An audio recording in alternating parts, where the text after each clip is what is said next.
From our fan studios, secured by DFWsecurity.com, this is Sean and RJ on 105.3 The Fan. Brooks picked up by Hardaway.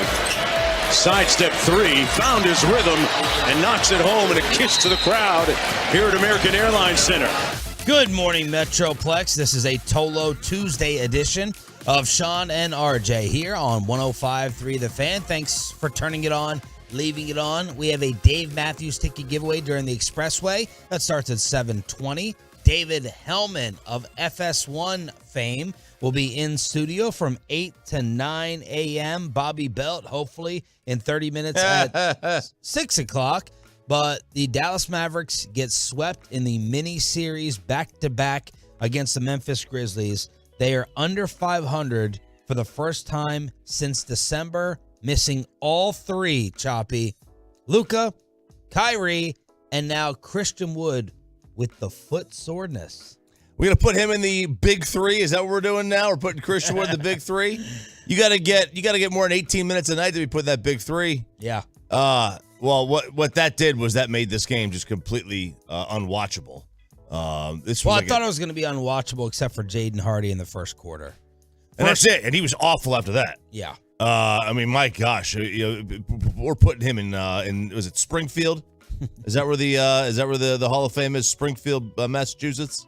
Is that what it is? I think it's Springfield. I think it's Springfield. Yeah. But he had a really good first quarter.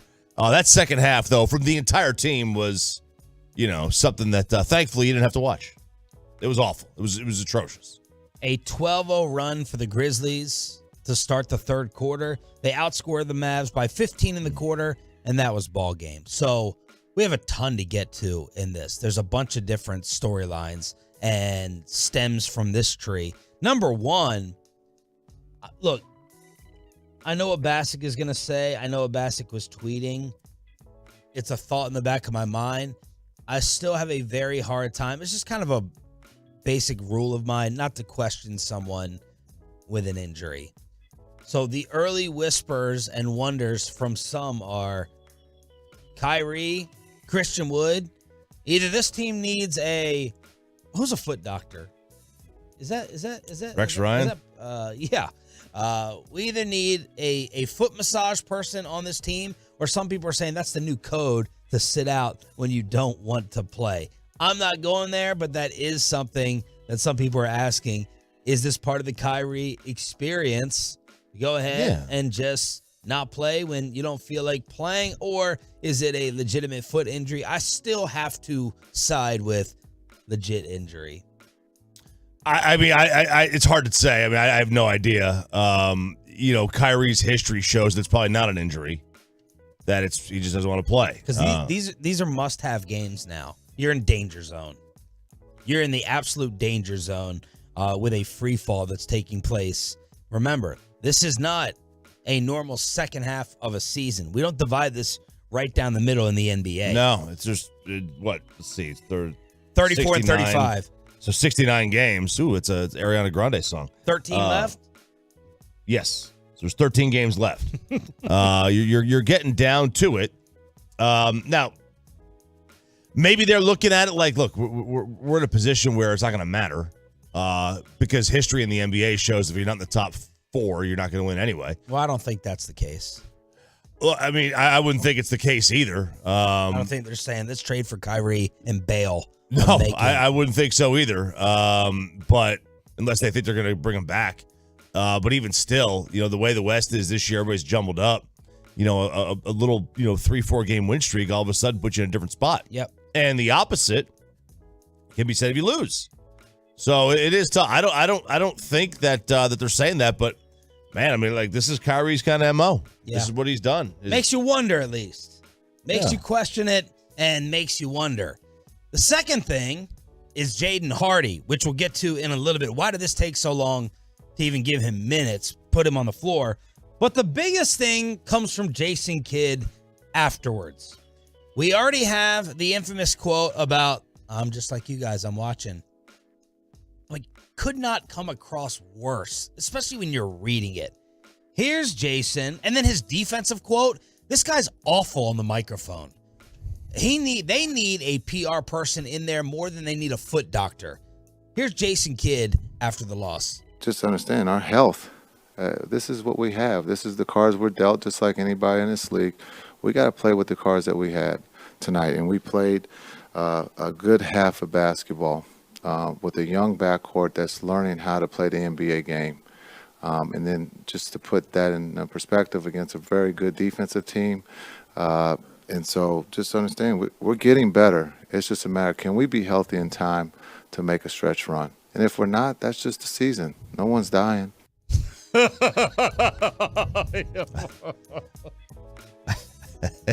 actually love that. That's great. That's fantastic content. I'm trying to give him some type of like benefit of the doubt. I'm like, he's Jason Kidd. Anytime the criticism of him comes up, in the back of my mind, it's kind of like with Cuban. I'm like, he's a billionaire. He's smarter than the rest of us. He's not incompetent. He knows what he's doing. No one's dying. That's a great drop for the rest of the show and for the rest of his coaching tenure, which may be the next 12 games, maybe. Is he trying to pull like a Zen master, yes, like a Phil 100%. Jackson? That's exactly is he just totally, completely unaware? I mean, these things do not play well with your fan base at all. He is blowing up this morning all over Twitter and social media with, huh? What? Look, it is 100% a Zen thing. I think the one thing we got to realize is players and coaches, they make a joke of press conferences. It's stupid to them. That's all it is. We take the press conferences and what they say way too seriously. They mock what they have to do every day on the mic. They mock it. We see that all the time with guys are making jokes up there. What's his name? James Harden is making innuendo when he goes up there with 2 and 3 other guys. Like they make a joke out of it. I think sometimes we read too much into what they say at the podium, and it's because it's all we have to go on. It's all we have to go on. But I think that's totally a Zen thing. Because he's right. I mean, look, it's not the end of the world. Nobody's dying. That's from their perspective. If you're if you're a professional athlete and you're injured and you can't play, that's the line they're going with, right? These guys are hurt. Kyrie Irving's hurt. Luka Doncic obviously is hurt. No one's dying. If you can't play, you can't play. We don't worry about those guys. They can't play tonight. What are we gonna do? You want us to go out there with without our 3 best players? We're not going to win that game anyway. Yeah, but no one's dying comes across as, look, if we don't make the playoffs, play the last 2 sentences. If we don't make the playoffs, we don't make the playoffs, okay? It is what it is. Go ahead, Peyton, if you can get perspective against a very good defensive team. And so just understand, we're getting better. It's just a matter, can we be healthy in time to make a stretch run? And if we're not, that's just the season. No one's dying. So there it is. RJ Choppy loving the perspective. Like I'm not. If they missed, let's say Luka is out for another. So let's see. He's supposed to be back. He's supposed to be back by Friday against the Lakers, according to Woj. Okay, let's say he misses 5 more games. All right, and Kyrie misses 5 more games, and they missed the playoffs by a game.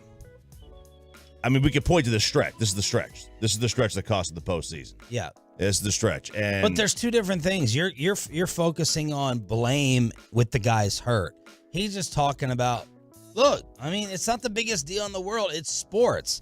I know you love that perspective, but it's kind of like sports life or death. And you hate. Imagine if Mike McCarthy said that. People would be losing their minds even more so than right now. So that's Jason Kidd. Y'all tell us what you think. Truckwreck.com text line at 877-881-1053. 877-881-1053. I can guarantee you Bobby Belt will not be feeling the same after the Mavs lose again last night. But we have the Dallas Stars in action as well. They're total opposite of the Mavericks when it comes to a mini sweep, a Dave Matthews ticket giveaway, and Jacob deGrom. Peyton thinks Jacob deGrom is sounding a little shaky about making the opening day start. Why is Shaquille O'Neal hiding out in the Metroplex? And we wanted the Rangers to add him. Instead, he's going to Japan. That's next. It's a Tolo Tuesday, just getting started. Coming up in the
Oh, early, before 6 a.m. Every once in a while, he'll surprise us. Hi. Every once in a while. Yeah, this was, I was waking up like every hour for the 4 hours before I woke up. Yeah. He had a huge pet peeve of mine, though, walking in. Yeah, I noticed you were shaking your head at me for something. Yeah, the giant Bluetooth headphones that people walk around with. Oh, yeah. It's like Beats, baby. Yeah. First of all, Beats suck. They don't. They're awful. Second of all, You heard that, Beats? Give me the sponsorship, not Chuck. fine. I wouldn't want them. I'd give the damn things away. Second of all, like get some earbuds, man. Like everybody else in America. You have these people who walk around the gym with those giant things on their head. Just don't get it. I own AirPods. I just don't think they're very good. You gotta get better ones. Why are you walking with a second headset anyway? You're wearing one, headphones. These Why- are for music. I was listening to music. Oh, okay. Yeah. So there's no spot to actually plug a jack in on this phone. So how did you make sure that your alarm clock system was in full of it? Did you go extra paranoid? Did you set 6 of them? I set 6 of them, but I woke up before they went off. So, because like I said, I kept waking up. I woke up at 1:30, 2:45, 3:20, and then finally 4:15. Did you get your Adderall filled? It's being filled. It's not filled yet. Okay. It's gonna take a while. It's okay. Everyone's out. I got a bump though. We're good. All right. So Bobby Bell making it in. When did your wife find out that you had overslept? Did she give you a lecture? When I woke up and screamed the F word and woke her up. Oh, okay. Yeah, that's when she woke up, and then she was texting me on the way and like, I'm sorry you overslept. And so, no, but she knew. That's why she was okay with me. Normally she's annoyed with me going to bed early. Last night she didn't say anything. What did you make of this Jason Kidd quote afterwards? No one's dying. If we miss the playoffs, we miss the playoffs. We got to get healthy. No one's dying. It's good perspective, right? Like he's showing you what really matters, Sean. His job ultimately doesn't matter. That's the same thing I told you guys during the break yesterday when you're like, you're late. And I was like, is anybody dying? No one's dying, Sean. What's it matter if I'm 15 minutes late if nobody's dying? I don't remember you saying that. That's what I said. Yeah, I told you during the break. You tried to chirp at me and I went, hold on there, sir. No one is dying. Yeah. And then you went, that's good perspective. And we moved on from it. If you would have said that, then we probably would have had a physical altercation. So that did not happen yesterday. Just so everyone listening knows that. I think everybody heard my tone yesterday and knows I was not a no one's dying type. But that's Jason Kidd. Jason Kidd does not care. Jason Kidd doesn't care about execution. Like Jason Kidd cares about things being done his way. And if the results match, he doesn't really care. It's just his standard, and if his standard is met, then he goes, oh, okay, well, that's it. If you had to put the odds out on it or guess one way or the other, is Jason Kidd the head coach of this team next year? Yes, 100%. I think there's zero chance that they fire him. Zero chance? Yep. I don't know, put it at 0, but it's very, very low. Okay, why do you say? I mean, he went to the West Finals last year. It's year 2 for him.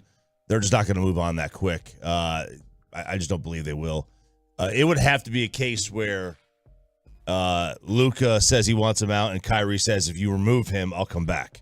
Okay. I don't see there's a way that they would fire him other than that. I think there was a better shot, I don't think there was a real shot. There was a better shot McCarthy was going to get fired after the 49ers playoff game than Kidd gets fired. I just don't think I think there's next to no chance that they do it. It would have to be a spectacular meltdown where he's like spitting in Cuban's face along the way. I think it's closer to like 60-40, 50-50. Really? Yeah. I do. Now, I don't know how these quotes are. That's why I'm dying to figure out how Cuban and Nico are responding to these quotes. Cuban could pop. Well, he's not going to come on this station because of Bassick. He's ruled out all the shows because of Mike in a typical Mark hissy fit. Mm-hmm. But he could come on and be like, guys, you really think Jason Kidd doesn't care? He's just talking about perspective. If Phil Jackson said this stuff, we'd all be talking about him being the Zen master. But fans are outraged. They may just miss the play-in tournament altogether. I don't know how these statements are playing, because if you were writing the Jason Kidd Maverick coaching tombstone, he's got the quotes picked out. Like, you don't have to worry about what to put on the headstone. He's got these quotes picked out with, I'm just watching, and no one's dying.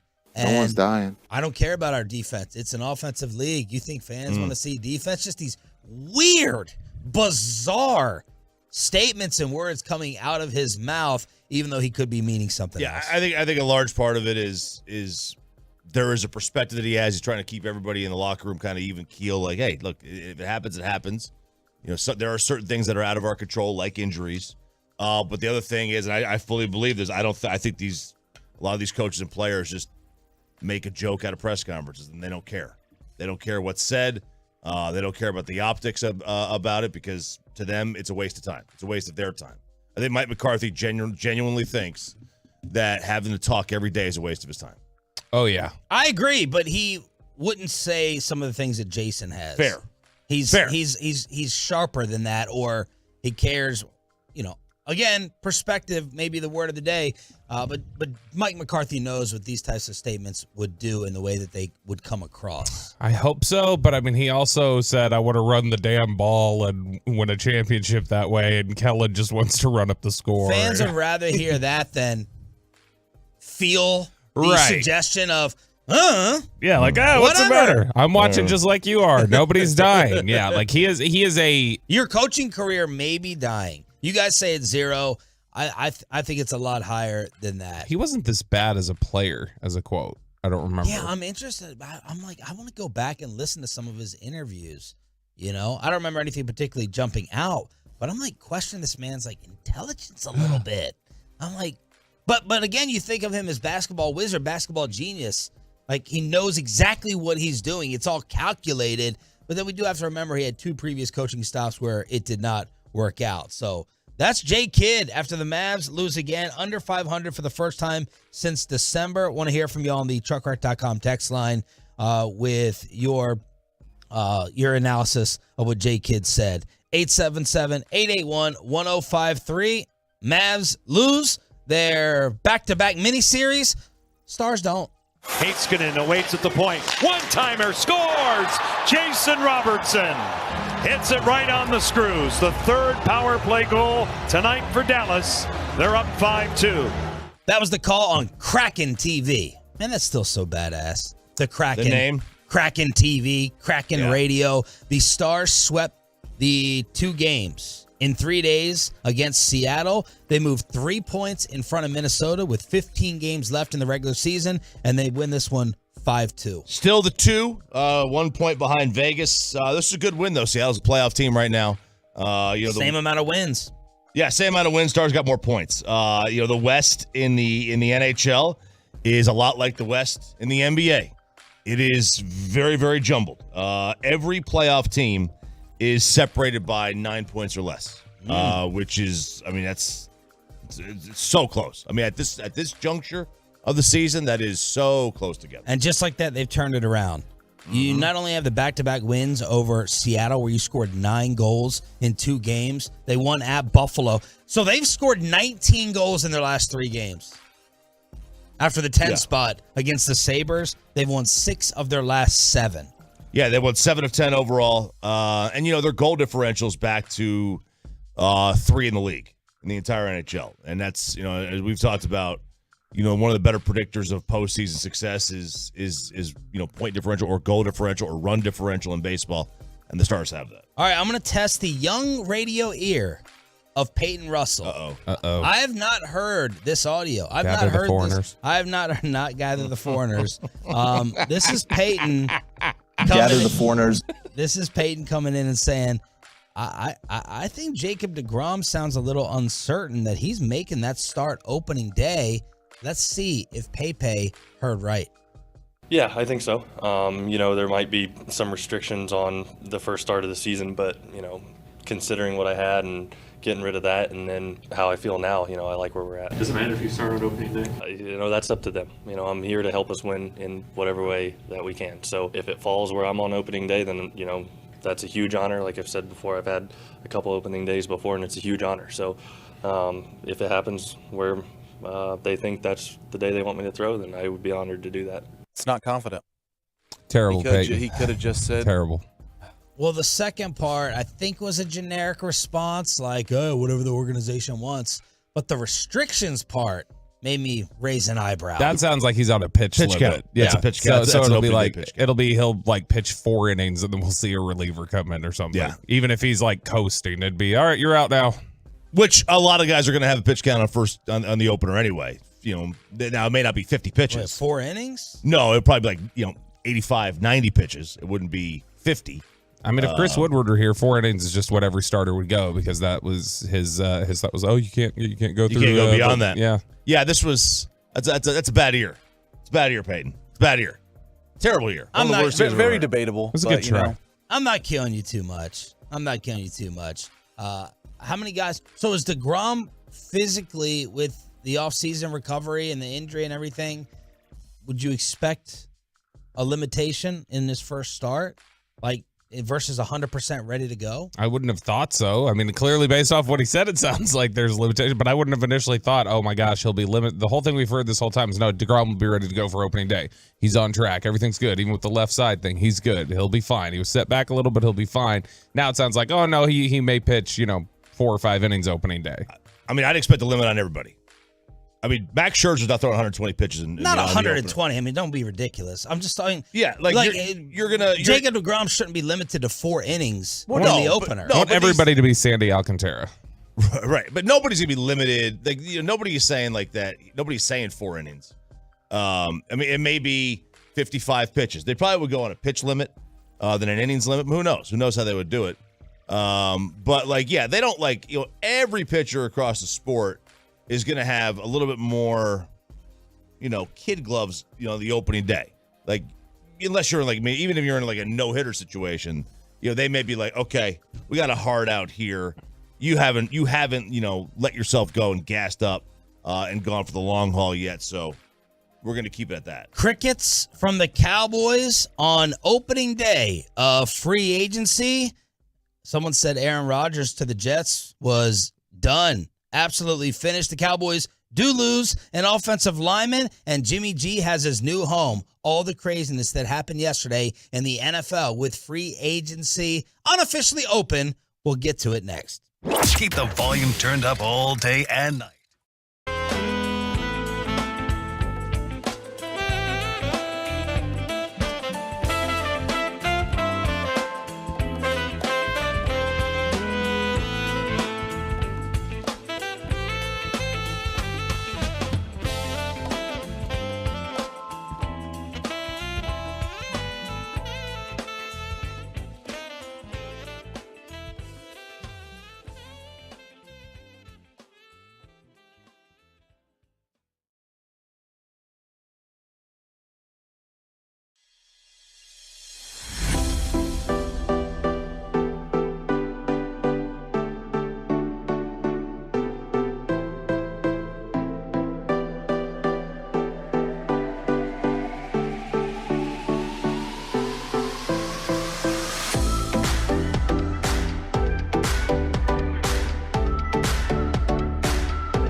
From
our fan studios, secured by DFWsecurity.com, this is Sean and RJ on 105.3 The Fan.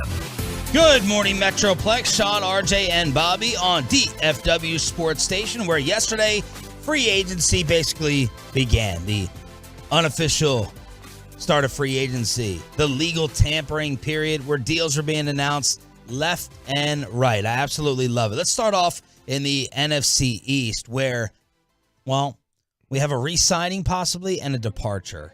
The departure is Connor McGovern. He goes to the Buffalo Bills, a 3-year contract worth $23 million. And Michael Gelkin says, despite the departure, don't rule out Tyler Smith staying at left tackle in 2023. Clarence Hill said Cowboys will likely get a 5th-round comp pick back from McGovern, ... The same thing they got back for Amari Cooper. Oh, so he had no. Clarence had to stick the knife in a little bit there.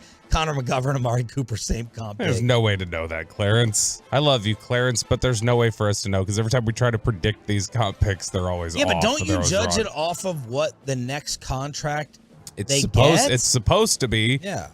But that's also been wildly inconsistent in terms of initially they thought they were going to get a 3rd-round pick for Randy Gregory's contract and then they get a 4th, or they thought they were going to get a 3rd for Ron Leary and they get like a 5th, and so it's completely unpredictable. It's offset by what you sign. Is that what it is? That you can predict what you sign and what you lose, but in terms of what the actual comp pick is for what you're supposed to get for that player, that's completely inconsistent. So look, McGovern's gone.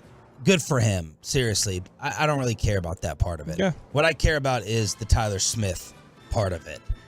Is this mean right now that Tyler Smith is going to be taken out of the future of left tackle and put at left guard for Tyron Smith? That is what I'm worried about. That's what I'm focused on. In the immediate future, that's what it looks like.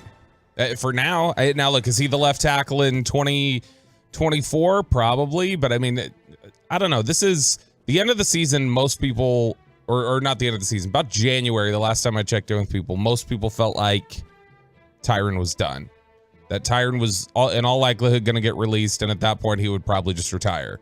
And then something shifted by the time we got to February, and they would change their entire rhetoric about it. And we're talking about, oh no, Tyron's back. We want Tyron back. Yeah, we expect him back. The only thing I can think that's changed is Mike Solari. The new offensive line coach must have liked Tyron and said, I still think I can work with him. This is who I want here. And so they're pressing forward, at least for now, with the idea, it looks like, that Tyron's left tackle, Tyler Smith is left guard. Mistake. Which is stupid. Yeah, he was much better at left tackle than left guard last year. Progress. That's what this needs to be about. Not about getting some older dude who's he's part of the Jones family now or whatever, back in the lineup. And he's going to miss games. Yes. Yeah, he's going to miss games. Minimum 5. That's what he does. Cowboys freed up $7 million of cap room by reworking Michael Gallup's deal. Todd Archer adds, team feels much better about him coming off that injury in year 2. So they reworked Michael Gallup's deal. I hope they're right. Hope they're right that they feel better about him, because I don't know how much of that was injury. I know that's what they'll tell you, but I know they also know there was hey, we need some, there's a little bit of yips there early on, and that they needed more mental toughness from him, I think, at times last year. Josina Anderson with the big signing news, possibly. Yeah. The Cowboys are working hard to get an agreement to the finish line with Dante Fowler Jr. Oh, Super Bowl. They want him back, and the feeling is he wants to be back. They don't call him Super Bowl Dante Fowler for nothing. And I think that, that's what they call him. Yeah, they do. Yeah, everybody, they call him Super Bowl Dante Fowler, because when you bring him in, that means you're going to the Super Bowl. So, so glad. No, look, Dante Fowler was efficient for them last year. I really have no problem with him coming back as a situational pass rusher. He was fine. And so that's great. Take care of Leighton Vander Esch, take care of Donovan Wilson. Well, it's interesting that you bring that up. Calvin Watkins. They already signed him? Calvin Watkins with some info yesterday. The market might be too much for the Cowboys to re-sign Leighton Vander Esch and Donovan Wilson. And then Jane Slater had some thoughts on Donovan via the NFL Network. I'm getting the sense that Donovan Wilson is high on their list. He's part of this trio of safeties that has been highly productive in Dallas since we've had Jaron Kearse and Malik Hooker. Both of those guys are under contract this year. Both of those guys have seemingly gone to Twitter and expressed their support for Donovan Wilson coming back. I just don't know if the Cowboys are going to be able to afford him. I think there's going to be a big market for Donovan Wilson, not dissimilar from their loss of Cedric Wilson, the wide receiver last year. They lost to the Dolphins, and we didn't talk enough about. I caught up with a lot of people at Combine that says that's one that they wish they didn't let get away. So let's see what they do with Donovan Wilson. I was told just 10 minutes ago when I reached out about it, they said, we want him. We're still talking to him. So that seems to be one of their free agent priorities. Again, going back to it's draft and develop, keep their own, but how much they're willing to spend in order to keep this one. Yeah, how much they're willing to spend is the big question. Cowboys and Donovan Wilson, I think, in Indianapolis were there was a cavernous gap. They were I think the Cowboys were trying to pay him about half of what he was looking for, which that's not going to get it done. You're asking for way too much of a hometown discount. You're banking way too much on him wanting to be a Cowboy. They've burned themselves with this way too often in the past. Is hey, look, the value of being a Cowboy, baby, which it works in some ways. And some people do want to take advantage of that, but not to the extent that when you're a guy like Donovan Wilson, this is probably your one shot to get paid. You're not going to be this, 4 years from now getting I'll get my big contract when I'm 31 and even, gone through more injuries and worn down even more. Mm-hmm. This is his chance to get paid. And if the Cowboys are in there trying to cut corners and say, we were thinking about half of what you wanted, it's like, that's a big gap that you may not be able to close if anybody else on the market is interested. I mean, they do play that use the star to your advantage kind of thing, when in reality, I mean, look, there are plenty of examples of players from teams that weren't the Dallas Cowboys that are on TV. All you gotta do is win. If you're a quarterback, win. If you're not a quarterback, just be a member of a great team. You know who being a Cowboy really works for financially? Moose. Bad football players. That's who it works for. It works for Ben DiNucci. It works for Jalen Smith. But if you're a good football player, it doesn't do any more for you than just being a good football player. It works for the guys who aren't good. Donovan Wilson's a good football player. It doesn't move the needle for him. Yeah, like Michael Gallup is known nationally. If Michael Gallup played for Jacksonville, like we would be like, oh, I've heard of him. I mean, the fact that Donovan Wilson is getting his name mentioned on national TV. That helps. Yeah. But Donovan Wilson in the grand scheme of things, he's a nobody. Sure. He's their tone setter, though. No. Nationally. Sure. He's only being talked about like Michael Gallup. Cedric Wilson, Michael Gallup, Donovan Wilson, that's all because of the star.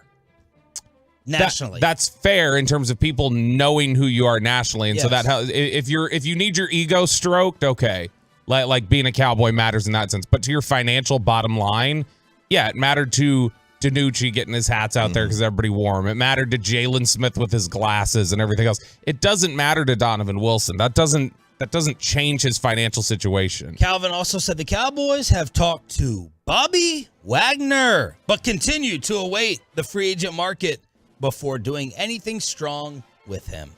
So, Bobby Wagner, communications for the second offseason in a row. That's the old Chris Rock, I'm going to get you, sucker. I want just one rib. That's what the Cowboys are doing. They want one rib. They want, 15 cents, pour the soda in my hand, I'll just drink it. That's what they're doing.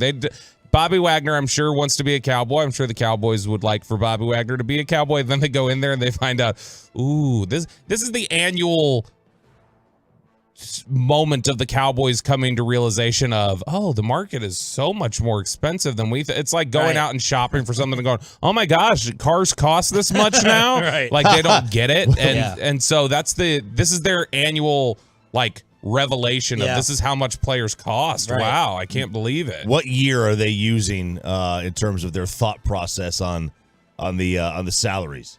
They're in a different year. I'll They're tell in a you different salary cap. I'll tell you something somebody told me at Combine. This is 12 years ago the Cowboys paid Gerald Sensabaugh at safety.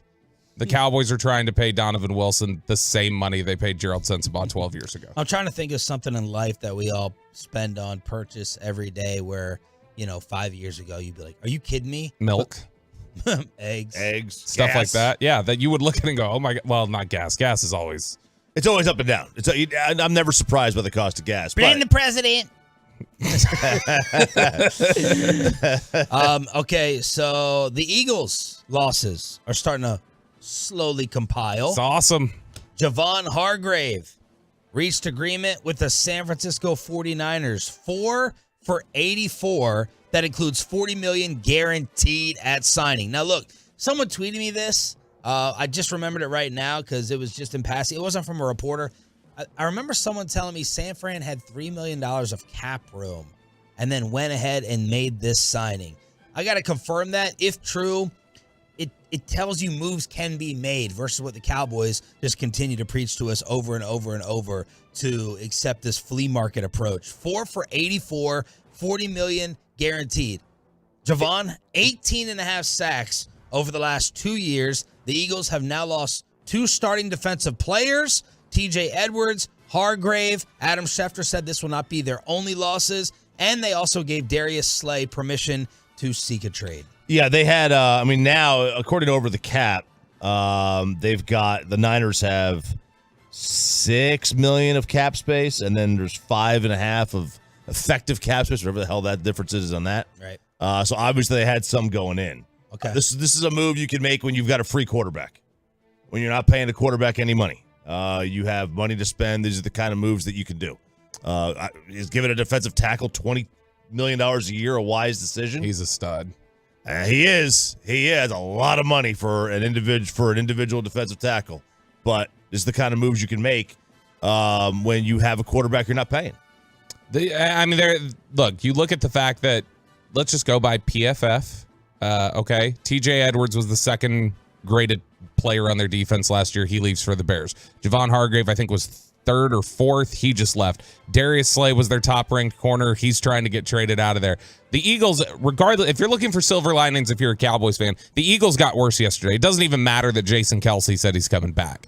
That is good news for them, but it doesn't cover over the fact that they got worse yesterday. Even though you didn't get better, your standing in the division got better yesterday. And Micah, I don't know why he tweeted this to Sauce Gardner. Did the Jets do something? The A-Rod stuff we're going to update in 10 minutes, but Micah tweeted the Sauce, damn, how you get what you want. So the envious girlfriend, Micah Parsons, wanting his engagement ring or wanting some help, tweeting to another player like he did Tyreek Hill the other day. The Commanders signed Andrew Wiley from Kansas City. They replaced him on their O-line with Jawan Taylor. 4 for $80?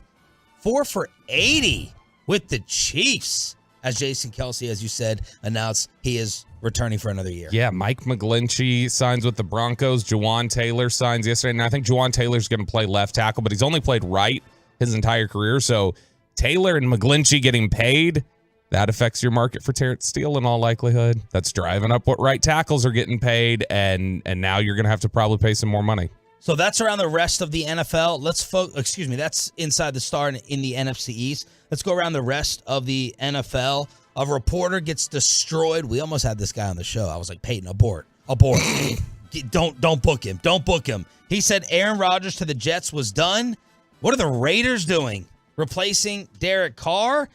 And what do you think about not Jason Kidd, but as Atolo just told me, Jason Mid, and what he said after another loss to the Grizzlies? Next on The Fan. Sean Shreve.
here on 105.3 The Fan segment brought to you by State-of-the-Art Weight Loss, That's Soda, and by the personal injury lawyers Frankel and Frankel. There's a reason you need a special license to drive a big truck. So companies that hire drivers and put them in a big truck should be held accountable for what happens when one hurts you. Frankly, you need Frankel and Frankel. Visit truckwreck.com or call them 214-333-3333. All right, thanks to Tolo, Texas Fan 05. He had tweeted me 25 minutes ago. Hey, did you see Michael Irvin dropped his lawsuit against the hotel and the employee? And I was like, what? No. I went on Google, typed it in, couldn't find it. Finally, Bobby and RJ tracked it down on Fox 4. Michael Irvin drops $100 million lawsuit against Marriott and the employee. His attorney filed a notice of dismissal in the U.S. District Court yesterday. It is not clear if dropping the lawsuit means both sides have reached a settlement. So I just texted Mike in the commercial break, question mark, exclamation, question mark, exclamation. Bobby reaching out to the attorney and Michael Gelkin, who's been following this story from the Dallas Morning News. I also texted former attorney Mike Florio to try to figure out what this means. Yeah, and everybody I'm seeing on social media that is an attorney of some kind, several that follow us say this looks like a confidential settlement, where the litigation would be very, very ugly on both sides. A lot of damage to both's reputation. Marriott does not want the accuser. I guess she would be the accuser. Is that correct? They don't want her name to be out there for protection purposes. They have a reason to settle. Michael probably doesn't want maybe what he said or did out there in the discovery process and in the in the litigation. Plus, they would probably go back and rehash some of the things in his past. Who knows? He probably doesn't want that out there. So both sides had a reason to want to settle this, and it appears that either there's speculation would be that it's a confidential settlement. I doubt he just went and said, all right, I'm out. I'm just not going to pursue this anymore. Yeah. Yeah, I mean, with everything that he said, I mean, the stuff that he said at the press conference last week about it being a modern-day lynching and other things, like, I can't imagine that'd be just something that he'd go, all right, we're all good. We'll just move on. So, I mean, I would assume that's what it is, but, it's this wasn't looking good, I don't think, for Marriott from how everything had started playing out, and so it would make a lot of sense, I think, for them to just go, you know what, we're in kind of a bad position here. They got ripped by the judge, Amos Mazant, last week for disobeying his orders on when to release the tape. He said, I'm stunned that you guys would flat out blow off my orders. He said, I've never seen anything like it before. So I think they were in a bad spot, and they just realized, we probably need to figure this out of the courts. And you think there's a possibility of getting Mike on this week? I think there is. There's a really good chance. I think there's a really good chance tomorrow. We can ask him about the Eagles and stuff. I think you're really good. Heard from his people yesterday. Possibility. Yep. Looking at tomorrow, hopefully 8:40. All right. So let's see. We got messages out to the attorney, to Florio, Michael Gelkin, Dallas Morning News. Did a settlement get reached? How would we be able to tell? I think we'd be able to tell right off the jump of Mike's tone. Or he may sound physically exhausted from this whole thing. Yeah, he might be. I talked to him last week on the phone, and he was beaten down by it. You could tell. He was like, wants this whole thing to be over. All right, let's go around the rest of the NFL with day one, basically a free agency yesterday. 30 minutes ago, we recapped what the Cowboys didn't do. Trey Wingo trending throughout the day. Maybe it's mission accomplished. This was the longtime host of a bunch of NFL live shows on ESPN. He was a football personality on ESPN for a long, long time. Hearing Rodgers to the Jets is done. History about to repeat itself between New York and Green Bay. Time is indeed a flat circle. So that was Trey Wingo breaking the news that Aaron Rodgers is a New York Jet.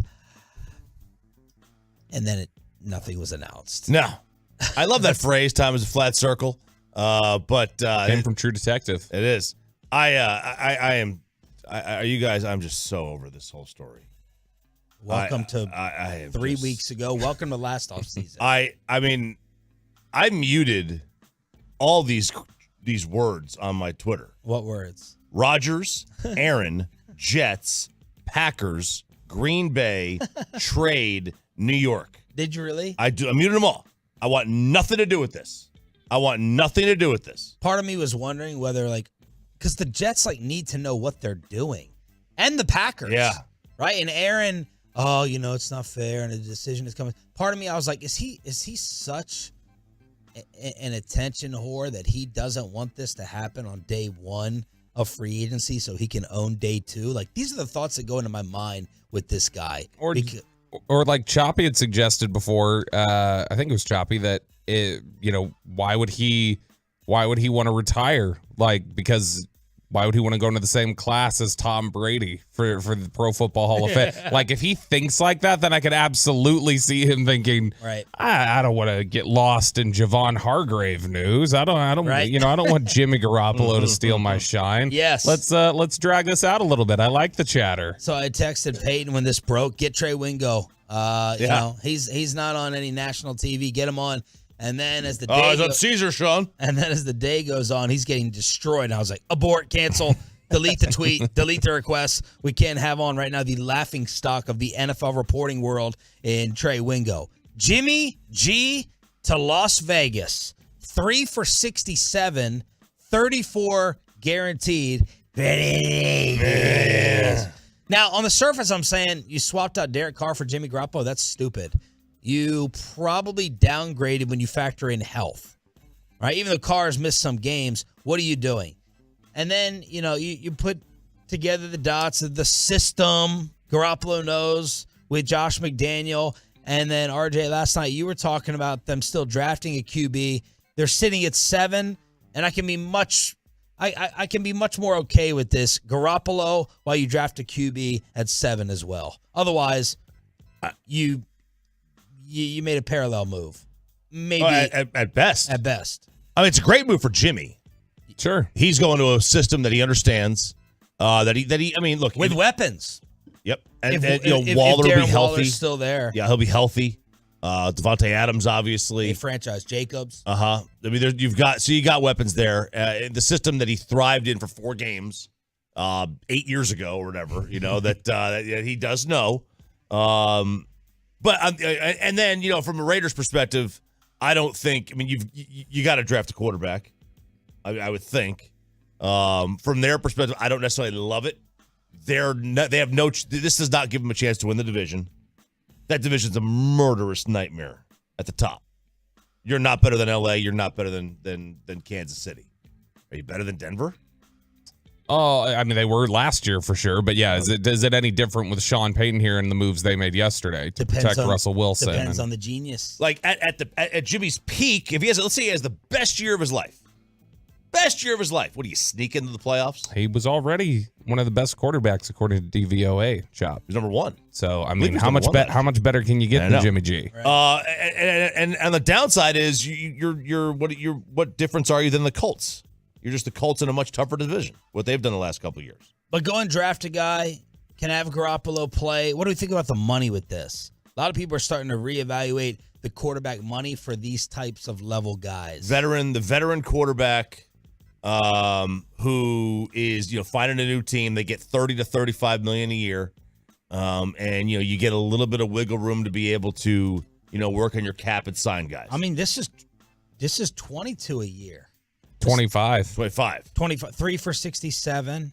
Yeah, he's got 4. I mean, he's guaranteed $33 million, and he can get that's. What am I missing though? 3 for 67. No, he's 3 for 72 is what he got. Oh, it's 72. Mm-hmm. Okay, I had gotten 3 for 67, 34 guaranteed. All right, 3 for 72. So 26 a year. 24.2 basically. 24.2. Mm-hmm. I mean, that's good money. That's great. That's a great deal for the Raiders. Great money to suck for sure. Yeah, I mean, it's like for Jimmy, they could be better than they could finish second in that division over the Chargers, depending on LA. I forgot we were supposed to have, you and I are supposed to have a Brock Purdy, Jimmy Garoppolo bet. We are? Yeah. Okay. Remember on who was going to have the higher QBR? I'm still next year. Makes you feel better or worse? Well, the thing that doesn't make me feel great is the UCL, but I'd still, Jimmy's not good, so it'll be fine. The UCL is going to be the elbow is going to be an issue. I bet for him. I don't know why Devontae Adams put this on Instagram, but as all this was breaking, he said, if we haven't talked in the last 3 weeks, don't hit me about this S. Thanks. So.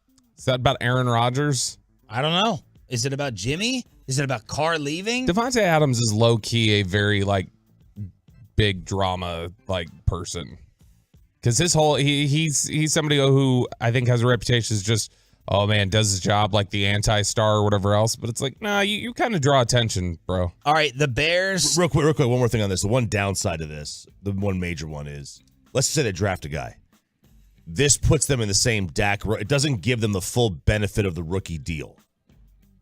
Sure. It doesn't give them the free $40 to $50 million you don't pay on a quarterback. 25's nothing, though, in It's this not day a lot. and age at a quarterback. It's not a lot. It's not a lot. But you know what I mean? It doesn't give them the full benefit of the rookie contract. I also wonder, I don't really know the Vegas market. I wonder if that's like an LA type thing where you have to put something out there. I imagine you do. I mean, now you are going to have Jared a built-in. Stidham ain't selling the season tickets. No, he's not. He is in Denver. They've got 82 million tourists that go there a year, on average. 82 million. So you've got a walk-up crowd, which is good. And I think it's better for the Vegas Golden Knights, for the NBA team, for the baseball team. People are there on conferences on a Tuesday, and they go in. I don't know how that plays in an NFL game on a weekend. Is Jared Stidham in Denver? Yeah. Yeah, he signed with Denver yesterday. Oh, okay. All right, let's go around the rest of the NFL and knock out these moves. The Bears signed Tremaine Edmonds from Buffalo, linebacker to replace Roquan Smith, 4 for 72 with 50 guaranteed. God. Austin Eckler requested permission to speak with other teams after his initial Chargers talks did not progress. So Austin Eckler wants an extension. Denver beefing up the O-line with 2 signings, McGlinchey and Ben Powers. Ravens release Calais Campbell, year number 16, about to be 37 years old. Jesse Bates gets the 4th. You want to know how, you want another example of all these agents just texting Adam Schefter and Ian Rappaport? One of them, I think it was Rappaport, he goes, Jesse Bates to the Falcons, 4th highest paid safety in NFL history. And that's a perfect agent note that's added to make it look so much better. So it may have been Schefter. Jesse Bates to the Falcons, 4 for 64. Sam Darnold to San Francisco. Mike White, Dallas Cowboys, goes to the Miami Dolphins, 2 for 16. And Patrick Peterson to the Pittsburgh Steelers. Yeah, I wasn't sure what Peterson's value was still going to be. We think he was kind of on his way out, done in Arizona a couple years ago? Yeah, I think he had a lot of picks last year. I don't know how he played, but Peterson's value, I think, was considered about $5 million a year. The other thing, I did not so the backup on the backup quarterback list. Did we think Mike White was that's Chase Daniel, Chad Henne, He was beloved in New York for stepping in and winning a couple games when Zach Wilson was bad. Patrick Peterson had an 81 PFF grade, by the way. I also don't have a problem with Miami paying higher for a backup quarterback because of the Tua stuff. My BFF grade on Peterson was like a 62, though. He was not. He was not an 81. Because you watched a ton of Peterson I secondary did watch a ton of All Peterson the tape. secondary tape All the because tape. they played the Cowboys Cowboys. and I had to watch him, so I did. All right, so that's where we stand with NFL free agency. Day 1 will Aaron Rodgers own day 2. Sean, RJ, and Roberto here on DFW Sports Station. Thanks for being a Tolo. That stands for Turn It On, Leave It On. We have a Dave Matthews ticket giveaway during the Expressway starting at 7:20. The Michael Irvin news, pushing back the Mavericks. What did you make of what Jason Kidd said? No one's dying. After the game, and does everyone believe in that Christian Wood and Kyrie are out with the foot injuries? The Mavs lose again, and your Jason Kidd reaction after this.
rebound during the break from Memphis. Hardy on a heater right now. There's Hardy being guarded by Dylan Brooks, navigating that Powell screen. Jackson Jr. contested, but boy, the 20-year-old with a nice float game. We may as well not even tease anything today. When NFL free agency starts, it just starts pouring in. Thanks to Tolo T. Rainey, one of our top listeners ever. Todd Archer 6 minutes ago, with the Cowboys losing a special teams piece. Luke Gifford is going to the Tennessee Titans, a 2-year deal up to $5 million. So Luke Gifford and Connor McGovern are former Cowboys. Take back what I said about the Super Bowl and Dante Fowler. Luke Gifford is gone now. Luke Gifford was he was a really good special teams player for them. They wanted him back. Like, I know they think that he could have been a starting linebacker with, if there was a certain scenario where they were put in a position where he needed to start, they thought he could do it. So he was a good contributor. I guess not for $5 million. It's not anything that they want to pay, but good player. Tough for them to lose him. Mavs lose to the Grizz. They get blown out in the third quarter. That really decided this game. They were up 1 at halftime after Jaden Hardy had a 16-point first quarter, highest scoring opening quarter for a rookie in the NBA this season. And it took Christian Wood, Luka, and Kyrie being out in order for Jaden Hardy to get this type of run and put up this type of production. You can tell. I could tell this a few games ago when Derek Harper was just bragging, gushing over Jaden Hardy, having the it factor. And then I saw like a Jaden Hardy sit-down interview with Harp. And I'm like, man, this is Derek Harper's next chosen one. He loves Jaden Hardy. He lit it up in the first quarter, which, of course, generated more hatred towards Jason Kidd, asking, why did it take this long to get this kid out there? And why haven't y'all developed him even more? So the Jason Kidd hatred came because of Jaden Hardy's first quarter explosion as he tapered off throughout the rest of the game. But look, he still ended up as the highest scorer. Josh Green was the only other one in double figures last night. He was the only other one in double figures, as Jaden had 28 and Green had 23. He scored 51 of the 88. Rest of the starting lineup: Hardaway had 5 on 2 of 10, Bullock had 5, and Dwight had 2. Yeah, I mean, like Green was much more efficient than Hardy was. I mean, Hardy was 9 of 25, whereas Green was 10 of 15. Wait in the truck. Yeah, very nice. Good reference there. But that first quarter was very Luka-esque.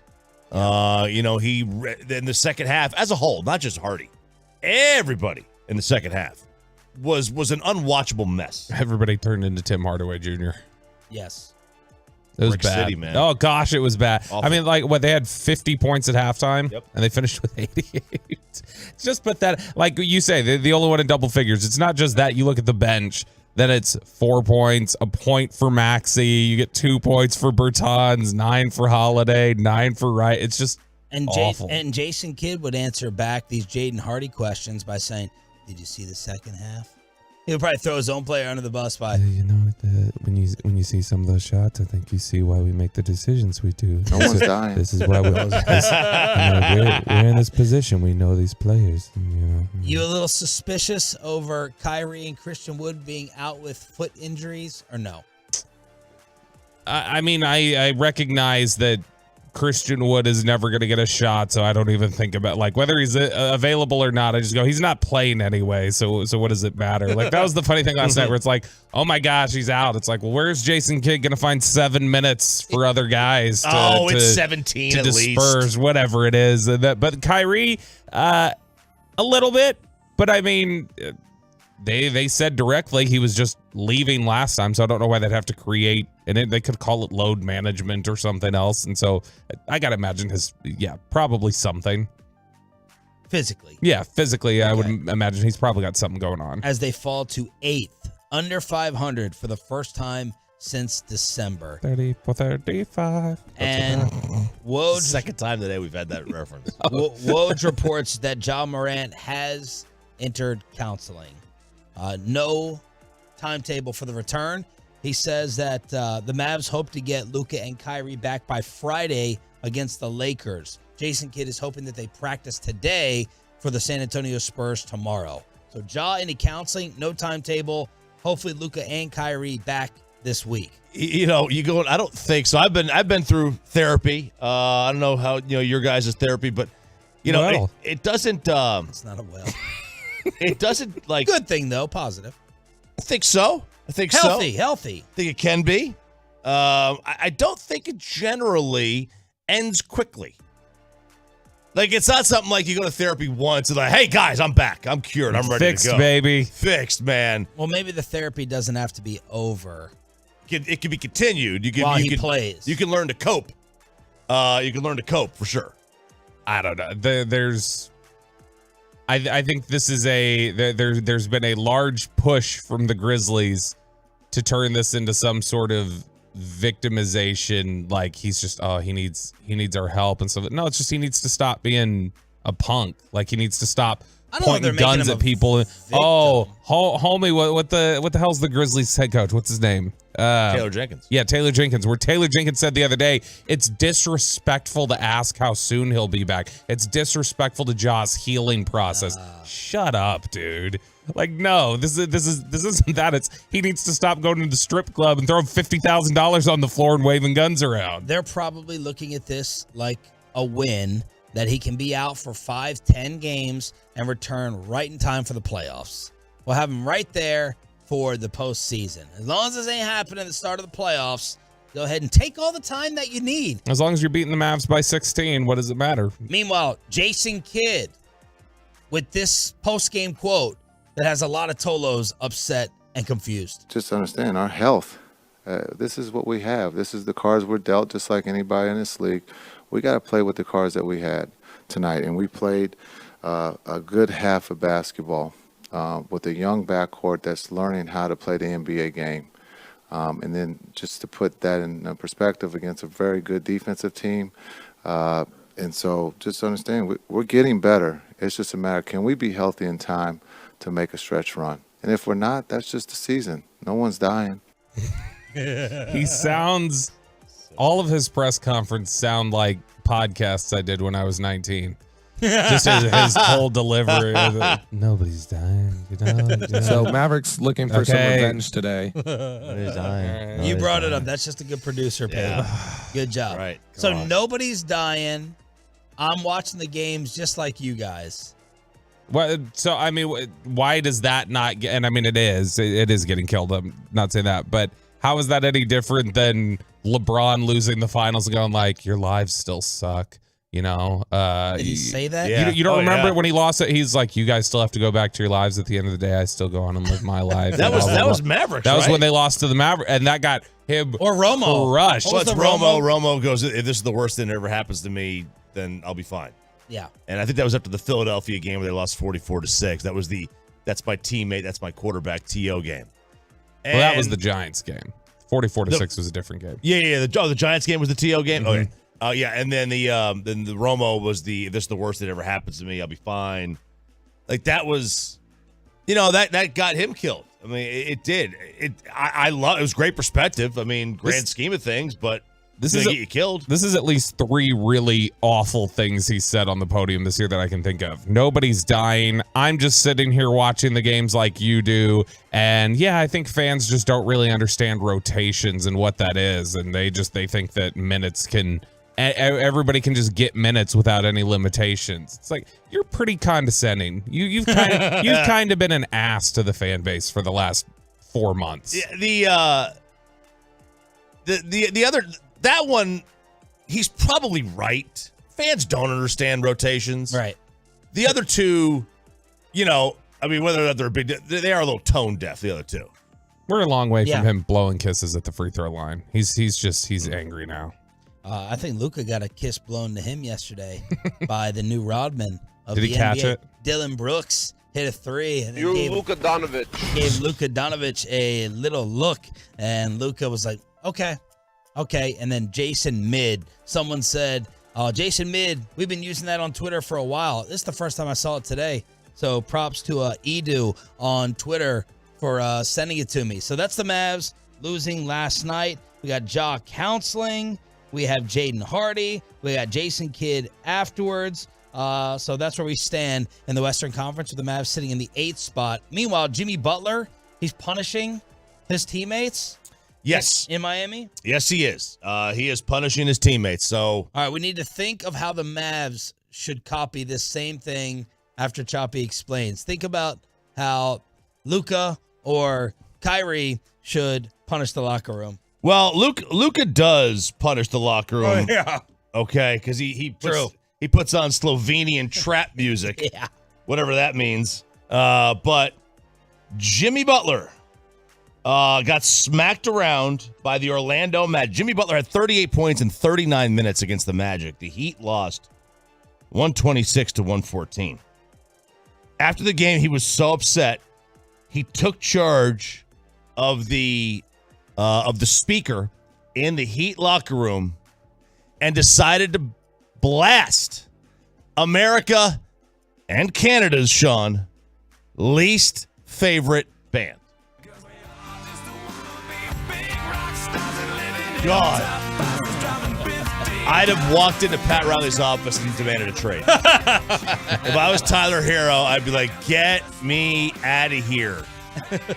Just because there's rumors out there that you're Michael Jordan's son doesn't mean you could play Nickelback everywhere. What? Have you not seen this? No. Is this like OJ and the Kardashians? No, this is like, this blew up on TikTok a while ago. So, like, there's rumors that, like, MJ's got this, like, child, and it's Jimmy Butler. And Jimmy Butler's Michael Jordan's son. just go Google Jimmy Butler, Michael Jordan's son. Like, it's a rabbit hole that you go down that you do not want to go down, okay? But, like, that's the rumor. And there's absolutely zero basis to this. But it's a fun, Tuesday night rabbit hole. Okay. It just is. Okay. Netflix has got to do something on it. Nickelback has been hated on so aggressively that they've become a little underrated. They have been. They've crossed over. You're correct. That song's awful. How You Remind Me is a great song. Awful. So Far Away is a great song. Oh, Far Away's awful.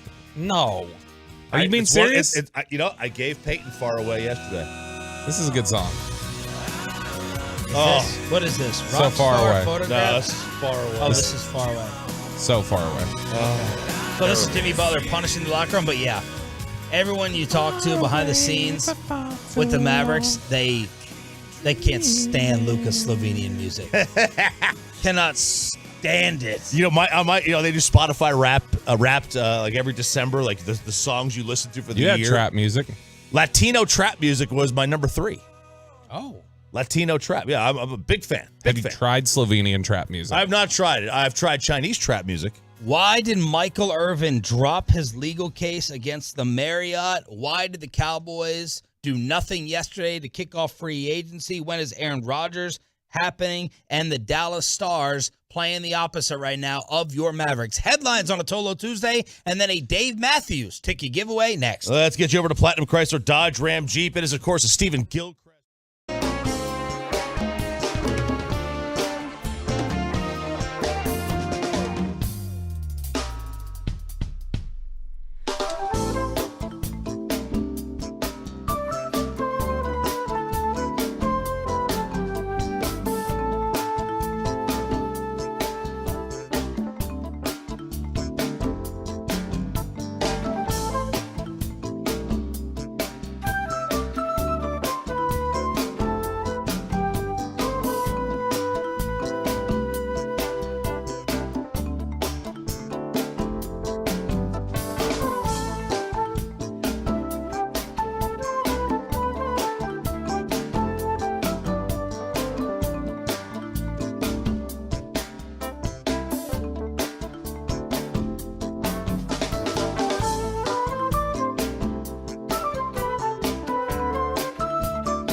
Fan Studios, secured by DFWSecurity.com. This is Sean and RJ on 105.3 The Fan. Good morning, Metroplex. This is your radio sports page to get you ready for your Tolo Tuesday. We got a Dave Matthews ticket giveaway coming up in the Expressway starting at 7:20. Dave, Hollywood, Hellman, live in studio at 8 a.m. for the entire hour. This is Sean, RJ, and Bobby on your home of the Cowboys and Rangers. Of course, yesterday the Cowboys did nothing to kick off free agency, but they did lose a couple of players. Connor McGovern goes to the Buffalo Bills, a 3-year contract worth $23 million. And Luke Gifford, special teams contributor, goes to the Tennessee Titans. That was reported about 20 minutes ago from Todd Archer. But now the question, with McGovern gone, what's going to happen at left guard and left tackle with Tyler Smith, Tyron Smith, or any new additions? Cowboys Insider. I think we're right now heading for Tyron Smith at left tackle and Tyler Smith at left guard. Now, obviously, anything can change between now and, the summer, whenever they get through the draft, whenever they get through free agency, everything else, depending on who they add, everything like that. But I think right now their plan is they're willing to let Connor McGovern walk, and that's because I think we've already got a left guard built in here. Tyler Smith, perfect. We're going to rework Tyron's deal. We're going to save some money there. He's going to come back, and it's all going to be great until week 3 when Tyron gets hurt and misses 10 weeks and whatever else. I don't believe that they're that silly. I can't believe, I refuse to believe they're that silly. Number one, Tyron Smith isn't great anymore. Number 2, he gets hurt all the time. Number 3, look, if you want someone to be really good at something, start them at it earlier rather than later. Why would I give Tyler Smith another year's delay to play the most important position on my offensive line? It doesn't make any sense. I don't believe it's going to happen. I refuse to believe it's going to happen, and I'll freak out if it does happen. This is the same team that wants to run the ball. That's how you win titles. That's how you win titles, man. They just want to run the ball. They know they don't have an elite quarterback. That's why. You know what? I'm not going to fight you on that one. I'm going to fight you on that one. Man, there's a death stare from Bobby. What's it like to be we've teamed up now in this? I know. This is kind of odd, but it's cool. Yeah, you're double teaming me. Josina Anderson saying that the Cowboys are trying to get to the finish line with an agreement on Dante Fowler to have him come back. Calvin Watkins was speculating the market may be too much for the Cowboys to re-sign Leighton Vander Esch and Donovan Wilson. He also said the Cowboys have spoken to Bobby Wagner, but they're waiting to see how the market plays out. I always think that's interesting when it's the market may be too much for him. It's like they didn't even, if you don't even get to market and you're just telling them, hey, this is what we'd like, and then the Cowboys go, no, we want to pay half of that. It's like, well, that's not even letting the market dictate. It means you're just shutting it down and you're not really interested in that player. Those are 2 players the Cowboys coaching staff want back really, really badly. But we should shut down the notion that the Cowboys are trying to save money and they're cheap, right? No. I mean, they try to cut corners all the time with contracts. So, no, I think absolutely they do that. No, but they're trying to cut the corners to sign more. It's not a Rangers ownership situation from years ago where we're like, they're too stingy, they're cheap, they don't want to pay. They're just they're overdoing getting a great deal, right? It's not they want to keep the money in their own pocket. I don't know. I think that's splitting hairs a little bit. They're overdoing trying to get a great deal versus being cheap. I think that's the same thing. No, that they're unwilling to spend. They're worried about it being in their bank account. They're going to Canton with Chop, trying to bargain for flea market deals and stuff like that. You know what I'm saying? Yeah, look, now I think there is a difference. It's like I'm going to get a new TV and a new couch, but I want like the best deal on it. I am going to buy it. I just want to get the best deal. So yeah, I think generally, and I think I think we agree on this. Generally, the teams that operate on day one of free agency are not the teams you want to emulate. That has been the norm over the past 20 years. I mean, the 49ers operated on day one. I'd love to be the 49ers. Well, they're a completely different team, like in general, that they operate completely out of the norm of the new NFL. I do think a new rule to keep in mind is what you brought up yesterday with the Eagles in San Francisco. Who has the rookie QB deal? Tua in Miami. Who's got that deal for spending? Yeah, like San Francisco can go and like nobody in new school GM like Howie Roseman and whatever. Nobody would say, "Hey, go sign a $20 million defensive tackle." But when you've got a quarterback, the San Francisco quarterback room collectively makes less than Christian McCaffrey, right? That you could afford to do that when you're really not paying the quarterback. You can afford to build your roster however you want. So you think there's something to suggesting that the Cowboys aren't willing to spend what it truly takes?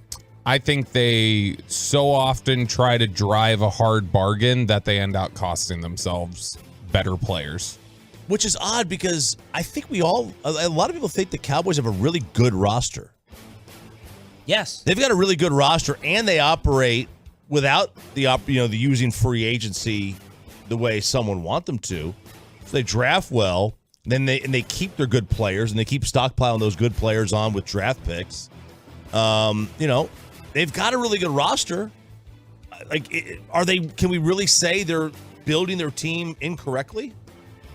Well, no NFC Championship game in 27 years says they're doing it incorrectly. They're doing something incorrectly. I just think when is the time to strike for the missing piece? That's what it comes down to. They're so selective about what the over-the-top piece is. What's the splurge going to be on? But in their defense, I'm not defending them. I'm just saying in their defense, every time they've splurged since Jimmy, they've kind of gotten burned, right?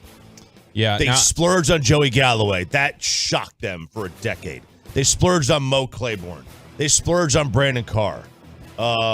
They splurged on... that's basically it, though. That's it. Every time they do it, though... Amari Cooper. Yeah, every time they splurge, though, they go into their turtle shell. I don't like the word splurge. Yeah, we know what you're getting Especially that many times in a row. I like it. I think it's great. Javon Hargrave leaves the Eagles. He goes to San Francisco, 4 for 84. They've now lost 2 starting defensive players, TJ Edwards, Javon Hargraves. Darius Slay has been given permission to go ahead and seek a trade, and Jason Kelce announces that he is returning to Filthy. Aaron Rodgers, go ahead. No, I was just saying, great for them that they got Jason Kelce back, but they got worse yesterday, losing Edwards and Hargrave. Those were 2 really big contributors for them on defense. Aaron Rodgers is still not done. He's going to retire. Watch. Think so? He's just going to retire and stun everybody. They have to share the podium with Brady. The Jets waited. Yep. They did wait. They said, Derek Carr, Jimmy G, we're going for Aaron Rodgers. So we don't even know if he's going to play or get traded. We're just going to go for that one. Yeah. And it's going to be so epic. It's going to be so A-Rod. The Jets get screwed again, and Aaron Rodgers just says, nope, I'm just going to go ahead and not play. Will he be able to and then he'll be the one to return. Forget about Brady returning. Rodgers will step away and come back somehow, some way. Real quick, one more thing, because we brought the Eagles losing like a bunch of guys. They've got 2 firsts this year. Who? Eagles do. 10 and 30. Do they trade 10 if they can and get because they have a two firsts, a second, a third, and then basically nothing else. Jalen Carter slip right to him, replace Hargrave. Wouldn't that be something? That'd be awful. That would be awful. Right? N'Kobe Dean slipped to them last year. They had another monster fall to them on the D line, right? Who did they draft? They got Jordan Davis at 14. Jordan Davis. My gosh. Come on. Why did you ask?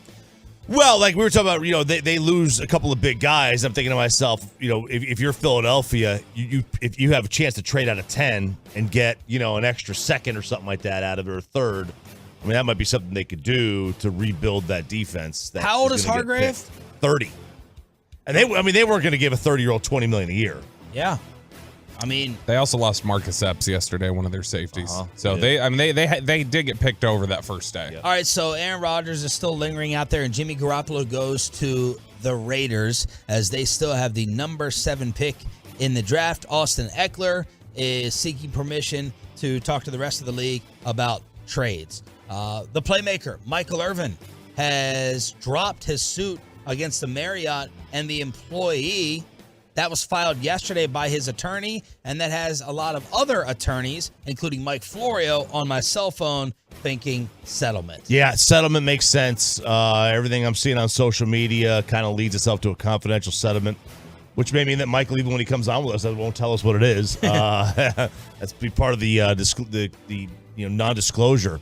But everything I saw was that this was going to get ugly from both sides' perspective. Marriott wasn't going to want to give up the name of the accuser, and Michael obviously probably didn't want certain things to get out.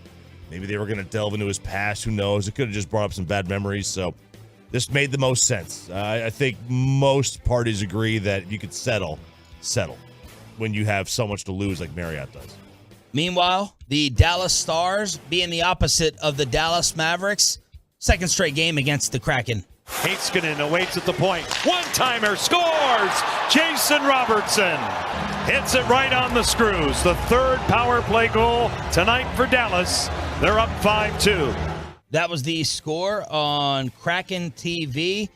Perfect 6 points on the road trip in Vancouver tonight. Turnaround year for Jamie Benn overall.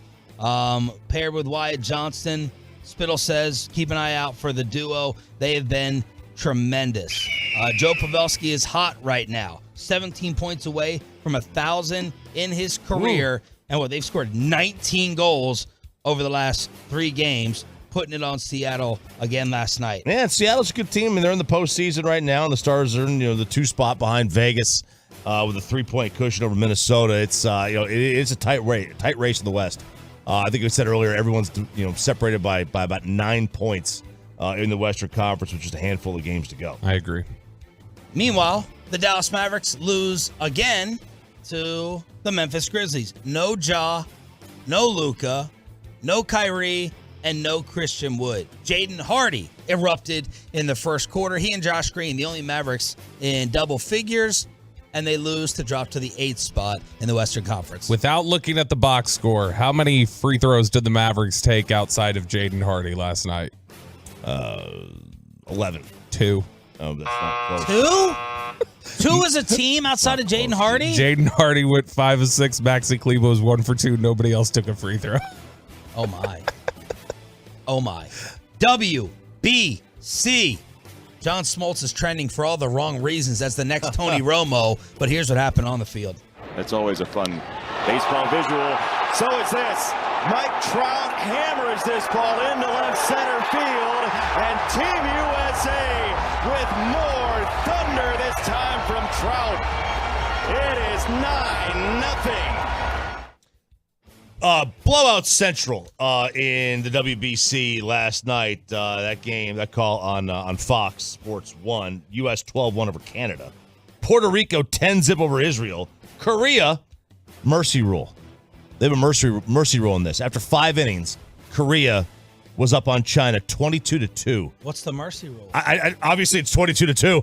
I don't know what the exact rule is, but after 5 innings, it was 18-2. They hit their second grand slam, and after the second grand slam, they're like, all right, we're done. We're done here, guys. So 22-2. Korea beats China. Dominican Republic 6-1 over Nicaragua, and then Great Britain wins their first game and loses their first T on their jersey. The T in Great Britain fell off 7-5 over Colombia. U.S. is off today, but you do have Mexico, Great Britain, and then you've got Venezuela playing against Nicaragua, who they should wipe the floor with. But that Venezuela team is an all-star team, man. Tolo D and TR coming through again. The Falcons from Ian Rappaport are signing Taylor Heineke. So Heineke goes from the Commanders to the ATL.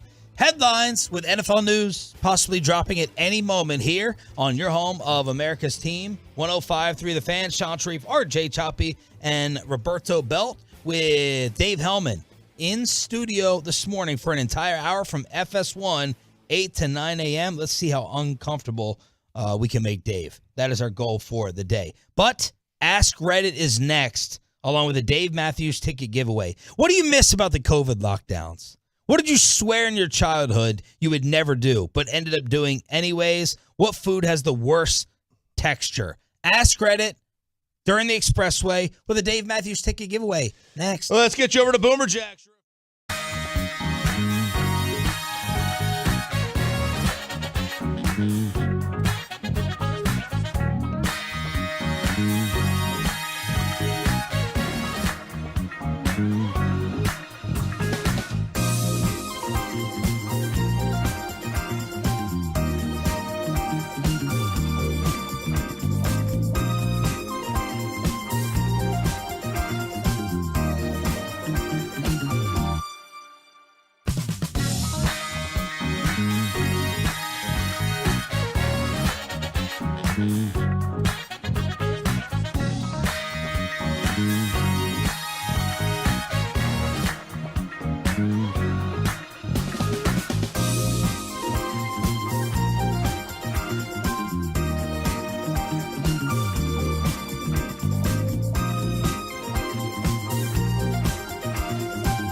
Do you have a question, Kelly? Yeah, I have a lot of questions. Number one, how dare you?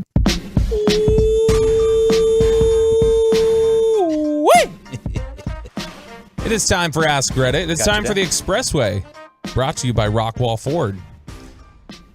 As you guys know, we do this Ask Reddit segment every Tuesday now, and we invite your comments, your thoughts. Weigh in on the truckwreck.com fan text 877-881-1053, 877-881-1053, and on the Twitch and on the YouTube chat. We welcome your thoughts there as well. The first question here today, this is stuff that's been going viral on Ask Reddit over the last week.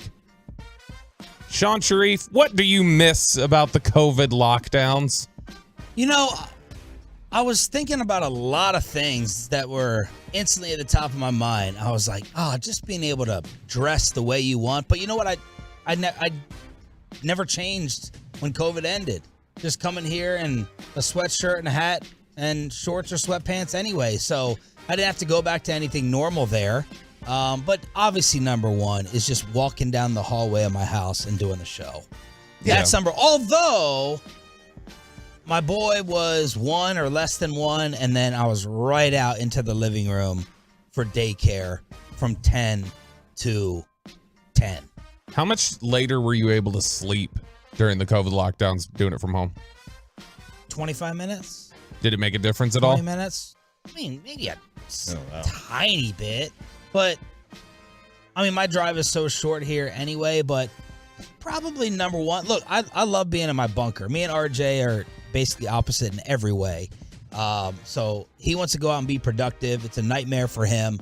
I'm cool. I'm like different food projects. What can we cook this week? I got plenty of TV shows. I can go down rabbit holes for hours on a recipe. So I did not mind it, but now if I'm very, very respectful of parents who had kids during this entire time, because after I have Ollie for 2 straight days, a Saturday and a Sunday, he needs to go back to school. And for all of you parents who dealt with that, you are heroes. You are heroes for months and months and months and months and months. RJ? It was easy for me. It was working from home. There's no reason to be ever in an office again in the world. We could easily all be working from home today. We should be working from home today. I saved 2 hours a day of my life. Half hour here, half hour home, and an hour of sleep. Well, the show wouldn't be as good at home. Yes. It'd be a lot more convenient. It's better in person with all 3 of us, but it's better. It's definitely better in person. I don't know that it's, that much better where it makes sense. It's my opinion. But I mean, I gained 2 hours a day. Like I said, I woke up, instead of waking up at 4, I woke up at 5. And then I didn't have a half-hour drive, and I didn't have a half-hour drive home. It was 2 hours for me. I mean, you can't say enough about that time. I never worked from home during the whole thing. Like Way to go, Broadus. No, it was not like Kevin Broadus. It was not any sort of a martyrdom thing. I was considered essential personnel, and we got the notes given to us by our job from Homeland Security that were like, hey, during these, remember the first few weeks there were like these curfews and stuff. We were given these notes that basically said, if you have to be out driving, you show this to them, say like, I'm essential personnel, I'm from my job, this is signed by my boss, everything like that. And so for me, given the fact that I wasn't working from home, it was the fact that there was no traffic ever. There was never anything. Yeah. You could fly into work. A drive that would normally take 25 minutes might take 15. Easy. And so I love that. What were you essential for? Salem. Yeah, we were essential. Yeah. So we had that same letter. Well, it was like an operations center that you could not. Somebody had to be there. Was your wife freaking out at the very beginning stages of this when many were afraid to touch a door handle or a box gets dropped off at your house and you had to spray it down? And we'd get a box dropped off. She would wear a mask. She would like cut it open with gloves and then wipe down what was inside of it, throw out the box, and then wipe wherever the box touched. And then you go into work and coming back home with it. Yes. And so now that was good, but also just the lack of social pressure to have to do anything. Yes. Just staying home was great. Never having any, or not even just social pressure, spouse pressure to go do anything. Yep. Is that I knew she's not going to want to go out and do anything. I can stay home all the time. Peyton, what was it for you?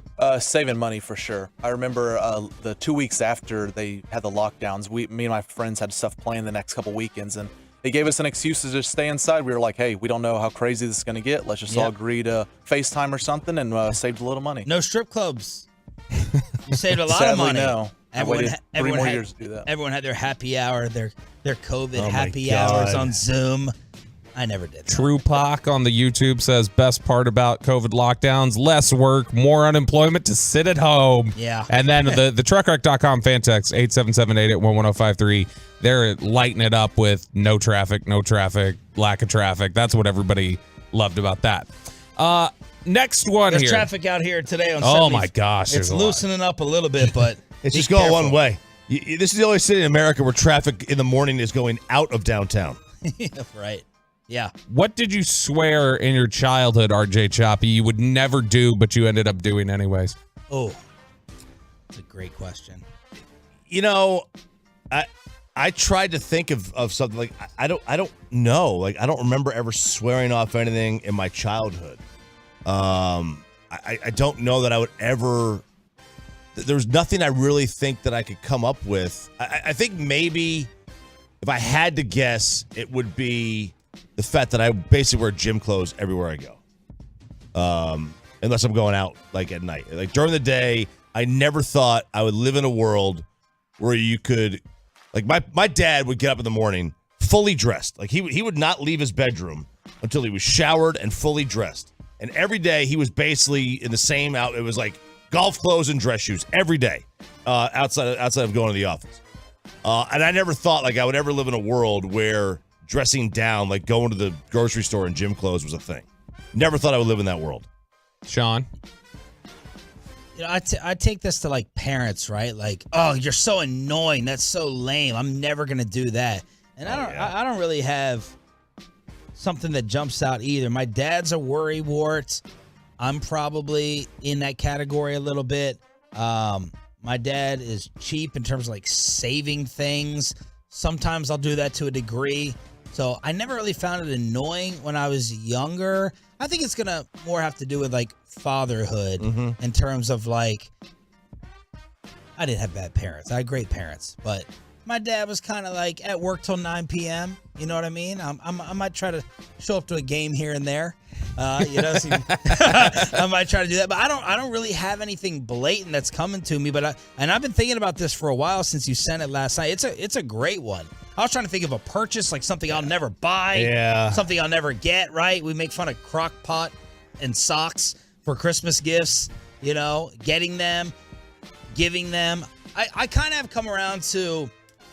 I don't want to give presents anymore for any holidays to people. And I don't want to get them back either. The exchanging of gifts, I never would have thought when I was younger, oh, rule out presents just for kids. Just for kids. But like Sandler, like me and Jared, we're just ping-ponging gift cards. That's all we're doing. Till one of you dies $50 ahead. It's it. It's just 50 back, 50 this, 50 this, 50 that. And it's totally like, it's not thoughtful whatsoever. It's Facebook, or you see a post. Oh, crap, today's your birthday? I'm going to send you a gift card. Here's Tiff's Treats. I'm going to send it. So something I never thought of when I was a kid that I'd like to end is adult presenting. Yeah, I think adult presenting's terrible. I did not think of parenting when I was thinking about this. But, it's a good point. Like, I never thought I would say to my kids, one day you'll wake up and you'll learn. Or when I was your age, I never thought I would do that. That's something your dad did. I would never do that. Yeah, you never thought you'd be the, when you're a little older. When you're older, you'll realize. You'll thank me one day. What's yours? I got two that stood out to me. The first one is I never thought I'd be the one who would just want to stay in all the time. And I do. I want to stay in like all the time. I don't want to go anywhere. I'm out working enough consistently that nighttime is the only time I'm going to be able to actually sit in my living room and relax. And so that's what I want to spend my time doing. The other one might shock you a little bit. I always swore I'd never drink alcohol when I was a teenager. Really? Yeah, I was just like, nope, never going to happen. Never going to be about it. In fact, I think I've said this before. I don't know that I said it with y'all, but I had my first drink of alcohol at 20. So I waited all the way till 20 before I had alcohol. Yeah, and then I quickly did that. We got a lot on the truckwreck.com fan text. Smoke said I'd never dip. I'm 38, been dipping for 20 years. Yeah, tobacco's a good one. Get a divorce from the 609, 214 vaping. You've got 682 loud music in the car. Never thought you'd be that person. Peyton, what do you have? So mine's easy. It's video games. I swore that once I was out of the house on to college, I was going to grow up and never play video games again. I was going to get rid of every game system I had and grow up and focus on my career, and it's been the total opposite. Well, you're not out of the house, so it still applies. Yeah. Well, I went to college, I was out of the house for 3.5 years. Oh, okay. Yeah, music for me. I'm like, I'll tell them, man, I'm like, should we ask them to turn it down? Can we ask that? Like, it's way too loud in here. It's way too loud. This restaurant atmosphere, I want to be able to talk to you. Go into a club or go into a bar, and I'm like, this is like a little bit too loud. I probably never thought I'd be thinking about that. Kristen hates how loud I play the music in the car. So we got and my TV's loud as hell. Everyone thinks I'm partially deaf because I have the TV blast. Listen to your headphones. When he takes his headphones off, I can hear them in the break. They are exchange me. Let's see what your headphones sound like. I may not be able to reach. Oh, and these are mine. Way go ahead, to put go. mine on first. Well, you guys are swapping headphones. This was a mistake. Next question, Bob. Yeah, so He's on. yeah, well, you guys are swapping headphones. Kristen, what she hates, we just got the new Explorer from old Rockwall Ford. Thank you to Jeff Hicks and the team over there. We got the new Explorer, and it's got a really good sound system in it. And so I went in there. First thing I do, I was tweak the bass, the treble, everything else, just like perfect sound to get it just right. And I get in the car the other day, we're driving, I'm like, why does the balance sound off? I was like, did you adjust the balance and take it out of the back seat because the kids are back there or something? And I clicked it, and I looked. She had zeroed out the bass. Zero. And I was like, oh my gosh, this is why this sounds so tinny. And she's like, it stabs my ears. I hate it. So we can't agree on the sound in the car at all when we're driving together. Ask Reddit with Bobby Belt here on 105.3 The Fan. A Dave Matthews ticket giveaway is coming up, by the way. Developing situation. Just another Aaron Rodgers sign. Schefter reports the Jets are working to reach agreement with Alan Lazard. Oh, baby. Nathaniel Hackett, Alan Lazard. It's all lining up for A-Rod in New York. Next question from Ask Reddit. Salt and pepper needs to be said in that order. What other things have a specific order they should be said in your opinion? Peanut butter and jelly. Yes. Can't say jelly and peanut butter? No, you can't. It's wrong. Half and half. Has to be said in that order. In that order. What else has to be Can't say and half. No. Bacon and eggs. Bacon and eggs. Yes, eggs and bacon doesn't sound right. A couple of the ones submitted by Reddit. Mac and cheese. Yep. Yeah. Rise and fall. Obvious. In and out. First and foremost. Sean and RJ. Brian said that one. That was a good one. Well done, Peyton. Wear and tear. Loud and clear. Yeah, clear and loud would drive me. If somebody said pepper and salt, I would find them to be a cereal. Yeah, I would too. A T&A. Duh. It's an easy one. Yeah. That's T&A. another one. Smith & Wesson. Got to have that. C&B. Yes, that is true. I don't know what that is. Yes, you do. There we go. Got to be in that order. Okay. Took you a second there. What else is there? Safe and sound. Safe and sound. I think that's obviously one. Obviously, we say macaroni and cheese. Fish and chips. Yes. If you're of that persuasion. What about mustard, ketchup and mustard? Oh, it's got to be. You just saying mustard and ketchup made me want to plug my ears. No one says mustard first. You say mayo and mustard and ketchup and mustard. Mustard comes last, I think, all the time. Even though I believe it's the best of the three. Okay. Spaghetti and meatballs. These are from the truckwreck.com fan text. 214 rock, paper, scissors. 682 bread and butter. You know, when I was a kid, and we're I'm choking on my own saliva. Did you just do exactly what you said you swore you'd never do? You're saying when I was your age? Again? You're doing it again here? Where I grew up, it was paper, scissors, rock. What? Yeah. Okay. Gross. That sounds like the same place that would have a strip club called Frank's Chicken House in Manville. That's true. It did. All right. Front and back, 512 TNA. One more. One more. What food has the worst texture? And this is an easy answer, by the way. It's a mealy apple. Oh my gosh. What's mealy? So when you get those red apples, if they haven't been refrigerated or whatever, and you bite into it and it's almost like sandy texture or whatever. Oh my gosh. That's disgusting. It's oatmeal for me. Really? I can't stand oatmeal. What's it remind you of? It reminds me of vomit. Oh, okay. I've never had oatmeal. I won't eat it. You've never had it? I won't even try it. Like the texture.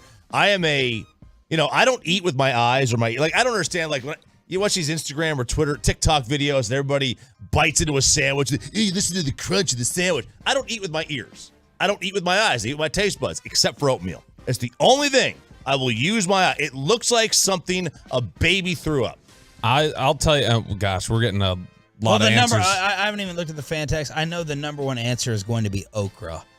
That's one of them, but we're also getting scallops, watermelon, oysters, mushrooms, tomatoes, marshmallows, tapioca. I'll tell you, anything that's in a casing.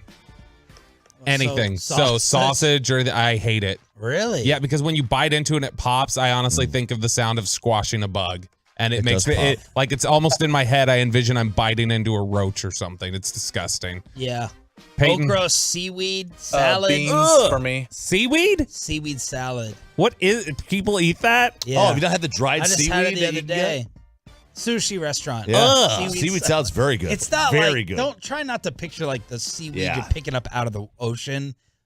It's like it's hard not to. It's hard not to. I'm gonna bring some dried seaweed in for you. You're gonna have some 214 cottage cheese. A lot of people do not like cottage cheese texture. Yours is Mine was beans. dude. Oh gosh. You're the worst. You are the worst. You're the worst. It's like eating a pile of mud. First you gather the foreigners. First you insult rice and beans with the Texas Rangers. Now just beans. Then now it's just beans. Just say it. Say what you want to say. Gather the foreigners. Yeah. Bananas. What's wrong with banana texture? Mush. Yeah, it's mushy. My thing is the taste. Like you can't just ever say you can't. There's no such thing as a hint of banana. You put banana in anything, even the slightest bit, it completely takes over the entire taste structure. You also had this take on avocados.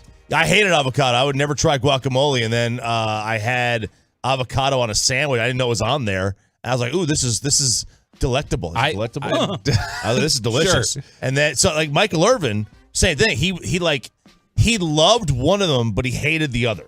So he either loved guacamole but hated avocado, or loved avocado but hated guacamole. I don't know which one it was. I like avocado. Guac is too strong to me. Like just the lime and the salt taste and everything else. But I think avocado, and we've gotten a bunch of people text in the answer avocado for the texture. I think avocado texture's great. Like I think it's just like smooth and creamy. It's really good. Sandler was listening in Arizona. He said, "Our gifts are thoughtful." Stop. And then Mike Florio. We may have to try to pop Florio on here, Peyton. Stand by. He sent me a press release from Michael Irvin's agent. Michael has dropped the lawsuit, technically, against the Marriott and the accuser. Michael and his attorney will hold a press conference this morning at 11 a.m. where the video of Michael Irvin and his accuser from the hotel will be shared. The press conference will take place blah, blah, blah, Regency Plaza, blah, blah, blah, underground visitor parking. So they're sharing the video, and they're holding a press conference at 11 a.m. Is there any way that this is not a settlement? Can't imagine. I can't imagine he's going to drop it and get nothing, walk away with nothing. Especially if they're going to stand out here and show the video. But see, a settlement you would think maybe part of a settlement would be that you can't show the video. Right. So I don't know. Well, Florio says he's available in 20 minutes. What time is David Helmut's flight out of town? He may have to stick around for another segment. 877-881-1053, truckwreck.com text line here on DFW Sports Station. All right, let's get to the new rules in sports. You have the NFL proposals. I'll knock out the one real quick from the NBA. Shams reported that the league is basically going to agree that you have to have a minimum number of games played to be eligible for major awards as the new CBA agreement will put into place. So this is trying to solve load management. Yeah, there was a rumor about this, a report about this about a couple of weeks ago that this was going to, maybe one of the things that was going to happen that they were talking about as a solution. But I guess the question is that, like let's say you're Joker. Let's say Joker wins again. Is Joker going to go out there and say, "Oh, who cares? Do I? Who cares how many if I win another MVP?" Does LeBron care at his age about an MVP right now? Probably not. It's probably not going to impact LeBron. Kyrie is probably never going to win an MVP anyway, so he's going to continue with his load management. What if you really jack up the incentives? I don't know how high they are now to win MVP. Then you can have these guys get $1 million to win the MVP, $10 million, whatever it is. Yeah, I still think it matters. Like if Luka hasn't won one yet, I'm sure matters that to him. It would matter to Luka and Luka. But see, I also think what was the report yesterday was it's going to be 58 games, which just seems nothing. That was the report. Yeah, the report says 58 because that's 70% of the games. What? Which, okay, I know there's some guys who end up playing around 50 games a year or whatever, but to me, 65. 65? That's 80% of the games. I'd put it at 72. I mean, have we gone so far the other way to where MJ is playing 80, 82 games every year to where now you can't even expect 70 out of these guys? I guarantee the fan text will agree with 70. The higher the number. Higher the number, the better. Would you agree with... But then you knocked out with an injury. An injury forces you to miss 10 games. Should you be eliminated? A legit injury? If you play 14 games in the NFL, 14 out of 17, should you qualify for MVP? Yes. You should That's the 80% threshold. That's 65 games in the NBA. Yeah, but here's the thing. Like, Jalen Hurts lost the MVP this year when he sat out 2 games. He lost an MVP he shouldn't have won anyway. I mean, Mahomes was kind of the favorite throughout the last month. Right, but how much of that was because Hurts got hurt in the last part month? of it. Yeah. And that was 2 games. Like, you basically have to play every game, almost every game in the NFL to win it. Like, you're not going to miss 2-3 games and win the MVP. What we're going to run into is if someone in 15 games has even better stats than the winner, then we're going to get into that controversy if they miss because of a legit injury. So the NBA, at least they're trying to fix it. I applaud it.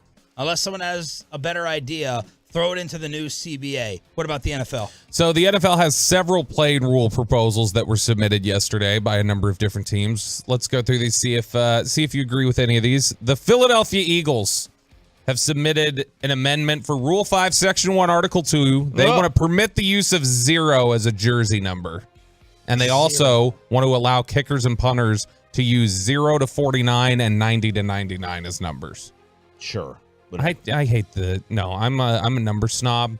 Me too. I hate the single-digit wide receivers. I like. Oh, really? Yeah. I love that. Nope, they're terrible. I hate that Diggs wears 7. I hate it. It's just a product of whatever we grew up with, right? Yeah. It's just a comfort thing. It's just a comfort thing. That's all it is. Like, it doesn't really bug me. I wouldn't vote against it. Fine, do what you want, but I want number 83 for my wide. I want linebackers to wear numbers in the 50s. I want receivers to wear 80s. Like, there are just certain rules. Yeah. I when the phenomenon came along of linebackers. You're usually the history stickler. You're usually that's the way it's always been done. You got to do it. Don't change. But that's not the way it always has been done. Like, they had that back in the old days, and then they moved it, right? Like, it was that's a newer thing that they made. What? What's new? That you're in the 50s? I mean, sure. Like Fred Biletnikoff wore 25 as a receiver. Yeah. Harold Carmichael wore 17? Yeah, or whatever so like, he did. That's history from our youth. Yeah. I like college football. Like college football, that you wear anything. Oh yeah, you love Denard Robinson running around wearing 99 as a quarterback or whatever. He wore 98 at Michigan. Here's what I hate. I hate that. It was disgusting. I hate the number 1. If you wear the number 1, like I would not draft toast. you. I would not draft you. You're a me first player. You're the Sister Jean of players. That's a look at me. That's a look at me number. Well, so is the number you picked. What? If you wear 23, that's the same thing. Don Mattingly. No, you think that you're MJ. You think you're LeBron. You think you're the man. You think you're the best. I worked in baseball. It was Don Mattingly. It was the same thing as number 1. Another rule submitted by the Eagles, and I'm on board with this one. Permit a team to maintain possession of the ball after score by substituting one offensive play for an onside kick attempt. The offensive play would be 4th and 20 from the kicking team's 20-yard line. Deal. Done. Is that too far, though? 4th and 20? I was always more 4th and 15. 4th and 15 from your own 20. I would do 20. It needs to be difficult. Yeah. 4th and 20 is easier to convert than an onside kick, but it's still difficult. It's still 4th and 15. Too easy? I think it's not too easy. Mahomes would be 70% conversion rate. Mahomes would be 70%. It needs to be 4th and 20. Okay, fine. 4th and 20. I can agree to that. The Chargers submitted an amendment to make the adjustment of the play clock following an instant replay reversal consistent with other timing rules. So basically, after an instant replay, I think you get 25 seconds on the play clock. And so they're saying it should go back to 40. If you reverse the call, it should be going forward as if the play clock was at 40. And so that's their submission. Detroit submitted a bunch of them, all to do with challenges. They want to expand coaches' challenges to include personal fouls called on the field. You okay with that one? Personal foul. Like, from a replay? So they want to be able to review personal fouls. Fine. So like a roughing the passer? Is that what you're talking about? Okay. Yep. Detroit wants to provide clubs more opportunities for a third challenge, not just you win the first 2 and you get a third. Sounds like they want 3 challenges a game. Sure, whatever. Okay. What if you limit it to you get 2 in the I've always wondered about this. What if you just limit it to like you get 1 challenge in the first half, 2 in the second half, and just made it that rule? No. Do they carry over? No. They're like, I mean, you Right get 2 now? challenges a game, period. Okay, so they carry. If you don't use any of them in the first half, you have still 2. Yeah. Yeah, I'm okay with 1 in the first, 2 in the second. So, and then their final one, they want to expand replay officials' jurisdiction to allow for consultation regarding penalty assessment. So they want to be able to also be able to consult back somewhere back in New York on penalties and just say like all that. So you guys are pro Detroit. Houston wants to expand Houston does. the replay officials' jurisdiction to allow for review on failed 4th down attempts so that they can make a call from the booth and say, hey, we're reviewing that 4th down attempt, not just scores or whatever else. The Rams want to make fouls for roughing the passer subject to replay assistance or review for coach's challenge. And then the New York Jets, the most boring one, they want to expand the crackback prohibition to players who go in motion and go beyond the center to block. So you won't be able to crack back there. And so those are the rule submissions. All right. So there it is around the NFL with free agency taking place. It's Sean, RJ, and Bobby. David Hellman is set to join us in 10 minutes from FS1 and his new Hollywood fame. Let's hook up the Tolos, Peyton. All right, Tolos, that's right. Caller number 10 right now at 877-881-1053 wins a pair of tickets to see the Dave Matthews Band at Dos Equis Pavilion on May 20th. Get tickets and information now at livenation.com. That's caller number 10 at 877-881-1053. Let me knock out some odds from Vegas. By the way, they had Carolina picking 1 2 weeks ago. Team to select first in the draft, Carolina was the favorite. Somehow they knew that at 5-4. Now, maybe Carolina trades out, but it was Carolina, Indianapolis, and Houston in that order. So if you bet that weekend trade, Bears, Panthers, you hit. DeAndre Hopkins' next team. Kansas City. They're second. Tennessee. No.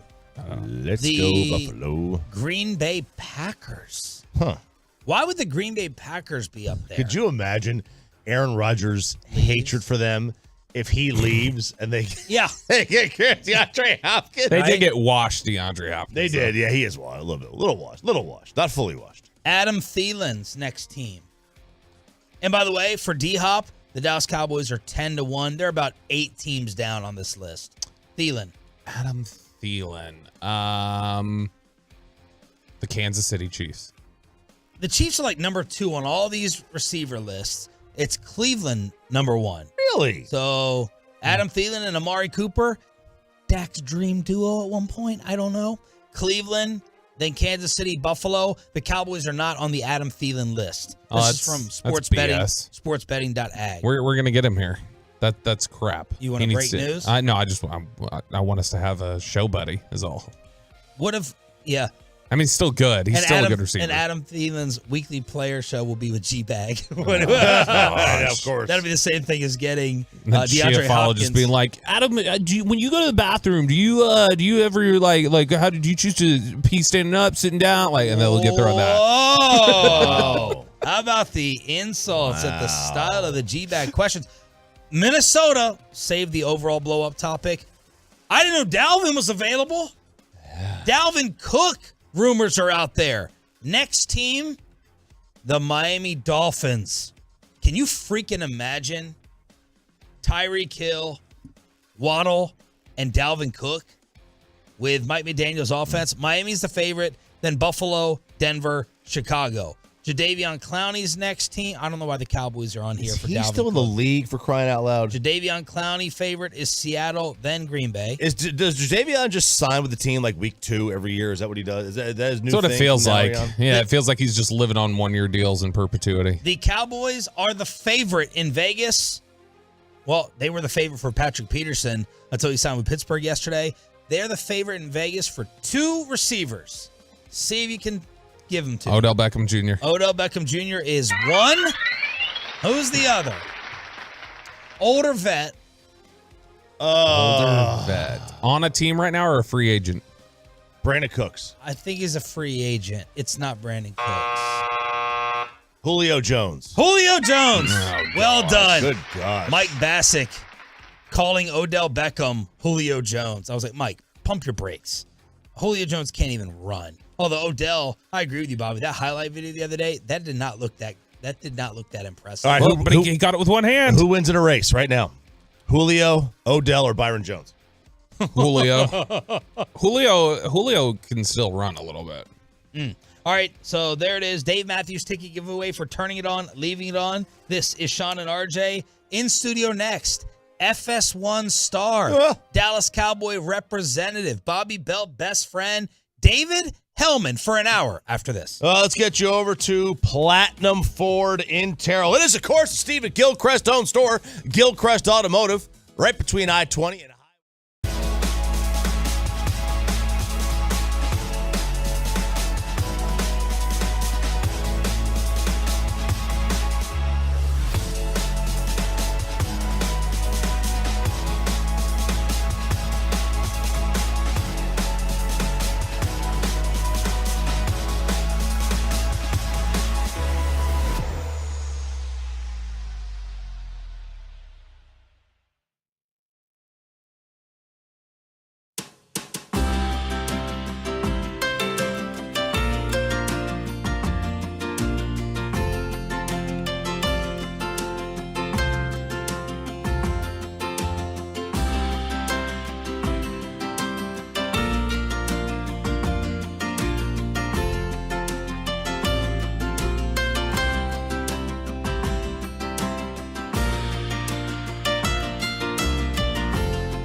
Fan Studios, secured by DFWSecurity.com.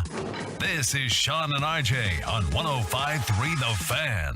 All right, Mike Florio is going to join us 1 hour from now to talk about Michael Irvin dismissing this lawsuit. Is this a settlement? He's got a press conference at 11 a.m. today with his attorney, but joining us in studio is David Hellman, back from Hollywood.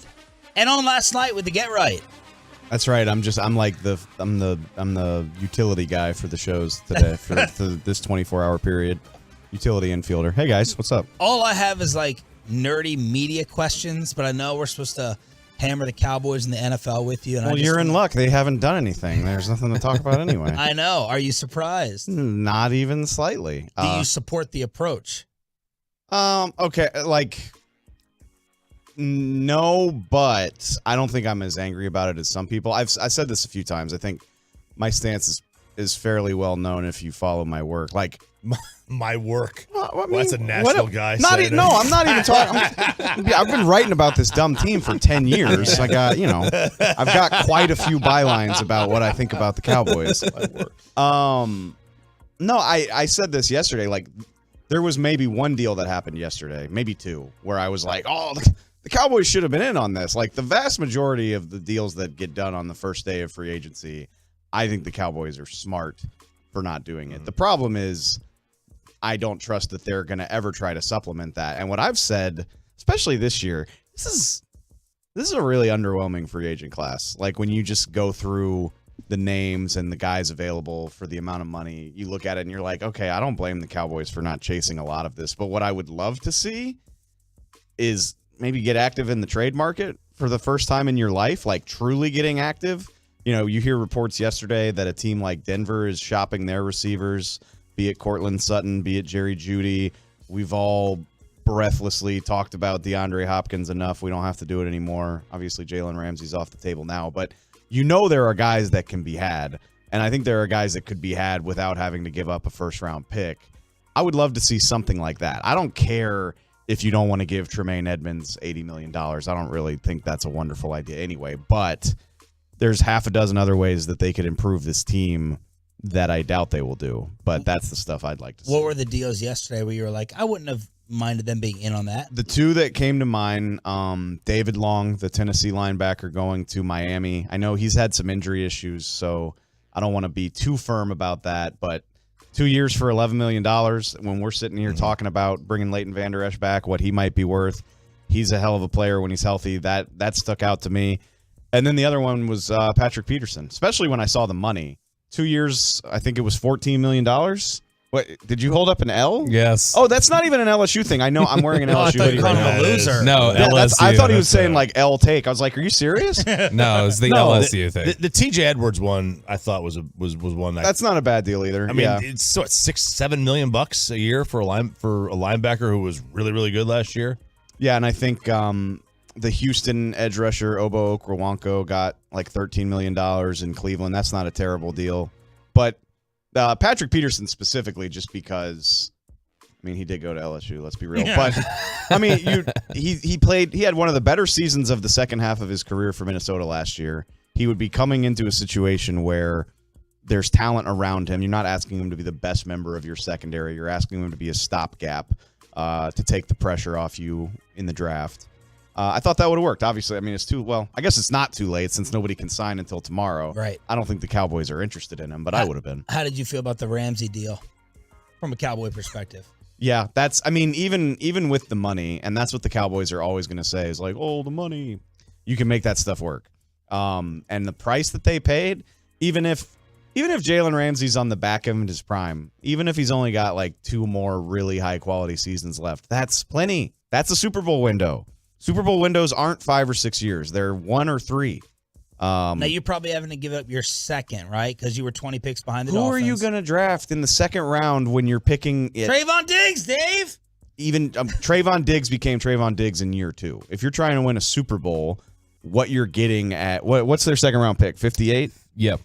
So when you're talking about right now, and I get it, draft picks are about more than that, But who's going to give you more over the course of 2 seasons, especially when you've already found Trayvon Diggs? You don't need to find him again. They picked Tristan Hill at 58. Thank you for that, Bobby. I appreciate that. He was a stud. Hey, stud. Okay, Trayvon Diggs is a good answer. Good job, Marinelli. That was a really good Marinelli. Tristan Hill. Cheeto Awuzie became a solid player, but you're not. You're doing that deal every time for a guy like Jalen Ramsey. So, yes, I would have absolutely been interested in that. You know who I think they would have been interested in yesterday that signed? Not at the price he signed. I think they would have liked Bobby Okereke, the linebacker from Indianapolis that signed with the Giants. But he signed draft pick. He signed the Bobby Wagner deal that we had suggested a couple weeks ago. It was $10 million a year, 4 years.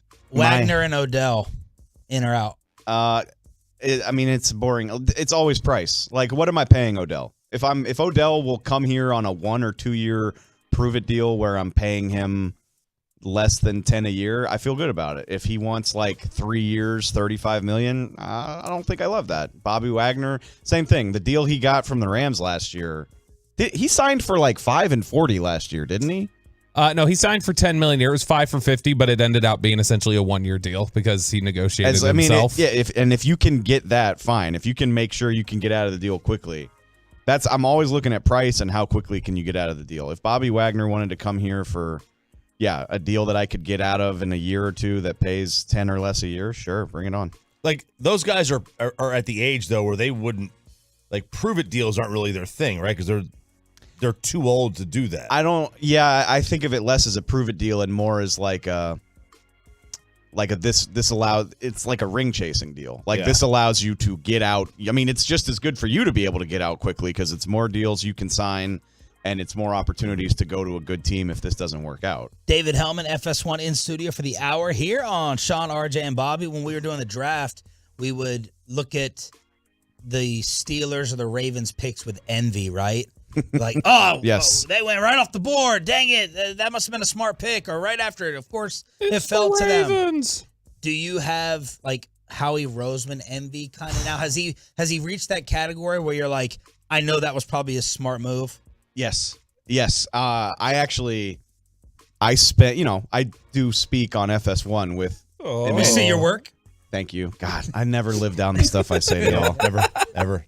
I wasn't even talking about TV. No, I was talking about my other career. I was talking about all the other places you can consume David Hellman content. I hate it here. Aren't you he's the star, is it the big lead?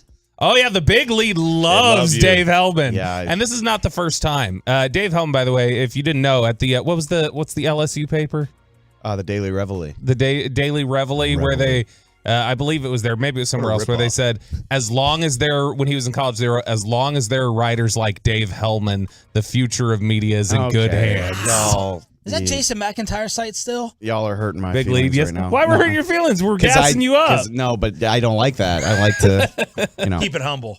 What were we talking about? Howie Roseman. Oh, no. So I do the show with Emmanuel Acho and Shady McCoy. Wow. Both of who played for the Eagles. So they both have a really good relationship with Howie Roseman. And on a national TV show, you're probably not talking a whole lot about GMs of teams, but we did like 10 segments about Howie and all. I think the world of him. I think I identify with him because he's not a football player. He's a short, kind of nerdy guy from New Jersey who started as an intern and made it work. And he's freaking awesome at his job. I'm sorry that he runs the team that Cowboy fans hate, but he's got to be one of the top 3 GMs in the league. And anytime he does something, like 3 or 4 days ago, it came out that the Eagles are listening to offers for Darius Slay, and I'm like, he's gonna flip Slay for like a 3rd or 4th round pick and turn right around and use his 10th overall pick on the best corner in this draft.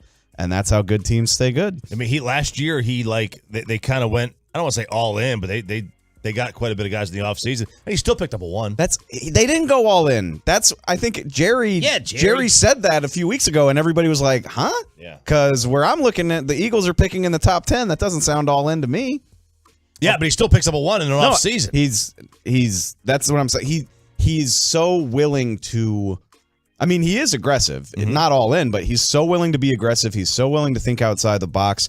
The Eagles have picked up so many, and this isn't just this year, but over the years, they've picked up so many pieces that aren't draft picks. Well, I mean, they signed Javon Hargrave to a big deal. That worked out great for them. He's a wonderful player. They traded A.J. Brown is the big one, but they've done so many little trades too. Robert Quinn didn't wind up even doing anything for them, but all he cost them was like a 4th-round pick. I remember the year they won the Super Bowl, they flipped like a third on draft day for Timmy Jernigan, who was still a really qualitative defensive tackle. That's the type of stuff I've been begging the Cowboys to do for years. They do it every now and then. Like Michael Bennett comes to mind, obviously Amari Cooper. They do it like once every couple of years. I feel like the Eagles are constantly doing it, and that's the difference to me. Do you feel like you've kind of been positioned on TV as like, all these shows and networks have a Cowboy lover and a Cowboy hater, right? They're America's team.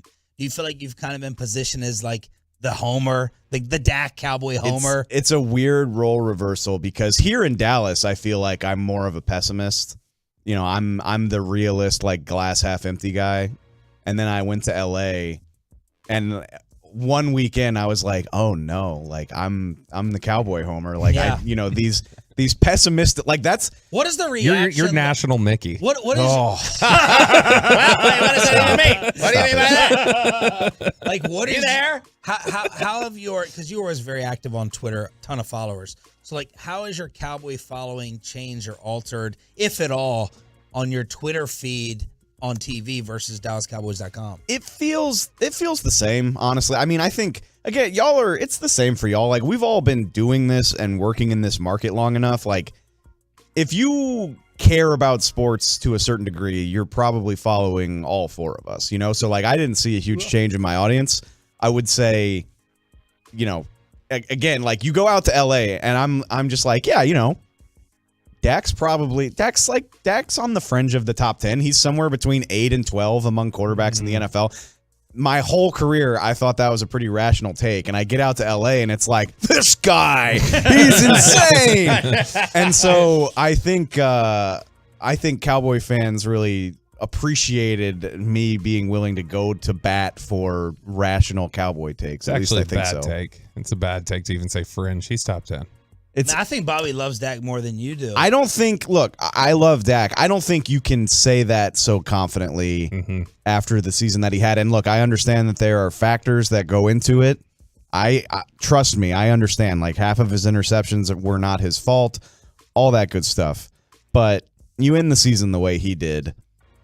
I'm not going to go to bat for you as firmly as I might have before the season started. I still, on his day, I would put him between 7 and 10, but so how do you balance? He wasn't on his day as often as I needed him to be this year. How do you balance all this with Shady McCoy, who's probably the newest Cowboy villain from the fans? It's funny. Like, I love Shady. He's a lot of fun to work with. He's a really great teammate. He actually he called me the other day to go through details. Oh, it was Lamar Jackson. We were just like talking through. He was like, so this is what I'm thinking. Like, am I right about this? Are you right about that? And this is, I haven't been on the show in a couple weeks. I've been back in Dallas, and I appreciated that he kind of still wanted to like riff with me and kind of see what my opinion was.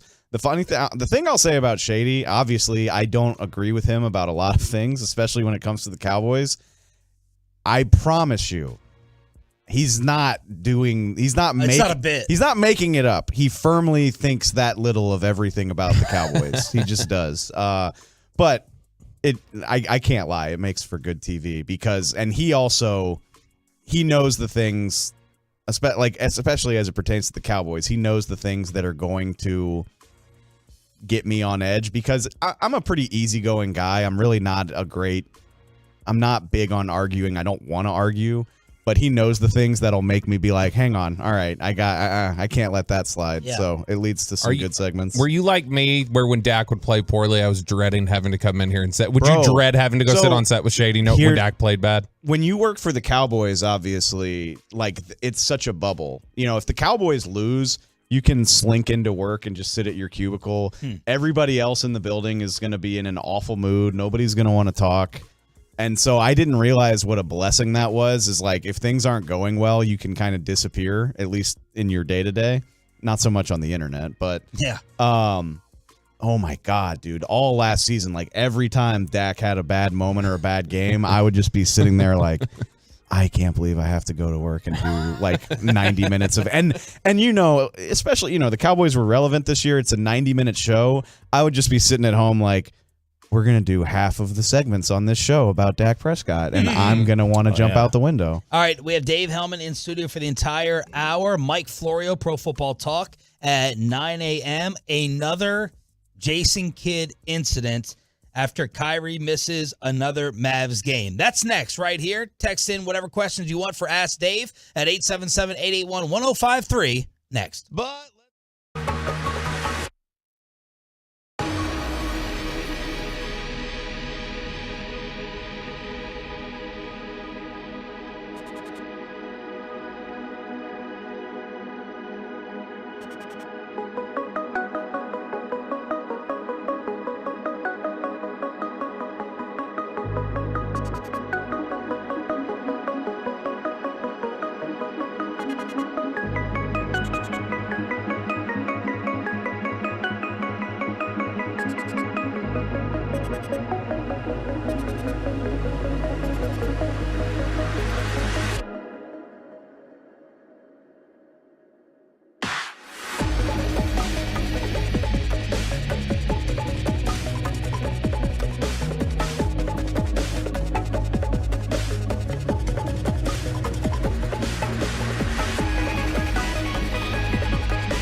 And it's back to Sean and RJ right here on 105.3 The Fan, segment brought to you by the personal injury lawyers Frankel and Frankel. There's a reason you need a special license to drive a big truck. So companies that hire drivers and put them in a big truck should be held accountable for what happens when one hurts you. Frankly, you need Frankel and Frankel. Visit truckwreck.com or call them 214-333-3333. Brooks picked up by Hardaway. Sidestep three, found his rhythm, and knocks it home, and a kiss to the crowd here at American Airlines Center. And a little look over at Luka, who didn't seem to love the blown kiss from Dylan Brooks. The Memphis Grizzlies beat the Mavs 104-88, back-to-back W's. Stars reverse. They take out the Kraken in back-to-back games. They're playing great. Mavs fall to 8th in the Western Conference. They lost this game in the third quarter, and Jason Kidd lost more Mavs fans after the game. Just understand our health. This is what we have. This is the cards we're dealt, just like anybody in this league. We got to play with the cards that we had tonight, and we played a good half of basketball with a young backcourt that's learning how to play the NBA game. And then just to put that in perspective against a very good defensive team. And so just understand, we're getting better. It's just a matter, can we be healthy in time to make a stretch run? And if we're not, that's just the season. No one's dying. No one's dying. It's my excuse for everything. Showed up late yesterday. No one's dying, Sean. No one's dying. Yeah, we blamed you for Bobby coming late yesterday, oversleeping that he was out drinking. We were out burning the midnight oil. Please back me up on I barely drank when we were out the other day. I mean, if that's what you want to call it. Oh, dear God. If that's what you want to call it. I mean, what about the edibles? It was, yeah, all of them. Yeah, no, it was half a vodka soda. Half a vodka soda is all I had. So that's Jason Kidd infuriating Mavs fans with, no one's dying. So what? If we miss the playoffs, big deal. There you go. Not to make everything about the Cowboys, but that reminds me of Romo. Yes. He's like, the worst thing that happens, I had a pretty good life, which is objectively true, but not what angry fans want to hear in the moment. You don't say it into a microphone. Yeah. Exactly. That's the thing. If Jerry had said that, gosh, could you imagine if McCarthy would have ended the season last year being like, no one's dying, no big deal. People that would have been enough for them to probably fire him. You don't care enough about this? Just fake it. Just act more upset than you are until you get off the microphone. How do you guys stack up? Dave Hellman, FS1, joining us in studio here on 105.3 The Fan. How do you guys stack up the sports, in terms of what matters the most to your viewers? What you're supposed to pay attention to the most? NFL is king, man. NFL is king. I don't think there's a close second. If there was a close second, it would be NBA. College football. I wish it would make my life easier, because that's And Fox has college football coverage. I mean, not really. They have the Big Ten. We do talk about college. We talked about college in the fall. We would do recap segments, but in terms of what people tune in for, it's the NFL. I think everybody knows that. Yes. I mean, if it's a pie chart, yeah, you're talking about 80% of the pie is NFL, and then you divvy up what's left between everything else. So not college football, NBA second. I would say NBA 2, college football 3.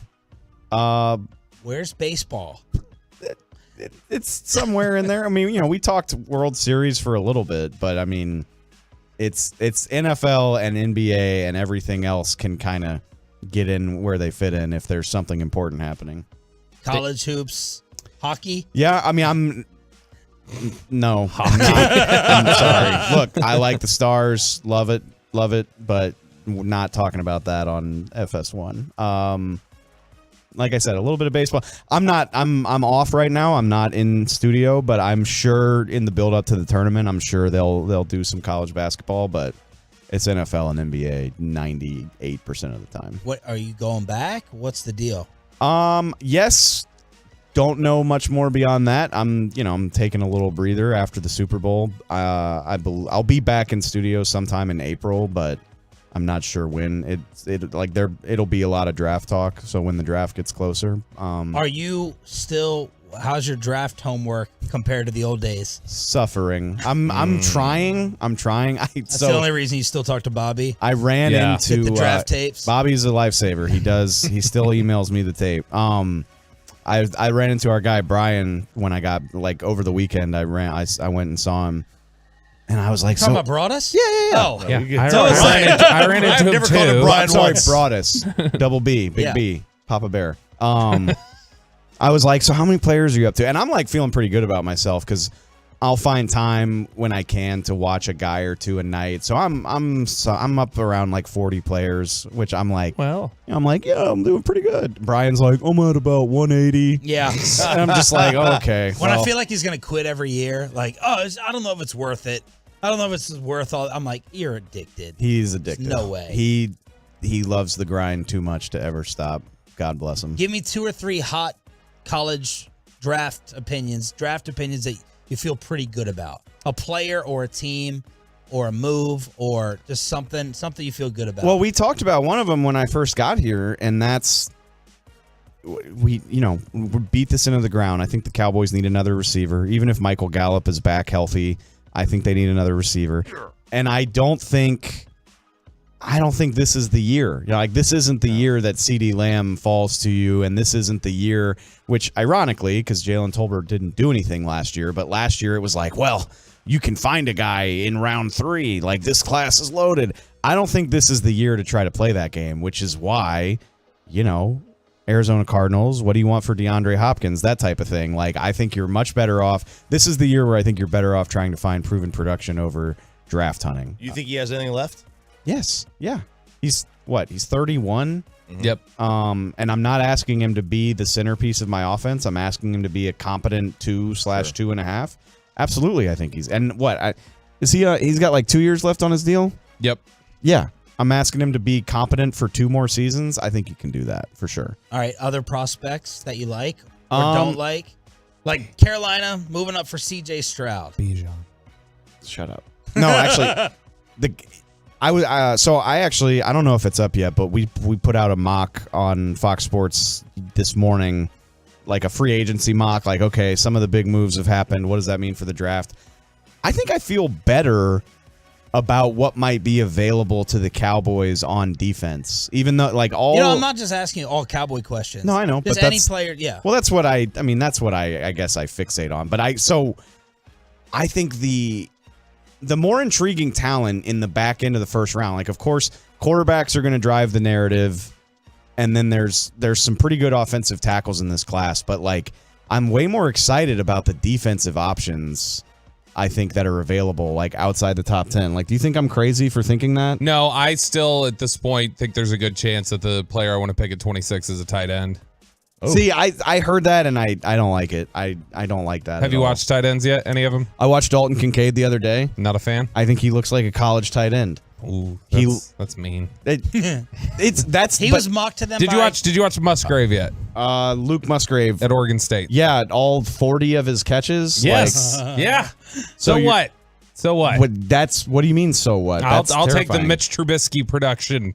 I'm the 1 year wonder. Yes, at 26. Yes. I think our buddy John Machota mocked Kincaid to them the other day. Which I'm not saying they're not good players. I am saying that the number of tight ends that can help you in the NFL right away is very small. And I'm here for a good time, not a long time. I don't want my first round pick learning like how to block and how to be useful in 12 and 13 personnel over the course of his rookie season. Does it resonate with you at all, or do you think it matters at all that Jerry on his own on the bus brought up and started talking about Travis Kelce and the impact that a Travis Kelce can have on your offense? Oh, no. Like, clearly, dude, this is my favorite game to play is like read the tea leaves, and all of y'all, I missed out this year. I had a ton of FOMO, but all y'all went up to Indy and you did your little hobnobbing, and then poor TV Hellman. We come back from the combine and everybody's like, well, there's some good tight ends in this class. And I'm like, okay, somebody was spilling the deets up in Indy that the Cowboys really like all the tight ends. So I'm not saying it's not possible, but I just look at some of the cornerbacks that are available. Like, I think I mocked Deonte Banks to the Cowboys in this mock draft. If he was still to be available that late in the first round, I would love that. And I think I feel better about getting immediate production from a guy like that. Whereas I'm scared of tight ends. I know there's a lot of good ones, but but the amount of tight ends that can come in right away and be that guy. Even Travis Kelce wasn't that guy. Travis Kelce did nothing his rookie season. Schultz didn't become Schultz till like year 3 or 4. Yeah. I like the Jake Ferguson model a lot better, where you're drafting that guy on day 3, which actually Ferguson was pretty useful right away. But you draft that guy on day 3 and let him come along behind somebody else, and he can be better for you later on. Does it bother you that Jerry was 40% of the career of Dak Prescott off for how many years he's been in the league? It's not great. Was this year 3? It's not. What's he in his second year? It's not. But look, we all. I mean, do you guys cite our names when you play Jerry audio? Have we ever gotten one shout out? We put actually. So I'm not a hater. We usually put the name or the affiliate on like on the board or on the graphic. And since I've gotten there, because again, I'm a local guy, I understand how it goes. If it's somebody that I know or like, which I like all of y'all, sometimes Bobby. Yeah. If it's somebody that I know or like, I'll be sure to be like, oh, that's my guy, Sean Sharif. Like, thank you so much for thank you. Nice. Well, yeah. I know how it feels to not have my work credited by a bigger outlet, so I try to return the favor when I can. Say his name. Who do you love in the draft? Like, who's your guy? I think if I had to say, so I have 2. I don't think you can really call a guy a pet cat if he's a first round prospect. Because everybody knows who those guys are, but I really, really like Kalijah Cansey. Who's that? He's defensive tackle, Pittsburgh. It's not fair, but he's an undersized D tackle from Pitt, which is where Aaron Donald went to school. That's the comp he's getting. It's not fair, and he's not Aaron Donald. I mean, people think Aaron Donald was like some sleeper. Like, he won the Bednarik Award in college. Like, he's the most decorated player in Pitt history. He's been amazing his whole life. But this kid, he's 6'1", 286. He ran a faster 40 than like half the receivers at the combine. And I know that doesn't matter, but his quick twitch, his burst, the way that he gets off of blocks, he's very enticing D tackle prospect. And I was thinking about that last night. The Seahawks signed Draymond Jones, the Denver DT. And I was like, man, I just want to watch a game-wrecking D tackle. I know they're hard to find, but your Chris Joneses, your Aaron Donalds, your Javon Hargraves, like, the Cowboys haven't had that type of quality at D tackle in 20 or more years, and it would be fun to find one. Chop, run down your positional values. Let's see if Hellman agrees nowadays with where football is. Well, quarterback, of course. Yeah. No, let's go down the ones that don't matter. The ones that don't matter? Yeah. Oh, running back. Yep. And the entire defense. Not true. No. Give the position group. Positions matter. Players don't on defense. Pay position groups, not individuals. So it depends, but okay. Safety. Anything up the middle. It used to be up the middle was big. Now the middle's bad. Outside. You got to deal with the outside. Linebacker, D-tackle. Corners, edge. Good. Sure. Linebacker, safeties. Tackles. Run safeties. So strong safeties. Strong safeties is a waste of time. And then defensive tackles that don't rush the passer. Hope Donovan Wilson's not listening right now. Waste of time. Yeah. I mean, Donovan Wilson's worth league minimum. I would. Oh my God. It's a joke. It's a joke just for you, Bobby. I would argue. I think safety is kind of seeing a renaissance in terms of all of the things you can do with them, especially nowadays. Some of these guys are just freaks in the sense that you got to be big enough and strong enough to play in the box, but good enough in coverage to play back. And if ones that got to guard the tight end, absolutely. A guy that can erase tight ends, cover half the field, get down in the box, maybe move into the slot. Like, you're trying to tell me Minkah Fitzpatrick is not valuable? Because he's awesome, and any defense should really, really want him. I think the right guy at that position is worth what they get paid. Let's do a little plead the fifth with Dave Hellman. Let's see if we can make him a little uncomfortable. Yay. With some either ors. Dave Hellman in studio and Mike Florio top of the hour here on Sean and RJ. But let's get you healthy.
Don't make me take off my belt.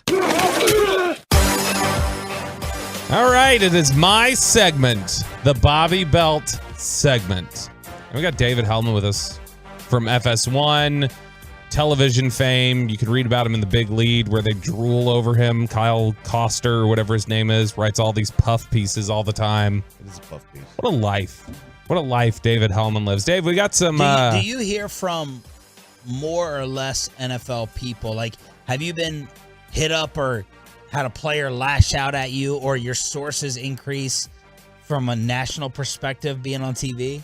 I haven't noticed a huge difference, honestly. I guess I wind up in more like big time clips, but it's not usually my take that's the source of the controversy. So I haven't noticed a huge difference. I would honestly even say a little bit less, because now, like, I don't cover the Cowboys specifically right now. I've kind of tried to leave those guys alone. Like, I'm sure you're getting it enough from all the beat writers that I'm not going to bother you. So I would even right now a little bit less, but hopefully I get to keep doing this and I can kind of see that grow a little bit. So one of the things I used to do, Dave used to be on the pregame show for the network every week, and every week I'd offer $50 to $100 to work in phrases for him to say. That is true. On the air, or little sentences or whatever. If I offered you that now, did you ever do it? Speak a couple times. If I offered you like, I'll get a text from Bobby at like 8 a.m. on a game day and be like, $100 if you can say 9 God twice during your interview. In reference to Jalen Smith. Jalen Smith. There you go. I did one. You did one once where you made me say it, I had to say it twice. Dacky P twice. I had to call Dak Dacky P. And the second time I did it, Brian on air was like, "What the hell's going on? Like, what? Why do you keep saying that?" I was like, "Can we just get to break? I'll explain it later." Yeah. So if I do that for speak, will you take me up on it? It depends on what you want me to say. Yeah. If it's kind of harmless, sure, but if you want me to call somebody something mean, then absolutely not. Oh gosh, then I need to really think about what kind of investment I want to throw at this. Yeah. So we got a couple questions for you. I'm for the first question I want to ask Dave, because you just kind of inspired it. Has any player gotten into your guilt? Who can you share, now that you're no longer DallasCowboys.com, any great stories of somebody yelling at you in a locker room or anything for something you wrote? Oh man. Somebody. I mean, there was one. I had one incident where, actually, it's funny. And the players are reading the website? Or are they just here? In my experience, very few players are actually digesting the content, but they've got people telling them about it. That's typically my experience. Yeah. I don't want to say any specific names, but I remember this, and it was a valuable lesson of just like Scandrick. No, Scandrick and I were actually really cool because I enjoy banter, and I think like when Scandrick realized that he wasn't going to hurt my feelings, he appreciated that. No, in like 2017, if you'll remember, they had a losing streak where they got their asses kicked like 3 weeks in a row, and it was right around the holidays. And I made some glib comment about, I was like, well, you know, don't use the post office for your Christmas shopping needs this year. Like, the Cowboys are ready to mail anything in for you.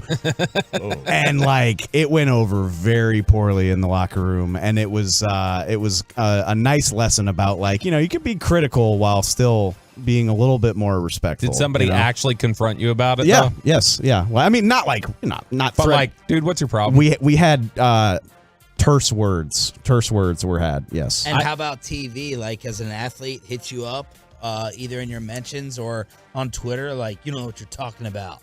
Not that I am. Or a coach or anyone. Not surprisingly not. And I kind of, you know, it's a big platform. It's a national TV show. I kind of thought that might go with the territory. But you're also not. My theory in TV is, like, they say, you know, in sports everything is cyclical, right? We're gonna get back to the run game at some point in time, or the big man in basketball.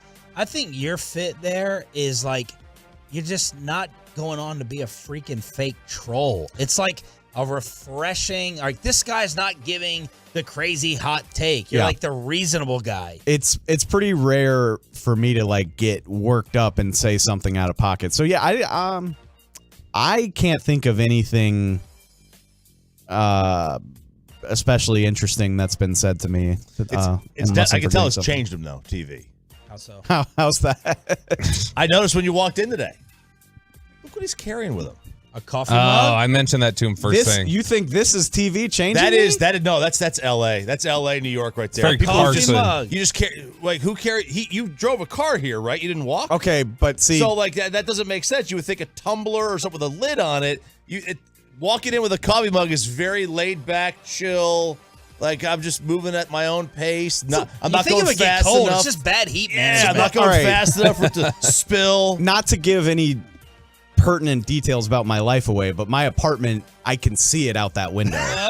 So like, it's not like if I had to drive across town to get here, I would have used a tumbler. But I was like, oh, I'm going a quarter mile. I think I can make this work. Because it's a very like the coffee mug over the tumbler. I think is a very I imagine like out of work authors like carry mugs everywhere they go. So I don't like tumblers because it's too hot. Like it does too good of a job where 30 minutes after you pour the cup of coffee, it still like burns to drink. So I do prefer a mug. Like if you had like appreciate your very observational. If your next thing is like a suit jacket with a scarf for like the winter, you've completely changed. I would have to make fun of myself if that is what wound up happening. One of my favorite, I'm gonna add, if you shut it down, that's fine. But I don't think you'd shut it down because there's nothing negative about it. My favorite, can I tell my favorite Dave Hellman player interaction story of all time? Oh yeah, Witten. Sure. In the about the LSU game. Yes. Okay, yeah. so this is one of the best.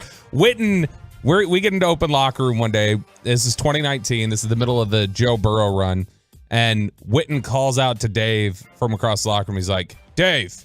He like kind of marches over and which typically when somebody says that, you think you did something wrong. He was panicking. You could see it on his face, like, what did I write? Yeah. And so he's like, Dave, when I was growing up, I was a big fan of Walter Payton. I loved Walter Payton. He said Walter Payton used to, and he was such a class act. He'd score a touchdown, toss the ball right back to the ref.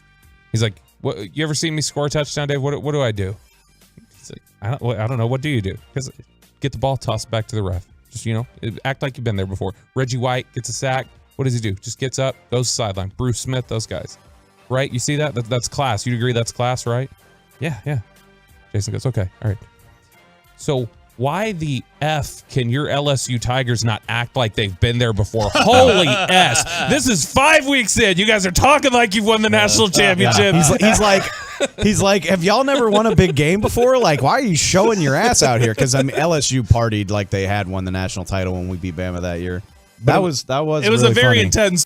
In LA, like there are no parking lots. Like even if you want to go to CVS, you've got to like valet in a garage or park like 3 blocks away.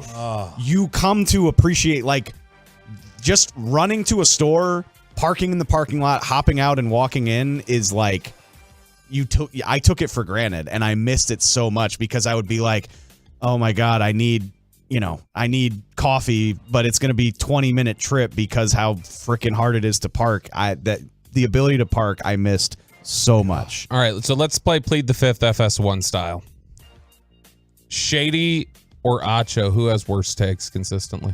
I'm not going to say worse. Shady has the takes that I disagree with the most often. Like Acho and I are usually pretty in line. So not worst. Okay, all right. Take I disagree with. I definitely disagree with Shady more often. Who would you least want to share a 16-hour car ride with of those two? Oh. I mean, maybe it's Joy Taylor. I think he and Joy are like Instagram buddies. Every day, you know what I see on Instagram? Buddies with all of them. You know what I see every day on Instagram? I see this from Joy Taylor. Hey, Dave. What are we doing, Dave? We sit next to each other.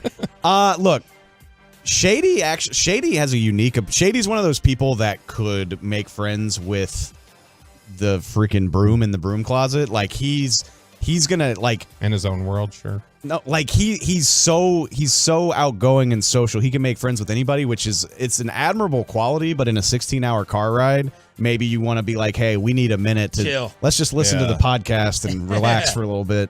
All right. What is the worst show on FS1? Oh wow. You can plead the fifth. You can plead the fifth. I'm pleading the fifth on that. I was trying to think of a smart aleck answer. FS1 personality that you would swap one of your teammates for on Speak? Nope, I love my teammates. No way. Pleading the fifth. Okay, if you could add a fifth then. From any of the other shows. Any other FS1 personality.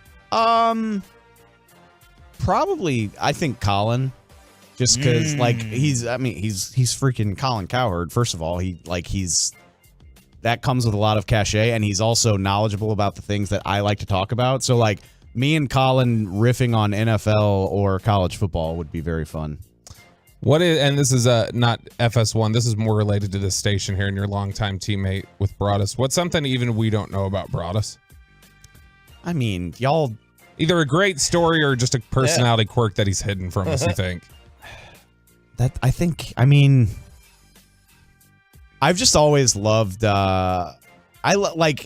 Brian's he's a middle-aged white dude, like, and he's very buttoned down. Like, it's either the puffer vest or the button-down shirt. But the funny thing, he hides his swag in his shoes.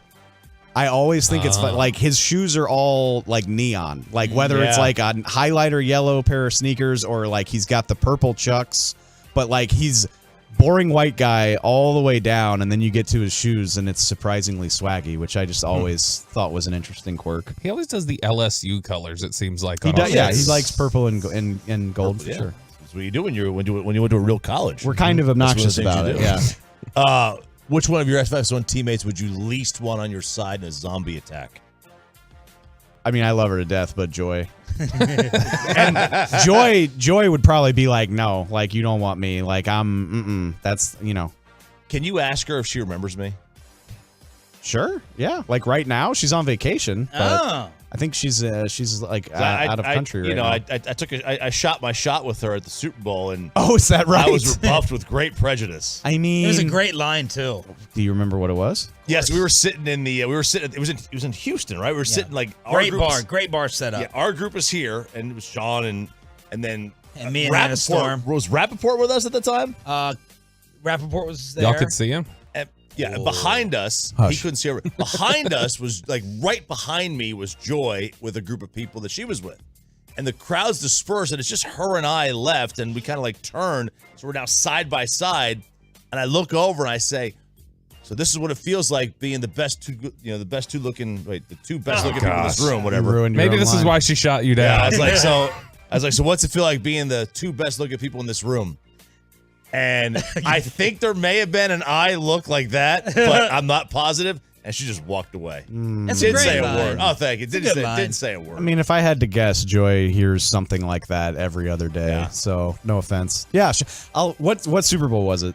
It wasn't Houston. So 2016. What was your pickup line probably.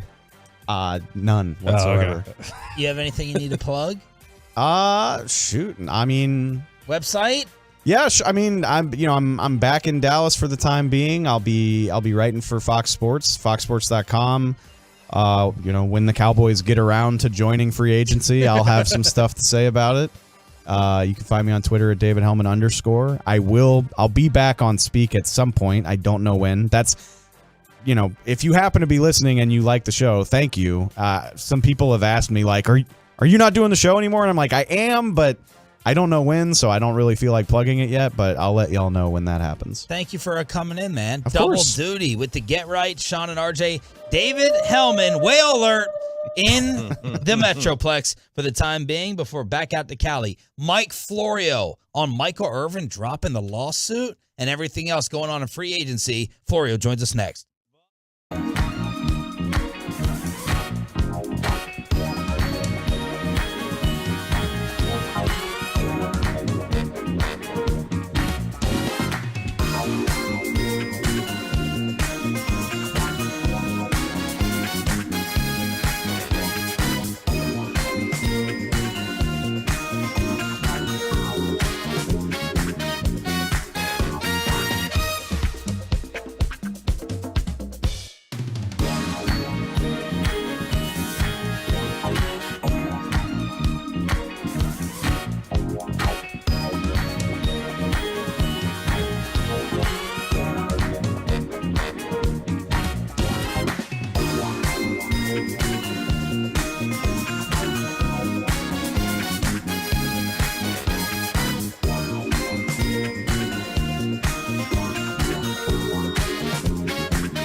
From our fan studios, secured by DFWsecurity.com, this is Sean and RJ on 105.3 The Fan. Final hour with Mike Florio kicking things off. Fist pump time on the Fan Cam, Twitch, and YouTube. Thanks to Dave Hellman from FS1 joining us for an hour in studio here on Sean, RJ, and Bobby. This is your home of the Rangers and America's team. Pretty stunning headline in the 6 o'clock hour that came out. Michael Irvin has dropped the lawsuit he filed last month against the Marriott. Why would he drop the lawsuit? So I immediately started texting our good buddy Mike Florio, the attorney from ProFootballTalk.com, and he agreed to pop on with the legal explanation. Good morning, Mike. Why is this happening?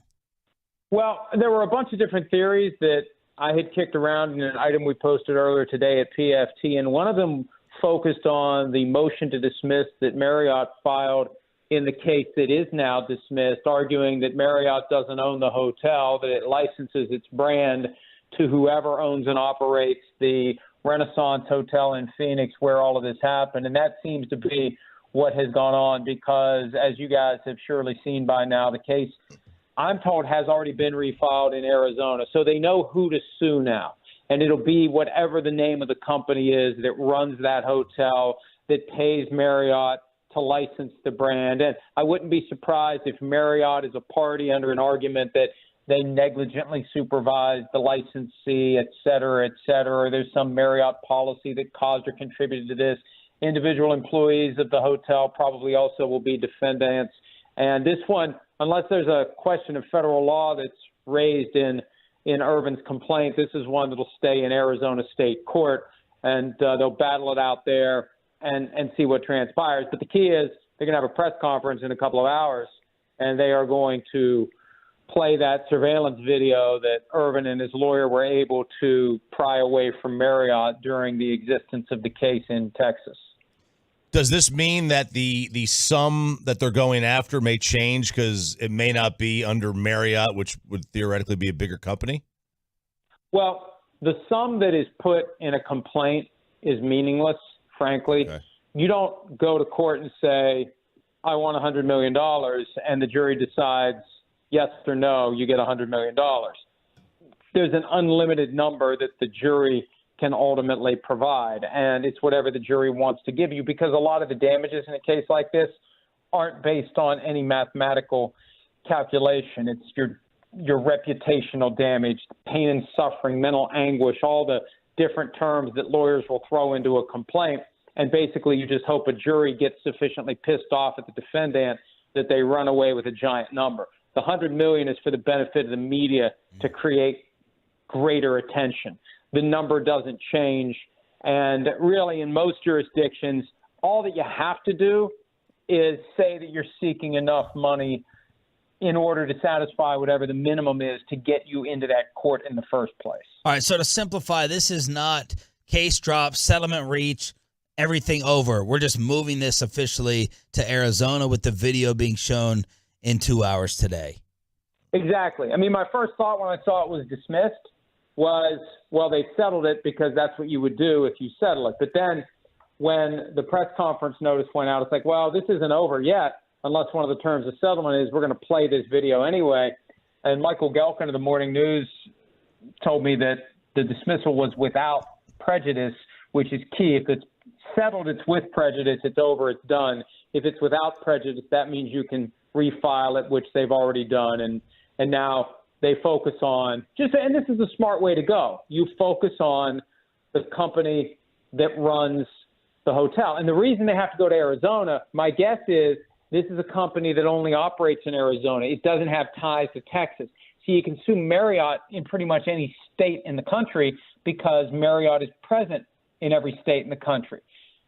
This company that owns and operates the Phoenix Renaissance, my guess would be, has no ties of any kind to Texas, preventing Irvin from suing them there. He has to go to them in Arizona. Mike, does this still feel to you that Michael Irvin is in the driver's seat with this case? Well, to the extent that we were led to believe that there was something on this video that was a smoking gun and it would tell the whole story, and Marriott dug in their heels and refused to give it up and then ultimately pissed off the judge by defying his order as to the terms of disclosing the video. I mean, anytime someone acts like they have something to hide, it makes me think they have something to hide and they're concerned about what's on there. The story that was told in the filing from last Friday about the interaction between Irvin and the accuser, okay, we have something tangible now that Marriott put on the table. They've disclosed some of their cards. It just raises more questions. How many different times was this version told? How many different versions were told? What was told to the NFL? And I perked up, and I think, Sean, I texted you about this when I saw that Marriott claimed the NFL actually got involved and interviewed the employee directly and saw the video before making the decision to remove Michael Irvin from the airwaves. So there's a hell of a story here to be told, and there's a lot that needs to be tested by cross-examination and scrutiny. So we know what Marriott claims, but just the fact that they were so resistant and reluctant to put any cards on the table makes me wonder how strong of a story it's going to be. And I also wonder how far up the ladder this goes within the NFL and whether at some point the NFL is going to be in a jackpot over all of this. Mike Florio, ProFootballTalk.com. Also, the new novel out April 25th. You can pre-order it now, Father of Mine. It is a mob book for only $4.99. Florio here on the Diamond Factory Hotline. So do you think Mike has grounds to go after NFL Network, ESPN, if they kept him off TV for this? Well, yes, because it adds to the perception that he did something bad. Yeah. Right? Whatever he supposedly did, if you remove the guy from the airwaves, you're telling the world that this guy did something bad. And it's dangerous ground for Michael Irvin because he's working for NFL Network. I mean, you create at a minimum an awkward work experience for yourself if you sue your employer. And, you know, we've seen that come up in the context of folks like Colin Kaepernick. You become persona non grata and people don't want to deal with you, even though Michael Irvin would be fully within his rights, just like a Brian Flores. He's gainfully employed by the Vikings right now, and he has a viable lawsuit against the NFL and multiple teams. If that's something Irvin would want to do, I think a lot of it depends upon what they learn. And I think they're still just early on finding out how deep this rabbit hole goes. And it's got to make the NFL nervous that they're already being kind of pulled into this and their process is being exposed. And they're going to have executives who get asked tough questions by Irvin's lawyers or Marriott's lawyers as they try to piece this thing together. And the separate question, you mentioned ESPN. Somebody said something to ESPN to get Michael Irvin removed from First Take that week, which just adds to the perception he must have done something really bad. So, yeah, just a lot of questions to answer. This is one that, you know, I don't miss practicing law because it's a grind and it's difficult and you're fighting all the time. And a lot of times, you know, you're dodging every possible attack and every angle and everything they can throw at you. This one would be fun from the standpoint of figuring out who said what to whom and when and how many different stories are out there and who made the big decisions. Mike Florio, Pro Football Talk, joins us here at 105 through the Fan. I hate the story. I wish both parties would just go away.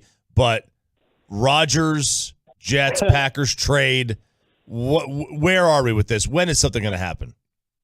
Well, you know, as of yesterday, Trey Wingo dropped the bombshell that the deal is done, that he's going to the Jets. Now, what I had heard when I started poking around is it's not done, but he's come to terms with the fact that he's going to the Jets, and he was actively involved in recruiting Packers players who are available to sign with other teams to come join him with the Jets. Otherwise, it's all quiet. I've heard that maybe the Packers are waiting and deciding on whether or not to agree to the final terms. You know, both sides have leverage here. The Jets have leverage over the Packers because the Packers cannot put the toothpaste back in the tube now, not after the things the team CEO Mark Murphy said last Friday. The Packers have leverage over the Jets because what the hell else are the Jets going to do? Derek Carr is gone. Jimmy Garoppolo is gone. How do they placate their fan base if they don't land the plane with Aaron Rodgers? They just need to work all this out. And it's got to be done by tomorrow at 4 o'clock because Rodgers has a massive cap number for 2023 that needs to be dealt with. There's an option bonus that needs to be exercised to knock that thing down to something manageable. So they need to get him traded Wednesday right after 4 o'clock, and then the Jets need to exercise the option bonus. They get a manageable cap number, and everybody moves forward. And I suspect that we're going to hear something today or tomorrow. At a certain point, it becomes ridiculous, and it's already kind of there. It wouldn't surprise me if Rodgers doesn't pop on to Pat McAfee's show today to tell the world that he's going to be a Jet. Do you think the Panthers have a good idea of what they want to do at the top of the draft, or did they get there and now they're kind of standing around going, well, what's the next move? What is it exactly that we want to do here at the top of the draft? Well, I think there's a reason why C.J. Stroud quickly became the betting favorite to be the first overall pick in the draft. He was third behind Bryce Young and Anthony Richardson, and then boom, all of a sudden it's minus 300 C.J. Stroud. That seems to be the guy that the Panthers would take if they stay there. Do they get cute and move down to 2 with the Texans or 4 with the Colts and just accept that we'll be happy with whoever's left over? That's kind of what the 49ers did when they moved up to number 3 2 years ago. They didn't know who they wanted out of the guys they knew who would be left. They were making the bet that Trevor Lawrence and Zach Wilson would be gone, and then we get our pick of the guys who are left. And right now the Panthers get their pick of anyone they want, and there is a chance, and they've put out the word to multiple reporters, so I think that's their way of getting people accustomed to the possibility that they will potentially move down if they become comfortable that multiple guys will work out. But look at any draft over the past 20 years. And you probably can go back farther than that. First-round quarterbacks, bust rate right around 50%, maybe a little bit lower than that. Yeah. But, you know, I wouldn't get cute. I wouldn't play games. I'd make my assessment as to which of these guys is going to be a franchise quarterback, and I'd go get it done. But I go back to 2018. Baker Mayfield 1, Sam Darnold 3, Josh Allen 7, Josh Rosen 10. Are you kidding me? 1 out of the 4 guys panned out, and he was the 3rd guy taken. What else surprised you yesterday? And what do you think? Is there something you're keeping an eye on today? We know the Rodgers deal. We know about Garoppolo. Something else that caught you off guard yesterday or you think could catch others off guard? Well, I was surprised Garoppolo went as quickly as he did to the Raiders. When you look at the deal, though, it leaves the door open for the Raiders to draft a quarterback and put Jimmy G in the position he was in 2 years ago when he's the starter. But there's a guy that is behind him that is going to take over at some point. I was surprised the 49ers went as aggressively as they did after Javon Hargrave, especially when they've got to pay Nick Bosa a ton of money. I think Sam Darnold is a fascinating option there at quarterback if Brock Purdy and Trey Lance aren't ready to go. And the Mike White move to Miami, they need a durable backup. And when White has played, he's gotten banged up. But, that's a team that feels like they're the F them picks equivalent of the Rams from a couple of years ago. But they need Tua Tagovailoa to play, and they need a reliable backup. And I love Mike White as a player. And, man, if he gets on the field, you may have a clash between the Mike F. and White crowd and the Tuanon crowd. But I thought that they'd go elsewhere at backup, somebody that they could count on to come in and play and not get banged up the way we saw Teddy Bridgewater get banged up pretty much every time he had a chance to come in and play for Tua. Well, we can promise you're not going to be writing any major Cowboy headlines now the free agency has started. For 2 weeks. So you can keep it all about Michael Irvin coming from Texas. That's it. Or Arizona, as the case now is. That's right. Thank you Arizona for that. through Texas. But, yeah, it really is a fascinating story, and I'm glad you guys are covering it so aggressively. I mean, because if and look, I and we have a bias. We have an admitted bias. We have right, Mike on every week. Look, accusations need to be taken seriously. But there's something about this, the way Marriott's handled it. They pissed the judge off with the way they've handled it. There's something about the way they've handled it that I think makes us wonder what's really going on here, and did this thing take on a life of its own, and did somebody have a bias against Michael Irvin, or did they overreact because of Irvin's history, or whatever the case may be. But there's something about this one that hasn't felt right from the get-go. Mike Florio, ProFootballTalk.com with the legal breakdown, all the NFL news on the website, and the book available for pre-order now, Father of Mine, for only $4.99. Thank you, brother. We appreciate it. Thanks, guys. See you. Mike Florio, Diamond Factory Hotline.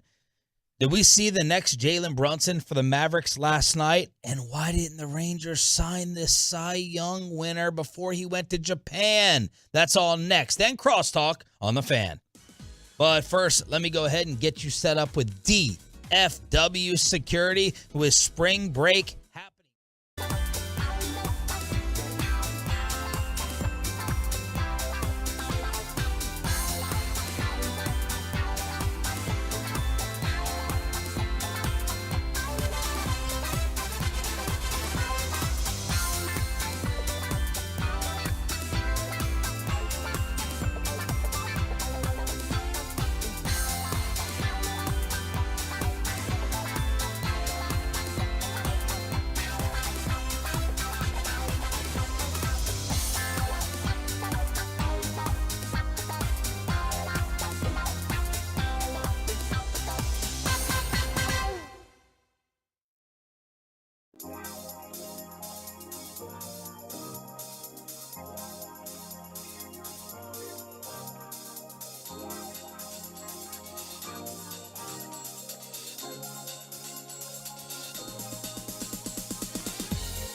And Frankel, there's a reason you need a special license to drive a big truck.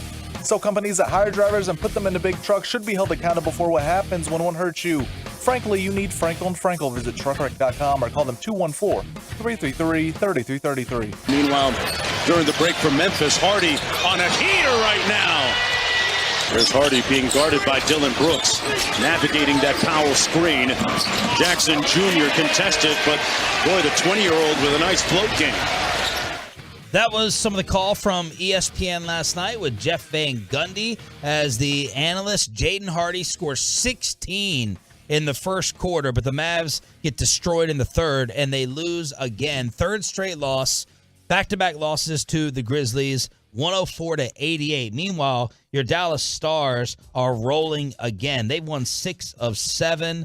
Jason Robertson with another goal, 3 power play goals for the team, and they win 5-2 over the Kraken. So back-to-back great wins for the Stars. 19 goals in their last 3 games after they put up 10 against the Sabres, and the Mavericks fall to under 500 for the first time since December. A couple of storylines from this one. Ja, Luka, Kyrie, and Christian Wood all out. No one's dying. As soon as that's one of the storylines. As soon as Luka and Kyrie and Christian Wood were announced out, I was like, all right, sweetheart, we're going to get to watch something on TV. You pick what to watch. And then just to monitor anything crazy happening, Jaden Hardy picks up the Luka Doncic first quarter scoring. Luka leading the league in first quarter scoring, Kyrie leading in fourth, and Jaden Hardy steps in 16 points. That had everyone freaking out on Jason Kidd. Where has this been? Why hasn't this guy gotten more minutes? How do you justify it? Now, Jason Kidd may sit there and justify it by saying, did you see the rest of the game? He was 4 of 6 from 3 in the first quarter, scoring 16 points. And then the shooting percentage, kind of fell off a cliff later on as he and Josh Green were the only ones to be in double figures. But Jaden Hardy became the first Mav rookie to score 15 or more in a quarter since Luka in 2018. He got back-to-back 20-point games. Where has this been? And it made me a little Jalen Brunson fearful. Not that Jaden Hardy's going to turn into Jalen Brunson, but in talking to Sandler a lot about Kyrie and Brunson and all the Mavs moves, Jared, who maybe is the most diehard sports fan in the entire building of all of us, of all the sports, his biggest problem was the Mavs didn't see that Brunson could become this. Sure. Now this, unreasonable, right? I mean, it's hard for me to kill you, right? But you watch the guy every day in practice. You know what he's capable of. The New York Knicks thought that he was worth it. Now the Knicks, they swing and miss on a lot of people, but it's still worrisome from a talent, eye, and development standpoint that they didn't think Brunson could ever reach this level with New York. He's an all-star. He really is. And I'm worried about that in terms of Jaden Harden getting buried on this bench when this team isn't rolling deep with talent. We have some breaking Cowboys news. Uh-oh. All right, on a scale 1 to 10, give me the number. 2. Okay, just that is a It's a 3. re-signing. Of course it is. Dante Fowler. No. Cowboys, according to Mike Garafolo, have agreed to a 3-year deal worth up to $24 million to re-sign safety Donovan Wilson. Okay. Oh! So, 3 for 24. The breaking news on the Fan is presented by BetQL. Smarter bets start with BetQL. Download the BetQL app or visit BetQL.com today. 3 seconds, do the math. 3 for 24 is what? 8. There you go. Good Lord. I'm not that bad. I'm not that stupid. I use the easy tip calculator, but man. Okay, does that surprise you? yes, because I think that was what I had heard they were apart. I heard they wanted 8. Cowboys were trying to do 4. 4? Yep. God, 4. Oh my Lord. I'm surprised the gap closed because there was a gap in Indy. Okay, so 8, according to the rest of the market, looks like what? First 2 years fully guaranteed, $13.5 million. Where's that put him? And how do you think that is for his value? And thanks to Kevin Gray, KG, sending a ton of different stories this morning. I think it's fair value. It puts him like middle of the pack, roughly. Yeah. Which is I think totally fair. The safety market, given what he does for you and the tone he sets on defense, he's one of their heart and soul type players on defense. That if they lost him, they would lose an edge, and so that's huge. Yeah, him and J-Ron. Mm-hmm. Yeah, and Micah. J-Ron, Micah, and Trayvon are the tone setters for them on defense. Okay, so 28 years old, Donovan Wilson getting the 3-year, $24 million extension with the Cowboys. So good for him. I like that. I like that for Donovan Wilson. That is good news. That's a 6 on a scale of 1 to 10. A 6 to 7. Yeah, 6.5. Yeah. Well, you said 6.5. All right, anyone else disturbed that, like, Jaden Hardy is capable of these types of scoring explosions as he's averaging 32 minutes a game for the month? We're only 3 games into the month of March. Otherwise, the minutes were 16, 12, and 8 buried on the bench. I really don't understand what happened. I keep going back to this. The first game with Kyrie against the Clippers, when we saw him and Green and Hardy flying around, I don't understand how that left Jason Kidd's memory. And I thought Bassick brought up a great point the other day. When he was remembering Jason Kidd's early days with the Mavs and in the league, like, Jason Kidd would do some things where you're like, where the hell is he throwing the basketball? And then he would make a pass that you've maybe never seen before. The room for rookie screw-ups was there. And it feels like he's got like a Carlisle-type leash, what Rick was known for with a lack of patience on some of the young guys. To me, I just go the opposite way. Where's my athleticism? Where's my explosion from anyone on this roster? Where's any other scoring help outside of the big two? And it's clearly with Josh Green and Jaden Hardy. But no, as Bassick was tweeting yesterday, Jason Kidd 10 days ago thought that Frankie Smokes was a better option than Jaden. And that's like, it's a bad talent evaluation. That's what I'm worried about. That's me. Well, look, I mean, the talent evaluation, I wonder sometimes if it's easier to evaluate other people's talent than your own. Now, the thing with Hardy is, and I think I do believe he was incredibly hurt by going to the G League out of high school. He was the 2nd overall recruit. Yeah. 2nd overall recruit. Coming out of high school. To college. Number 1 was Chet Holmgren. Number 3 was Amani Bates, who went to Memphis. Number 4 was Paulo Banchero. Jabari Smith was 6. There are guys up and down the top 10, or the lottery picks that all were in this top 15, except for Jaden Hardy, who decided to go to the G League. And then they got him in the 2nd round.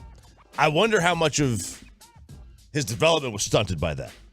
It's possible. He was having to play a lot. Like when you go back and watch some of the highlights of when he played, or you just even look at his stat lines, he was having to do the just hero ISO ball, like throw up 30 shots a game type of thing is what he was doing there in the G League. But to that point of the room to make mistakes, like you talked about, that kid was able to make those mistakes early on. I've always wondered, is that just a point guard mindset though in general? Like the point guard already is so in control of everything on the offense. So Kidd, that being his background, is just like, nobody do anything. I have to be in control of all of it. I have to make sure that everything's in place. And so if you're a screw up, I can't have you out here doing this or that. I think that may just be an extension of his playing mentality of just like, I am running the show. I am in control and you guys cannot F it up. But then compare that to Bruce Bochy, who was on with KMC. He's like, I wasn't a very... How can I do this voice? Wrangler. Give me a Marlboro Red and a swig of all black coffee. It's gotta go like that. That's not at all. That's Kenneth Kniff from Connecticut off the Eminem albums. That's the Eminem you gotta have skits. more of a growl to it. Kenneth But Kniff. Bochy was like, I was a bad player. I wasn't a good player. So when someone makes a mistake, I'm like, dude, I get it. I understand. And that's that great player syndrome that haunts a lot of NBA coaches and a lot of players in general. They don't have the patience for it. They can't understand it. So that was Bassick's point. Meanwhile, Trevor Bauer. Dude, they have They have successfully blackballed him, RJ. Yeah, they have. Out of Major League Baseball. Trevor Bauer with a 1-year deal in Japan. In Japan. Wow. He is going to sign with a Japanese baseball team instead of signing with a Major League Baseball team. The Yokohama Dina Bay Stars of the Nippon Professional Baseball Organization. Love them.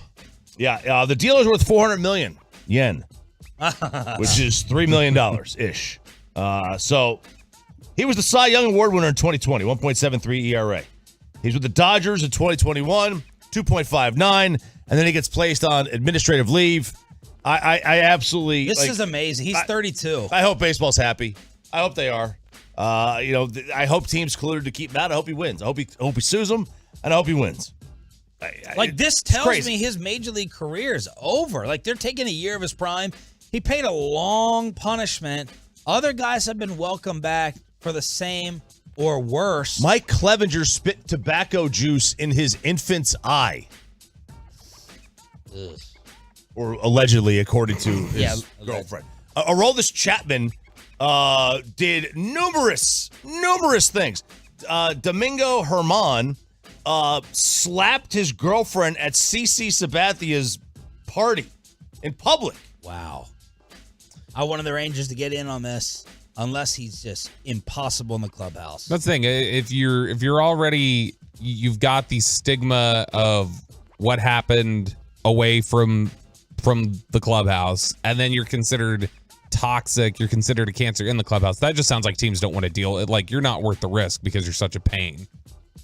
A lot of great players in sports are like that, and they get welcomed in if you have enough talent. Chris Beard just got welcomed into Ole Miss. All right, let's crosstalk with the KMC masterpiece next on The Fan. But let's get you over to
Brooks picked up by Hardaway. Sidestep three, found his rhythm, and knocks it home, and a kiss to the crowd here at American Airlines Center.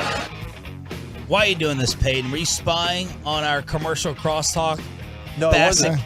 Basic's fired up, baby. Well, we usually play a highlight comeback across talk, Yeah. so I was, trying to do my job. Well, we did at 9:20. After that shot, did the EMTs go down to the court or go into the stands to resuscitate? No. Resuscitate No, somebody? because nobody died. Nobody died. We're great. Like, there's 82 games. We don't care about them as players or coaches. So I don't know why we should care about them as a radio station. I don't know why you should care about them as a fan. In fact, I would say if you're a season ticket holder and you're a new season ticket holder, I have a couple friends that got so excited about Luka last year, they bought into season tickets this year. I'd say Jason Kidd is telling you he doesn't care about these 82. The players don't care about the 82, so you shouldn't care about these 82. But we've known that. I think it's gotten, the players don't care about the 82 I think it's game gotten season. worse and worse and worse because I thought the play-in was a good idea. Now I know it's a horrible idea because now you're only eliminating 10 teams from the playoffs, which is bad. In fact, I thought baseball expanding playoffs to 12 teams was a good idea. Now I see why it is a bad idea. If you expand it anymore, when you start telling the audience, we're not even going to play hard or try hard for the first half of the season, and then we'll worry about it after the All-Star break with approximately 25 games left, that's a bad product. Tell them why you didn't have a problem with Kidd post-game.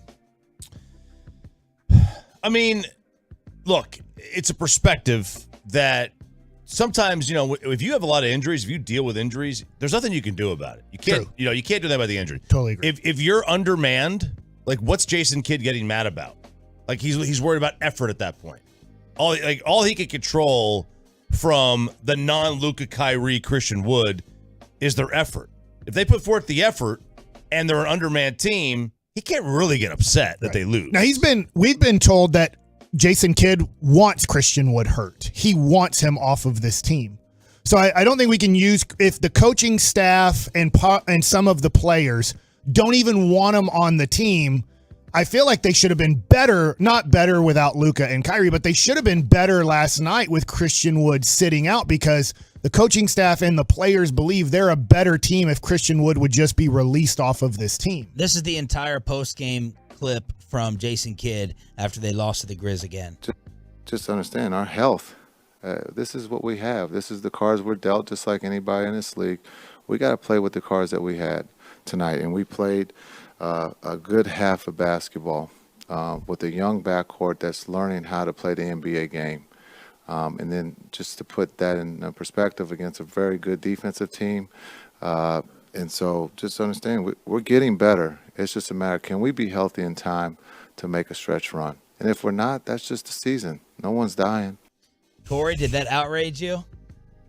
Yeah, I mean, that line. Yeah, if right you would have there stopped, really there's is about their the outrage. last No one's sentence or dying. two. If you would have stopped before the last two sentences, it would have been fine. That's very Tony Romo with the whole like, hey, look, man, if this is the worst thing that happens to me, then I'm leading a pretty good life. And that's irritating whenever, as Mike says, friends are out there pouring money into the franchise. You care passionately about what they're doing and what they're trying to accomplish. You feel like you're part of it as a fan. And that's the way that they want it to be. And so here you are. So yeah, it's frustrating, but everything up to that moment is right. Like all the things he said up until that line, I think he could have left that one off. Now, I will say this. I don't think Jason Kidd is a good enough coach to help role players be better. You made up your mind on Kidd as a coach? Yeah, I think, well, and here's the deal. Last year was great. I all the credit in the world. I'm with Choppy. You can't, I'm not going to blame him for everything here. There has been lack of effort. There's part of that. I thought Rick Carlisle didn't get good effort out of his team. And it was like, hey, well, everybody hated him. That's why they weren't trying their hardest. Well, this year, even like Dorian Finney-Smith, a try-hard guy, if you were watching, and I know most people weren't, if you watched the first 50 games, there were times like even Dorian Finney-Smith, you had to question at times, does he want to play basketball today? Which you can do with a lot of NBA teams nowadays. But you can't really do with Milwaukee. You can't really do it with Denver. But, I mean, to your point, yes, you can do it with a lot. But you're just like, man, is Jason Kidd a good enough coach to improve players? And in Brooklyn, he wasn't. And in Milwaukee, he wasn't. And to get the team to play better. There's a motivating factor, I think, when a superstar is in your organization. And Jason Kidd's a superstar. He was a Hall of Famer, is a Hall of Famer, and was an unbelievably great point guard. But it wears off quickly. In the book written by Jackie McMullen, thank you. I read that book about 6 months ago, listened to it. And in it, Larry Bird, great coach for Indiana for 3 years. In it, when he wanted the job at Indiana, when he was like, I'm going to be a head coach, he told the owner, I'm only going to do it for 3 years. You have to understand this. I'm going to coach so hard. I'm going to have a plan. And he laid out his plan. He's like, nobody's ever done this in their whole life, is in the Pacers guy who was interviewing Larry Bird. Donnie Walsh. He said he laid out the plan from day one of training camp till the end of the playoffs. He already had his whole syllabus for every day. Then he said, this is what we're going to do every day. This is game day. This is this practice. This is what we're going to concentrate on in December. And they're like, I've never seen. He came in and he's like, he already had every day laid out for the next 7 months on what the program was going to be. But he said, I'm going to do this at a level that players will tune me out after 3 years. There's no way I'm going to get them to keep doing this. And they were very successful. And he's like, please, we're so close to winning it all. Don't leave this. And he's like, I know my time is up. I know that I've pushed hard enough that they're going to start ignoring my pushing. Yeah. And so he was great, but he also knew if I stick around with the same group of guys, it's going to wear off. And this syllabus and how hard I'm pushing is going to wear off. And I think Magic and Kidd and Isaiah and Steve Nash, it's a different game now, and you have to treat people differently. But I think Jason Kidd is just watching. And part of it is just watching in the NBA as a head coach. It's weird. Like Calipari doesn't work in the NBA. You can't scream and yell throughout a 82-game season.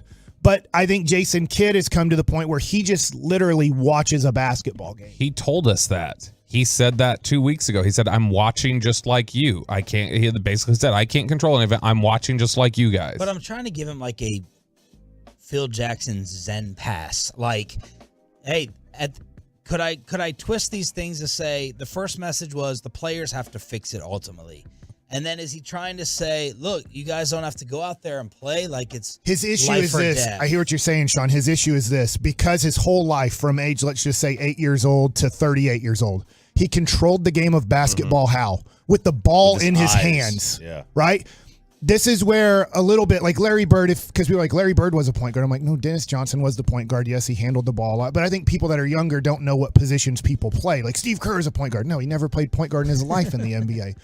When I think you control the game with the ball your whole life and you're in total control, like Magic, Isaiah, Steve Nash, Jason Kidd, they do feel helpless on the sidelines. Because they're like, I can't figure this out from here. I know how it's supposed to work if I have the ball. Because I can see things in real time and I can make adjustments real time. And I think they get really frustrated that other guys like, how can you not see this right now? I can't coach it right now. You can only do it if you have the ball.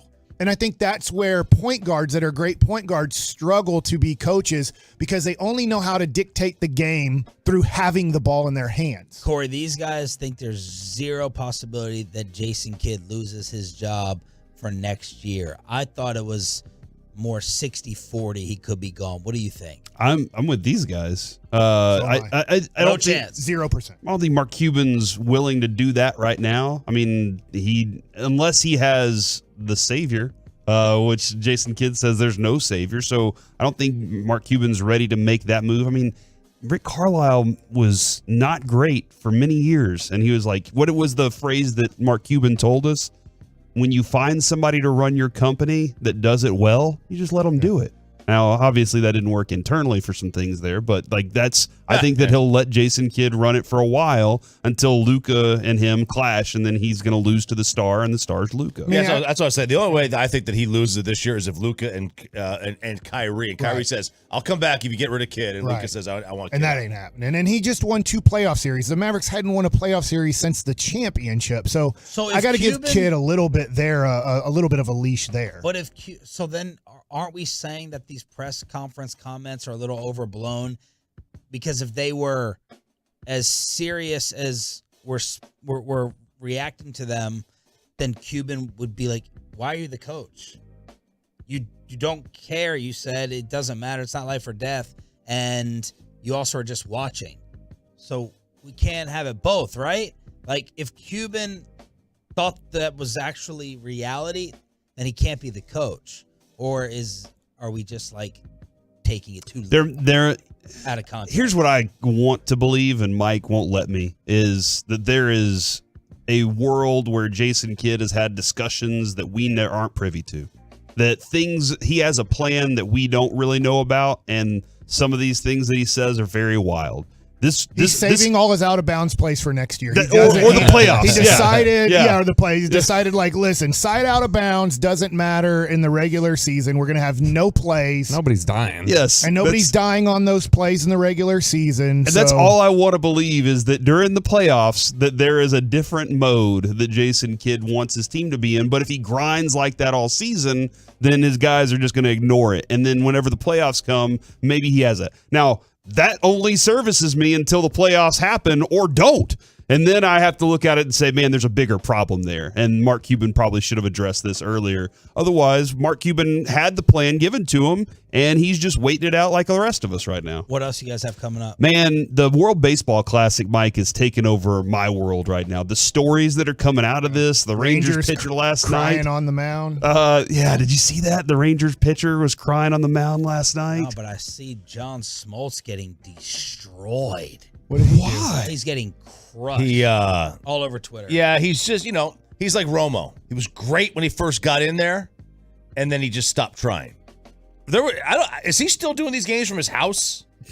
I don't know. He was for like an exorbitant amount of time. The difference with Smoltz is when he retired the profession, he wasn't replaced by a better player. Here we go. He wouldn't get the shot, and so they disallowed him to travel. Well, Yankee fans are mad at him, saying he's a Yankee hater. Well, he kept bringing up Aaron Judge last night for some reason, like criticizing him, and they're like, Judge ain't even playing. And then he's going in on analytics. He was saying that the U.S. team, because they're not hitting the ball because of, they don't have great exit velocity this game. They're just hitting it because of guile and grit and guts. And then somebody posted a screenshot of like the exit velocity was all like 110. It was like, John, like they're mashing the baseball off of this A-ball pitcher. I listened to Mike Trout's interview after the 7-inning game, and he said that, look, even I was pressing a little bit in that game against Mexico. And I thought, like, I know that John Smoltz didn't say this, but I think a lot of it was last night, and obviously they got off to a big lead, is like they are like, look, it's baseball. We got to calm down. And Max Scherzer talked about this, and I know we got to go, but he just said, look, I don't want to do the World Baseball Classic because I can't get my arm ready for playoff baseball in March without throwing in games. And he's just like, if they move it back at some point, and I know that his career will be over by the time the next one comes around, but I do think he makes a point, is it's very tough to get yourself like, this is playoff World Series mode for these guys, and they haven't even played a game yet. All right, it's the KMC Masterpiece next on The Fan. Our thanks to Dave Hellman and Mike Florio. Michael Irvin press conference is in 1 hour. These guys will have it covered. And tomorrow, another Dave Matthews ticket giveaway during the Expressway. Later. You're listening to Sean and RJ on The Fan.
fan studio secured by DFWsecurity.com, it's the KNC Masterpiece on 105.3 The Fan. Corey, listen, we're 2 minutes late, but nobody's dying. Nobody's dying. Well, I mean, people are dying. Yeah, people are dying. Nobody's dying because the Mavericks lost. I don't know. Nobody died last night because the Mavericks lost. Maybe somebody, let's say I live close to, Methodist Hospital.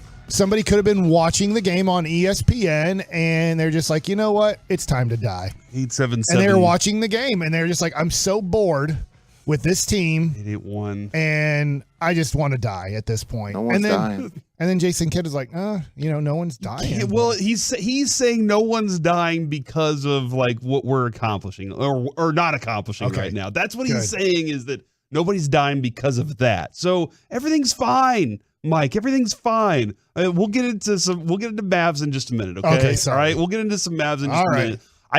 This is interesting though. Somebody did die? Actually, Mike, yes. Now that you bring it up, yesterday you were talking about horses. Uh-huh. When I was in Grapevine this weekend, I thought, wow, I can see downtown Dallas from Grapevine up here near the lake. I was like, man, I've been watching a lot of like 1883, 1923. Yellowstone's horrible now, but it used to be a good show. And I was like, man, I wonder if you had to ride a horse from Grapevine to Dallas, how long it would take. Well, what's the story? Last night at the Great Trinity Forest Way near Interstate 45, a car hit horseback riders and crews were still responding around 7 this morning.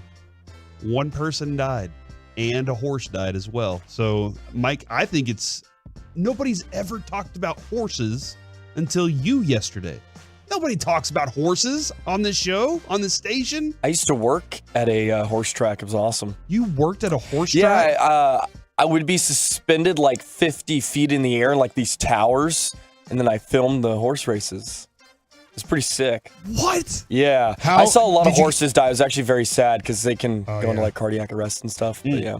Did you get better at it, or did you stay the same at that job? Like the first time, you're like, man, you are hopping all around, and you're not really doing a good job of filming these horses. Like, I'll get better at it. No, I guess I was pretty par for the course. Like 30 minutes in, it wasn't very. You can't really get better. It's just they run in a circle and you follow them. I just always wonder when a baseball's hit at. We were just talking about it, 110 miles an hour. How do those guys keep and the up person with it? is in the second deck with the camera, and he has to follow the ball the whole way till it goes out. You'll see the highlight and everything. I'm just like, I wonder how long it takes to have that camera, that big camera, and your focus is on the hitter, the ball is hit, and you can track the ball the whole way with your camera until it lands in the stands. I mean, there are lots of cameras on the field. I'll say that. And Mike, you work with Bally, so you have a cameraman at your disposal. You can just ask him, how long did it take you to learn this skill? Because it's not easy. Like it takes some practice to be able to do it. This year, I'm going to go up into the camera wells while they're not working. Because then they'll miss that one when I'm like, hey, how long? He's like, oh, this is a good discussion. And then here it is. Corey Seager hits a ball into the gap, and he doesn't follow the ball. And then they can't go to his camera and replay because he wasn't doing his job, because he was telling me how he's learned his job. Yeah, I will say this. I remember when I was working sidelines in high school sports, Tony Romo's wife, Candace, was... Britney Spears? No, not Britney Spears. No, Candace. Jessica Simpson. Candace Crawford. Yeah, Candace Crawford, right? Yeah. She was working at Channel 33 as a sports anchor or news reporter, and she was down there with the camera on her shoulder, doing all that stuff too. And like, that skill's not easy, man. It's a difficult one for sure. As you've heard so far, we're not very focused. 877-881-1053. Oh, nobody's dying. Kevin's not here. Well, again, Mike, some people have died. Do you think there could be a person that has been listening to us for 4 minutes, because we started a little bit late here? You think somebody could have been like, you know what? I don't like the way this segment and this show has started. I'm just going to die now. Or do they love that kind of start? And they're like, you know what? Now I'm really living. Now things are really rocking along for me because you guys have done y'all's thing. No Kevin means that we can goof around all we want. Oh, right? yeah. Isn't that your face, essentially Kevin? What we're supposed to do is like, we're trying to get Kevin to snap at some point. We want to see him throw his headphones. I have the earbuds in, so it's not going to be effective if I do it. Mike will just get mad and then tell everybody to shut up. But, like, really, we don't want to see anybody snap. We just want to have as much fun as we can today. Our boss just showed up. I saw him walk into his office. Is he shaking his head? And ratings are, ratings fluctuate. Right now, we're doing great. Ratings are great. Thank you so much for listening. Yeah, man. But when they go down, and Spittle has a meeting with us, and he tells us that our ratings have gone down, and he's concerned, I'm going to say, Spittle, no one's dying. No, you can't say that Why to not? him because that's not going to help in any way, Genius. Mike. That's actually, I like it. I mean, I feel better about the Mavs now. Nobody died. So I guess then the question is, since we don't have Kevin, are we trying to make the boss snap today? Is that our goal? Is we go off the rails all day long? If we do. And at some point, the hockey hawk is like, no more hawk. I am just going to go nuts on these guys. A Hall of Famer, an NBA champion, 15-time All-Star, Jason Kidd. I don't know how many times he made the All-Star team, but a whole bunch. He gave me the blueprint. I'm just watching, and nobody's dying. Nobody's dying. 877-881-1053. I do think 817. I'm listening. I told my heart to stop beating, but it won't listen. I'm trying to die for you guys, and I'm having trouble.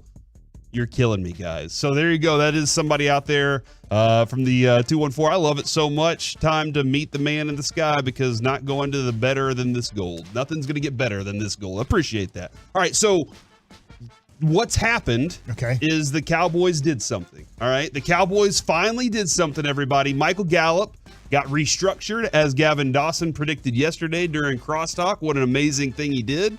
And then this morning, Donovan Wilson agrees to a 3-year, $24 million deal. And Mike, that is not $11 million. Yesterday, you said, what do you think the max somebody is going to get signed for by the Cowboys? And I said $11 million. And that is $8 million. Essentially, it's a 2-year, $6.5 million deal for him. And Malik Hooker has already tweeted out the GIF of all the three-headed dragon monster that's going on. So that's really awesome that they're going to have that back. You're going to have your safeties back again. And Mike, this for me is a significant move towards me being happier again that Mike McCarthy's here. I know people be like, hold on, what does Mike McCarthy have to do with Donovan Wilson signing? Mike McCarthy made a very bold move of saying, I need Dan Quinn. And Dan Quinn has the ear of the Cowboys front office. He has Will McClay's ear. He has Stephen Jones' ear. And Jerry Jones is far away there, but he also has that ear as well. And so this means that Dan Quinn gets to keep some things that he wants while also adding to it. And they won 12 games last year. I'm not predicting they're going to win 12 again this year. I am saying, though, that they are a steady team in the NFC, in the NFC East, in the NFL. They are a steady team. A top 5, top 7 team, maybe. And if their quarterback can play better, man, they're going to be even that much better. So that is something that I look at and I say, Mike McCarthy came in and said, I need these things to be in order so I can keep this whole thing right the entire time. Donovan Wilson coming back is a good thing for the Cowboys. If he stays healthy, that dude is a headhunter, all right? Like, he lights people up. He makes people fear. Yeah. Catching the football whenever he's around. So I like this. I like them bringing him back again. I do too. I thought, late last week, just kind of the indications were Donovan Wilson and Leighton Vander Esch are going to be off the defense. And I'm just, man, hopefully Dan Quinn can do some magic here and figure some things out, draft the next Donovan Wilson. But remember, Donovan Wilson didn't come in his rookie year and dominate. It took a little bit of time and has improved into an above average safety in the NFL. So that is big that they're getting him back. I'd love to hear in this week at some point that the Cowboys are also bringing back Leighton Vander Esch. I don't know what his market is because of his injury history. I'm sure it's tough for a team to go out there and give a lot of guaranteed money to Leighton Vander Esch. I'm sure that the Cowboys are in the same situation, that they like Leighton Vander Esch, but they're just not sure how much guaranteed money they want to give a guy who has a very injured past. But, this is good news for Cowboy fans. I know that they want a free agent. I know that this is rinse and repeat for a decade now. Yep. But the good news is I feel like, I don't know, but I feel like the Cowboys usually lose lately a Donovan Wilson off of their team. Yeah, man. Yeah, you're right. Somebody goes, that player right there will fit perfectly on our team. Their value goes up so much that the team moves on. Now over the combine weekend, it sounded like their number was high, and the Cowboys went in like they typically do and said, well, we'll give you the lowest number possible. And I'm presuming somewhere about half of what he's getting now. And then something happened. I guess maybe the restructure of the Michael Gallup contract helps a little bit. And that rolls into, all right, we have the money to go ahead and make this happen. We want you back. Here's what we're going to pay you. And Mike, you always say this, just say you want money and then hold out and the Cowboys will eventually pay you anyway. Right. He didn't have to do that. They knew that they wanted him back. And so I'm glad that they came to terms on a deal there. And we'll see where the money goes there. From the Cowboys update so far, this is Todd Archer. Donovan Wilson is re-signed. Connor McGovern and Luke Gifford are no longer with the Cowboys. And then you still have Van Der Esch, Schultz, Rush. I don't know how many people really are like, we have to have Cooper Rush back. Dante Fowler would be a nice addition to bring back. CJ Goodwin, McQuaid, Anthony Brown, Noah Brown, Hankins, T.Y. I don't know about that. Anthony Barr, Peters, and then a couple of other names. Maybe Brett Maher on that list as well. Okay. So there's still some people that you're like, okay, we might lose all these people. Yeah, and if we do, nobody's dying. Oh my gosh. I'm already seeing this on Twitter, by the way. Somebody is putting up a message. Yeah, there it is. Aaron is putting up a message of you saying nobody's dying with Jason Kidd's head on your face, on your body. Yeah. That's going to be my motto for the rest of the Mavs season, which is 3 weeks longer than it's over. And I don't think they're playing in the playoffs at all. Is nobody's dying. From the 254, are you guys sure that Kevin didn't die? The timing seems right. Coincidence? I think not. The Mavericks killed Kevin. Donnie Nelson wanted the Greek Freak. Dirk Nowitzki, Rick Carlisle, and Mark Cuban didn't want him. Did anybody die after the Cowboys, after the Mavericks traded out of that pick and took Shane Larkin? Somebody probably did Greek die. Freak didn't die. Shane Larkin didn't die. Oh my gosh. We got Giannis's brother in here for half a season. This is how I He's judge. still alive. This is how I judge if I'm a good dad or not. Okay, I just want to put you all on the bare minimum of how if I'm a good dad or not. If they didn't die. When I go to their rooms at night and they're asleep and I shove that mirror under their nose and it fogs up, that says that they're still breathing, they're still alive. I'm a good dad that day. That's the way I look at it. Jason Kidd, I need you to have the bar a little bit higher than me being a good dad. Nobody died. So I guess I was a good dad Some bank today. in California went under. Did anybody die? Nobody's dying. Sleepovers at your house? No sleepovers at my house. Stars do win last night. Yeah. That is, I know Mike has been. Now we're living. He's like super excited about talking about the Stars getting their victory. The Kraken wear navy and like a light blue tealish color on their jersey. Emerald is the color that they were wearing there. And Mike, you said you turned it on. There was 4-2, and you were like, "There's no way the Kraken are going to be able to come back from this deficit." And they didn't. In fact, we got another goal. Yeah. So there it is, a 5-2 right there for the Stars last night. Jamie Benn gets his goal. How are we feeling about the Stars? This is the best team in DFW right now. Like the Mavericks are clearly, they're falling apart. Nobody's dying. Right, nobody's dying. But they're falling apart. The Stars, on the other hand, seem to have refound some of that hope that way they had earlier in the year. They really are. It's been nice because of those, trade deadline acquisitions. I think it injected some life in the boys, and they're rolling right now. All right, so with the Stars, nobody's dying, but you feel they're that more way. living. Yeah. With the Stars, you're living right now. Yeah. With the Mavericks, you kind of feel like maybe you could die. Right now, the Mavericks are on life support, but they're not dying. From the 817, if Mike says nobody's dying one more time, I might actually die. Forget the Mavs. Their season is over. Coming up next on the KNC Masterpiece. Is Jaden Hardy a great scorer or the greatest scorer? We'll do it next on the Fan. No, Frankie smokes. No one's dying. Blasting out 100,000 watts of FM sports talk power.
This segment on the KNC Masterpiece is brought to you by Window Nation and Frankel & Frankel. There's a reason you need a special license to drive a big truck. So companies that hire drivers and put them in a big truck should be held accountable for what happens when one hurts you. Frankly, you need Frankel & Frankel. The consultation, it is always free. Visit truckwreck.com. Back here on the KNC Masterpiece on 105.3 The Fan, the Dolphins have re-signed Raheem Mostert to a 2-year, $5.6 million deal, $2.2 million guaranteed. That's a running back who averaged 6.5 yards per carry last year. Now, the big problem with him, health, always a problem. That's his max yards yards for the season, 891. That's the most he's ever had. And as long as he's ready for the playoffs, what does it matter what he does for the 17 games? Well, for football, it is a little different, I think, because like you really can't get to the playoffs if you do poorly in like 4 games. It's like if you're bad in like real 4 games, you stand a chance of really stinking if in your playoff seeding. I get it though.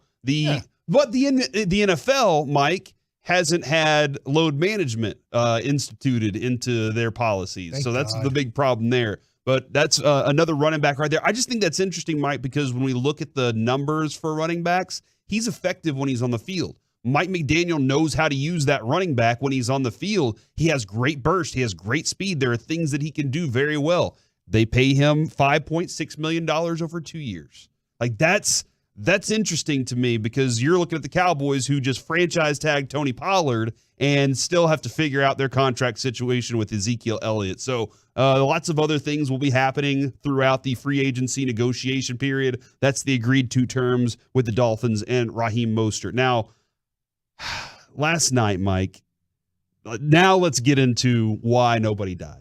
It is a struggle. On the Mavericks. Nobody died on the Mavericks. It is a struggle to, like, this team since the trade is we expected a lot more of them. And I think that's where the real frustration is okay, Luka needs help. You finally got him help. They're not doing any better. And what's going to help them get better? I'm not sure. Maybe Jason Kidd is hands off because he's like, look, if I get into it too much, then they can't naturally grow together. This team needs to be able to bond at some point. And they don't have a lot of time to do it. But one thing that I think for a glimpse, is that Jaden Hardy had a pretty decent first half last night. He had 25 points at halftime, and then he only had 3 from there on. But he had a pretty good look. He looked like really comfortable as a scorer. So, it's a tough game, especially 20 years old. But you look at that, and I saw somebody on Twitter put this, what he did in the first half, Luka's asked to do that every game. For 75 games a year, you need Luka to do that. And what happened to Jaden Hardy? He got tired. Yeah.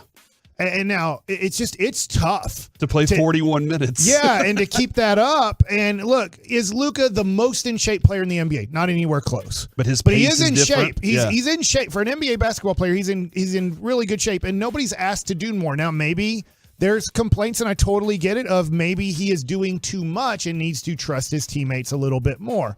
But when you watch the Mavericks play, he's playing with a load of crap, right? I mean, Mark Cuban, from after drafting Luka and Brunson, I'll give him all the credit in the world, has just, every time a decision has had to be made, they have made the wrong decision. Whether we agreed with him or disagreed with him. I agreed with the Porzingis trade. It ended up really hurting this franchise. I disagreed with just getting rid of Harrison Barnes just to save money. That really hurt the organization, that you traded something just so you could lower your cap figure the next year. You know, when it came time for Dwight Powell, they're like, oh, he is the answer. He is better than Julius Randle. We don't even want to talk about Julius Randle. He's such a pathetic basketball player when you're comparing him to Dwight Powell. Like, every decision they made or every hard stance they took has led us to this point where nobody's dying. Yeah, well, and the player himself is with Hardy. We have what can he be? What can he contribute? He's going to be, to me. Nothing. This year it is very tough. Think about I'm going to give you, if you don't know who this is, I understand. Leandro Barbosa, great player for the Phoenix Suns for a long time, and then started bouncing around later in his career. I mean, it felt like he averaged negative 17 points on the road. And he wasn't just a rookie. He had been in the playoffs with the Phoenix Suns quite a bit.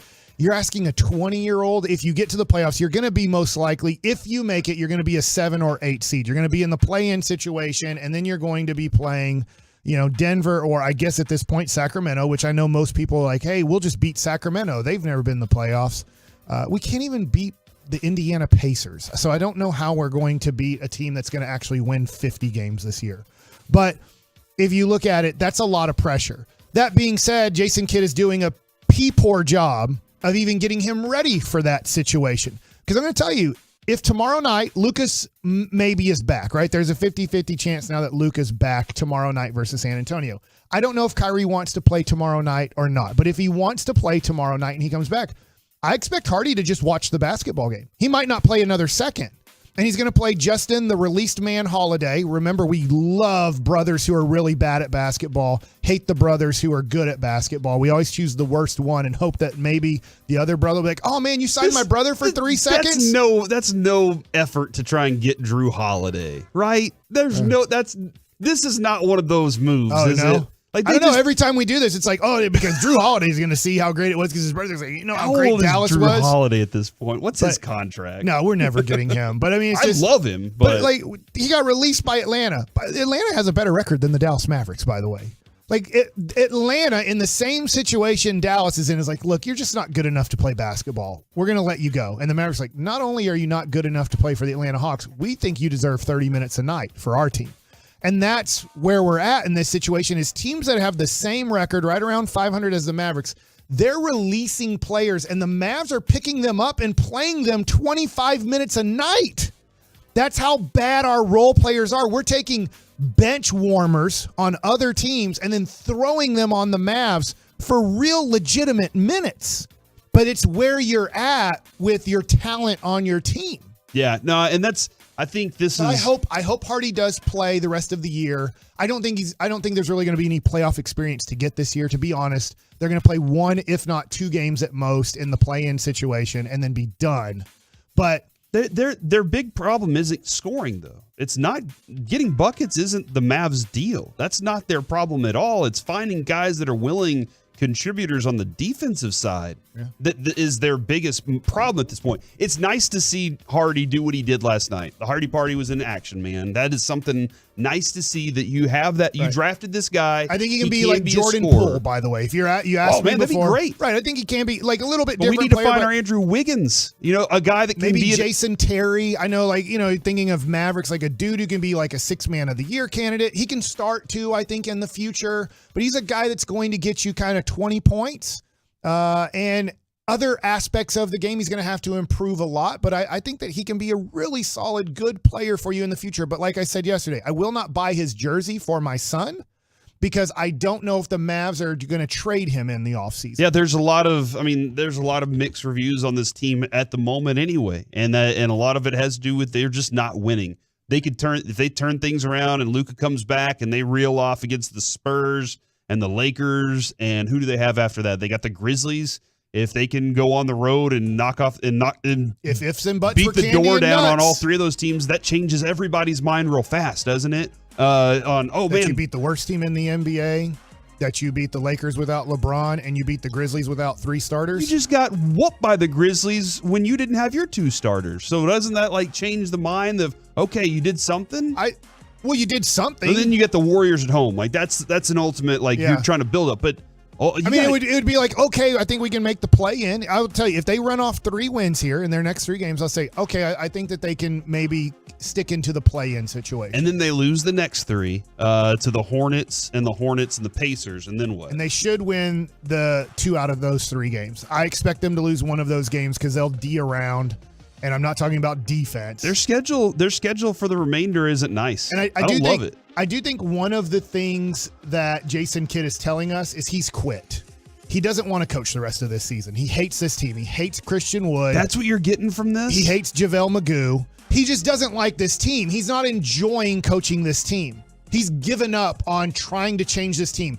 He has called them out defensively. He's called out the immaturity. He's called all these things out. So I'm going to give Jason Kidd a little bit of credit here, but then also that's a problem if he's like, quitting.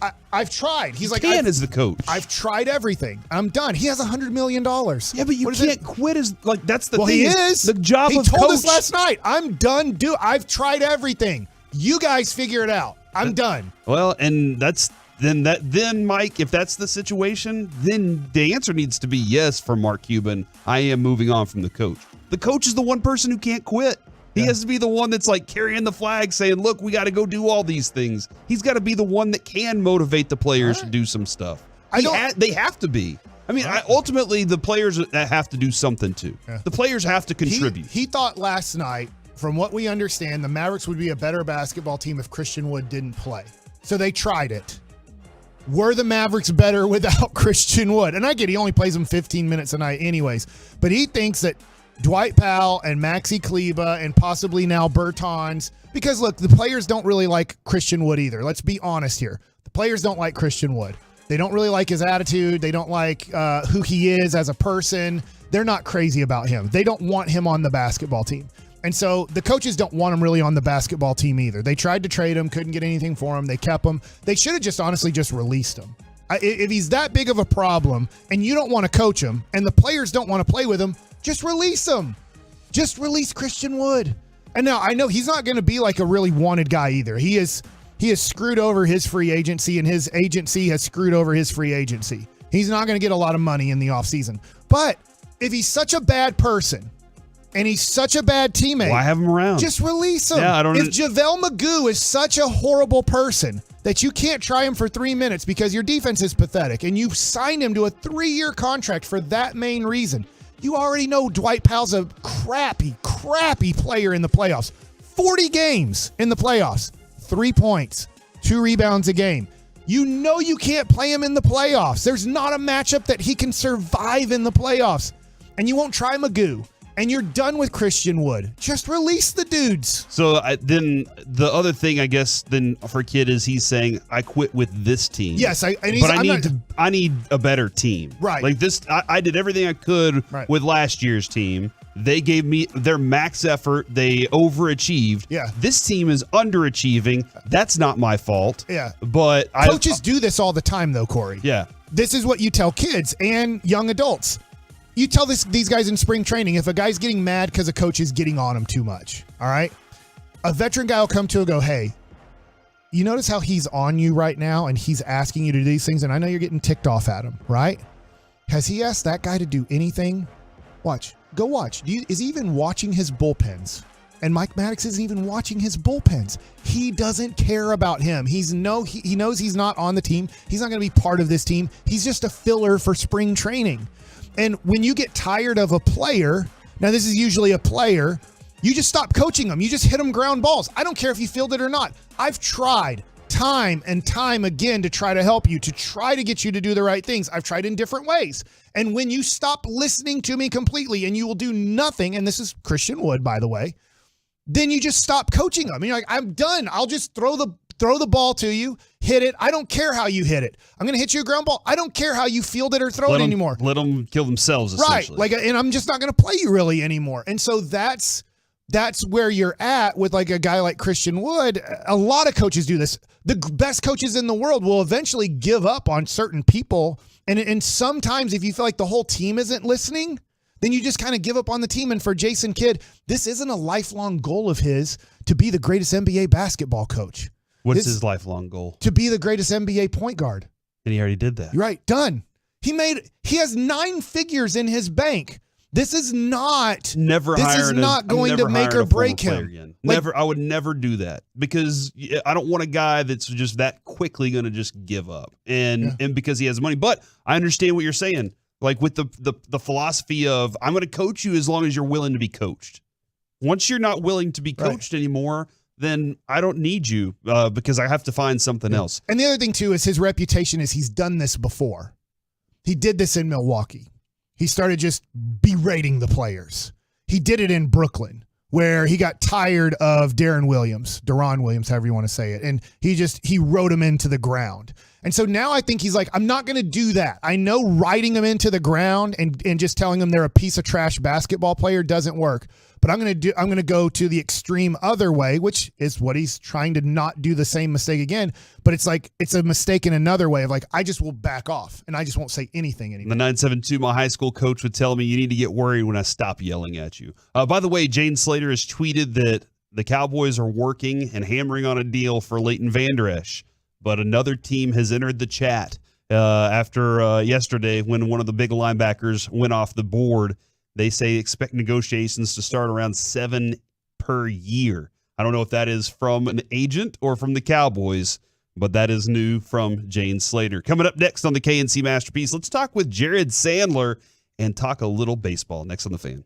Coming up in the next G-Bag Nation.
Back here on the KNC Masterpiece on 105.3 The Fan. Corey Majors, Mike Bassick. We got Joey hanging out with us today. Kevin's out until Friday when we are at RJ Duke Sports Cards, and that'll be this Friday from 10 to 2. We're going to be hanging out there in McKinney. Giving away a lot of cards.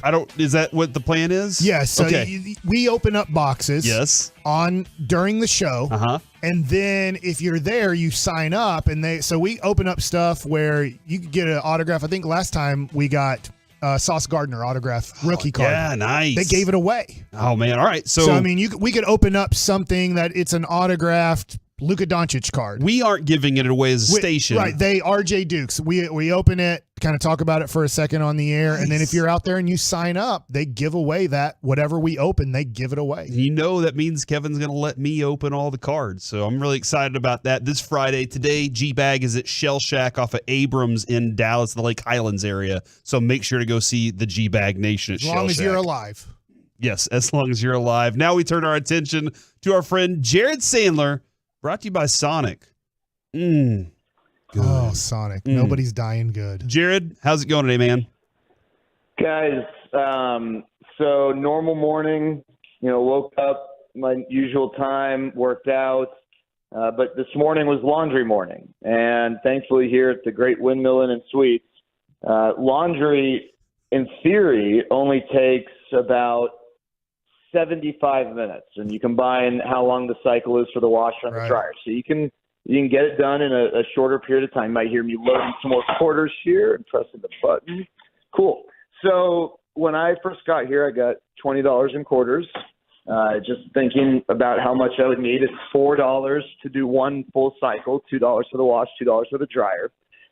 And first time I did it, everything was fine. Didn't have a whole lot of laundry. Second time, the clothes were still very damp when it was done with their 40-minute dryer cycle. It's all good. Hey, that's why I clearly put too much in there. So I got some more quarters, threw them in the machine, and second cycle was good. So this time you try to make adjustments. You try to learn, right? So didn't have as many clothes for this cycle. Washer, good. Everything's fine. No one took my clothes. Put them in the dryer, all good. Right? And then I come back with like a half a load, and it's still super damp. All right, fine. A little frustrating, not a big deal. Go to the front desk with two $1 bills, ask for 8 quarters. They're out of quarters in the entire hotel. No quarters. So I walk. You guys remember there's that Scooter's Coffee, right? Yeah, there's a Burger King across the way. Luckily, they're never out of powdered eggs, though. Yeah. No, definitely not. So went to Scooter's Coffee. Scooter's Coffee would not give me 8 quarters for $2 unless I made a purchase. Well, yes. I would have been more than happy to make a purchase. The problem is they don't take whatever the technology is that like you can buy something on your phone with Apple Pay or the wireless, whatever it is. And all I had was 2 $1 bills. So I didn't have any money to make a purchase. So then I had to walk to Burger King.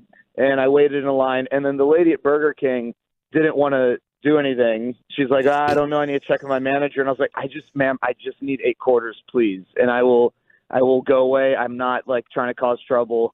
And then she gave me 8 quarters. Oh my gosh, and the sprinklers just turned on me. Holy crap. Like the indoor sprinklers? No, I'm standing outdoors because the signal inside is probably not very good. Yeah, okay. Are you at the park right now, or are you still at the windmill? Still at the hotel. I'm at the windmill because it's an off day. It's a total off day. That's right. So the Rangers don't play, and the minor league side is closed. Otherwise, they'd be at the park. But anyway, that's been my morning. I just finally, you guys heard, I put 8 more quarters in the machine, and hopefully the dryer will work. So you need to find a laundromat, right? Or clean out the lint trap or something. Yeah, it sounds like the lint trap needs to be cleaned. All right, Corey, do you want to fly out here and hang out for a few days, and you can help me with these sorts of things? Last question, because we need to get into Rangers talk here. Okay. Do your clothes smell like the Windmill Suites? Well, it depends. So They have a few different smells. They have the smell when someone's gone to the dispensary anywhere in the hotel. They have the smell in the morning. The whole place smells like eggs. And then there's just the general smell, which I'll let you characterize that general smell. But it probably smells like one of those three smells. I think it was built in 1988, and they still have the same carpets. Okay. That could be a main issue on why the Windmill Suites smells the way it does. Well, Jared, whenever you get outdoors, it's nice to get outside and watch some baseball. How did our guy Jacob deGrom look yesterday? Whenever he was striking people out. Yeah, I mean it was kind of funny to watch. I mean, these poor minor leaguers, they had no chance except for the one guy. Oh, sprinklers on me again. Except for the one guy who, and Mike can kind of attest to this. You're a minor league hitter. You're not really prepared to face Jacob deGrom. Heck, most major league hitters aren't prepared to face him. You're just going to ambush him and hope that you get a first pitch fastball. And the second batter he faced did, and he barreled it up and ended up getting an inside the park home run because it took a weird bounce off the wall. Not a big deal. Cole Hamels used to give up multiple home runs when he'd pitch in these backfield games for that very reason. But then, I mean, deGrom threw 24 pitches, 20 strikes. He had 5 strikeouts. I think 3 of them were on 3 pitches.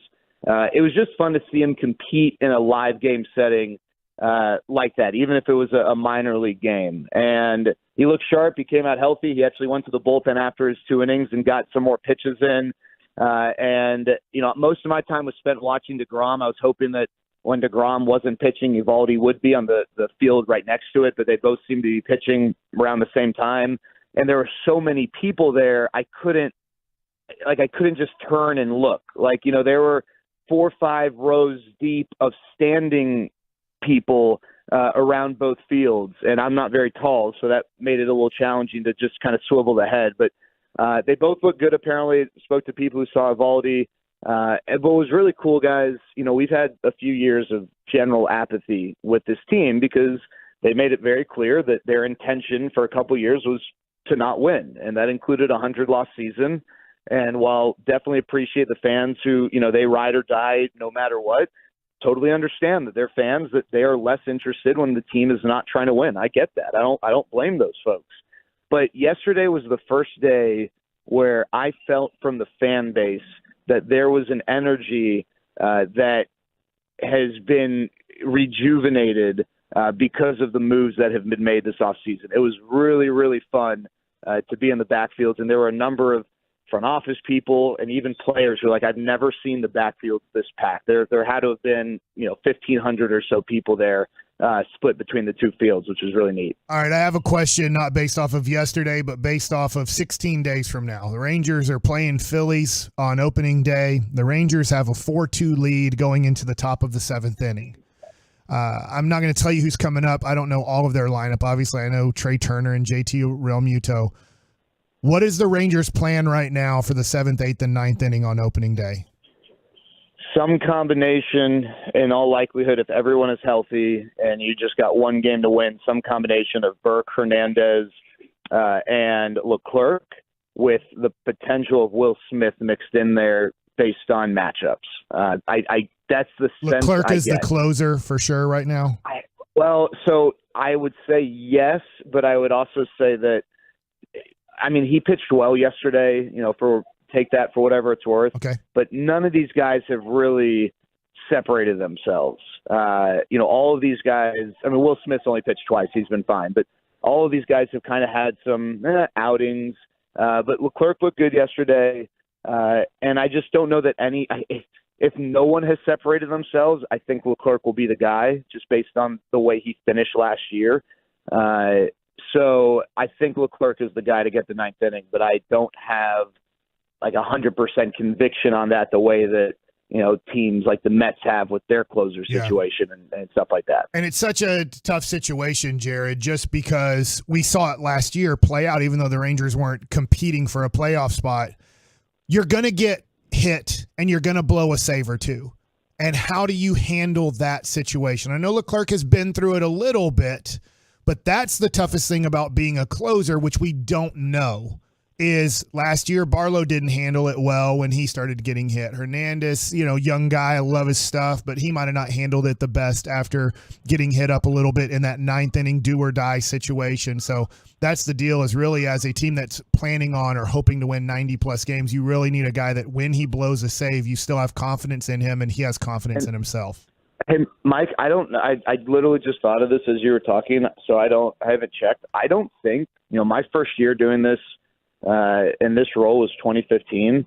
I don't think the Rangers have had the same closer on opening day throughout the entire season. Right. Injuries aside, I'm talking about like a changing of responsibility. And ultimately, they were able to withstand that in 15 and 16. In 15, because Sean Tollison took over for Neftali Feliz. In 16, Sam Dyson took over for Sean Tollison.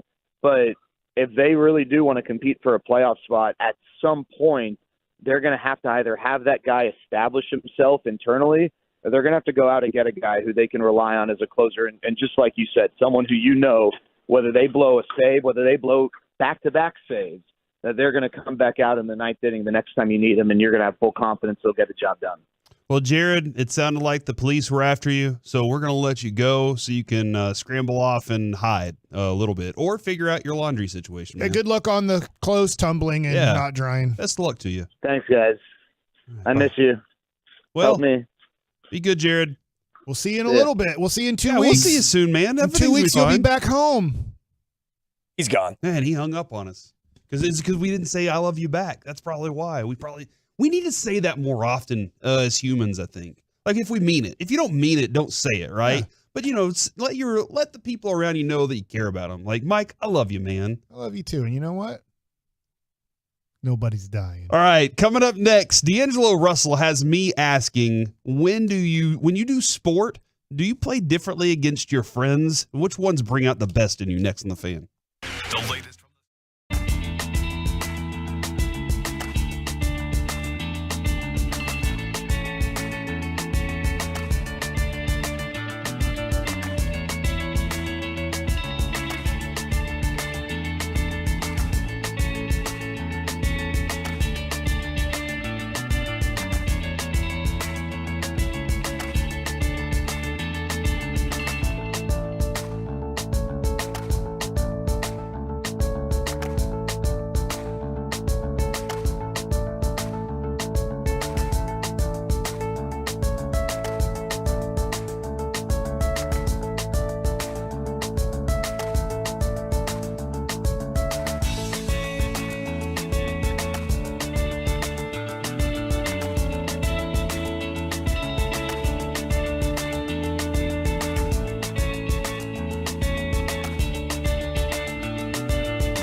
What are we going to do now?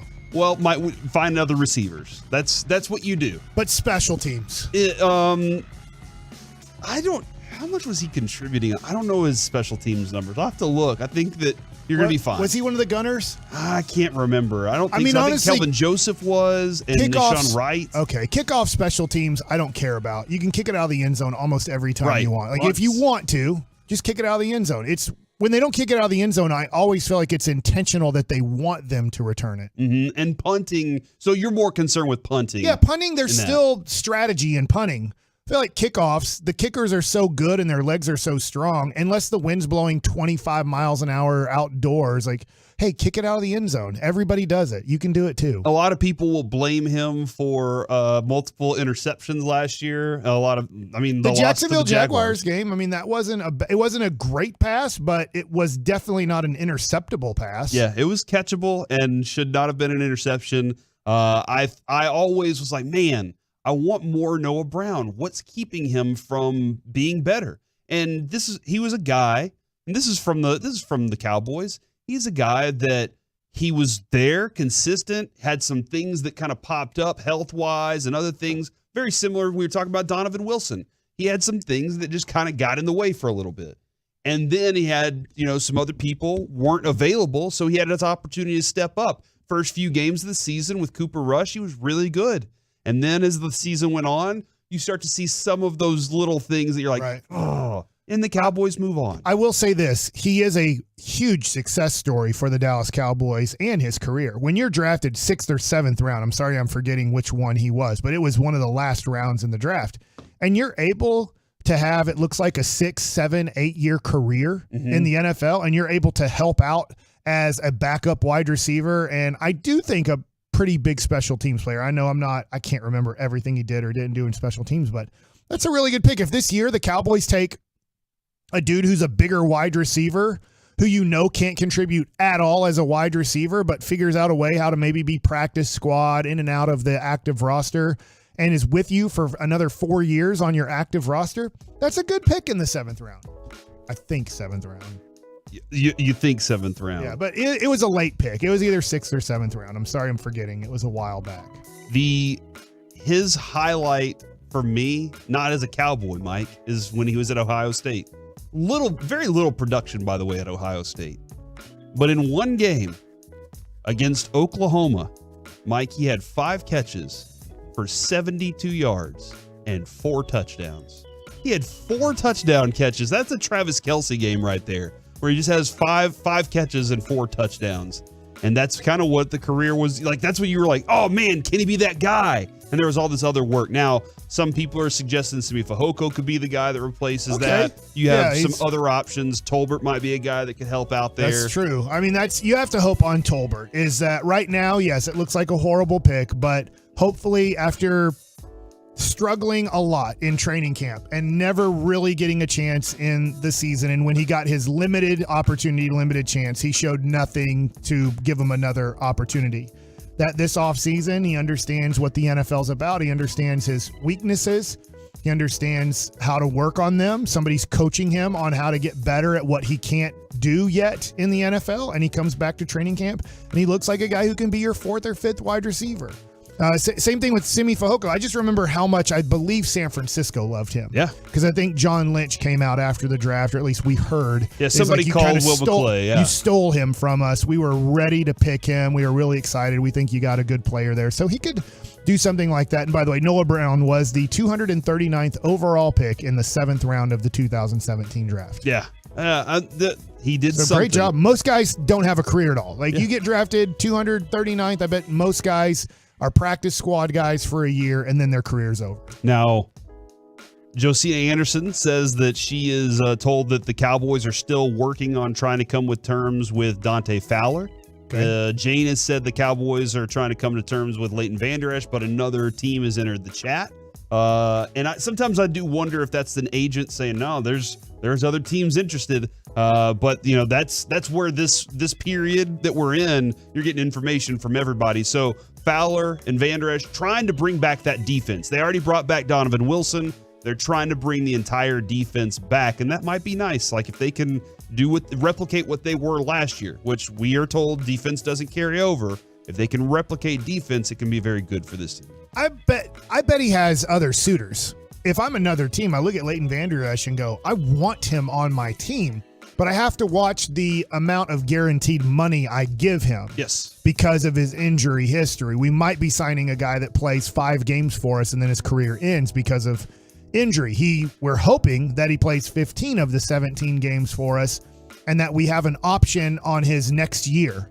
So I think teams will be interested. I just think it'll be on shorter term deals with a lack of guaranteed money. My feeling on that with the Cowboys and other teams is with the Cowboys, can they find somebody to replace what he does and do it well? I know like they really liked what Clark was able to do last year, but I'm not sure what they want his role to be.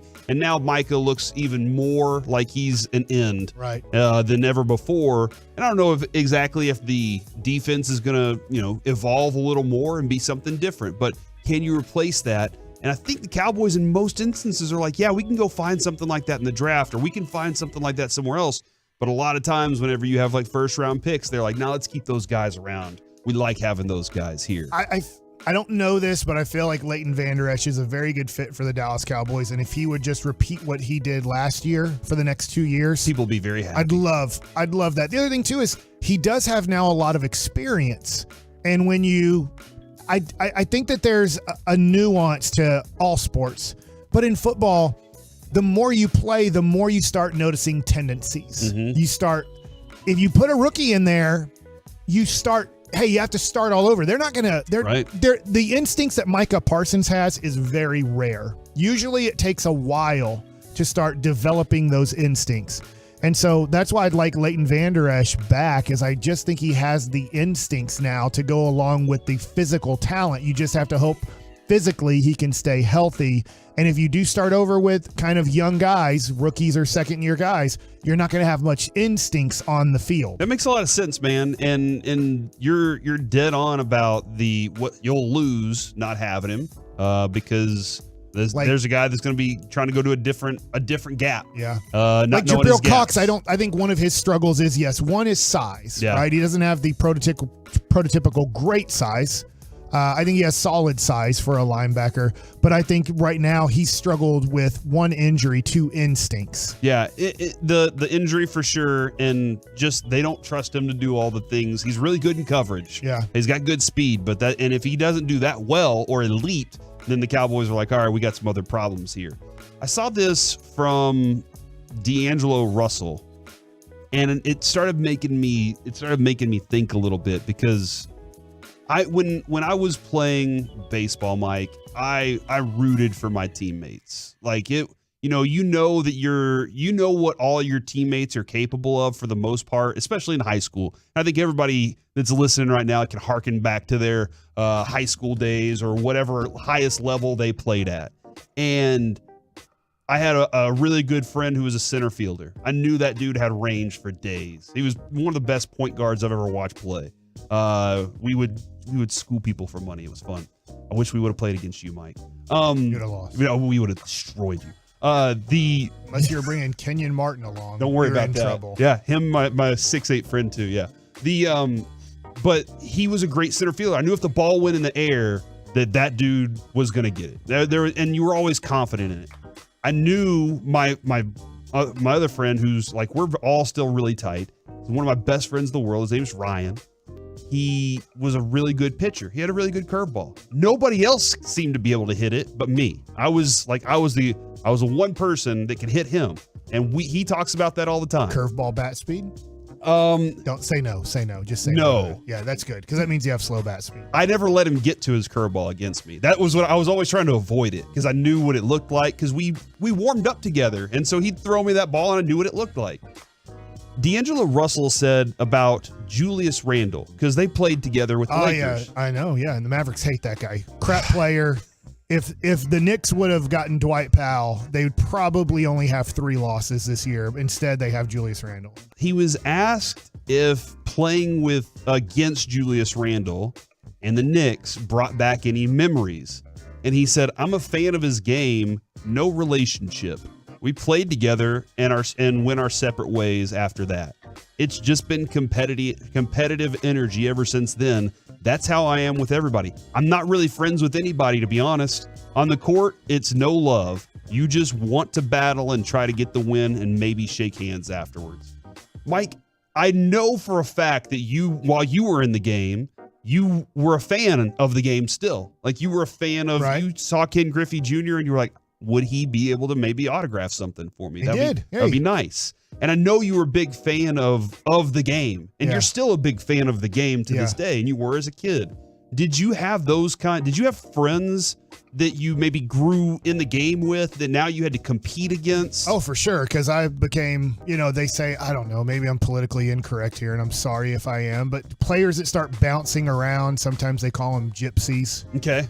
Just because you're trying to kind of latch on with a team somewhere, take other jobs type of deal. But my best man in my wedding, my shortstop at Duncanville, went on, Steve Scarborough. He played at Texas A&M and was an all-conference player, and I played against him in AAA. He didn't make it to the major leagues, but he made it up to AAA with the Brewers organization. So it was really cool that here he is, a guy that he went on to A&M. I went on to pro ball, and then 5-6 years later in life, maybe a little bit longer than that, we're facing each other in AAA in baseball. Like, that was really cool. And there's a lot of bragging rights there. Okay. All right. That's where I wanted to get to. There's a lot of, after the game, we know that we're going to hang out for a little bit. And if I'm pitching, I want to be like, yeah, I got you. And if he got me, I'm like, damn, I know. Like, I missed my spot there. You got it. Or I'm like, no, I hit my spot. You did a good job. But there is that bragging rights that you really want over your buddies. Yeah. 877-881-1053. When you played against your friends, did you play differently against them than you did whenever you were just playing against some random person that you didn't know? And which friend was it that brought out the best in you? 877-881-1053. Because that I go back to the movie For Love of the Game. I know it's a fictional movie, but it is Kevin Costner on the mound. A little bit based off of Nolan Ryan. Yes. I didn't know that at all until I watched the Nolan Ryan documentary. Yeah, he's up on the mound, and his best friend's coming up late in the game.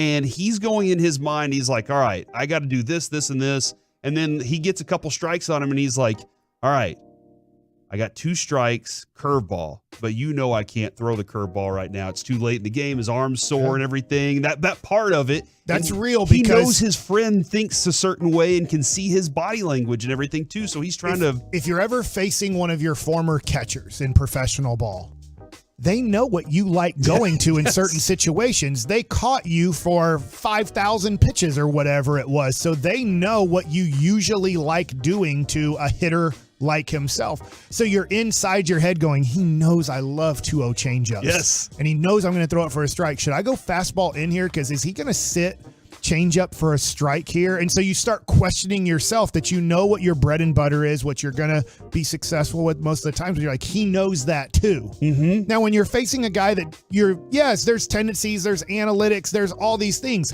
but they don't know you. And so when somebody knows you, you're like, are they inside my head? Am I inside his head? Because is he thinking the same thing? Sometimes I'm thinking, oh, is he thinking that I'm going to do this and I'm going to do, and then afterwards, sometimes you might discuss it, and you got to watch what you're discussing. You're going to play him later in the year. Yeah, for sure. Yeah. Well, and that's like to this day, my friend that I played baseball with and had his number when I was at the plate. He also was pitching a perfect game when I was on first base one day, and there may have been some things like he had done some stuff before the game that he was excited about, and I was watching that, so I was always rooting for him. But whenever it was me and him against each other, I was kind of rooting against him because obviously I want to get a hit, I want to be on base.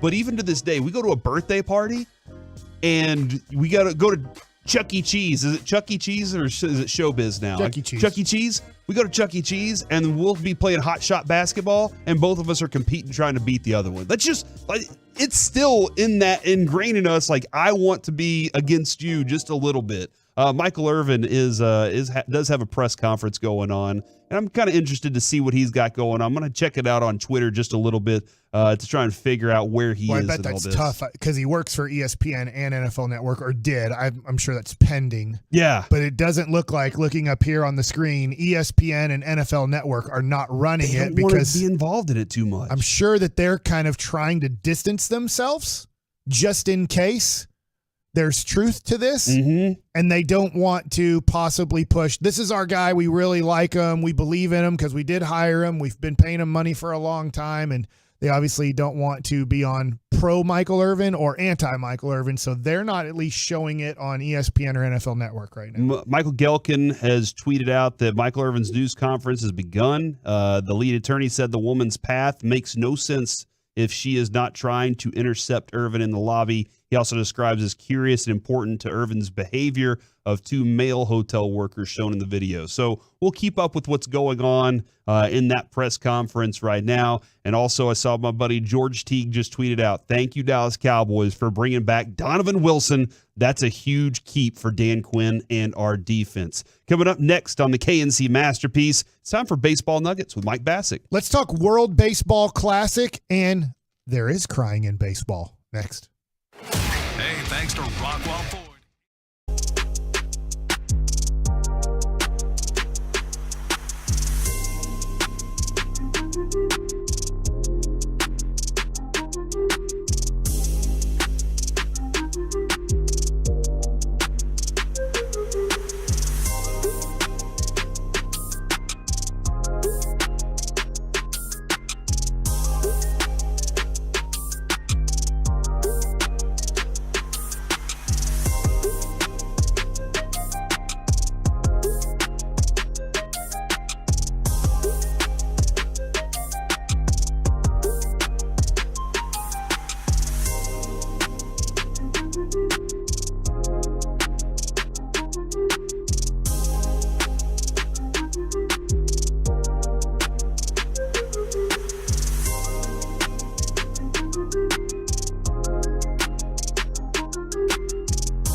Segment on the KNC Masterpiece is brought to you by Frankel & Frankel. There's a reason you need a special license to drive a big truck. So companies that hire drivers and put them in a big truck should be held accountable for what happens when one hurts you. Frankly, you need Frankel & Frankel. The consultation, it is always free. Visit truckwreck.com. Back here on the KNC Masterpiece on 105.3 The Fan, it is time for Baseball Nuggets with Mike Bassick. Okay, so World Baseball Classic, Corey, I'm going to kind of pass it to you. Okay. Because the first story I want to talk about doesn't really include the Texas Rangers. It was Nicaragua yesterday playing the Dominican Republic.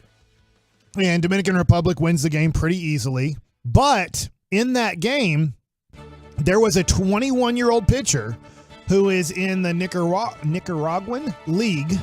He's not in affiliated baseball. And what I mean by affiliated baseball, because I need to explain this before we get into the story, is affiliated baseball means that you've been drafted or signed by one of the 30 MLB teams, and you are in one of their minor league systems or one of their minor league teams. Because sometimes people will go to Frisco and they'll say, "Man, are you hoping to go pro?" And you're like, "No, I already am. I've been drafted by the Rangers, whether you've been given $7 million like your Jack Leiter, or you've been given $10,000 like maybe one of the guys on the team. You're now being paid to play baseball." Because some people will come to the bullpen and they're like, "So how do I maybe get on this team?" And I'm like, "Well, you need to be really great in high school or really great in college. And then most likely this team drafts you." They're called the Texas Rangers. And then you work your way up over several years to the Frisco Rough Riders, and that's how you make the team. Or just go into the dugout and ask the manager. Maybe he'll put you on the team tomorrow. But in this situation, this was a person who was playing in a professional league, non-affiliated, which you're probably getting, I don't know, I'm going to guess $1,000 a month for 5 or 6 months. So maybe like $6,000 to play baseball over there. But this pitcher, Corey, taking it to you, did so well that he now has a contract. 5'9". He struck out Juan Soto, Julio Rodriguez, and Rafael Devers in the 9th inning, and they were losing. Right. But these pitches, Mike, if you saw, I think I tweeted the video to you. The strikeout highlight. These pitches were nasty. He looked good. They were the pitch that he threw to Soto to strike him out. You see Soto's face as he's walking off, and he's just like, "Oh my gosh, what was that nastiness?" One of the Tigers scouts, Luis Molina, who played, I think he got up to A+ ball, like that's as high as he got. High A. He said they were leaving Lone Depot Park.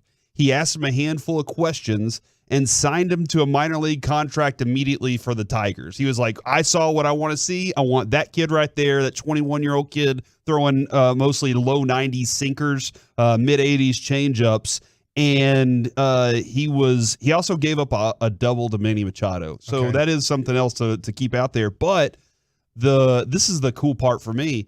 He gets this contract on the bus. The guy who's in charge of the team announced it to the whole team on the bus that he just got signed to a minor league deal. That's my new favorite story. I go back to when I was a kid. I'm shooting baskets in front of the house, Mike, maybe dunking on my 9-foot rim. I don't know. But when I was a kid, I wanted to make a shot if a car was driving by just in case that scout was in his car and he was like, "I need that kid to play on my NBA team." And this happened for this 21-year-old Duke A. Hebert, who was pitching in front of more fans than a car driving by. Right. But he seized his opportunity, man. Yeah, and this is what's awesome about, in a weird way, playing for a small country. Because a United States kid will never have this chance. Now, you get seen more, I would say, I think, in the United States than you do in Nicaragua. And I know I struggle to say that country. Sorry. But I look at it and go, there's no chance for an independent guy to do it. Like, if you're from Great Britain, this is your opportunity. Most guys on that team, unless you have the weird thing of Trey Thompson, where he was born in the Bahamas, I believe. Oh, he was? And that's why he's on, because that's considered a British colony. If you're wondering, how is Trace Thompson, Klay Thompson's brother? We all know that they grew up in the United States, and his dad was playing for the LA Lakers and Portland Trailblazers and stuff like that. But because he was born in a British, I don't know, occupancy, I don't know exactly how to frame it. Just like Puerto Rico is considered, if you want to, considered the United States. You can be Puerto Rican and play for Team USA. Okay, all right. If you'd like to. Like Marcus Stroman in 2017 won this for the United States of America. Now he's playing this year for Puerto Rico. Why did he change? Because he's not good enough anymore to, well, he might be, what I've seen from the U.S. pitching staff. But USA didn't want him on the staff. And so he's like, all right, well, Puerto Rico will. There's less competition for this World Baseball Classic for the Puerto Rican team. I will just switch now to being Puerto Rican. And so... Well, nice options there. It is, yeah. And so it's just... There are some opportunities for these really small countries that aren't considered, baseball countries. They're having to take players that aren't major leaguers or maybe not even affiliated minor league players. And this is their chance. If they get to face Venezuela, Puerto Rico, Dominican Republic, a team like the United States of America in their lineup, and they show success and they're young enough and they've never really been in affiliated ball, it's their chance to maybe get a minor league contract to get that opportunity. By the way, Mike Trout, have you ever heard of him? Yeah, 2 homers. He just tweeted out a video of his home run from last night, and what a feeling with the salute and the American flag on it. So, like, he crushed a bomb last night. Well, did you hear he regretted it in 2017? I don't know if you've heard the interview, but he said, look, they obviously asked him to be on the team, and in 2017, he decided not to. And he said, I watched a lot of it and regretted not saying yes. So the next time that there was going to be a World Baseball Classic, he really wanted to say yes as long as he was cleared medically and physically to do it. So I think he's really enjoying this, being the captain of Team USA. And I do think it helped because I do think a few other guys were like, well, if Mike Trout's going to do it, a dude who's kind of somewhat been unhealthy and the best player in the United States, if he's going to do it, then I will say yes. I just think, unfortunately, a lot of the pitchers who wanted to do this, Clayton Kershaw, Nathan Eovaldi, some of your better pitchers have just said, look, no, I'm not allowed to. Or I saw an interview this morning with Max Scherzer, and he just said, look, at my age, kind of where I'm at, I just don't want to pitch playoff baseball in March. I don't know how my body's going to handle it throughout the season. And so I just don't want to take that risk of getting ready to play World Series baseball in March and seeing how my body's going to react throughout the next 6-7 months of the regular season / playoff. So that is a great story. So, a young man gets his dream of at least getting the opportunity to play minor league baseball to see if there's any type of hope or chance to advance in minor league ball. And maybe 3-4 years from now, we hear kind of I would say a miracle story. When you're 21 years old in Latin America, you're done. If you didn't get signed at 16 through, I'll get it up to 20 years old. You're kind of done. Wow. Like that's because they have so many more just filing in. Yeah. And so it's just, and there's only so many spots. I mean, when you think about it, they've actually eliminated some minor leagues. It's not like they're adding minor leagues, they're eliminating minor leagues. So it's just really tough at 21 years old to really get recognized in Latin America if you hadn't been recognized at somewhere between 16 and 20 years old. And 20 starts pushing it. Wait every 6 years and then you get your shot? That's Olympic, right? Yeah. Sometimes there's a great gymnast. Yeah. But she is not the right age when the Olympics happen. And so she kind of gets, in a weird way, I know this sounds weird, but wild. You hit puberty and really the best Olympians, I know Simone Biles, already hit puberty and everything, but a lot of times you'll see these 14 or 15-year-old girls who are really that's kind of somewhat maybe prime-ish, I guess, in your prime for gymnast. And as you get a little bit older and a little bit heavier, you just can't do as much as you could do at 15 years old or so in the Olympics. And that can happen too. Like it's right timing, right place, right time. And he gets his opportunity. Now we go to the Texas Rangers, still sticking with the World Baseball Classic. We talked about this yesterday. 19-year-old Canadian Mitch Bratt pitched for Team Canada against the United States of America. Who is he? If you weren't listening yesterday, he is a really good prospect for the Texas Rangers. The Rangers like him. But he had to face Mookie Betts, Mike Trout, Paul Goldschmidt, Nolan Arenado. I mean, you look at those first 4 guys, they're in their prime. They're MVPs or MVP candidates. They've all won MVPs, the first 3, and they could win another MVP or 2 or 3 more MVPs. They're in their prime. And he couldn't get out of the first inning. He only got 1 out in the inning. He gave up 4 runs. Mike Trout hit a home run off of him. Oh, man. Mike Trout ended up hitting another home run, not off of him, but off another pitcher. Fury or something like that. It was really weird looking at the box score because you're like, Mike Trout, like, he hit 2 home runs. They were both in the first inning. Like, this doesn't make sense. Like, yeah, they were both in the first inning. But he couldn't get out of the situation and the inning. And as he saw that he was getting taken out of the game, he saw the manager call time and walking out to change pitchers. He broke down and started crying. And, it reminded me of Tom Hanks. And there's no crying in baseball. There's no crying in baseball. But, man, he is just out of high school. And he is on a stage where he knows there's 40,000 people in the stadium. There's probably another, I'm going to guess 500,000. I know baseball isn't the most popular thing in Canada. Obviously, it's hockey. But it's United States versus Canada. There's a lot of people watching in Canada, and there's quite a few people watching in the United States. I think there are quite a few Ranger fans going, hey, I want to watch one of our prospects face this United States All-Star team, and it didn't go well. So he breaks down. He kind of tears up and kind of starts crying on the mound. Freddie Freeman comes up to him, who's the captain of Team Canada, and kind of taps him on the chest like, it's all right. And he's smiling like, it's like, hey, you're fine. This was a no-lose situation. You got to face the best in the world and see where you're at. Like, I know he's not saying that, but he's kind of telling him, like, you're all right. It feels like he let the world down, though. And the manager's trying to be like, it is okay.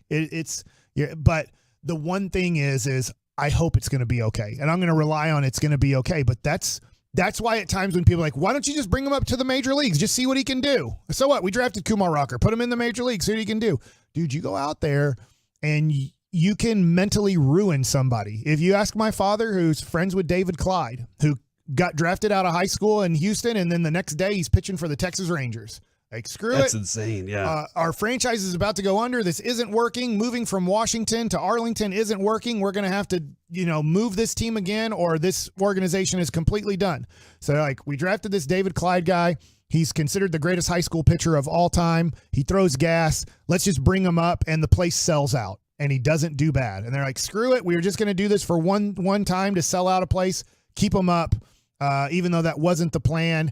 And it kind of ruined David Clyde. There's a whole big story on David Clyde. You just need to look it up if you don't know who I'm talking about. It's a great story, but also a tragic story on how maybe one of the greatest prospects of all time out of high school only had a 2-year career, 2+ years. The Rangers, they sold out every game he pitched. Yes. And averaged 6,000 fans in the other 75 games. Yes. Wow. So you go from 6,000 to 30,000 just because they're pitching a high school phenom from Houston. And it saved the franchise. People like David Clyde needs to be in the Rangers Hall of Fame. There's no Texas Rangers without David Clyde. It's not talked about enough how one person, even though it wasn't ultimately successful for him, it saved the Texas Rangers. It put them on the map. Like, it really did Randy Galloway wrote that in his column, and that David Clyde put them on the map. Yeah. But I'm really hoping for Mitch Bratt. He's going to go to A-ball this year, that it doesn't ruin him. And I don't think it will, but there's a possibility that it does. I'm just throwing out, there's a small chance that when he gets on the mound, he's thinking, everybody sees me as the Canadian kid who couldn't get anybody out. And I don't think it will be. He's got to, use this as a learning experience to go, that was unbelievable. I got to pitch for Team Canada at 19 years old. I know if I was from the United States or Dominican Republic or wherever, that would have never happened for me. I got that great experience. And I'm going to use that. And I'm going to go into the season and have a positive attitude, work my butt off, work my tail off. Hopefully I'm good enough that they think I'm a AA pitcher at the end of this year, because Mitch Bratt is part of the Rangers' future. They believe he's a future major league pitcher.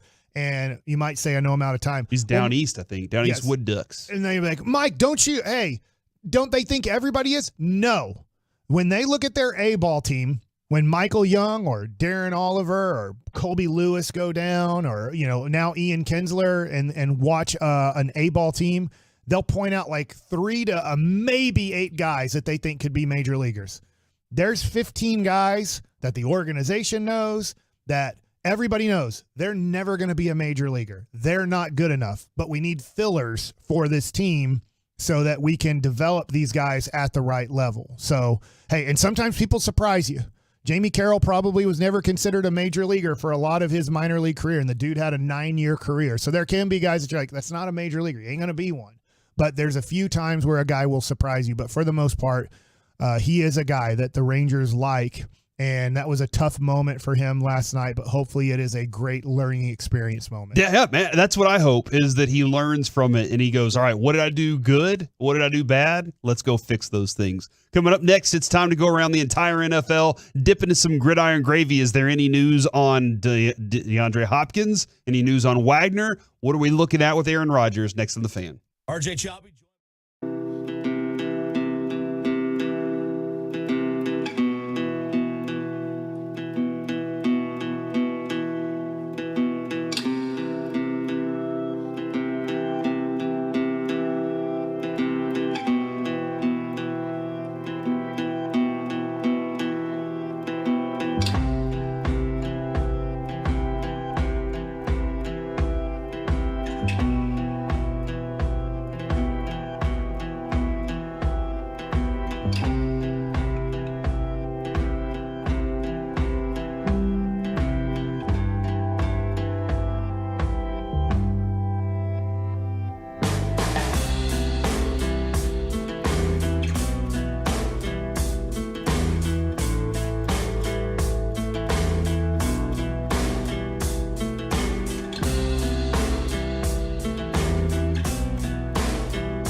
On the KNC Masterpiece is brought to you by Classic Chevrolet.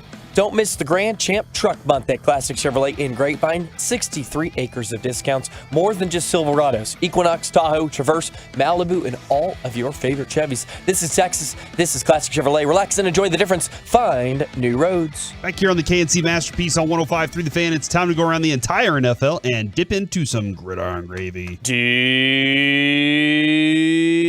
Biscuits with Venezuela. They're losing 1-0. This just popped up like within minutes. Okay. And I'm very interested in it.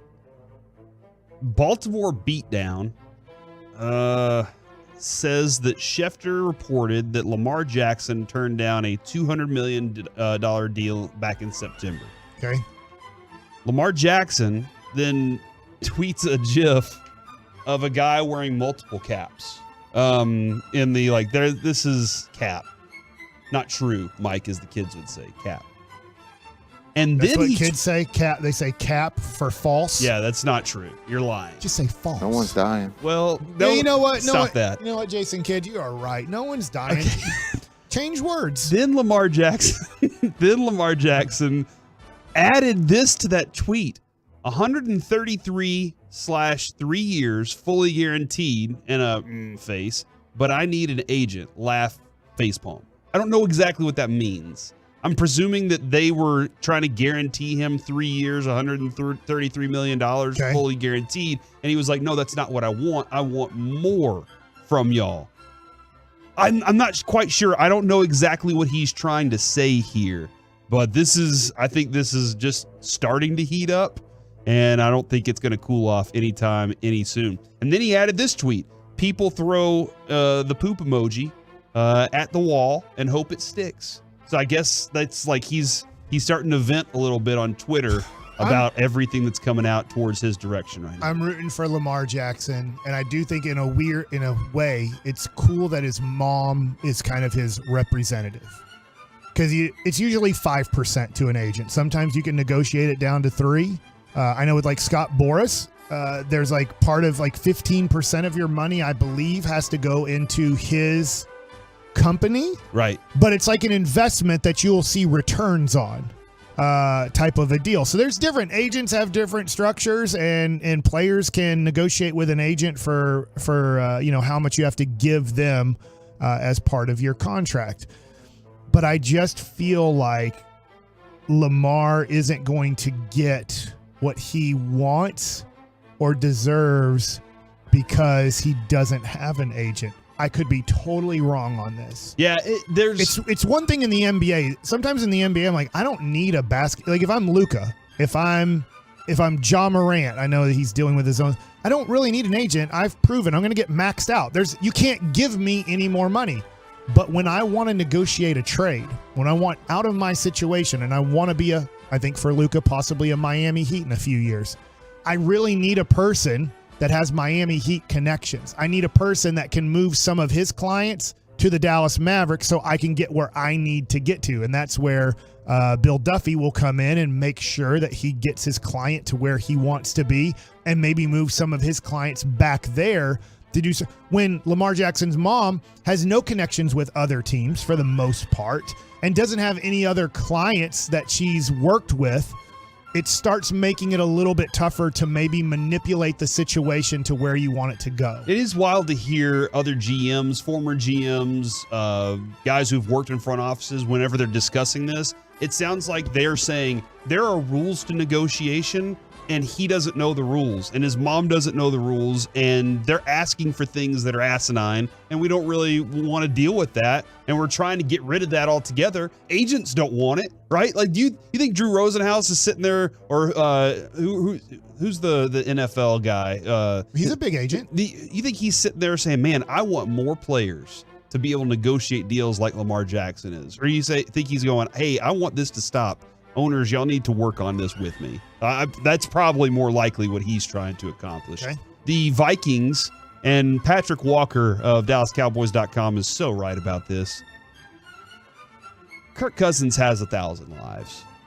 That's got to be what it is. Kirk Cousins and the Vikings are doing a cap conversion on his contract, creating additional salary cap room. according to Ian Rappaport. We'll find out more about what that means and what kind of room it opens up, because he was in the world of fully guaranteed contract too, and I'm very interested to see where that goes and what they're trying to accomplish. I don't think Kirk Cousins is that great. I think he's a pretty good quarterback that can throw the ball. He throws a very nice ball. But I just don't know if, man, I guess they're saying we're committing to Kirk Cousins forever. So that's where they're going to go with that. Updates, by the way, on Dallas Cowboys players. Donovan Wilson back with the Cowboys on a 3-year, $24 million deal. That's fantastic for the Dallas Cowboys. Sounds like they are working on something with Leighton Vander Esch, but there's another team has gotten involved and wants to be in on this. And then it sounds like, and then Noah Brown is signed with the Texans. So that's what our real updates. Luke Gifford left this morning, but I don't think anybody's No, I do think this for Donovan Wilson, since that's the big Cowboys news of the day that he's back. I know this helps. I just don't know the percentage, and it just matters who the person is.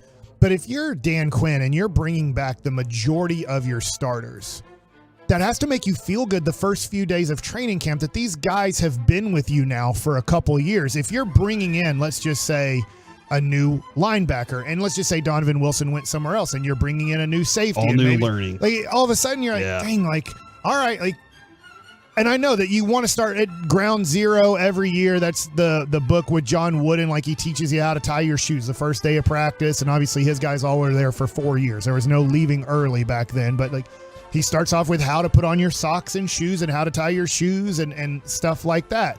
But I just wonder for Dan Quinn if it's like, okay, this is great. Not only is he a good player, but he knows exactly what I want throughout a season. He knows how my meetings are going to go. He knows the leadership qualities that I'm looking for. He knows all of these different things where I don't have to teach this or rely on a veteran guy. Hey, help him out because he doesn't know what the hell I want. Yeah. No, I mean, that's a really interesting point. That's one of the reasons Parcells wanted a veteran quarterback whenever he was here. He's like, I don't have to teach this kid this guy to go around and lift his weights. I don't have to teach him to carry his clipboard with him everywhere, or his notepad with him everywhere he goes. He already knows this stuff because he's a veteran. Under the current NFL rules, division winners are always going to host wild card teams in the playoffs. The Chargers have proposed a change to the NFL bylaws that would seed wild card teams higher than division winners in the playoffs if the division winner has a losing record and the wild card team had at least 4 more wins than the division record. So if you know how that we always get that, hold on, this team stunk, yet they're hosting a game. Tampa Bay hosted a game this year. Cowboys had a far superior record. The Cowboys should have had that game there. The Chargers are saying, hey, we want this to change. We would like to see if you have a losing record and the team you're playing against has 4 more wins than you, they get to host the game instead. I don't know if it's going to, these are just conversations. And I'm not opposed to that. I don't think it's going to change, but I will say this, that you get to week 18 now, and there can be situations. Now, it didn't happen with Jacksonville because they had to beat Tennessee to make the playoffs. It was a divisional championship game. But it might motivate some teams at times. It might not work out mathematically, but if we can win week 18 as the division winner, we still get to host that 4 versus 5 matchup, or sorry, 3 it could be, but I think it's always going to be 4 versus 5. There's going to be, I bet it would be rare that the second wild card team has a better record than the third best divisional team. So it's only going to affect one game. 4 versus 5 is the only thing that it would affect, I think. But if I look at it, I might have to play a little bit harder or play my guys in week 18 because if I lose this game, I could lose my home field in round 1 type of situation. And maybe if there is a wild card team that is Cowboys, let's say last year would have gone 13-4, and I'm the second or third team because I'm going to win my division, but I'm going to get the 2 or 3 seed. But my record at the end of the year is 13-3. If I lose that game and I've already lost to the Cowboys, I might lose that tiebreaker. So I might get to an NFC championship game somehow where it matches up and they're like, no, well, the Cowboys ended up beating you. They hold the tiebreaker. They actually get to host the NFC championship game, even though they're a wild card team and you were the number 2 seed or something like that. Yeah. I understand all those things that play into it. I just think they're going to keep it simple. I really do. I don't think they're going to change it at all. It's probably smart. I mean, they're going to say, look, whoever wins the division gets home field over wild card teams. Wild card teams can almost never have a home playoff game unless they're playing another wild card team. And I mean, to what you're saying, Mike, why would you change it? It's not broken. They're making money. They're making tons of money. So they don't really have to change it too drastically much. But whenever the competition committee sees fit, they have these conversations. And the Cowboys ended up winning. Yeah. Like the Cowboys went to they won Tampa anyway. and won. They're the better so team. It so worked it didn't out. really, affect anything there. There is no movement, by the way, on DeAndre Hopkins at the moment. For anybody that's like, man, Cowboys need to make a move on him, no new news at the moment. And I think in this negotiation period of time, I know Shaq Lawson was traded. Shaq Mason traded to the Texans from the Bucks. I know there are some things in movement, and right now we're sitting kind of waiting on the Aaron Rodgers move, whether or not he goes to the Jets. As we were leaving yesterday, Mike, it looked like he was going to the Jets, and then everybody was like, hold on, we haven't heard anything from Aaron Rodgers lately. What's going on? Yeah. So I went to Nick's Sports Cards and brought some of my 2005 Topps complete sets that have Aaron Rodgers in it. Because I'm like, didn't he go to the Jets today? Oh, and he's yeah. like, not yet. And he's like, I don't want him yet until I will soon. If he goes to the Jets, I'm going to want those. But he's kind of a not starter in the card world right now because he just, the way he talks and everything, it's just not. Fans don't really like Aaron Rodgers. And you need fans in card collecting. No matter how good you are, you need fans. And right now, Aaron Rodgers doesn't have fans. But if he goes to New York, there's kind of this. That'll pump up quite a bit Aaron Rodgers' market. All right, and then there's no news right now on Odell Beckham. So anybody that's pining for the OBJ. I'm going to be honest. I hope he signs with another team. You don't want him to be a Cowboy? No, I don't. You don't want that I just receiver? think he'll fail as a Dallas Cowboy. But he's a big name, and people will be excited. And I think Jerry's trying to get the big name guy in here. Dudes that are 30 years old at the receiver position, Des Bryant, for one, when you have that many injuries to your lower half, it just is so tough to come back and be great and be the same. And I just think it's way too big of a risk. And I don't think he's going to get $20 million a year. I don't. But I do think he's going to get probably like 16 from a stupid team. Yeah. And I just hope we're not the stupid team. The other thing that I am seeing is Alan Lazard and Randall Cobb are getting interest from the Jets right now. So I did pieces hear, that are Florio. good. Is Florio on with Sean and RJ and Bobby saying like, hey, he's already recruiting some of his players to the Jets. So even though it's not a done deal, it's just a matter of time. All right, coming up next, this is the question I pose to all Mavericks fans out there. 877-881. Are you dying? Nope, that's not the question. 877-881-1053. You can start texting in right now. The Dallas Mavericks are fill in the blank. Next on the Fan.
Fan Studio, secured by DFWSecurity.com.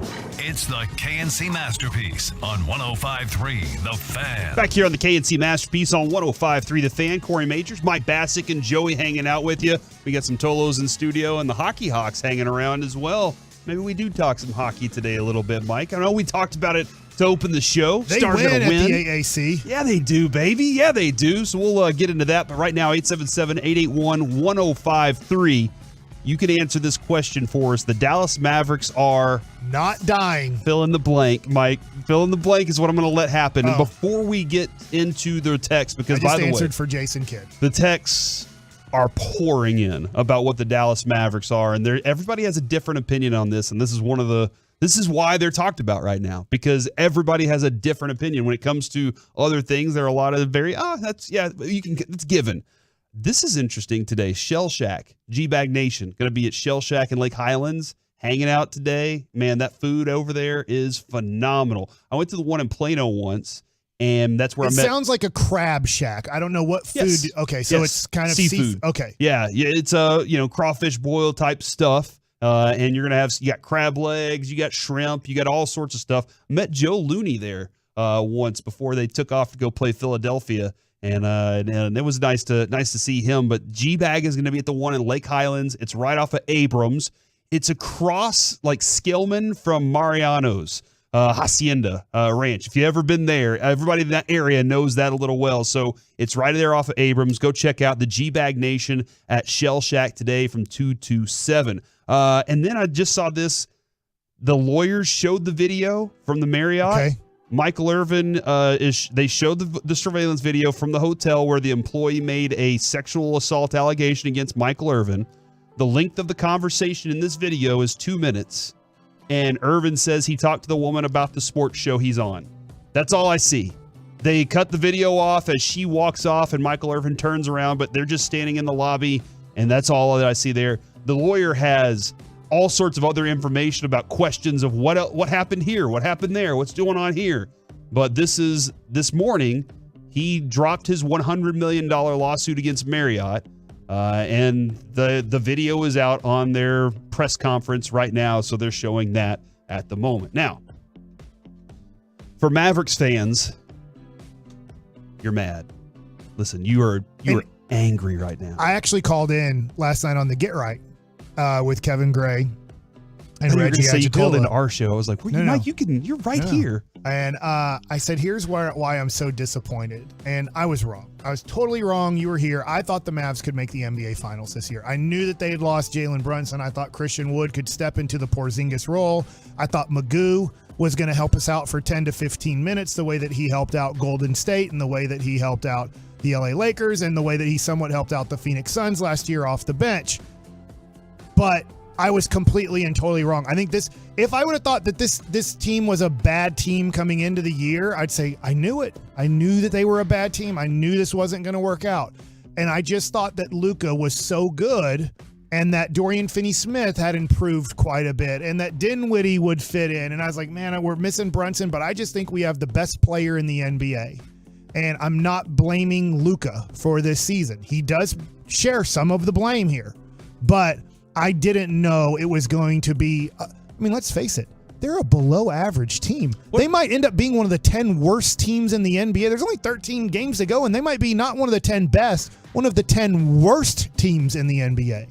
They are 3 games from being like out of the playoffs completely, right? One game from being in the 8th spot. They're in a weird spot here. They're only one loss. If you look at their losses, this is the way we look at it as professional baseball players, at least. I can't make up losses I already have. So if I'm a team like the Portland Trailblazers, you can look up their record right now. I believe they only have 37 losses. I'm only 2 losses away from the Dallas Mavericks. I haven't played the games to win yet. Those don't count as losses yet. I haven't played them. I can win those games. But when you look at the Mavs' losses, they're actually just a few losses away from being the 8th worst team in the NBA. They're 3.5 games away from being the 4 seed, and 1 game away from being out of the playoffs. We already know altogether. that ain't happening. No, I get what you're saying. So there are like 6 teams that are all kind of smashed together there. But you're right, Mike. A couple bad games, they're done. Yeah. And a couple good games, they're still fighting. You know, that's where they are in this whole bit. When it comes to where the fans are, I had a question about what you said. You said Luka shares the blame for this season too. Yeah. What would you blame Luka for? Luka's, first of all, he's probably going to still be first team All-NBA. I think he's going to be like kind of the fourth or fifth guy to make first team All-NBA, which is still amazing, right? Because they're saying you are one of the 2 best guards in the NBA. So I can't really take too many shots at a dude who's going to be one of the 2 best guards in the NBA when they do the voting for All-NBA first team. At the same time, I don't think that he's matured very much this year. He still is a guy that he will get distracted so much by the referees. And dude, this is your 5th year and you've just turned 24 years old. He still acts like a 16-year-old on the basketball court. Now, his game is one of the best games in the league, but he acts like a 16-year-old. He D's around before the game, and he puts a bad taste in the team's mouth. Freaking Jaden Hardy said, hey, one of the things that really motivated us in Utah because Luka was out, it was before the trade of Kyrie Irving, and they're just like, yeah, they weren't taking us seriously. We could tell in warmups how they were screwing around, and we took offense to that. All the Mavs do is screw around. In fact, we have in some guys from Lubbock right now who are Tolos listening to the show, and they said even with Luka out last night, not warming up, Kleba and Dwight Powell, because they're followers of Luka, D'd around during the warm-ups again. Like they're shooting the ball off their shoulder. They're kicking the ball as high as they can, seeing if it goes in the basket.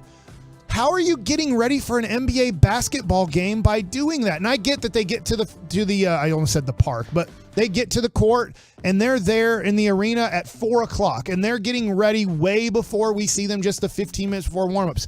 But you send a certain message that we're a D around team by doing what they do. And I think Jason Kidd is talking about the maturity of this team. And he's really telling Luka, you got to mature more. You got to be a better leader than what you are. It doesn't mean you're not one of the greatest basketball players on the face of the earth and maybe the best offensive player on the face of this earth.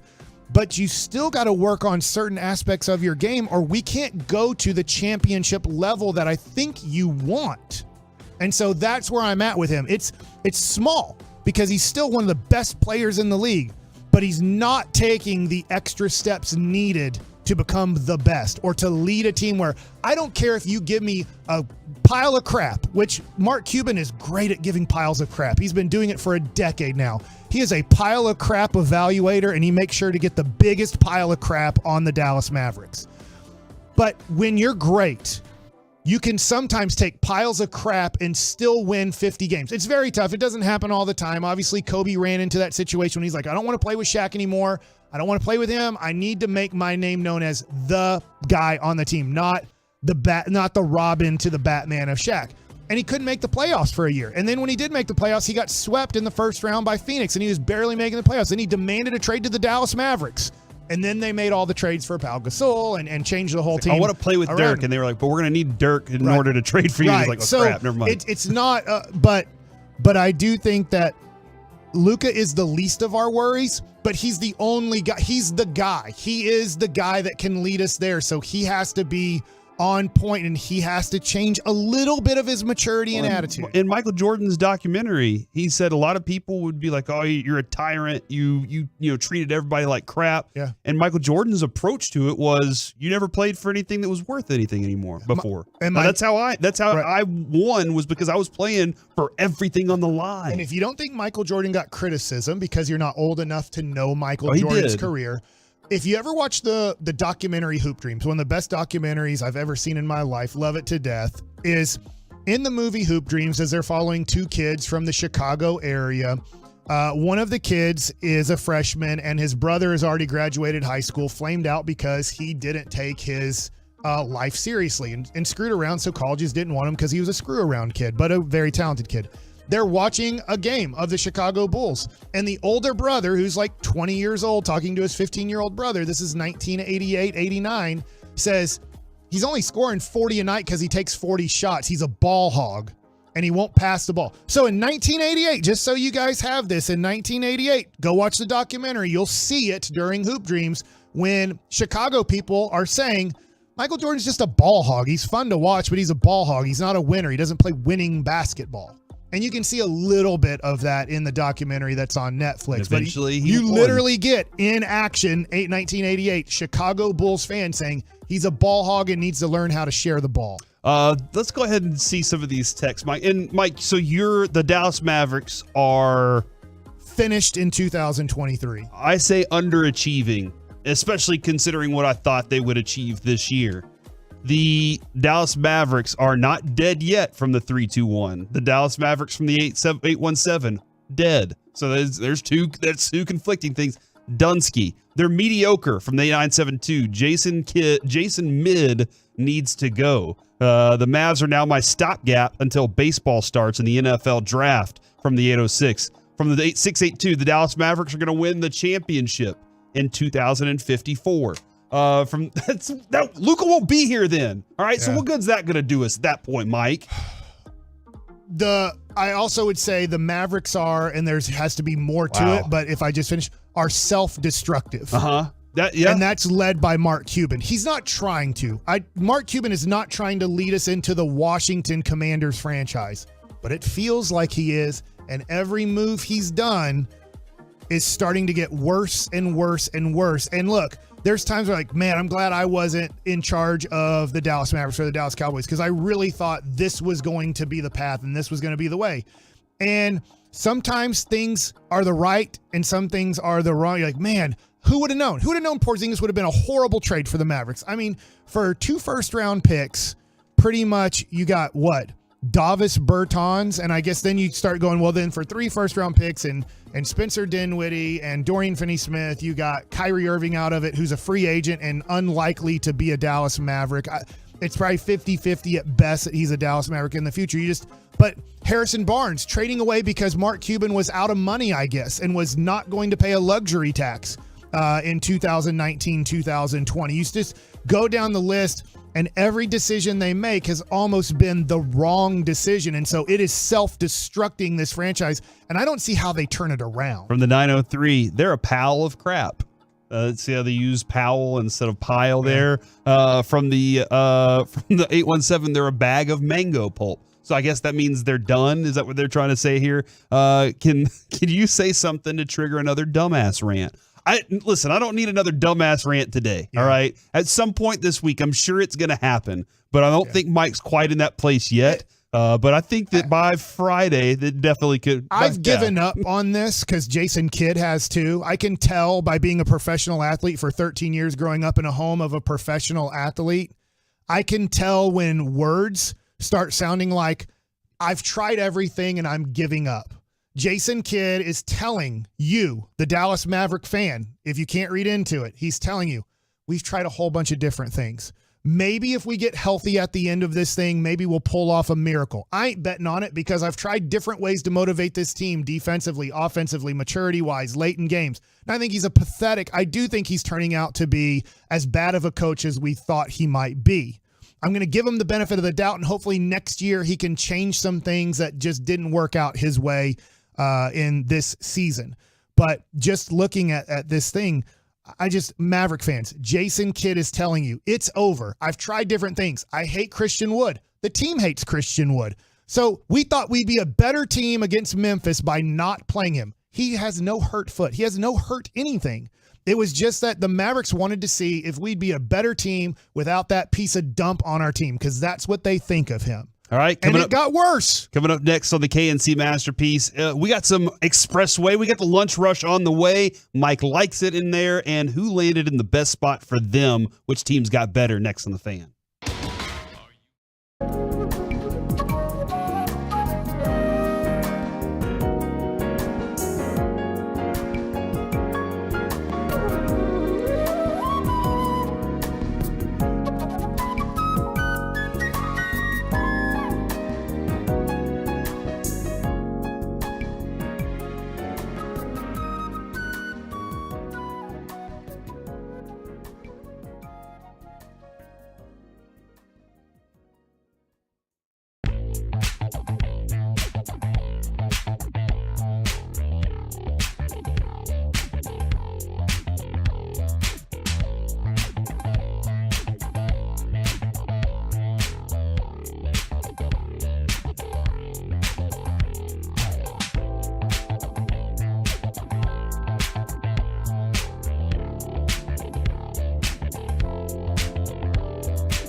The Expressway on the KNC Masterpiece is brought to you by Rockwall Ford.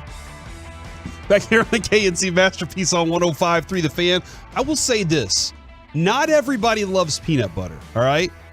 But I don't. The Tolos love us. They love the KNC Masterpiece, and they listen, and I'm glad. I'm glad the Tolos are sticking around for this show, Mike. We've been working a long time on growing this thing into what it is now, and I think at this point, and I hope the Tolos agree, 877-881-1053, tell us how good we are.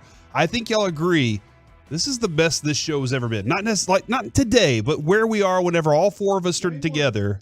Way more focused, except for right there where I forgot to turn on my mic. But way more focused when we don't have Kevin here, like really sending us in all kinds of different directions. Much smoother. Yeah. Lots of, but what I'm saying is, like, when Kevin's here too and we're all together, I think this shows that Kevin guy. I think this shows at its best. Even when Derek rolls in, Derek will be in tomorrow.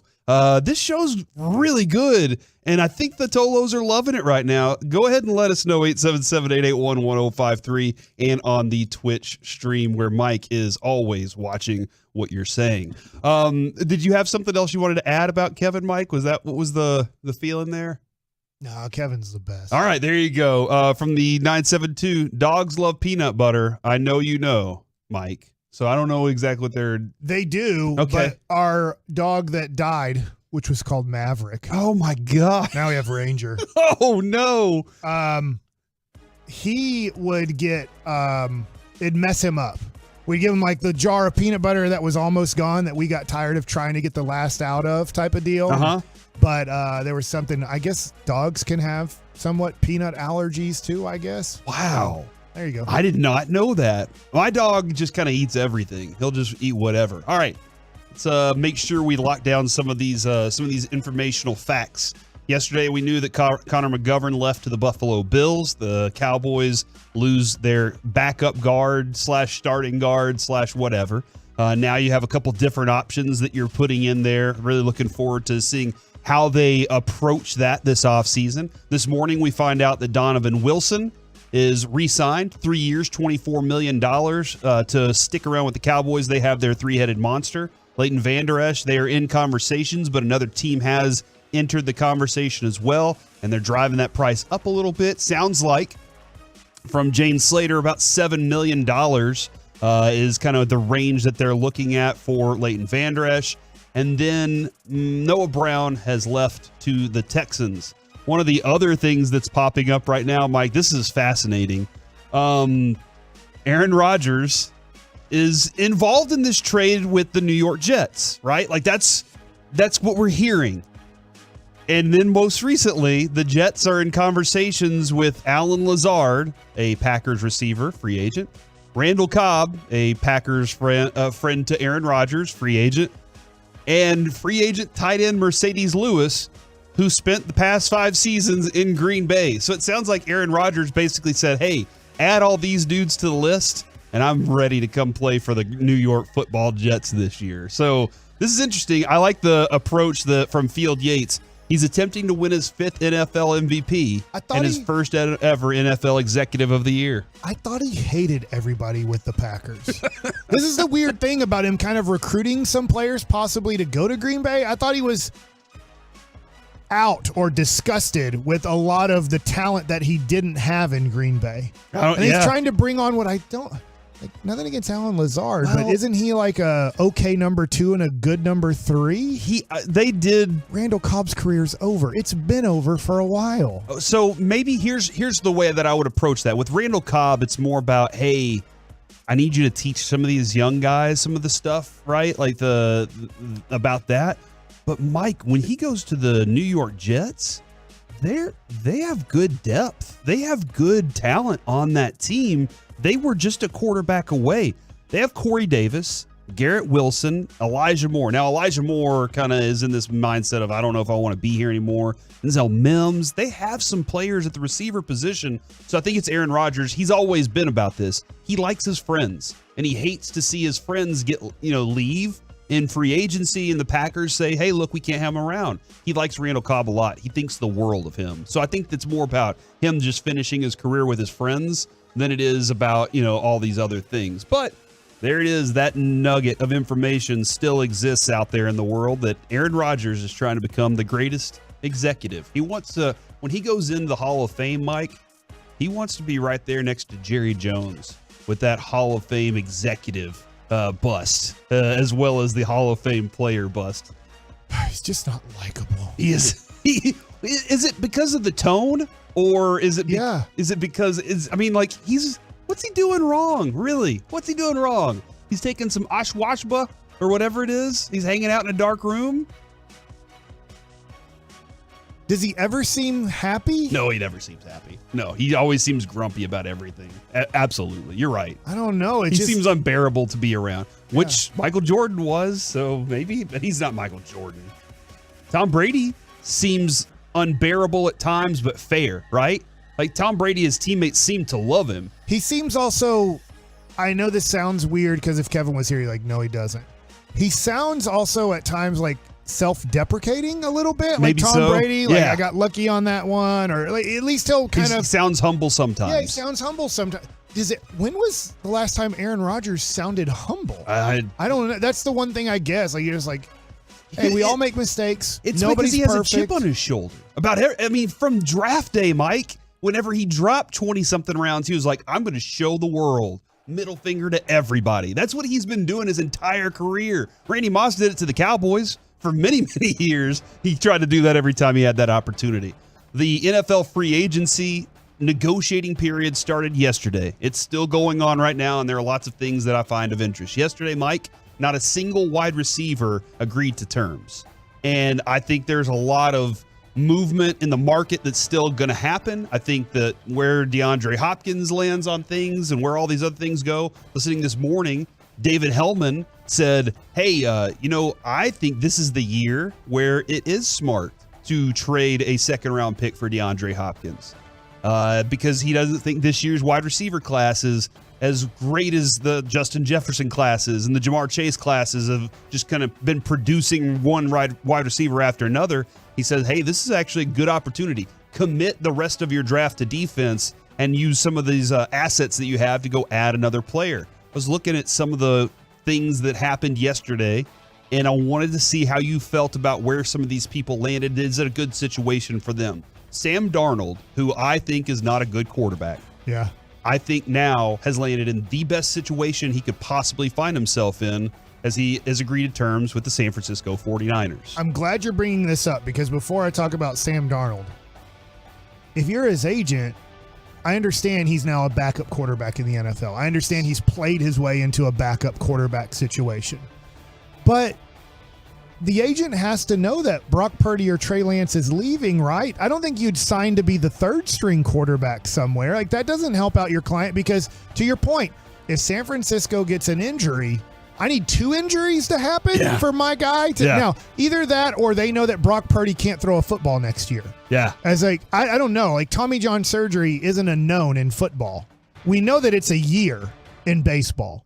And if it were to be a year in football, he would miss all of next year. So you would be Trey Lance's backup who gets hurt all the time. So you're like, hey, we're in decent shape here. Like, Sam, you're going to hand the ball off. You're going to throw short passes. You're going to have a coach that's going to protect you. Look, he made Jimmy Garoppolo $20-something million, and that dude can't pass a ball to save his life.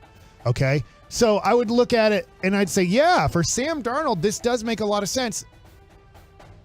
As I go, wait, but I need one of those quarterbacks not to be either healthy to start the year, like he's done for the year, like Brock Purdy done for the year, or that the agent knows that Trey Lance or Brock Purdy is possibly going to be moved. Yeah, or struggling to be ready for this season. Yeah, no, that makes a lot of sense. Because you wouldn't sign for it. If you're my agent and you're telling me, hey, I got you a great situation in San Francisco, I'm going to say, I know a little bit about San Francisco. They almost made the Super Bowl. They had the Brock Purdy who went undefeated until the last game there, and then they drafted 3rd overall pick Trey Lance. How am I supposed to compete with that? As in, I need an opportunity to be the backup, 3rd string. I'm going to get released. Yeah. Because that's a lot of money for a 3rd string quarterback. Yeah. No, I agree. I totally agree. So the agent probably does have some information there or sees significant playing time being possible. And this goes back to, Mike, this is Shanahan and his constant search for the right guy.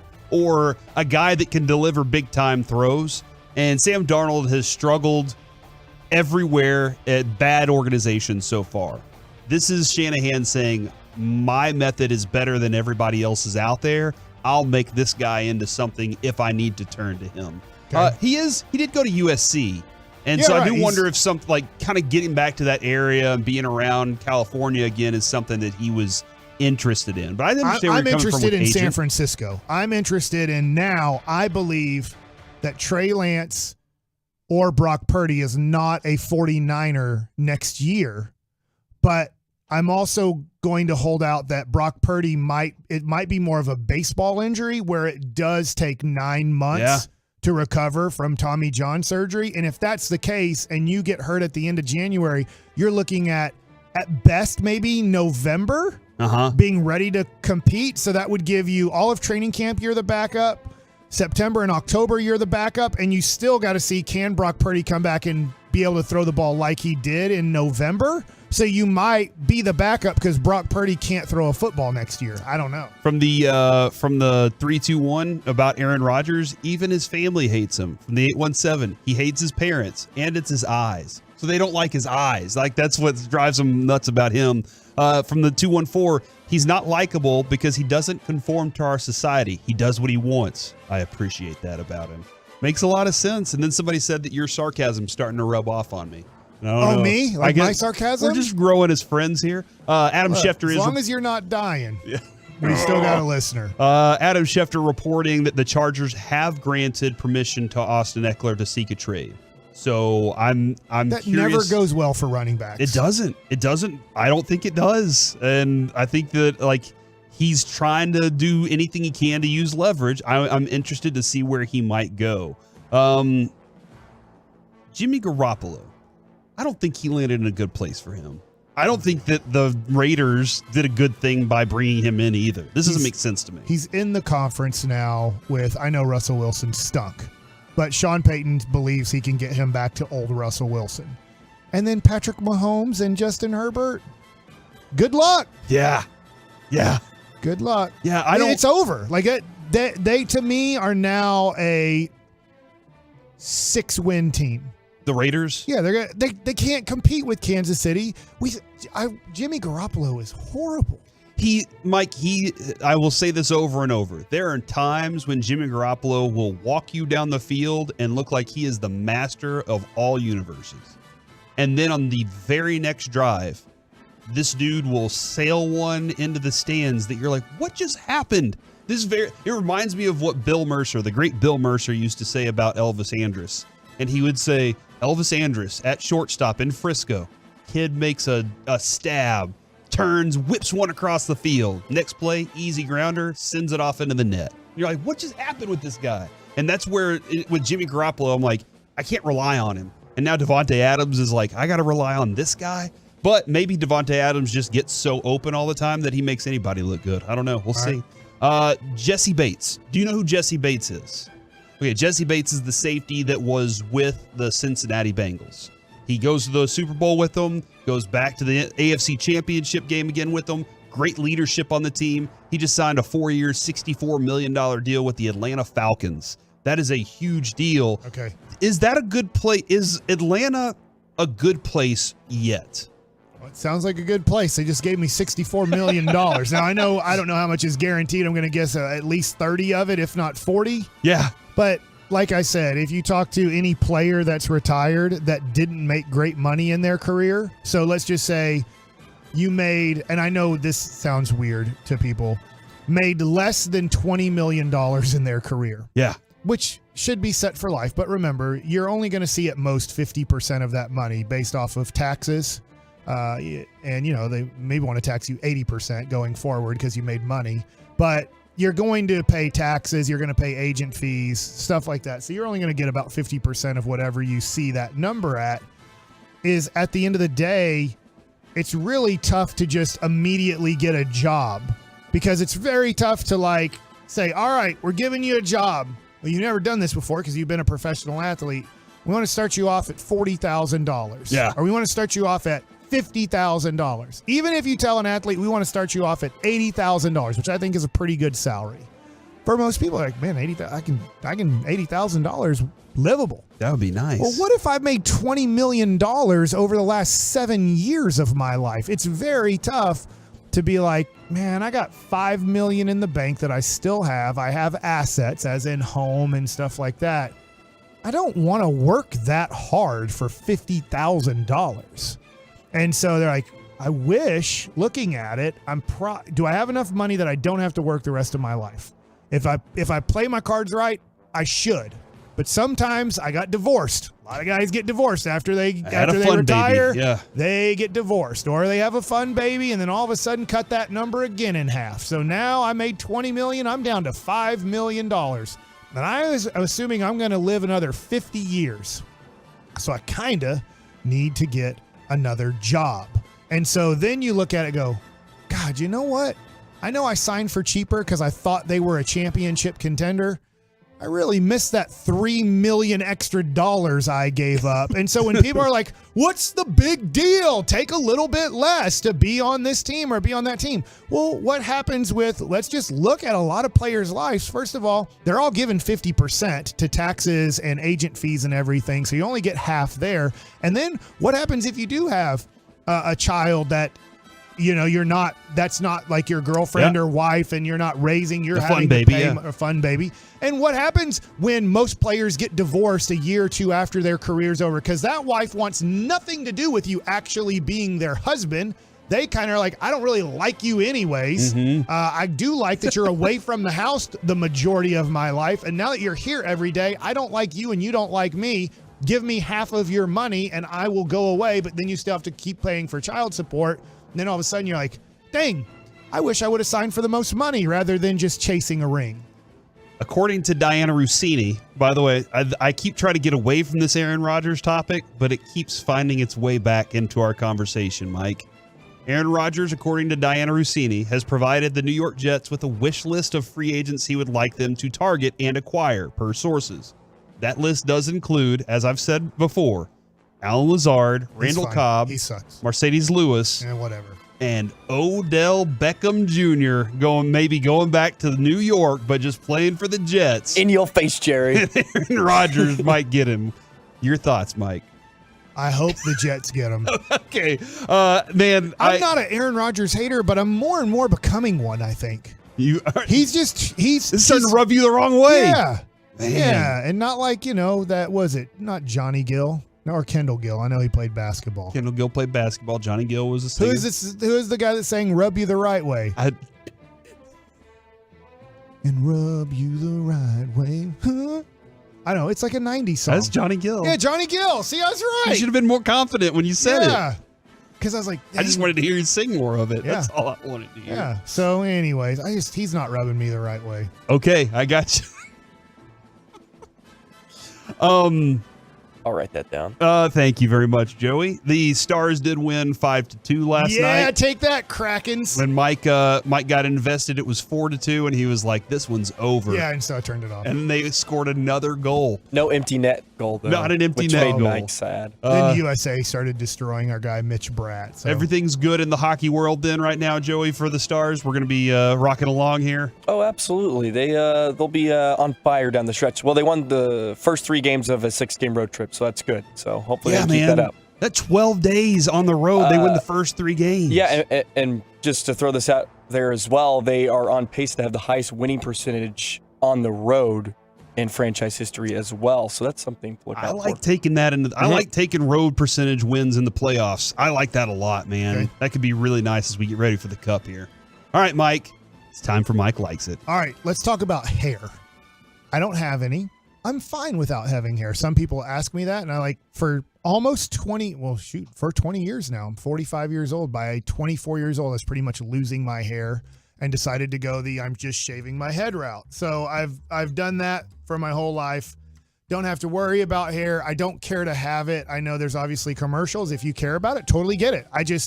When you have no hair for 20 years, I just don't feel like having hair. Every once in a while, I will have dreams that I do have hair. Oh, really? It's very weird because I haven't had it in a long time. I'm like, how did my hair grow? Like, you're somehow dreaming, but you're also in a little bit of reality of how do I have true. this when I know I don't have this? Mm-hmm. Do you feel like your fingers running through it in your dreams and everything? Yeah, too? like I just like having to comb it, and people are like, "Wow, you have hair." I'm like, "Yeah, I guess I was shaving, and I always had it. I didn't know any better." So there's like those weird dreams that you have. Like, I don't know how I have a full head of hair again, but I do.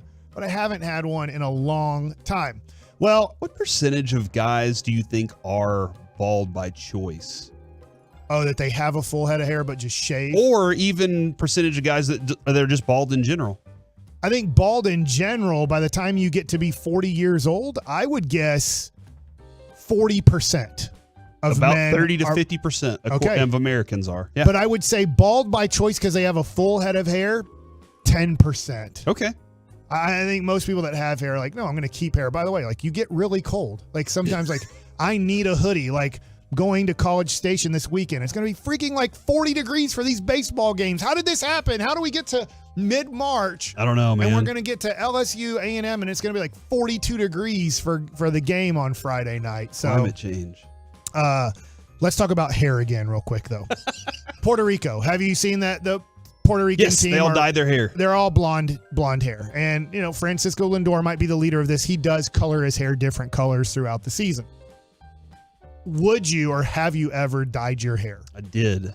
I bleached it senior year of high school, I believe. Because of football or something? Yeah, I don't even remember really like why. South Lake Carroll, they all dye their hair blonde for the playoffs. And my son noticed about 4 years ago when I took him to South Lake versus Duncanville, he's like, hey, why their whole team's white? And I'm like, well, that's their school. Yeah, that is. No, I think like my buddy he did his, and I helped him do it at the house one day, and then I was like, I'm going to do the same thing. And the first one, my hair was orange. It did not go bleach blonde. I had to do it again, and eventually it did. And then I think I did it another time because I was depressed. You're just depressed, like you're bored, 20s. Like in my 20s, I was depressed and bored, and I was just like, just a phase. Yeah, just throw that on there and see what happens. Well, I'm just wondering with the dyeing the hair thing, how many people regret it? Oh. Or they like it as a team unity thing? Like how many guys like, dude, I don't like if you're at South Lake Carroll. I know this is my one example. I'm sure there's other schools around the Metroplex. I just know that they do it every playoff year. How many of the kids, or let's just say if you're doing this as an adult and you're on a softball team or a, you know, whatever, a basketball team, like, all right, hey, let's dye our hair this color because we're going to, like, how many guys I have like, no dude, clue what it does. I do not want to do this. Like, did everybody on Puerto Rico like, this is a great idea? Or there had to be somebody on that team that's like, I don't want to dye my hair blonde. I don't know when that tradition started, Mike, but that is a traditional thing for that team. Yeah. And that they do that every time they play the World Baseball Classic. Right. Now, I don't know how many of the other players typically do that. You're talking about Lindor. He always has that. But dude, I don't know because I did not bleach my hair to be a part of the Backstreet Boys. I don't even know if they were around whenever I was in high school. So, I've never, if my team was going to do that, I would do it. It's just part of team. Yeah. I think the act of being around doing those things together is team building. It made me think of the G-Bag Nation as they are always trying to do something for a bet payoff. Oh my God. Zach Wolchuk loves bet payoffs. Remember he shaved his beard? What if in their bet payoffs, they would have to color their hair blonde? Oh my God! Because that would last a while, right? When Zach Wolchuk shaved, and the next day he had a full beard again. He did. Like, it didn't matter that he had to shave his beard. It's like he had just a little crank under his chin that just popped more hair out. His dad might be Vlade Divac. And so I'm just wondering with their bet payoffs. I'm just throwing this out here as I'm thinking off the top of my head for G-Bag Nation.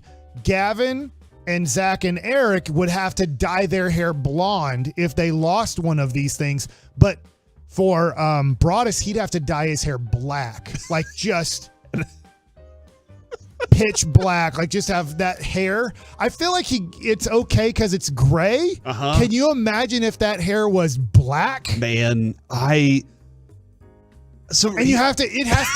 takes a month for it to like finally start turning back to your natural color, right? I remember a movie, and I can't remember what movie it was, and I guess the dad in the movie was having a midlife crisis that he was dealing with, and he came in and he had all of his hair, dark men. What is it? Just for men. Yeah. He had just for men his hair. Yeah, I've been thinking about doing it for my beard. He had done that to his beard. Sometimes, like my beard, my wife like, man, your beard's getting grayer and grayer, and I'm like, yeah, I'm getting older and older. I'm sorry. Yeah, mine too. My beard right now. I trimmed it back the other day because I was like, it's too gray. Yeah. But yeah, should we color our beard? Just for men, our beards as a show, and just see how dark we can get. Kevin actually asked his wife about in this. October. I'm about to go on television a lot, and I don't want to look silly. Well, Mike, you don't really have many choices here. I think you're going to have to do it. Well, can you not just for men your hair blonde? Is that not a thing you can do? Beard? Yeah, your beard. I don't think you want a blonde beard. People don't grow blonde beards. Have you noticed blonde people don't grow beards? It looks horrible. I've never noticed that before. There are blonde beards out there. Text in if you're blonde-headed and you grow a blonde beard. It doesn't look right. Tweet pictures to us. It looks transparent. Is that the word? So here's the translucent. I can see that. So with Wolchuk, I kind of want to see him bleach the beard blonde and see the hair blonde too. Like I could see the whole thing going that way. With Chiafalo, and here comes Zach Wolchuk now as they're getting ready to head off to Shell Shack here in just a few moments. That's a good bet payoff because you grew your beard back in a second. Dude, that thing just flew out of your face. It did. I was impressed. Maybe my dad is Vlade Divac. I don't know. What if next year for a bet payoff, somebody has to dye their hair? You guys have to dye your hair blonde. Maybe for Broadus, he'd have to dye his hair black.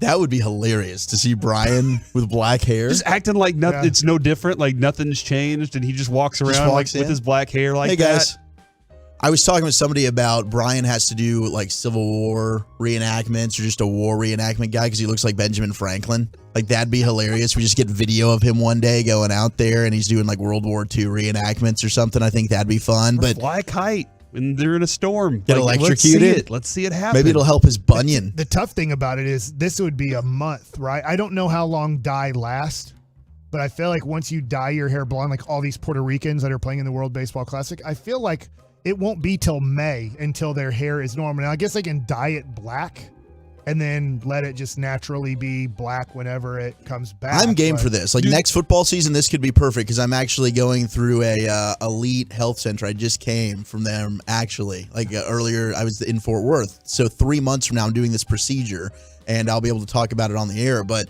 it's supposed to help with the hairline. Because I didn't even notice. How old are you? Only 31, and I've got and they were like, your hair's okay. You've got relatively thick hair, but we can improve it. We can make it better. And I'm excited. I'm losing the weight thanks to soda. I'm getting sexy now. I'm gonna have sexier hair. No back hair anymore. Got shaved. Actually, that's grown back too. That does grow back. Yeah, that grew back pretty quick. The 760 called that the Dom Capers challenge because Dom Capers has done that where he's just gone with all black hair. But that's not real, right? He glued that onto his head. I think so. Or he just dips his head into a can of paint every morning and walks out. Bizarre. But Chiafalo, this is interesting. That's a lot of hair. His blonde would be crazy. Can you imagine too? Now, Broadus is bald. I'm bald too.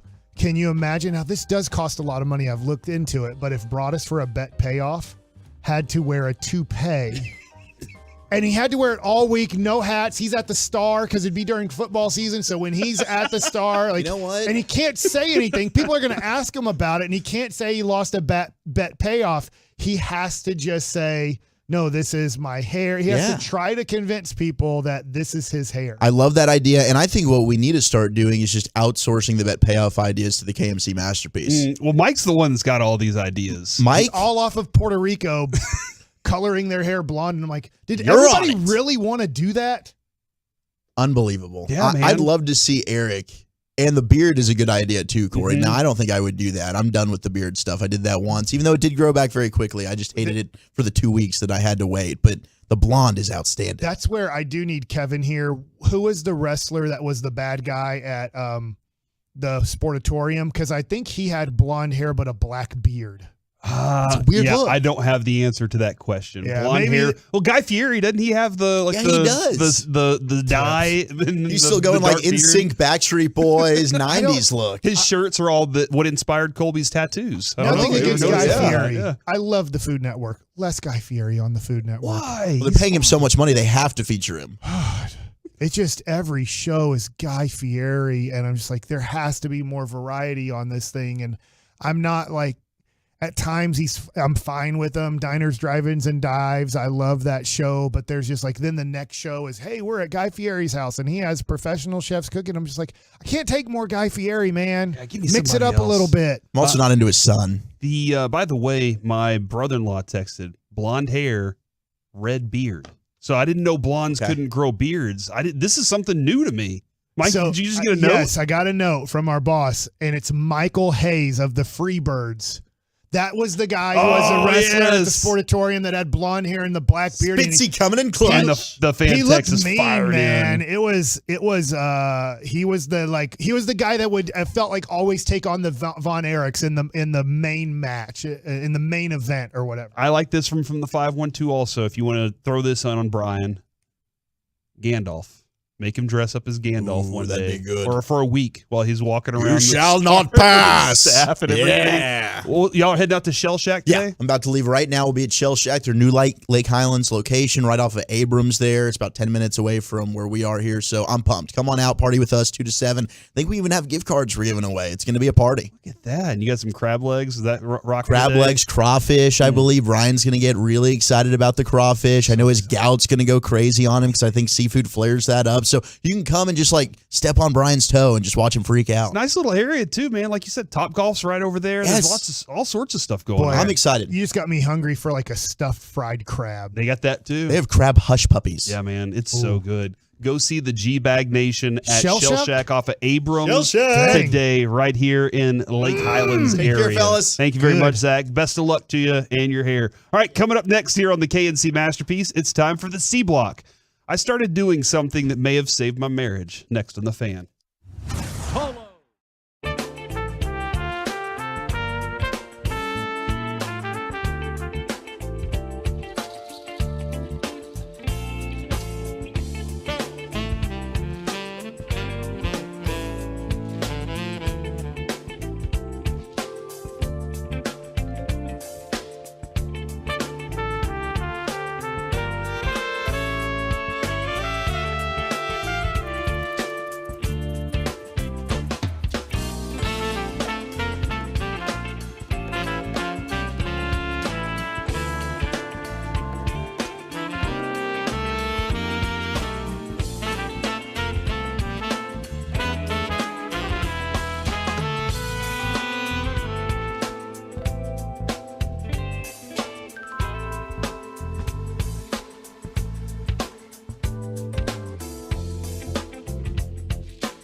Studio secured by DFWsecurity.com.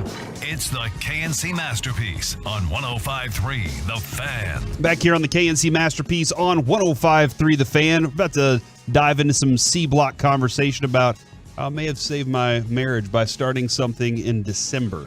Okay. That may have Sounds been important, but maybe it's not. Nobody's dying. What's no? Okay, so let's play this. You have the cut of Jason Kidd saying this real quick so that we can get this out of the way. This is the one line that Mike is stuck on today. Is a line that I think Jason Kidd will say in his next press conference. I kind of wish I hadn't said that because that's the one that's getting taken out of context. Let's listen to the whole thing here. All right. You know, just understand our health. This is what we have. This is the cards we're dealt, just like anybody in this league. We got to play with the cards that we had tonight, and we played a good half of basketball with a young backcourt that's learning how to play the NBA game. And then just to put that in perspective against a very good defensive team. And so just understand, we're getting better. It's just a matter, can we be healthy in time to make a stretch run? And if we're not, that's just the season. Should have stopped. No one's dying. See, okay. Oh, no. See, if we're not healthy enough, this is you spend the That's season. good news. Maybe we thought Luka and Kyrie might have been dying. Nobody thought that. You know, the foot might have been like some sort of gangrene. And There's we no didn't know. gout. There's no gout just running amok in Gout the takes locker a long room. time to kill you. Gangrene is a lot quicker. Can gout kill you? I think eventually. I think it can. I think it's just like your toe hurts. You might want to ask Broadus more about gout. Okay, all right. On the commercial, it always just looks like there's some green stuff in your toe. All right, so that being said, what he said is all true. Everything about the first part of what he said is true. You try to navigate the regular season and be healthy. Hopefully one of your star doesn't go down for a long period of time, and hopefully your star doesn't go down for the playoffs. Last year, Luka did go down, and they had to recover from that. They did. Fortunately, they had Jalen Brunson. I don't think anybody would have said, Mike, going into the playoffs last year, as long as we have Jalen Brunson, we're going to be okay. It was amazing what he did in those first 3 games to get the Mavericks a 2-1 lead. So, and that was great. And then Luka stepped back in and said, all right, let's push the pedal down. Let's go. They do need to be healthy in order to win in the playoffs. But Mike, they're not going to win the playoffs. They can't stop anybody. We have Dwight Powell as our starting center, and at this point, Jason Kidd's like, he's great. He's our best big. And you're like, dude, last year in the playoffs, you didn't even have JaVale McGee. You didn't even have Christian I Hate Wood. And you got those 2 guys, and they're like, yeah, he's good. We already saw you. We saw you play, let's see, 6, 7, and 5. Doing the math, I believe that equals 18. In 18 playoff games last year, you were like, oh, God, Dwight Powell can't play in this league.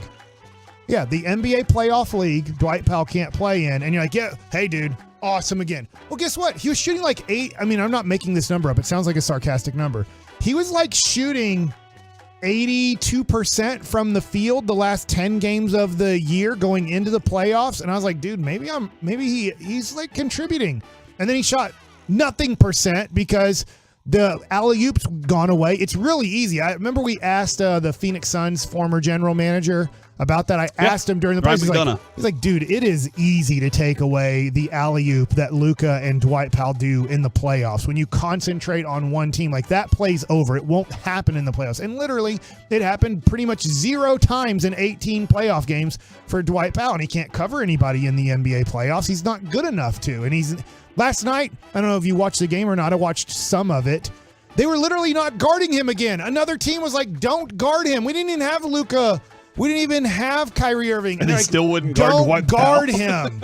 And he shot 2 3-pointers because they're like, we're not guarding him. And he's like, well, I guess I'll take it. Nobody's guarding me. He missed them both. That is insane. But anyway, I don't know, Mike. I don't know if they can make the playoffs. I don't know if they can do it. This team, when they play Philadelphia, the way that they played Philadelphia, I was like, they can beat anybody if they played that game. The race to 140 points or whatever. But then they come back and they don't have the same kind of effect whenever they have an opportunity to play another good team, the Suns. The Suns game is the game that really stands out where you're like, all right, so they can be good as long as they don't have to play a team with that much talent. And not a lot of teams have that much talent in the NBA, but they do have to figure out how to get into that spot in the playoffs to be able to get there. Look, they got to navigate to get there somehow. And I will say this. According to almost everybody, whether it's Woj, whether it's the person I talked to, whether it's Shams, when they traded for Kyrie Irving, there was no doubt the Mavericks wanted nothing to do with Christian Wood and Tim Hardaway Jr. on this team. Now, I get that Tim Hardaway Jr. got hot somewhat after the trade. He's in that Joey Gallo, and it goes longer than what Joey Gallo does in baseball, but he's in that pocket where, man, is he on fire shooting the basketball. And we know that it eventually goes away, and that's just who he is. He's a very streaky shooter that lacks a lot of ability to do other things on the court. But they wanted nothing to do with Tim Hardaway Jr. They wanted nothing to do with Christian Wood. They tried to use those pieces, knowing that they are horrible fits around Luka and Kyrie, to move them, and they thought they were going to move them. I don't know the exact trade, but most people around the league that follow the league or that are agents thought those two guys are going to be moved because they don't make sense at all around Luka and Kyrie Irving, but they couldn't move them. So now the Mavericks are stuck with, that's kind of sounds like what Jason Kidd's saying is we have the team we have. I'm stuck with this team. This is what this goes back to I can't save this team. You know, they have to do these things. They are what they are at this point, and it's either going to fall apart or it's going to be good enough to get you just into the playoffs and maybe not good enough. I am a firm believer, Mike, and I think we differ in this a lot, and I'm a firm believer in that it's not over. It's not finished until it's finished, right? Like nothing's written until it's done. I'm more Yogi Berra. It gets late early around here. Exactly. And so that's where a lot of times I'm like, man, I'm still holding out hope because it seems like the best stories in sports have always been there's no hope for this. And then something happens. I don't know what it is, but it always seems like, man, Miracle on Ice is one of the best stories we have, right? There was no hope for that team, but somehow, some way, Kurt Russell goes in there and gives an inspiring speech to these guys. Who we playing, Rammer? Yeah, in this documentary series that just inspires them to go out and beat Russia. How do they do that? Can you imagine, though, if Kurt Rambis would have just said, I really just watched the hockey game? Yeah, that would have been, you can't inspire people by saying, I'm just here to watch the basketball game tonight. So that's where I'm still just kind of fingers crossed, Mike. And I understand where you're coming from. You want better from this team. I think all Mavs fans do. And to that point, they can't do better. They're not good enough. They're just not. I'm with Jason Kidd on this. I have a crap team, guys. This team doesn't make sense. We made the trade for Kyrie. I don't know if that's a future move. That's the one thing I don't know. It feels like it is for money for next year. Right. The sign and trade. I have no clue what the team's going to look like next year, except I know Luka's going to be on the Dallas Mavericks. I don't know if Kyrie's going to be on the Mavericks. I know Christian Wood will not be on the Mavericks. I know that they would like to move Tim Hardaway Jr. off the Dallas Mavericks. I think that they would like to move on from Reggie Bullock. They know that he's not good enough for the role that they really need him to play. I don't think they really want anybody else on the basketball team besides this. Luka 1. They probably want Kyrie number 2, but they know that they're prepared to have to sign and trade him. I do know this. The Mavericks are are prepared to sign and trade him if he wants to go They to would like LA to have or him, another but they place. need a big that can rebound Right. and play some sort of post offense. I think they would like to have Josh Green and Jaden Hardy back on the team, but they're not opposed to trading them to get maybe a win now piece if that's the direction that they feel like they want to eventually go. But everybody else on this basketball team, they don't want Dwight Powell back. They tried to improve on that. They tried to get Magoo to be here and play, and they tried to get Christian Wood to come off the bench, I guess, and give them a good 25 to 30 minutes a night. But they hate Wood. They hate his practice habits. They hate that he doesn't understand basketball and that all he wants is his points and his numbers and doesn't know how to play winning basketball. And Magoo quit. That's the one thing about, like, I guess I didn't know and they didn't know either, that Magoo just wanted $15 million to sip smoothies the next 3 years of his life. The thing that I've done, and I'm very curious to know if anybody else does this, because I might be the only one. I saw a video on TikTok where somebody suggested they do it, but I didn't know if this is real or not.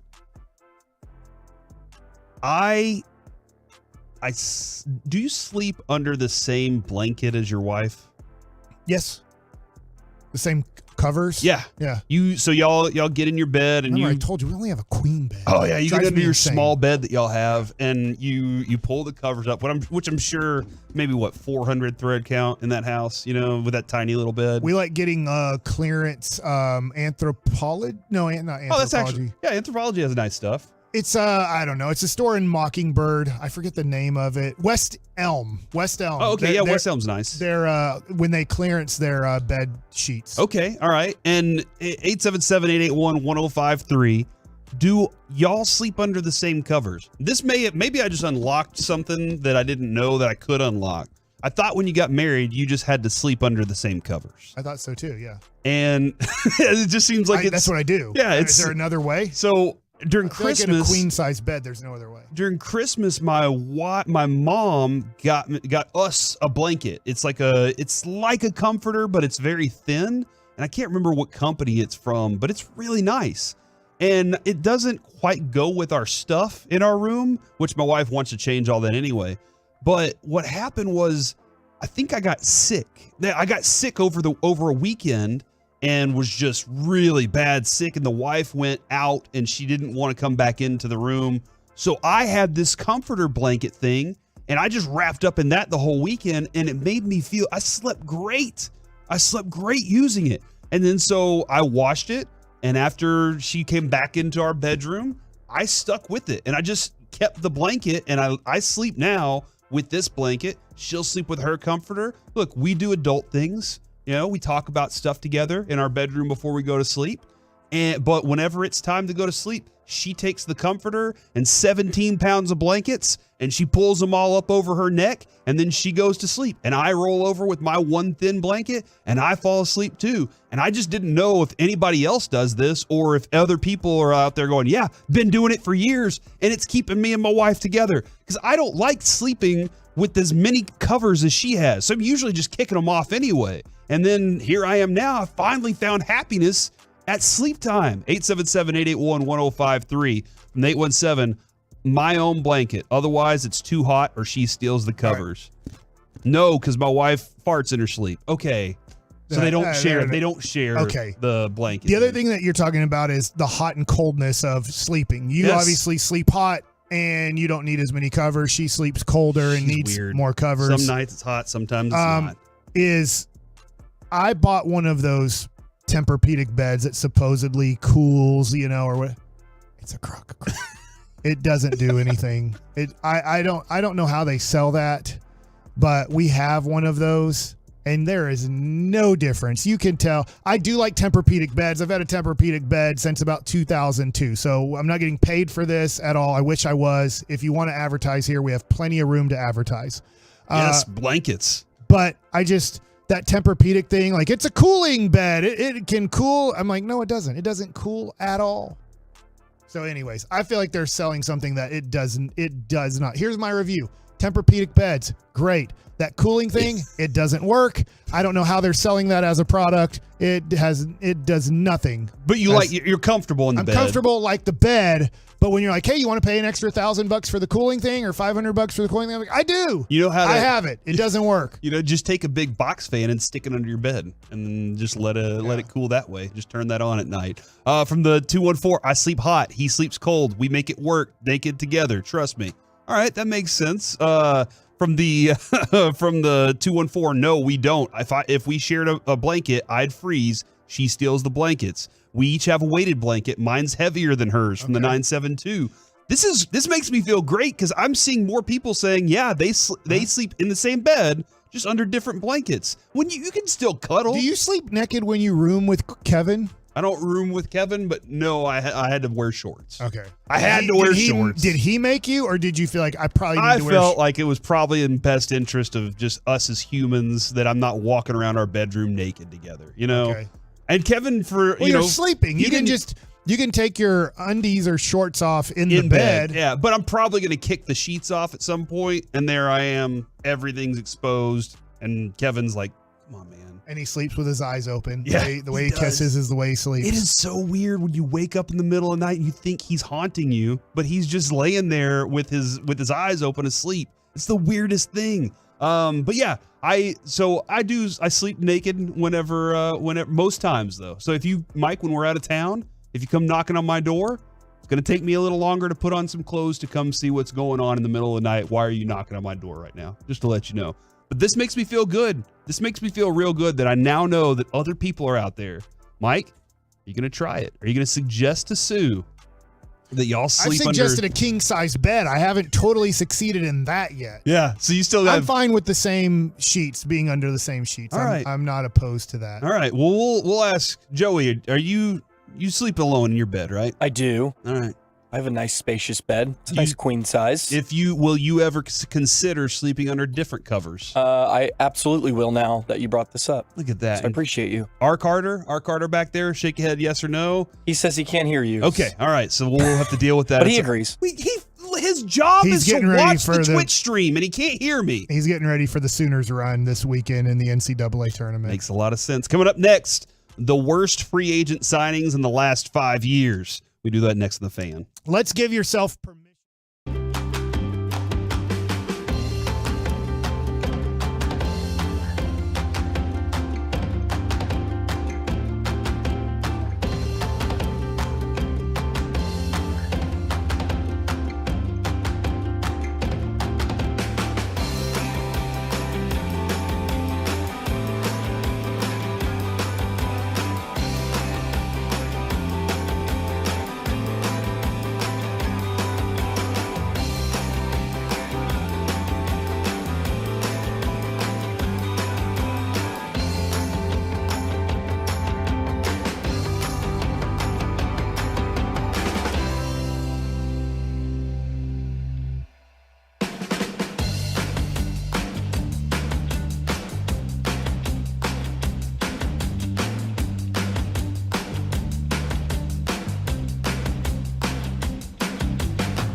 Back here on the KNC Masterpiece on 105.3 The Fan. It is I want to go through some of these terrible, terrible free agency additions that have happened to some teams out there. And that's the thing, Mike, we discussed this yesterday. I thought you really broke this down well.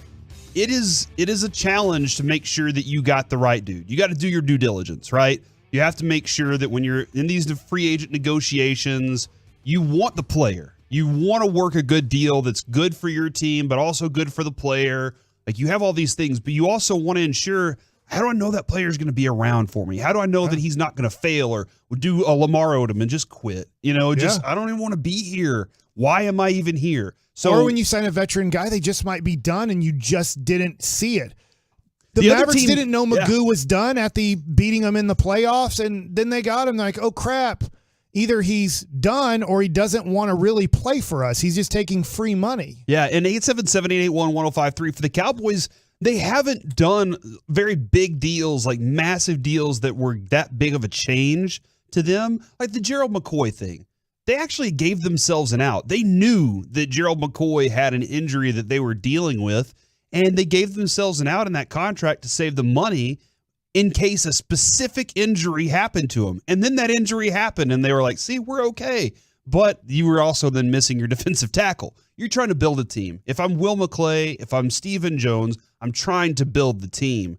There are probably Stephen Jones is more on the lines of, I'm trying to make sure my money doesn't get lost. But Will McClay's like, just let me build the right team. And hopefully that doesn't something doesn't go wrong. This is kind of, I did see the story pop up, Mike, this is the week for, I guess, of reckoning for the local stations for Bally. This is the week where everything's about to kind of happen, of what to expect if something does happen for Bally Network.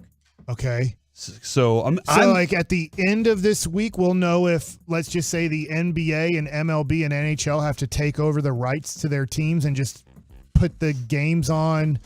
This is the weird, I don't know, like I have 676 is the channel for Bally's on DirecTV.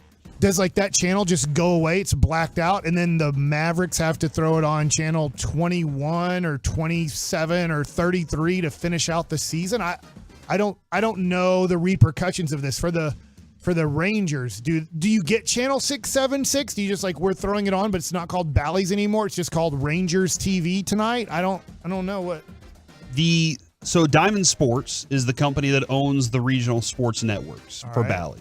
They carry 14 MLB teams, 16 in the NBA, 14 in the NHL, and on 19 different RSNs. They're likely to file for bankruptcy, and it sounds like that some games could be on local affiliates in the market. Also, streaming options are out there and available. Nothing is really set in stone, and this is what's fascinating to me is, like, you work for Bally, right? And you're just you're probably going with your mindset. And nobody's told you any different. Right, I signed my contract. I got my schedule. I know what days I'm working. I know what days I'm not working, and I don't know any different. I don't think it's going to change either.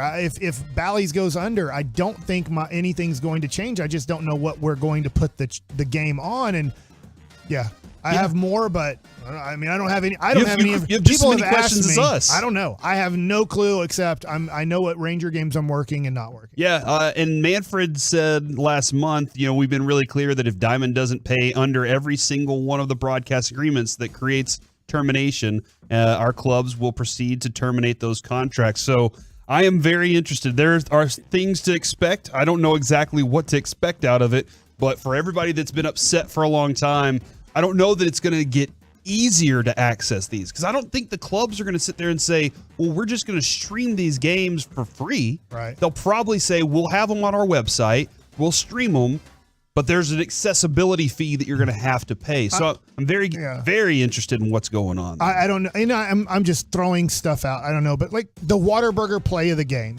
that happens in our B block during a Rangers postgame show. I'm sure Whataburger's still going to want to pay money to be a sponsor of the Texas Rangers game and pre and post game show. And I'm sure that whoever it is that's on our desk on, when you scan up, like I'm sure people are going to want to still pay money to be part of the Texas Rangers or the Dallas Mavericks.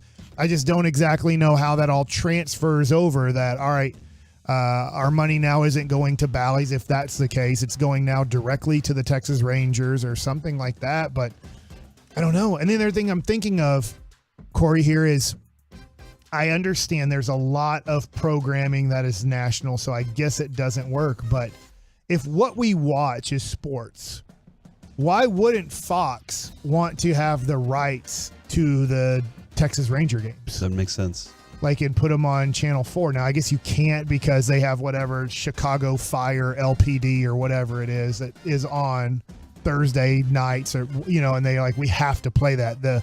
They're putting that on national television, and we have to play it, even though we know maybe the Rangers with Jacob deGrom on opening day would get a way bigger number. I don't know. Maybe they pick and choose certain games that they want and certain games they don't, and let that ride. Or maybe we bring back UPN. Is UPN still around? I don't know. I don't know. Maybe either. Maybe Mike. Let me ask you this: start our own network. I feel like lately I was able to watch the UIL basketball championship games.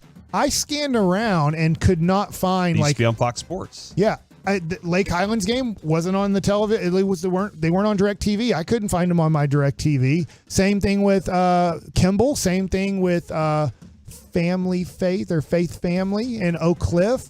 I was like, I've enjoyed watching the high school championship games, and I couldn't find them anywhere on my television. Yeah, that's it's wild. Somebody said that Manfred said that he that they'll stream them for free until I don't know that. I didn't see that. I'm looking, so I'll keep an eye on it. This story just popped up. Thought it was significant. Darren Waller has just been traded to the New York Jets. So now Daniel Jones has a tight end who's 30 years old. Well, you said the Jets. I'm sorry, the New York Giants. Okay. Let me confirm that. Yep, the Giants. Okay. They take the Kadarius Toney trade. They take that pick and trade it to the Raiders for Darren Waller, the tight end. He's 30 years old and always hurt. That's my big deal. Like, this dude could be amazing and can be the best tight end in the game. He's had 2 1,100-yard seasons in his 8 years in the NFL, 7 years in the NFL. He's been hurt and underperformed in my mind, but also in my mind is Daniel Jones has a mid somewhere in the middle to throw to, and it's a good receiver, a good receiving tight end, and that's another weapon that I didn't want him to have. And with Dabes, you just never know what you're going to get. So I'm very interested in that. That's not great for us as the Cowboys fans. Like, we're not sitting there going, hey, you know what? Let's let all of our teams around us get more talent.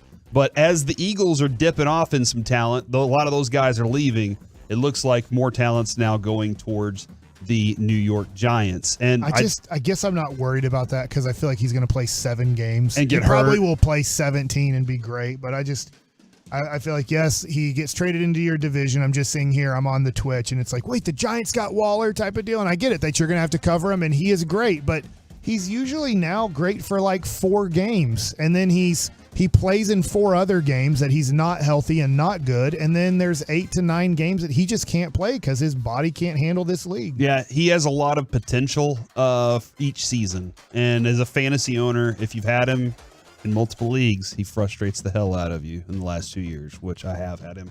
And I said I wouldn't draft him last year, and then I did it anyway, and he screwed me over again. So, again, not that concerned about it, but that is a move that the Giants definitely just made. So I wanted to make sure we got for that the one. Pick number 100, correct? For pick number 100 from the Giants, which they got for Kadarius Toney with the Kansas City Chiefs trade. These are the worst signings in free agency in the last 5 years.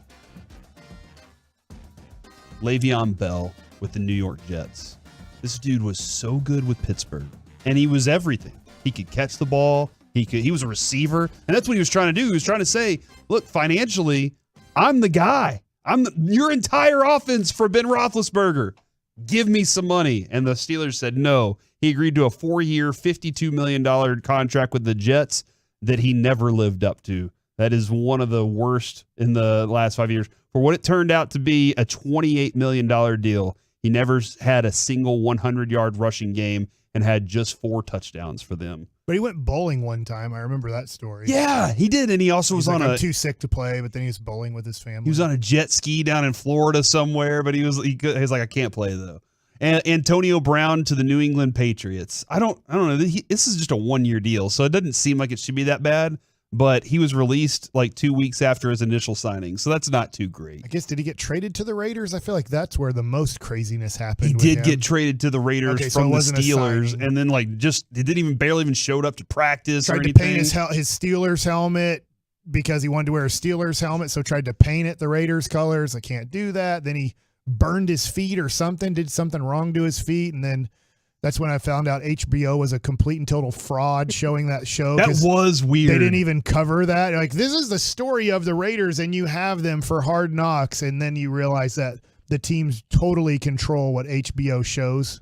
Earl Thomas to Baltimore. I was in the Earl Thomas boat, and I didn't know that all that other stuff was going to be stuff that was mounting on against him. But 4 years, $55 million contract with the Ravens. And I mean, he didn't even finish that, man. It all ended up really bad there. 15 games played over a 17-month stretch, and it cost the organization about $23 million in cash. Okay. Nick Foles to Jacksonville. That one didn't work out. I think it was up to $102 million.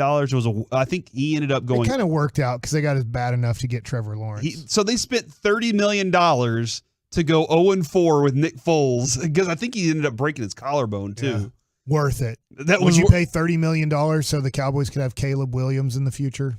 Right now, I'm not for Caleb Williams. Oh, you're an OU guy. I forgot. I'm against Lincoln Riley products. So all right, I forgot. I need, I've been saying for a long time, don't draft OU quarterbacks. It's not going to work in your favor. Now you don't draft USC quarterbacks. I've been pretty right most of the time, except for I guess Jalen Hurts did go to the Super Bowl this year. You're going to be wrong on Caleb Williams. All right, I hope so. Good. Kenny Golladay to New York. That ended up being a very bad contract. And Sam Bradford to Arizona. Those are the worst contracts in forever. Let me ask you this question, though. Out of all those bad contracts, and they didn't work out for those teams, did anybody die?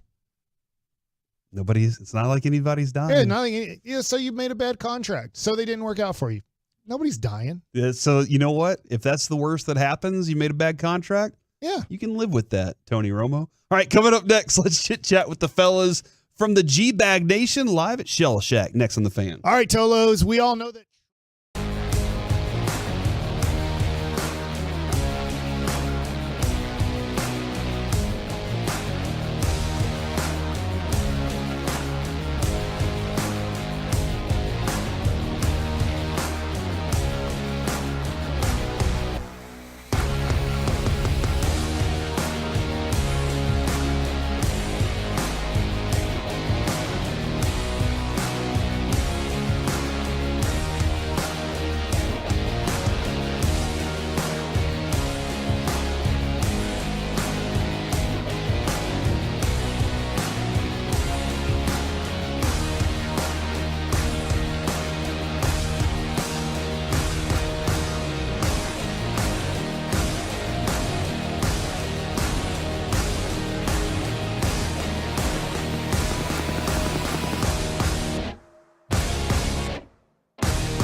Back here on the KNC Masterpiece on 105.3 The Fan, it's time to chit-chat with the fellas from the G-Bag Nation, brought to you by D&M Leasing. Gentlemen, how is you and where is you?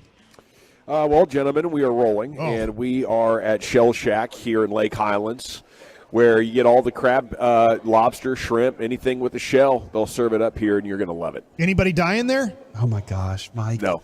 Good. Is this your bit today, Mike? This, Yeah. this is definitely Nobody's his bit dying, today. so we're good. Yeah, as long as nobody's dying, we're all right. Yeah, we're fine. It's just sports. Said anything with a shell. Does that include turtle? I just want to make sure. No, and I should clarify. Turtle is out. A couple of other things with shells are out, but you could get a catfish, salmon. You know, so it's not only shells, and it's not all shells. That's a good clarification. So crustacean type stuff. Yeah. I got you. That's Dungeness crab, king crab, snow crab, crawfish. Yeah, shrimps. Lots of different kind of shrimp. Man, they got some good stuff there too. I enjoyed that place. I like the one over in Plano in my neck of the woods, but I used to live in the area y'all are in right now, and I love that area as well. Top Golf right around the corner from you. So y'all have a great day lined up, man. Yeah, we're already crushing the food. We all love this stuff. So we invite all the Tolos to join us because we have some really great prizes, including some Rally House stuff, some Shell Shack $150 gift cards. This place has been voted the best seafood in Dallas 8 years running, you know. Look at that. See, on Friday we're out at RJ Duke's, and Mike was bragging about all the cards that they're going to give away out at RJ Duke's, and I was like, G-Bags at Shell Shack today. They got lots of stuff that they can give. This is awesome. That's awesome. Tolos are going to love it today. Yep. Gentlemen, right here on Abrams Road. I just saw that Jeff Wilson Jr. has re-signed with the Dolphins. So would any of the Mean Green like to stand up and say something? Dang it. Man, I would have loved Jeff Wilson. Big fan of his. He's a hell of a football player. Well, Chuck loves paying running backs and he's a guy that you're probably not paying $10 million for, like the Cowboys are to Tony Pollard. So you might have gotten a bargain on good old Jeff. I think with Mostert this morning it was 2 years at $5.6 million. So that was kind of nice. And that coach knows how to get the best out of his running game no matter who's in there. So it's nice to see. And then Josh Jacobs has tweeted out, SAD FR, which means for real, Mike. That's for the kids. They text that to you. Yeah. And cap means false. Yes. I guess I've realized that through Lamar Jackson and through kids, cap is now not true. Yeah, it is. It's a lie. That's no cap. What are we shortening that from? Capping? Yeah. Okay, Mike doesn't. He's all right. He's out on that one altogether. So, but what Josh Jacobs is saying, he's like, hold on.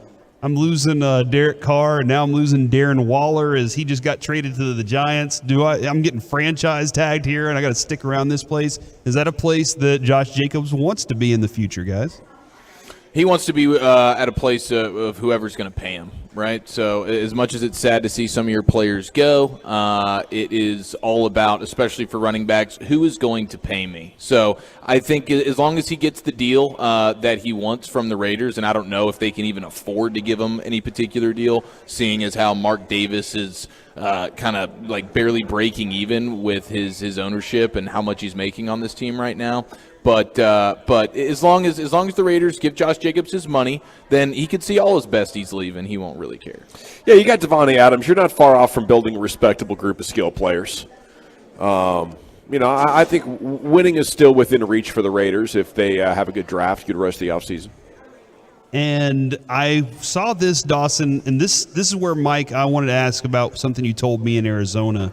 The expanded World Cup in North America just upsized itself as they have said, you know what, we're going to go to even more teams in the group stage. They created a 104-game schedule that will last nearly 6 weeks in the United States, Canada, and Mexico. That final being on July 19th. We're still hoping, kind of fingers crossed, that could be here. But that's that's significant that they've expanded the group stages a little bit.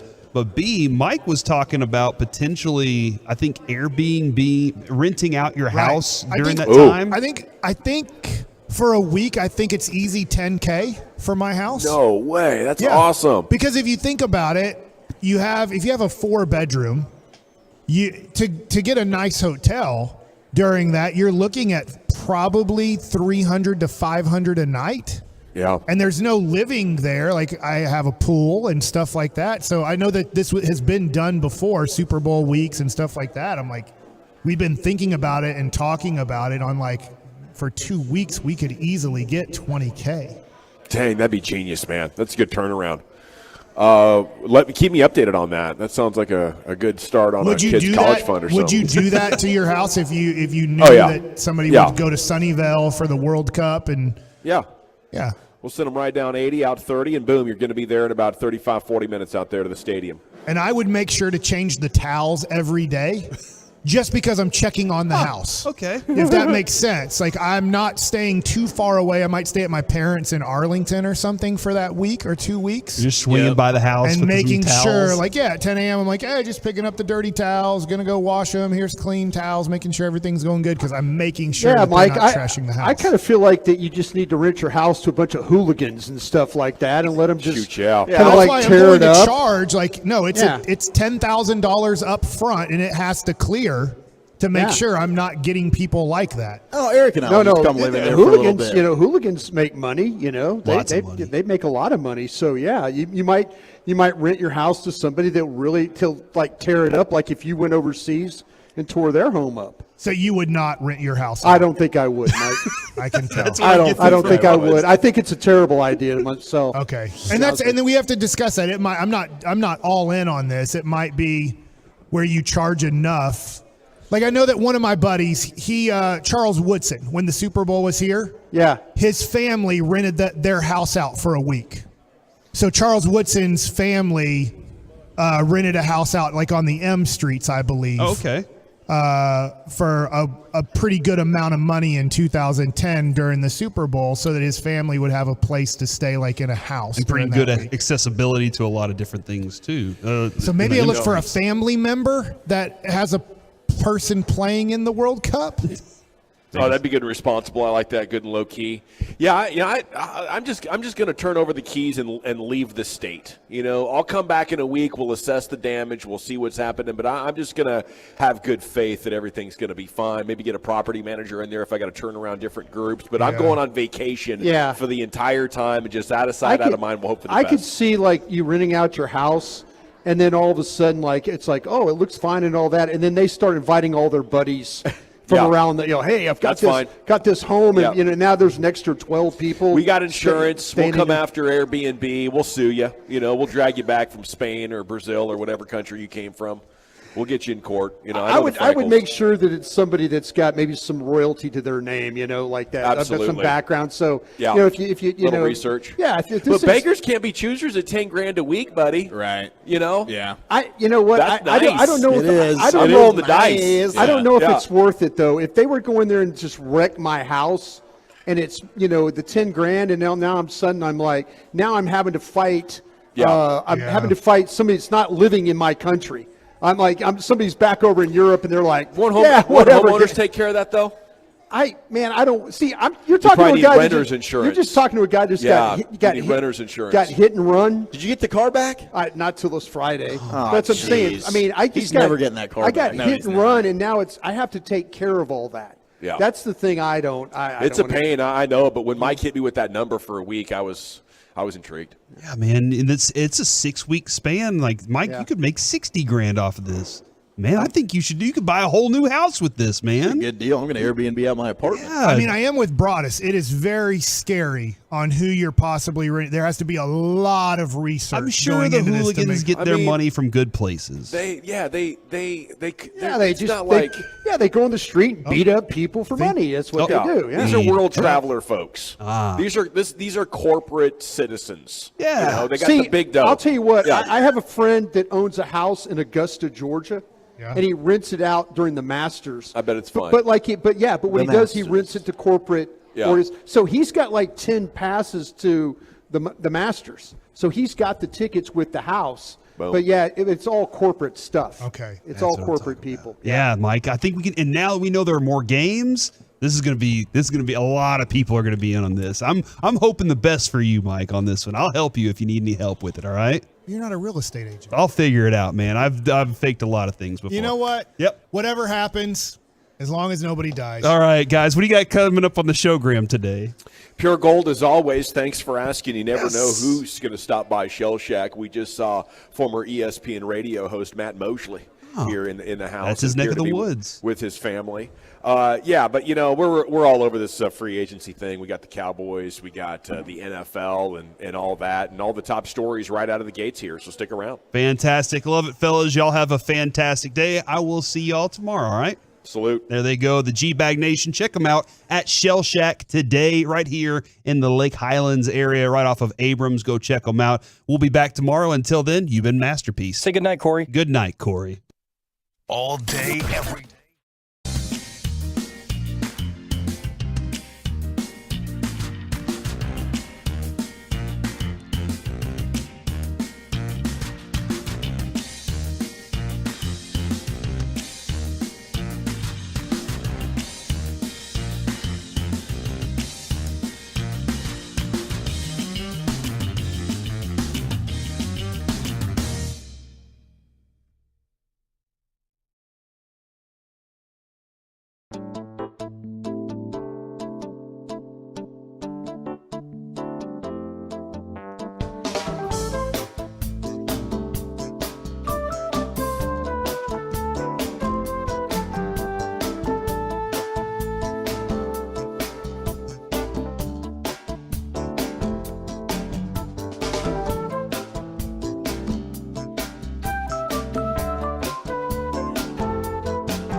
Fan Studios, secured by DFWSecurity.com. You're rolling with the G-Bag Nation on 105.3 The Fan. It's hour one of the G-Bag Nation here on 105.3 The Fan. We are live at Shell Shack, home of the best seafood in Dallas. Yeah. 8 years running. So thanks to them for having us out this afternoon. Come in for your chance to win a golden ticket and a chance to win a boil for 10 people. We have a couple $150 gift card giveaways. Have some Rally House gift cards to give away as well. We're at 6770 Abrams here in Lake Highlands, and we're going to be here for the next 5 hours. How the heck you guys doing? I know Brian's doing great. This kind of spot's right up your alley. Oh, man, this it? is totally up my alley. Matter of fact, I got here early and had their the crab legs. Okay. And they're running a special on these clusters, these snow crabs. And so that with the garlic and the butter sauce, their Cobb salad with the grilled shrimp on it is really good. And very, very friendly staff, very helpful. Food is excellent. You have to wash your hands like 3 times when you walk out of here. Because it's just, I mean. You don't like keeping that smell for later? I to reminisce? I do. But, I mean, I'll tell you what, it's one of those things where if you rub your eyes, then you're in a little bit of trouble there. It'll get you. I'm surprised you didn't go with the crawfish, but they are advertising April 17th, National Crawfish Day. National Crawfish Day, April 17th. I watched them wheel in 4 sacks to the kitchen back there. Talk to the general manager about maybe going back there and helping them a little bit. Okay. So if you lose me for some time after Krusty's Corner, you're getting your hands on some sacks. Yeah, Eric, this Shack Daddy sampler might have your name on it, brother. Yeah. This thing, if it were me and I wasn't soda-fied right now, I might be dabbling in on that with you. Oh, they got some of the fried food. They got lobster. They got crab. This place is incredible, and their staff can help you if you're a beginner, or you can just ask Broadus. He loves to help. Yes. And this is his native environment, just like a football field, just like scouting football players. This shell kind of food environment is it's what Brian's all about, man. And this particular location too, here in Lake Highlands. I mean, how big is this thing? It's Are huge. you kidding? You got a giant got a real bar, bar. with Yeah. all the TVs, posted up for you. So I mean, I'm starting to think like, should this be a March Madness situation going down this weekend? I think you definitely could come here and watch some March Madness, and it's probably a great venue for all sports. Okay, speaking of sports, the most recent big news is out of New York. Have a couple of stories for you to chew on. Get your thoughts on, gentlemen.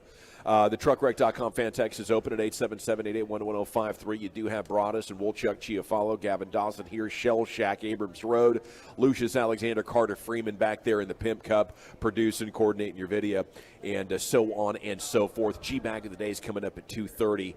Darren Waller's now a New York Giant. He goes over there for the 100th overall pick. How much better do the Giants get here, guys? Well, he's their best offensive weapon now outside of Barkley, I suppose. And that's, Barkley did finally just get to stay healthy. Now, I don't know if that's coincidental that it was a contract year, and he might be in another contract year if he stays playing on the tag. But Darren Waller's a heck of a football player. He also, though, has some injury risk that's involved there, aging a little bit. Raiders cleared $11 million in cap space and just $660,000 now that they owe in dead money. Great move for the Raiders, though, to get him for the 100th overall, or for the Giants to get him for the 100th overall pick. It's a trade, I think, for them that's very beneficial. For me, I know we're always looking at it through Cowboys goggles. I'm not overly, oh my gosh, why didn't the Cowboys get in on a move like this? I think there's so many good tight ends in this draft where you can just draft one instead of trading one of your draft picks. I'd rather them use that to get a wide receiver. Good take. If Darren Waller is healthy, then he is absolutely legit. And I think with Brian Dable, who is now one of the best offensive minds in the sport, and he was a tight ends coach. He's coached guys like Gronk and Martellus Bennett, among others, and they've had really, really good years under him. So he's a guy that knows how to use it. And when you look at the difference in Daniel Jones and what the Giants were able to do offensively from 12 personnel, where they had a tight end or two on the field, compared to whenever they did not, their offense was so much better with the tight end. And so I think Dable is wanting to get as much tight end on the field as possible. Yeah, this is Kadarius Toney for Darren Waller. That's right. That's what this trade was. This was the pick that they got from Kansas City for that trade. So that's the swap that you get there. Yeah, it's a great job by the Giants in team building, I think, and their coach and their front office. I think the Daniel Jones deal is the only one that they've done that I strongly disagree with. I think they got a lot of good things going, and if that's a mistake, it's not a huge one. Apparently, Aaron Rodgers wants to get Odell Beckham Jr. to the Jets. So it appears we are going to be saved here by the old wise man here heading off to the New York Jets, because I imagine they're going to give him what he wants as he is delivering a wish list to the Jets, and Odell Beckham Jr. might be very inclined to go there, considering he'll be back in New York. Brian, what do you think? Yeah, the fact that I know with Pete Prisco from CBS Sports was making some fun of Aaron Rodgers, he was like, hey, well, why don't you ask for Greg Jennings and all these other guys, all these guys. He wants Randall Cobb. Yeah, if anybody wants Randall Cobb. Yeah, Alan Lazard does. Lazard's at least a decent under player, 30. Yeah, well, that's the thing about it, and so the Jets are going to do whatever they have to do to get that's a situation right there where you're trying to land a big fish, and and you just keep throwing bait in the water, chum in the water, and you hope that fish bites, and once it does, then you just want to make everything as comfortable for him coming in there. But if it's all his own guys, and let's be honest, those guys that he all wants, he's had some production with these guys. There's no I question. mean, it's like if he's comfortable throwing to people, it's these guys. But they've funny had some success when he's like, doing man, it. New York, get me more weapons. All right, I'm going over to the Jets. Hey, go ahead and bring me over those same weapons that I had in Green Bay. Well, Garrett Wilson and stuff like that, he'll appreciate him, and he'll also appreciate Breece Hall too, running that football. Elijah Moore. Yeah, he's got some good got weapons. some decent but players. It is They'll do. hilarious. It's like, let me find up my most washed up teammates in the world, Randall Cobb, Mercedes Lewis, who's been in the NFL for a million he years. Just wants to help those guys. Like, he wants to help those guys. That's the whole thing about it. He clearly doesn't want to help the Jets. No, but he's dragging his feet, and he's bringing his senior citizen teammates with him. And you know what? The Jets are going to allow him to do it. But it's something we can celebrate as Cowboys fans, because looking at the text yesterday, there's not a lot of people that want OBJ at this point. That's a horrible move. And around October, when he gets hurt for the first time in the regular season,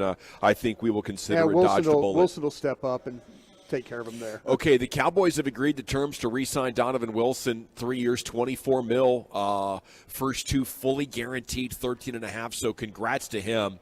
What makes him almost twice as valuable as J-Ron Kearse, you think, to this team? He was wanted very badly. That was the priority when people that were talking with Mike McCarthy when he was at the Combine, when they went out for the lunch that he took the media out, he was talking about that was one of the first moves he was talking about. Dan Quinn carries a big stick in that front office now too.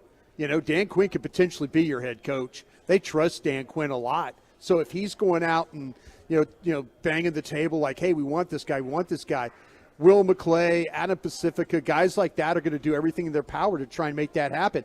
This time last week, they were really, really far apart, but good job by Adam and those guys narrowing the gap and getting this thing done. Playmaker also. J-Ron Kearse is one of those guys, might be a leader of that back end, certainly a sure tackler, but Donovan Wilson is an impact player where he's a tone setter for you. He's a thumper, big hitter, but he also is a guy that seems like he's got a knack for finding the football. I think 2 years ago, he was able to force some turnovers. That carried over. He's one of those guys that seems like he's a playmaker, and his best football is ahead of him right now.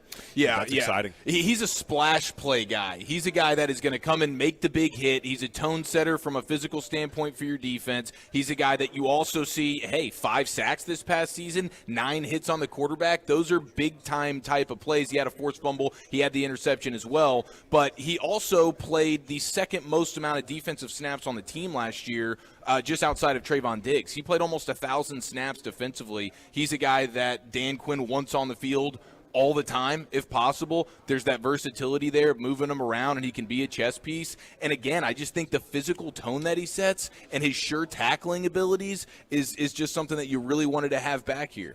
It's exciting because I think a lot of the best teams have really good play at safety, and the Cowboys ignored this position for years, but it's a combination of Mike McCarthy and Dan Quinn putting a high value on it. I think that hits $16 million now collectively for the three guys, and that's quite an investment in that position. It sure is, and I think it also allows maybe McQuamu to fit in a little bit more in that nickel spot where you find him, where he found some success later on in the season when they were searching for things, and all of a sudden here comes McQuamu. He's got that safety corner versatility, and so you allow that to play its course there from a nickel standpoint, and so I can't help but like that too. I would try and replace Hooker if it was me. Yeah, he was a guy that I thought really faded. He had the big game against the Colts, but otherwise, what did he really do for you? No, I think there's some really good tight ends in this draft. If I could find a way to get a true free safety that has better cover skills, better tackling skills, I think that wouldn't preclude me from trying to do something like that. Malik hasn't been able to hit that star. I don't think caliber so. we were hoping for. He came back from the Achilles, and like Zach mentioned, he had really the one good game. But there's a lot of other times that people say, "No, Brian, he was playing with a broken thumb and all that stuff like that." Good, admire your toughness, but I didn't see nearly enough. I saw some missed tackles, opportunities around the line of scrimmage. I didn't, see a guy that was particularly great in coverage. So if I could upgrade with somebody in the draft, move on from him, I have no problem with that. Okay, Slater, I'm told the Cowboys are still trying to hammer something out with Leighton Vander Esch, around $7 million APY, where negotiations are starting around. It's an investment in the defense. I'm hearing there's no way he's going to get $7 million. Okay. So, that's his ask, maybe? That's maybe where this stuff might start, where they think that it might start because of some of the things we've seen in the market. But I would be shocked if Leighton Vander Esch signed here and it was $7 million. Do you think the market elsewhere will hit $7 million? He's got a team that is very, very interested in him right now. She's absolutely right about the second team that they're battling with. Well, his career appeared to really be in jeopardy a couple of years ago, but now he's had back-to-back very productive seasons, and he's earned it. It's good to see the Cowboys investing more on defense. I think we might be starting to see a trend of them making sure their defense is going to be solid and good and be able to tackle and make plays, and then we'll try to figure out on offense a way to get our playmakers the ball and a commitment to running. This is moving in a run the ball and make sure our defense is good. Let's try to keep our defense fresh, really taking another step in the direction of complementary football, I believe, here as free agency is underway. Luke Gifford agreed to 2 years and $5 million with the Titans. That's a player they have decided to let go, and I'm okay with that. I think that's the quality of player that you've got to be okay with if he hasn't carved out a legit starting role. You only have so many guys that can count against your cap, and if Luke Gifford is one of them, I don't think that's good team building. Yeah, him and Noah Brown are the two guys. Noah Brown on a one-year deal with the Houston Texans. Now those are two special teams spots you have to look at. C.J. Goodwin is also on that free agent list as well. So this might be a real big remake for Cowboys special teams-wise coming in to next season. Boy, Gifford seems like the typical Vrabel type of linebacker, doesn't he? Well, they believe that he could advance into actually playing meaningful defensive snaps as well. I've liked him. He's made plays. He just can't stay healthy. That's a tough thing to invest in. I wouldn't be surprised, though, if he does stay healthy, if he doesn't have a good year with them.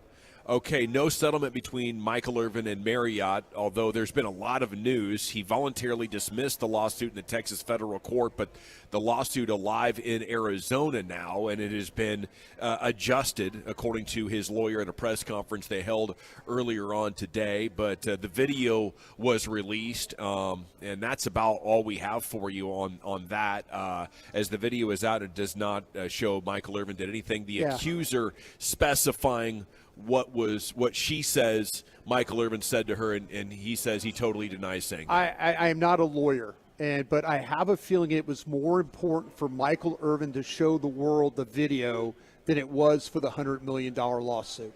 So he traded one for the other. He said, fine, you give me the video, I'll dismiss this lawsuit. But isn't it back on in Arizona? Well, we'll see exactly what, that whole thing. I don't know if the Arizona part of it's the same as the Texas part. Okay. But I think it was more important for him to have that video that he has access to hit and able to show it. That's would make to some him. sense, because otherwise it's just he said, she said. But now if everybody can see it, it's Everybody like, look, can see it.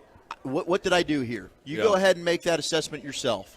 Yeah, no, it's quite a piece of video. It's compelling. It'll be interesting to see where it goes from here. But in reading the stories and trying to gather exactly what the moving from Texas to Arizona means, I think they just want to get in the jurisdiction, and he's still looking for a significant settlement or $100 million. I'm sure he'll get the settlement, but it was important for him to get the video out. Absolutely. The first wide receiver off the board in free agency, the Raiders get Patriots receiver Jacoby Myers, 3 years and $33 million with 21 guaranteed.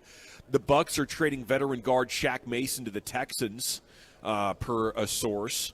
So that's just a sampling of some of the bigger stories around the NFL today, Chiafalo. It looks like Ian Rappaport just tweeting out as well, Eagles agreeing to terms with Seahawks running back Rashad Penny. Okay. Rashad Penny. Wow, they like their veteran running backs in Philly, do. don't they? They do. Okay. Also probably means Miles Sanders will be signing elsewhere. Jaden Hardy had 28, Josh Green 23, but the Mavs didn't have much else on offense at all. They fall to the Grizzlies 104-88, predictably, with their top three guys out, Luka, Kyrie, Christian Wood. It's going to be really interesting to see what's going on. Jason Kidd says this is not a dying team. I don't know what your thoughts on that are. They got Spurs, Lakers, Grizzlies, Warriors their next 4 games as they fall below 500 now. And it's tough to think about them in a compelling sports way, especially with the Rangers and Stars and Cowboys having such interesting times right now. They're falling off in a significant way on my radar, Brian, and it's depressing to watch because I was excited for a big run here towards the playoffs. Yeah, I think we were all hopeful for a big run. Injury has played a huge factor in the demise of this team as of late. I think the positivity that I'll take from this, we're starting to see really good things from Hardy. I think he needs more minutes. And then also the continued development of Green. Yeah, he's had a couple of good games. Those are the things that you kind of, after, Green was struggling there. I think the minutes were too much for him. I think he got tired. I think he got his legs back underneath him. I think he's playing a lot better. But him and Hardy together, I like the fact what I'm seeing from those guys. Everything else to me is kind of, when you don't have your best players, that's what you're going to get. In the final 13 games, if you could just give me Hardy and Green and some more young guys and Luka and Kyrie don't play anymore, I'd be fine with that. I want them to lose these games, not make the playoffs, get a draft pick that might make the team better. But I wouldn't have any faith if I'm Mark Cuban that even if we make the playoffs, even if we're the 5 seed, we ain't doing jack. We can't defend. We've seen enough games now that this roster here is flawed. It was worth it to take a shot. We weren't winning with that group anyway. They took a shot. It didn't work. Now I'm looking to rest guys, and let's just see what Kyrie wants to do and maybe get a draft pick. And Mark Cuban has tanking bones in that body. That's how they got Luka. This is possible. Yeah. Well, I agree with you on that. I'm 100% with you. Seems like Jason Kidd's totally fine with that just being the season as well, Gavin. So I don't know if we have a head coach that really gives a damn either. Yeah, there's a lot of things to settle in the offseason, but I'm willing to call it. I know that'd be depressing, and sure, if they make the playoffs, I'd be excited for that too. But that's kind of where I am after watching so many defeats. NFL Draft Big Board Report as we're live at Shell Shack, voted best seafood in Dallas 8 years running. Come join us and have something delicious. How the Cowboys can build a winner without paying big for free agents. Then the G-Bag of the day is next year on The Fan. We have you covered, Stars fans, with exclusive content from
Join me, Zach Wolchuk, for the March VIP party this Wednesday from 7 to 9 p.m. It's the Baby Dolls Monthly VIP party with free barbecue all day, $2 beer and well drinks from 4 to 8 p.m. Baby Doll Saloon, 10250 Shady Trail. The legend lives on. Welcome back. It is the G-Bag Nation here on 105.3 The Fan, and we are live today at Shell Shack in Lake Highlands. Just ordered me up some grilled shrimp. Oh, yeah, Have baby. the G-Bag of the day coming up here in 7 minutes. Okay, Chiafalo has some numbers on this Eagles edition of the running back Rashad Penny from Seattle. They like the veteran running backs. We mentioned that at the time.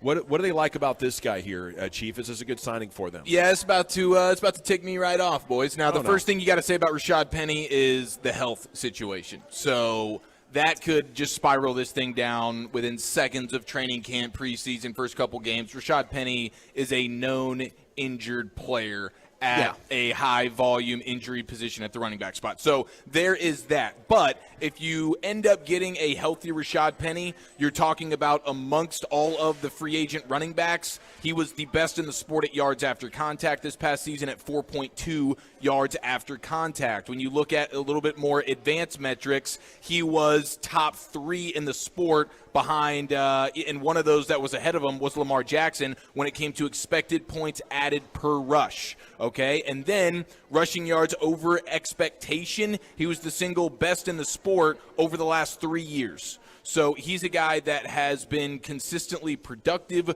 over a fair amount of time. The question is, can he stay healthy? Mina Kimes, noted football expert, noted Seattle Seahawks fan, just tweeted out 3 minutes ago, a healthy Rashad Penny behind that Eagles offensive line is what we call an NFL cheat code. Okay, nobody root for injury, okay, before we go any farther in this discussion. I mean, not even just a hammy or something? No, not a hammy, not anything. Absolutely not. That would be very inappropriate. Unless you want Penny's mom to come up to us at the Super Bowl. I mean, it would be good radio. Yeah, and call us names. But Philly fan would really come after you. Yeah. You know, San Francisco fan, they don't want any smoke. This is a running back that's never had 1,000 yards in his career.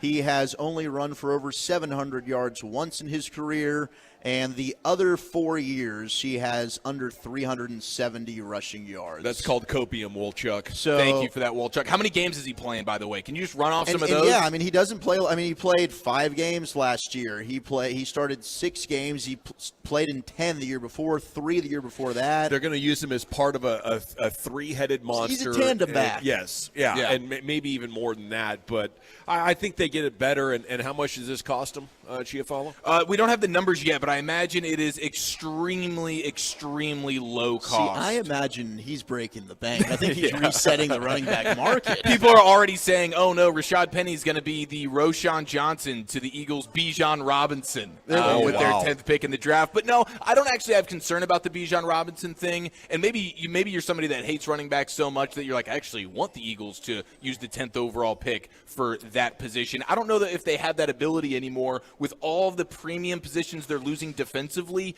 they're probably going to want to just say, hey, at 10, sure, we'd love the luxury pick of like having a great Bijan Robinson running back, but yeah, they'll probably go the corner route or something defensively that they actually need right now as opposed to the luxury pick that Bijan Robinson would be. Okay, thanks for that perspective on Rashad Penny going to the Philadelphia Eagles. Speaking of the Eagles, who's left in the top 100? NFL.com is doing a great job of keeping a track of all the players in their top 100. 40 of them are gone on Pro Football Focuses. On NFL.com, though, you go to the top 5, and it's quite interesting right now. You know, speaking of copium, if you need a little hit of that to recover from the Eagles making a good offensive addition. Number 3 on the list, Chauncey Gardner-Johnson, their safety. Number 4 on the list, James Bradbury. So 2 of the top 5 free agents still available.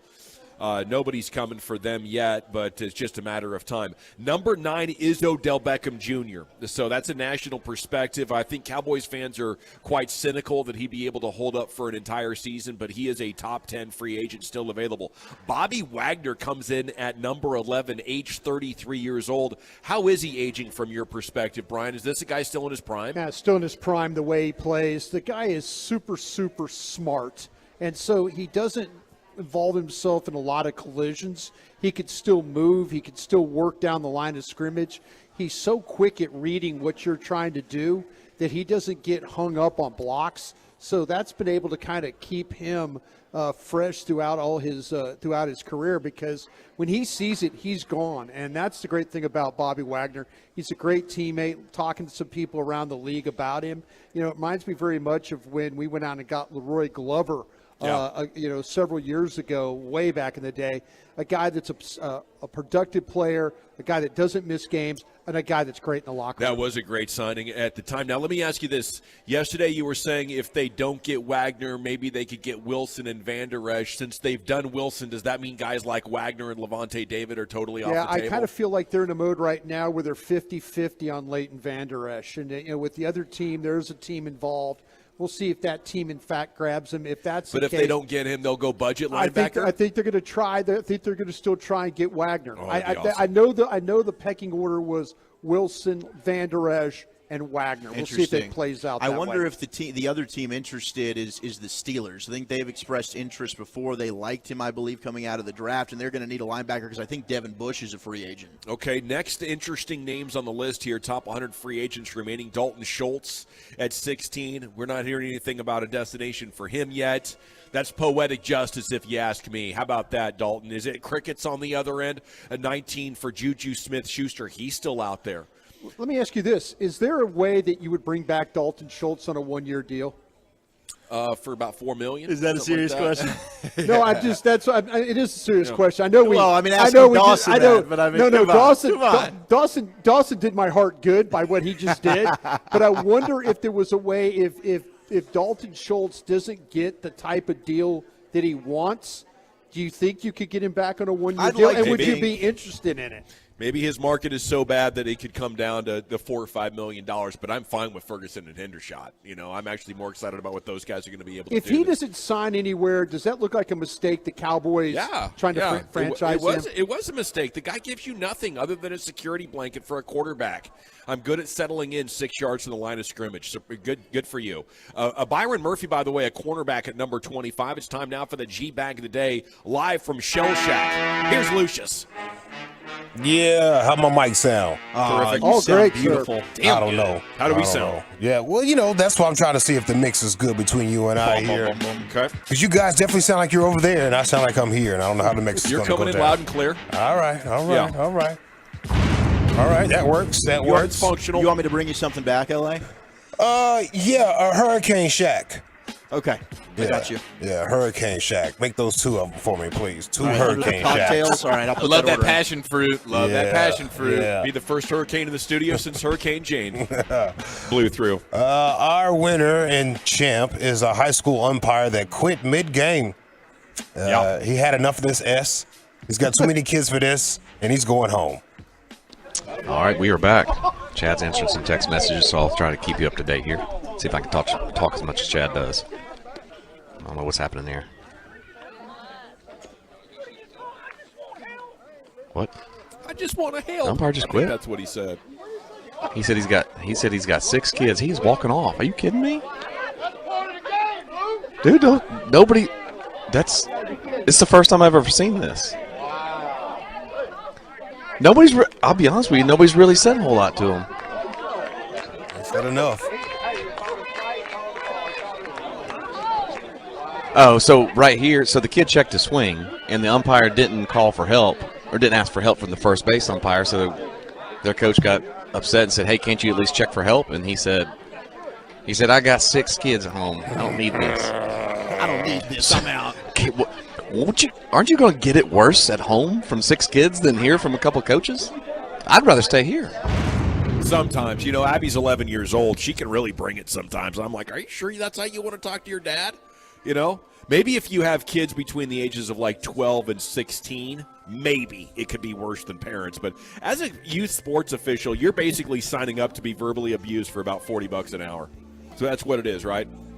$20 an hour? Yeah. I don't think it's 40 an hour. I don't know for sure, but I see it's a lot of like 7th and 8th and 9th graders doing this. I'm sure their bargain bin $10 an hour shopping right there. That's a lot of first job. Like, you ask somebody, what was your first job, baseball player? Oh, I was an ump. I got paid, in Doritos for the I first think it year. might be up to about 20 now, though. I remember I used to do some PSA timekeeping back in the day. So Oh, no one kept time. I was like always envious of the officials. They made way more.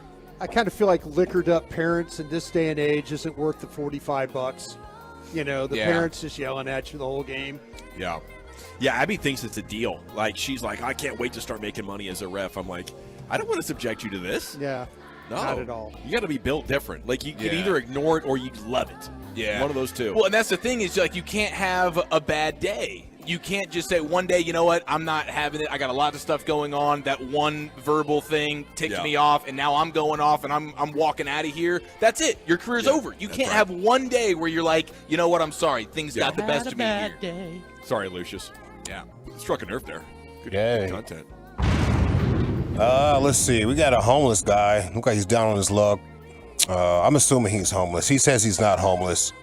But this man is trying to help him out, give him some clothes. My guy is bent over, cleaning himself. The cheeks. He's cleaning his cheeks. Having a regular conversation with somebody. Straight up cleaning his cheeks. I ain't lying. Do you not have any clothes? Why, did you want to give me some? I would like to give you some if you don't have any clothes. Okay, well, I'll be happy to take those. What brand is that? What brand? Correct, the clothes. You want a brand? You said you had clothes to give me, so I would like some clothes that have because I'm not homeless, so I would like clothes with a brand. I wear brand name clothes. Okay, so what kind of brands do you like? I don't know. What brands do you wear? I wear Gucci, Louis Vuitton. Okay, well, I'll take whatever you would like to spend. Okay, what brands do you know, though? I know many of the brand, okay? So. I know a lot of brands. Whole time he was cleaning his cheeks, man. Whole time. No way. He never stopped, huh? Never stopped. With like bro. a garden hose? No, he was just some napkin that he just kept folding over and over and over and over. Yeah. How about this one? We got a horse rancher, has a word for his trolls. He's got a boomer with an account. Shout out to you guys. Yeah. They're running right now. We played the lieutenant governor from yesterday, which was Tennessee, fantastic. Yeah. This one right here is great too. He's had too many trolls. He just wants to post his cowboy videos, show you his horses and stuff, but there's too many trolls. All of those who think it's cool to sit back in the safety of their mother's basement, make clips of my videos, and talk shit about me out there on the internet. You little f***ers have no idea the life I've lived. 41 years working professionally with horses, 30 of those spent as a remote wilderness guide. I did shit on a daily basis that would make you bitches piss yourself. I stood down 9 grizzly bear charges in my life, 5 black bear charges. And I once stepped up and stuffed an 8-foot Tom Cougar square in a fucking mug with my walking stick to save one of my dogs. I watched 17 horses lose their lives out there. I lost 3 good friends. And I've held the lifeless body of my best friend in my arms. I've heard my own bones snap. I've stitched my fucking body twice myself. Jeez. And I've felt the searing fucking heat of a hot brand.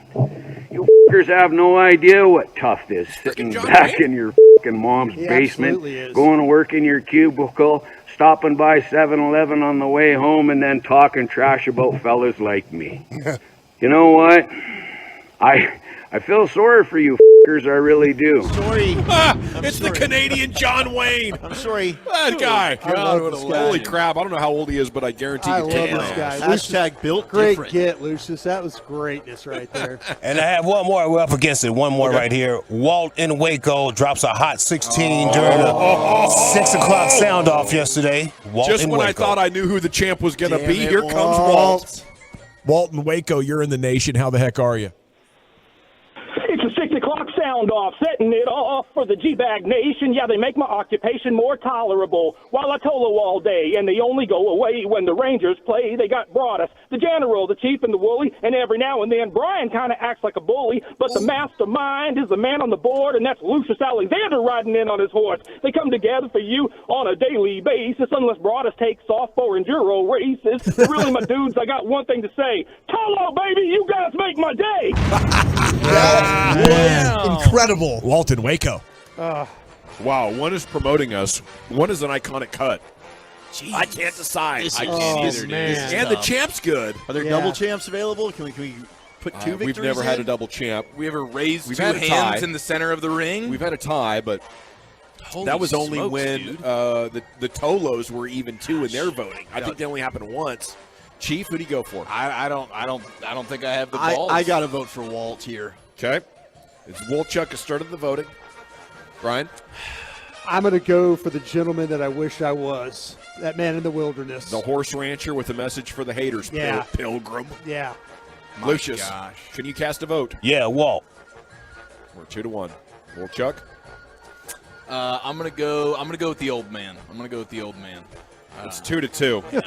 I'm going to vote for the homeless guy who was cleaning himself, which means we have a tie. Jump on to @GBagNation. Let the people decide. You jump on to @GBagNation's Twitter account. Follow us while you're there, and we're going to create an Insta poll that's only going to be hot for 5 minutes. Who is the G-Bag of the day? Just give me a second to get that bad boy up there. Here, do I have a live spot? I do.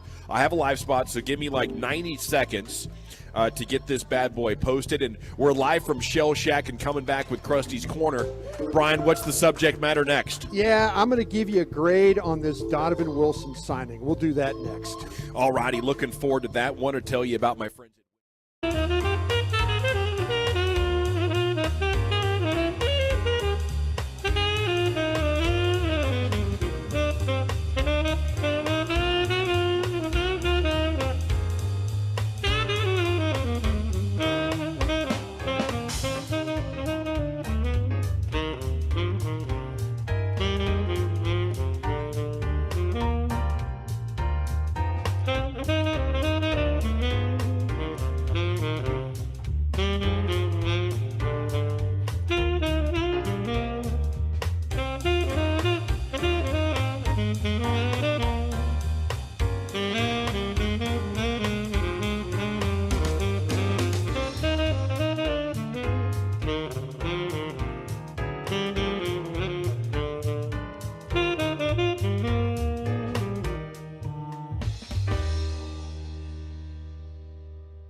in Grapevine, 63 acres of discounts, more than just Silverados. There's Equinox, Tahoe, Traverse, Malibus, and all of your favorite Chevys. This is Texas. This is Classic Chevrolet. Relax and enjoy the difference and find new roads. Thank you, Lucius. We are live at Shell Shack. They're giving away 2 $150 gift cards Yeah, baby. today. Abrams Road in Lake Highlands. You can sign up for their loyalty club at shellshack.com. Congratulations to the rancher. 62-38 he won. 100 total votes on @GBag Nation. Please follow us when you're there. We'll follow you right back. It's time now for Krusty's Corner. Here's Broadus. Thank you very much. Hey, Lucius, I got a quick question for you. You there by any chance? Yeah. Do you ever watch the show Tulsa with Sylvester Stallone? Yeah, Tulsa King? Yeah. Yeah. Is it a good show? I keep seeing the clips for it. Is it something worth watching? I mean, it's not the greatest show in the world, but you'll watch it. I like it. I do like it. Okay, I like mob stuff, you know that and all that, so I was just kind of curious about that. But anyway, you're kind of like my show guy. You know all the shows. Yeah, you'll like it, And man. a Tulsa guy. Cool. Yeah, he's a Tulsa guy, Yes, too. he is. Very proud about being a Tulsa guy. What do you think, Eric? I think his nickname in it is the General, by the way. Oh, cool. So I think about what that and Boardwalk Empire is another one I got to do. That one I was really interested in. Must watch right there. Yeah. Okay. By the way, I asked one of my gang of 7 about the Penny signing. Yeah. The Penny signing with the Eagles. And one of my guys got back and said it's worth a shot. It's a worth a shot signing. He was playing well, running hard before his latest major injury. I'm sure it's a low-cost deal. Doubtful he can last. Yeah, that's 100% fair analysis. And it wasn't John Snyder. That wasn't John Snyder I was asking about. Don't worry. Who moved on from it. That wasn't a John Snyder one. That was one of my other guys. So anyway. And by the way, Woolchick, I want to ask you. Please do. You always tweet out what the show's going to be. Yeah. You forgot Krusty's Corner. I there. did it on purpose. I tweet Krusty's Corner every day, but everyone should know what time Krusty's Corner is on. I thought maybe there was something about me interrupting your 420 segment. Feel a little left out, huh? I was thinking that maybe all my when I interrupt 420 when he's trying to go through his list, and I always sabotage the So you have a passive-aggressive middle finger to you So via the Twitter? I was just kind of wondering. I was just wondering if it was It's one intentional. of those. I looked See, down. these young guys are forgetting us, Brian. There's something else going on. I was a little bit like, I usually look through what's going to be on the show, and I just flattened it. It just went right from Lucius's segment to right to 3 o'clock. Well, Lucius's are the money makers. So is mine at 420, of course. Yeah. But every day I do put Krusty's Corner. I just needed to make room for Mario Chalmers, who we're going to have on later in the show. So, unfortunately, I didn't have enough characters to add the 240 Krusty's Corner. That was the only reason. Okay. I just thought maybe that you were What are upset you with young whippersnappers got going on Saturday? We got we're doing a on little Saturday. Tolo hangout, I believe, where we're going to meet up as a station. We're all going to get together and watch the tournament. Yeah, Bobby seems to be coordinating a nice little March Madness hangout. Yeah, So- well, you're not joining us, Gavin? Are you tagging or? Well, I was not invited. Brian, I'm establishing a trend here. Wait, Bobby did not invite He did not you? invite me. No, we got to pick this up with him at 5:30. Wow. This wasn't an Eric and me thing, though. We didn't schedule this. This Yeah. was a Bobby Beltis I'm not a show. schedule maker. I'm still in the process of negotiating with my wife the getaway on Saturday. So That's it's what not I'm- a conspiracy. It's natural for you guys just to leave out the older members of the station. Yeah. It's just what you do. Well, you guys are I usually see. in bed or getting your Luann platters. Fair. you know? Wait, did Bobby not FaceTime you individually to ask you and invite you to watch some college basketball this weekend? There was no FaceTiming. There was no calling. There was no texting. There was no emailing. There was no direct messaging. Wow. Yeah. Okay. Well, you know and what? I'm usually in somewhat regular contact with Mr. Belt. Yeah. That maybe he. Okay. You know what? That means since you guys are both Android guys, he couldn't FaceTime you, so he Skyped you. He Skyped you, didn't he? Maybe. Carrier pigeon. I don't know. Maybe I've heard like so. you know, little carrier pigeon? Carrier pigeon. I like out that. to Sunnyvale with the carrier pigeon. All right, we're gonna have to get on Bobby for that then a little bit later in the Yeah, we'll have to program. rat. So He's 11 he's boxing a.m., out the huh? Crusties, dude. 11 Boxing out the a.m. Crusties. Is that what I heard? 11 a.m. on. Is that Saturday? the time? I didn't even get the Yeah, time. Okay, yeah, it's yeah. 11 a.m. 11 All right. a.m. on Saturday. Yeah. Twin Peaks, right? Yeah, we're going to be at the. Should we tell? Yeah, we're going to be at the Twin Peaks Yeah. out there in Irving. If you want to come say what's Yeah, up. come But hang it's all out. about Shell Shack today, boys. Yeah, and it's girls. all about Shell Shack today. today. By the way, like again, the crab legs. I just got some Incredible grilled display. salmon. It looks absolutely delicious. And Eric ordered some wangs. Yeah, I and did. those bad boys look good. Yeah, I'm looking forward to those. My man ordered wings at a seafood place. It's round 1, dog. It's appetizer. Well, I mean, what are you talking surprise, about? surprise, Never a bad time Brian. for He's wings. having some Yeah. poop issues. Yeah. Yeah. Oh, we are. Well, Well, maybe he needs to eat that mound of broccoli you got working in I'll front of steal him. a couple of broccolis. Don't worry. I went double brock and no rice because I'm trying to get lean, mean, and soda machine. There you go. All right, we've already got some grades. You know, ESPN is kind of running these grades on what they think about these signings. It's kind of interesting, the various ones. Just to give you an example, the Rams trade of Jalen Ramsey to the Dolphins.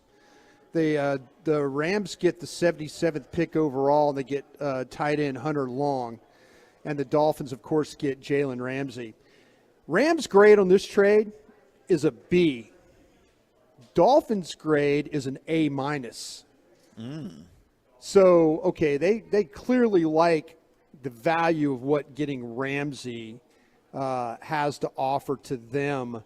And so I find it kind of interesting that, you know, that maybe is that something that the Cowboys, you know, if these ESPN expert guys think that the Dolphins won this trade by getting Ramsey, should the Cowboys have been involved with that? I mean, you saw last year, if you don't have great coverage at a couple of different corner Yeah. spots, it can totally deep six everything you have planned on defense. Yeah. 100%. And they're pretty cavalier in deciding to go so young at it. Yeah.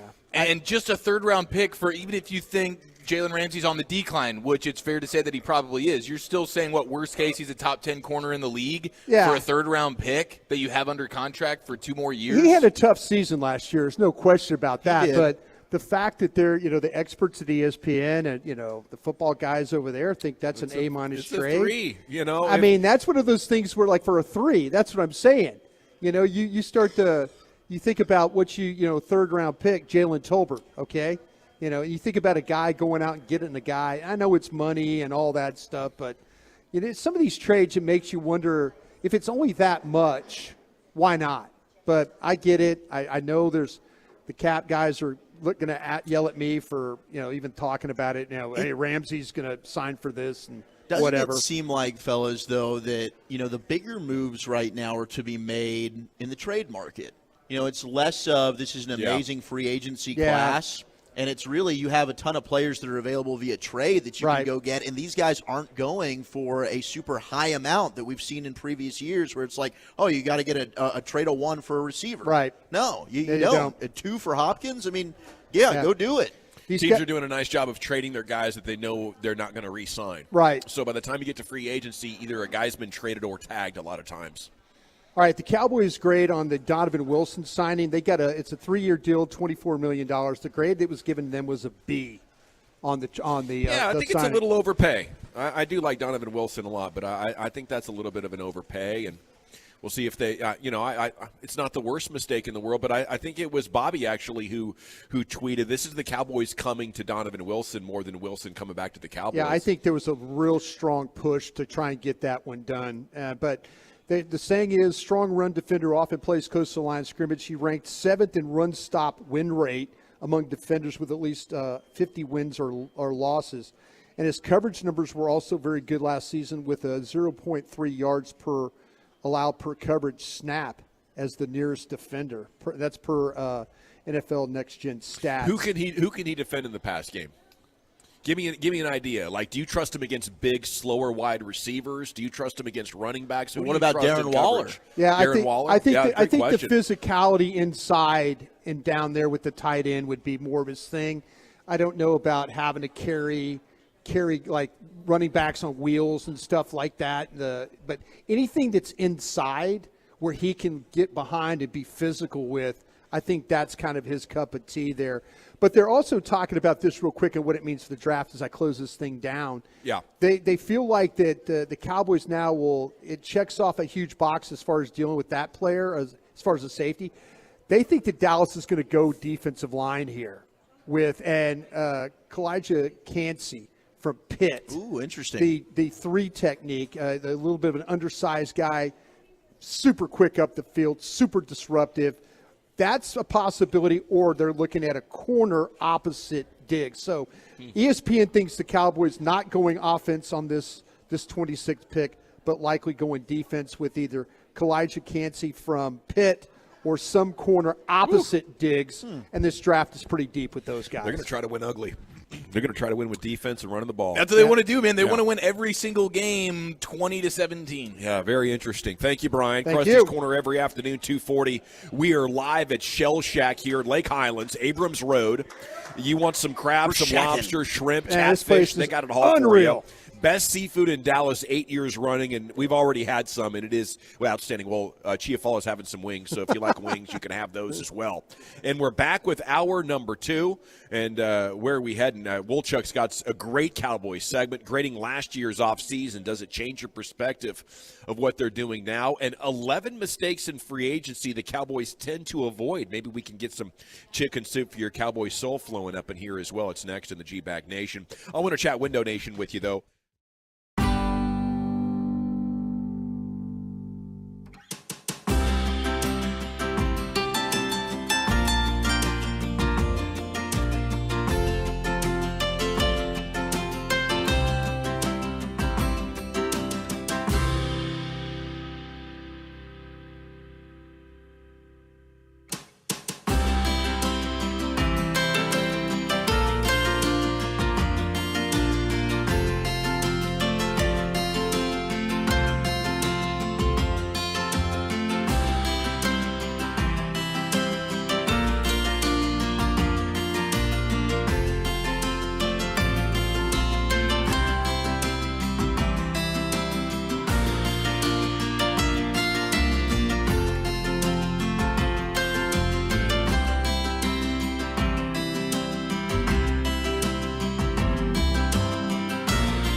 From our fan studio, secured by DFWsecurity.com, you're rolling with the G-Bag Nation on 105.3 The Fan.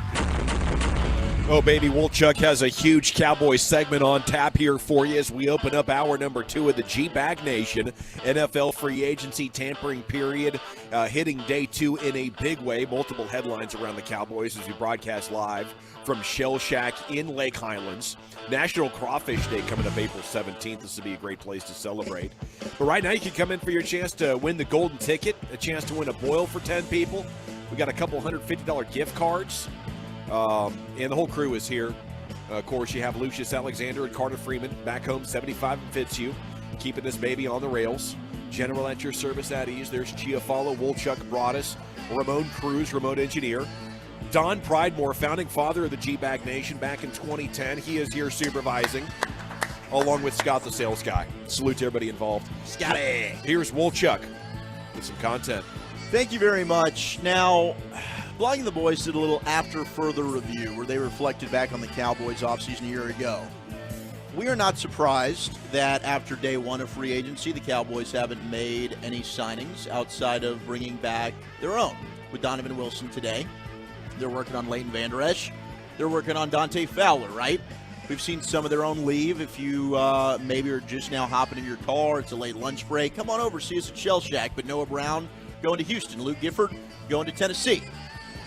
Did you have something you wanted to add? Well, it is officially now, as of 3 minutes ago, Wolchuk, it's officially Shacky Hour. Oh, perfect. Here, right up until 7 o'clock as well for the next Shacky Hour. 4 hours for the remainder of today's G-Bag Nation program so we here can at get Shell Shack. that Hurricane Shack for Lucius. It is Shacky Hour. Yeah, I was going to wait till 3 o'clock to purchase that for Lucius so I could get the sweet deal on it. We're going to shack up right here. They've got the Shell Shack Mama, too. That sounds pretty good. Ooh, I love shacking up with mamas. I mean, who doesn't? You know I'm quite the MILF guy. But I thought it would be interesting. Can we reflect back on, all right, the Cowboys moves that they made last year? Are we a little too hard on them for kind of sitting out some of these portions at free agency? Does this change our perspective at all? Or no, should we keep going ahead and crapping on them for their approach here? So last year, right, they end up making some moves where they signed Dante Fowler. Well, they gave them a grade of an A for that. He logged 30% of the defensive snaps. He had 6 sacks, 2 forced fumbles, and he only cost $3 million for 1 year. He was cheap. He was serviceable. He was a good veteran presence, and they're trying to get a deal done to bring him back this year. Now, I don't know. Does that end up being a more expensive contract? Is that what's holding it up? But that ended up being one of those bargain-priced veterans that they signed that worked out. Yeah. Yeah, no, I think this is a good article. I think it's a good trend for the Cowboys. That's kind of like back-to-back off seasons where the value spending has worked, at least on defense. Yes, Brett Maher. We thought leaving training camp, oh my gosh, they don't have a kicker. Well, Brett Maher came in until the very end of the season where all of a sudden he got the yips when it came to the PATs. He was pretty damn good. He went 20 of 21. He knocked down 90% of his field goals. And I thought overall – Maher solved that problem until the postseason. It was good finding a value, but you were fishing in some dangerous waters with a guy that's been on thin ice psychologically in the past, and it came back to bite you in a big way. I need more of a sure thing at kicker going into this one. That was terrifying. Yeah, it was. That Tampa game could have easily been determined by 4 points or less. Very much so. And they got to figure that out. And Matt Gage has signed a record free agent contract with the Indianapolis Colts, former Bucs kicker. So you can take him out of the market as a kicker. So they're still going to have to be looking at this. And I think they did bring back Vizcaino, who they signed kind of towards the end of last year, played with the Chargers for a little bit with the Patriots. So he's a guy maybe they're going to try out. But the other moves they made, Jason Peters, Anthony Barr. Right? Peters ended up providing you with a little bit of depth. Anthony Barr, I think, started off the season maybe okay, but he was a guy where only started 10 games for you, but he only cost you $2 million. So, he kept rookies off the field. He kept bad players off the field. What do you think, bang for your buck? Did he end up being a good value there? I kind of felt like that he was going to be a better player, and he really wasn't. I think that the Vikings were right by moving on from him. I didn't feel like that they were in a situation. We got a crab leg delivery, Oh, boys. Good Lord, we got a crab leg It's situation. Shacky hour. It Look at is that. Shacky hour. My Holy goodness, cow. bleeping gracious. I've never even tried to consume something like that. How do you get the meat out? Oh, yeah, I'll show you here at the break. Don't yeah. worry. Don't We'll worry. figure it out. You got to be Spread. very hands-on with this. I got to tweet a plate of this at G Yeah, Nation. please Sorry, sort that Wolchuk. out. No, I felt like that he could have been better. I felt like that he was going to come in and give them something as like what you saw with Micah Parsons, a guy that was a pass rusher too. And that, there was some limitations in coverage. There was some times where they were out of place. He missed some tackles. I don't know if they got the bang for the buck that they were expecting from that one. And James Washington ended up being a massive flop. Granted, it was a $1.2 million deal, but They played told a us game. they didn't need to go get a veteran receiver. Well, they clearly told us did. that at training camp Right, and when he got hurt. They misevaluated that, and I hope that they don't make that same mistake again because they ended up trying to go get T.Y. Hilton, and he was your second best wide receiver by the end of the season. Yeah. I mean, that's the benefit of just the bargain bin shopping is even when you miss on a guy, you don't feel like it totally handicaps you unless you have a bigger role for him, like a Poe or a Ha Dix or something that year where there wasn't big money, but we did expect you to be a starter for us, and then you're not, and now we're left scrambling. Right. The James Washington was a little bit like that, particularly because the Jalen Tolbert thing didn't work out and Michael Gallup struggled. But I mean, I think every team wants the low. You want the Dante Fowlers. There's nothing wrong with that. You want those bargain bin shopping that create much more value on the field than what you're actually paying them. Sure. Every team wants and needs those signings. The difference is you also want to have, every few years, you want to have one or two big dog signings. You want to have the Eagles getting Javon Hargrave, and now the Niners doing the exact same thing with him. You want to have a couple. You got to be able to supplement with an impact player because anybody can go give $1 million to Dante Fowler, and sure that's cool. I think there's one that early in the way that free agency is going right now, and it seems like that the running back market is – I know Penny got an offer. My gang of 7 thinks it's a low offer. I'm having early doubts that franchise tagging Pollard was the right thing to do. Yeah. I mean, just early in this campaign. Oh, 100%. Because it seems like, to me – if this running back market stalls, and now that's going to look bad. Okay. That's going to look bad because all of a sudden you gave a guy $10 million when you maybe could have got him back. 2 years in a row. Yeah, and even if he goes away, hey, I'm sorry. I've still got the opportunity to go and draft, to get back. So overall, I think that, as we kind of reflect back on this, when it comes to bringing in the new kids on the block, if you will, the outside free agents, I think the Cowboys did a bad job a year ago. I don't know if their thought process is poor. The difference is here you need to try and go with at least one or two of these guys that are not bargain bin players that can actually make a legitimate impact on you and fill a massive area of need where they have not done it. And that ultimately is what is holding them back from taking that next step. The other thing is, have they misevaluated the franchise tag the last 2 years? Yes. With Dalton Schultz last year, who is still out there unsigned, and now this year with Tony Pollard, and what is, and we said it the entire few months leading up to this, an outstanding draft class and a pretty loaded free agency class at running back. It's what happens when the most savvy people in your organization aren't the final decision makers. The final decision maker needs to be the smartest guy, the guy paying the most attention. Not a guy who's like, well, I want to be in charge and it's my team, so when it's time to make decisions, I'll talk to the most savvy football people in the building and then come up with our answer. Yeah, and maybe I think Dak's going into his 5th year. Maybe I don't, but that's not the point, Dawson. That's not the point. Yeah. No, it's not, but it is, but it's not, but it is. But it was. Here's another thing, the ones that got away. Cowboys today lost Noah Brown. I don't think we're upset about that. Thank you for what you did to the football team, Noah Brown, but I hope you have a good, successful career in Houston. Well, who's going to replace him as their most high-volume third down threat? Hopefully it's our guy, Simi Fehoko. Yeah, that's a good point. I hope. Otherwise, Luke Gifford, same thing to you, sir. We appreciate you. Hopefully, you go and crush it there in Tennessee. When you need a timely drop pass that may or may not result in a walk-off interception for the opposing team, like who do you turn to in those moments? And I think that's just a big picture question we're going to be asking about the Cowboys all off season long until we get to training camp and sort out roles and stuff. Yeah, no, that's true. That's true. And I think we're going to be looking for that guy. And hell, it might be Jalen Tolbert. Yeah, I think he's got the potential for that, Wolchuk. And you got him under contract for like 3-4 years, which is nice. You got him on a rookie deal. Team control. There's value there. That's what we're looking for. But the guys that they let go, I think here is where, besides one of them, they ended up making maybe decent decisions. Randy Gregory probably was a blessing that didn't work out. I think the agent did you a favor on that one. He did. Yeah. I think he did. I think the agent pulling the rug from out underneath the Cowboys saved the Cowboys on that one. Connor Williams, you guys miss him this year? No, but because you had McGovern waiting and Biotish was ready to rock, but that was a good player. He was a good player, but he signed a 2-year, $14 million deal. Would you rather I'll tell you this. kept him? I didn't lose any sleep over not having Connor Williams this year. That's fair. The one that they did miss was Cedric Wilson. Yes. That's the one where they needed to They'll bring him admit back. that one. Do you think that there's a player now that if they were to lose, they're going to think, oh, my gosh, we needed to bring that guy back like they missed Cedric Wilson last year?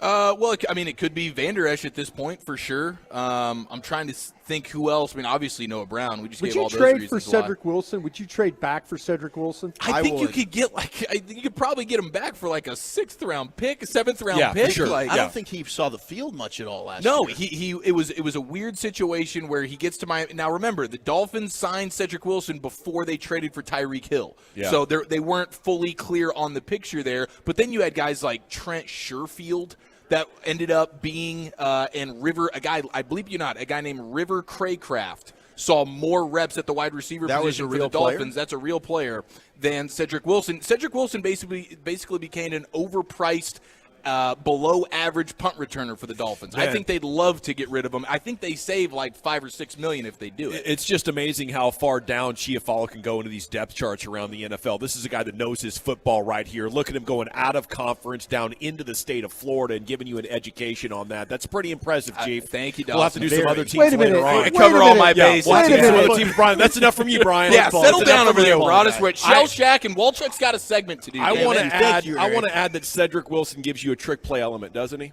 Oh, he absolutely does. Yeah, I that's appreciate your knowledge of the Dolphins. Yeah. I never You can knew learn it. something from him, I- Broadus. You Thank know you. what? The fact that you know so much about the Dolphins, I'd swear it might be your favorite team. Oh, you settle down over there. Now you're I starting to would become swear, offensive. I would swear Don't you that offend maybe me. you watch Dolphin games with some interest because maybe is your dad a Dolphins fan? So or what? someone So when you- I get to a What place hater. like Shell Shack and I start really appreciating animals of the water. So what? He I orders mean, mahi-mahi. Just what are you going to do? Blame me for that? I just was curious, like, do you do this so you and your dad can have a conversation at the dinner table about the Dolphins? Yes. I mean, do you feel like the you have only to way do- I can get through to my father, Broadus. Thanks. Is He that brought what you your wanted to family into know? it? Oh, would Is that that make what you you love want? me? I mean, dear God, Broadus, thank you. I support it, and I think Honestly, it's great. Broadus just got out of me something my therapist hasn't been able to do my entire life. Man, that's a drop the mic kind of moment.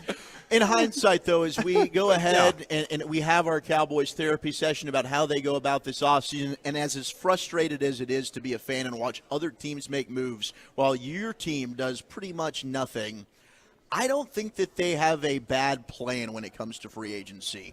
But they can't go ahead and only bargain shop is, I think, the theme here. That's a good takeaway. At some point, they've got to add, and it's not like, look, every big-name player that becomes available, it's like, oh, Cowboys. No, you're not going to sign everybody, but you got to make one move. Come on. Whether that's Bobby Wagner, whether that's trade for DeAndre Hopkins. You can't just bring back Wilson, bring back Fowler, maybe bring back Van Der Esch, and expect to improve next year.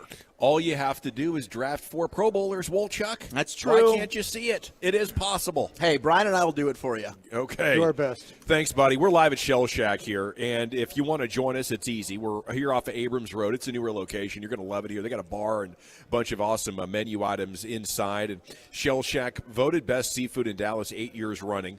Got so many great things going on here, and including your chance to win big prizes. Have some shrimp, have some crab, have some lobster. You know, have some catfish, have some salmon. That's what's on tap here for you as soon as you walk in.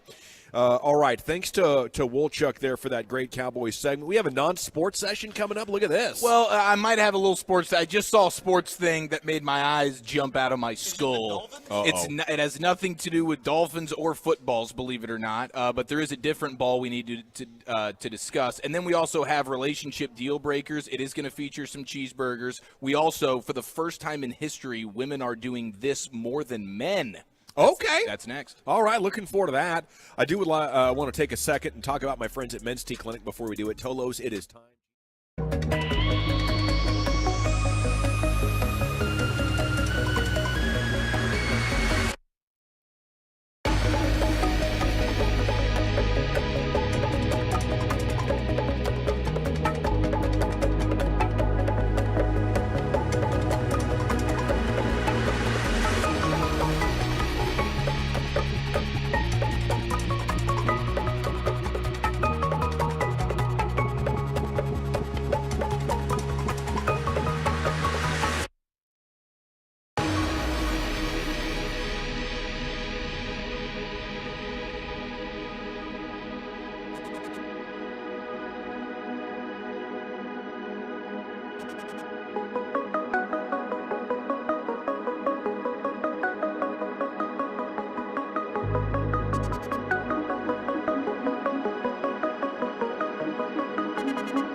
more. Chevrolet, find new roads. The upcoming segment of The Fan is brought to you by Glass Doctor. Hi, this is Larry Patterson, owner of Glass Doctor. Your fogged insulated glass window frames don't have to be replaced. The specialists at Glass Doctor can install new insulated glass in existing frames for less than you might think. Visit glassdoctor.com today. Welcome back, Nation. We are live at Shell Shack, and the segment here is brought to you by our friends, the Frankels. There's a reason you need a special license to drive a big truck. So companies that hire drivers and put them in a big truck should be held accountable for what happens when one hurts you. Frankly, you need Frankel & Frankel. The consultation's always free at truckwreck.com. Yeah, we are at Shell Shack. You can book them to cater your office event. They have 2 medium clusters of snow crabs for $22.99. That's all day, every day here at Shell Shack. Here's Chiafalo with some sports and other. Yes, sir. It is Shacky Hour here, by the way, at Shell Shack as we're Shaq's going to be here? Shacking all the shells. I don't know. Shaq's in hideout right now. Did you guys see that story? No, what happened? You guys see that story about Shaquille O'Neal? It's incredible. I'm like, is this real? I think it's real. Let's play along into the hypothetical situation. This is real, okay? And I think it is. And we know that Shaquille O'Neal moved into the North Texas area in the last year or so, right? That's so right. He Got resides businesses here now. here, yeah. Got businesses here. Well, according to some very credible sources, attorneys are accusing Shaquille O'Neal of hiding inside of his North Texas home to avoid the old FTX lawsuit. How about that one? Quote, over the past month, the 7-foot 1-inch tall athlete ex-athlete. I don't know. Can we still consider him one? Yeah, right. Maybe not. Yeah, he's always an athlete. Probably kick man. our butts. Over the past month, the 7-foot 1-inch tall athlete has allegedly hidden inside his home when process servers appeared at his door with court papers. So maybe in between hiding, he's sneaking over to Shell Shack, crushing some awesomeness, especially during these hours from 3 to 7, a little Shacky Hour action. I would think so. Makes a ton of sense. It would be on brand for him, but it makes me think of the old picture where the giant Shaquille O'Neal is hiding behind some random tiny tree that people always tweet out during, for meme reasons. But yeah, apparently Shaquille O'Neal is, I don't know, do you imagine he's hiding under his bed or something? Does he run to a closet? I think you could just not answer the door, right? They're trying to serve you the lawsuit papers. Yeah, Is that what's going on? That's what's happening here. Can they not just knock and then set it on the doorstep and bail? It's got to be a certified person that you can trust to vouch under oath that I saw this person eye to eye and gave it to him. Ah, okay. Yeah. He gave it to him. Yeah, the papers. Yeah, you got to give it to him, and it doesn't have to be consensual, right? The papers. It does not have to be consensual. Do you have to say the person's name? Do they have to agree that they are that person? I believe so. So could they just say Shaquille O'Neal? And he's like, no, you've I'm not been Shaq. served. I'm not. I'm not sure how that goes. He says if no. You're savvy enough. He says I'm the big cactus or whatever. I'm Diesel. I don't know a Shaq around here. Sorry, that's not me. That always makes me think of Seth Rogen in Pineapple Express in the beginning of that movie where he's just cruising around. He's got a bunch of different outfits and he's serving people in different ways. He made that job look so much fun. Yeah. Do you think if you served Shaq, he would dance back? He'd probably punch just you in the crush you face. with an awesome break dance. Yeah, he'd be like, "Hey, instead of have a good day, buddy. Instead of doing that, why don't we just have some fun here, man? You're at Shaq's house right now. Come on in and party with me." He could get me by that. You know what? Fine. I'm taking this back. Right. I'm not serving you these papers, man, but I'm coming into your house right now, and I want you to throw a DJ set, invite over Charles, and let's have ourselves a fantastic time. So I believe that is, if you wanted your Shaq update, I don't remember why we arrived here. Oh, it was because it's Shacky Hour right now. It is Shacky Hour. At Shell Shack here. Thanks for that update. Abrams. Absolutely. I'm feeling Shacky. Okay, we do have some relationship deal breakers to go through here. We have a viral chick on TikTok, and she offended me. I'm going to be quite honest with you, but not as much as a particular restaurant did, and we will get to that story. But shout out to Fearless Wombat, a.k.a. Mike, who smoked some Oreos with bacon on them last week and brought them to us. That was good. He just tagged me in this, and this is insane, dude. There is a 24-hour, 48-run D3 baseball game that just had to be canceled. Arcadia and Denison Universities began playing on March 13th at 11 a.m., and the game ended on March 14th at 11:10 a.m. Did they really play the whole way through? I'm thinking so. I don't know. Game was Weather postponed. delays? Game was postponed after 6 hours with a score of 23-23 in the top of the 8th inning before resuming on March 14th. Okay, so there was a delay there. Dennison pulled out. We'll see you boys in the morning. 25-23 victory, and the two teams combined for 11 total home runs, and 14 pitchers were used. Holy smokes, bro. 24-hour, 48-run game. I love playing baseball, man. That sounds great. Division III style. That's incredible. Umps didn't leave. The umps get belittled, and maybe they left. That's the delay. No, these 6 kids. I got 6 kids. I'm walking out of here. No, these guys had the stamina, man. They were ready to go to the final whistle or whatever. What's the baseball longest cliche is. professional baseball game you've ever sat through? You were actually at the game. Oh, I don't know. Probably just the run of the mill. You never the run of the mill 7-hour baseball game that we've grown accustomed to. That's 16 innings. I'll leave in the 8th most of the time. Gavin's looking around like traffic issues here. Now the sweet spot, you get there in the third. I think I did 14 and then you leave innings. in the 6th. Okay. And you just kind of everything is not a marathon anymore. It becomes a sprint. You're kind of going to the game for happy hour. That's right, or Shacky hour. Guys, There have you guys heard of the Savannah Bananas? They're excellent. I have. But people say they're ruining baseball. What? Minor league team? Why? Yes, they're amazing. They are amazing. I found out about the Savannah Bananas recently, and this morning while I was going on one of our sales runs with Stephanie, because I'm going to start doing this hair thing, which is going to be awesome. What do you mean by that? This hair thing? Don't you have enough hair on your body? I'm pretty damn hairy, but I have a receding hairline, and I'm going to try and get that fixed because now that I'm losing weight, I just want to be like, perfection. I'm working towards it. It's very brave of Beauty, you. it's hard work. Yeah. How long is this program? I just got to do 3 months. Just said I already have thick hair, so I'm going to be in good shape here. Shout out to Elite Health Center. He's one hairline away from perfection, boys. You know, He's the right side is worse than the left side, but I was watching these TikTok videos of the Savannah Bananas. I think they're amazing. They're basically like the Harlem Globetrotters of minor league baseball. They are.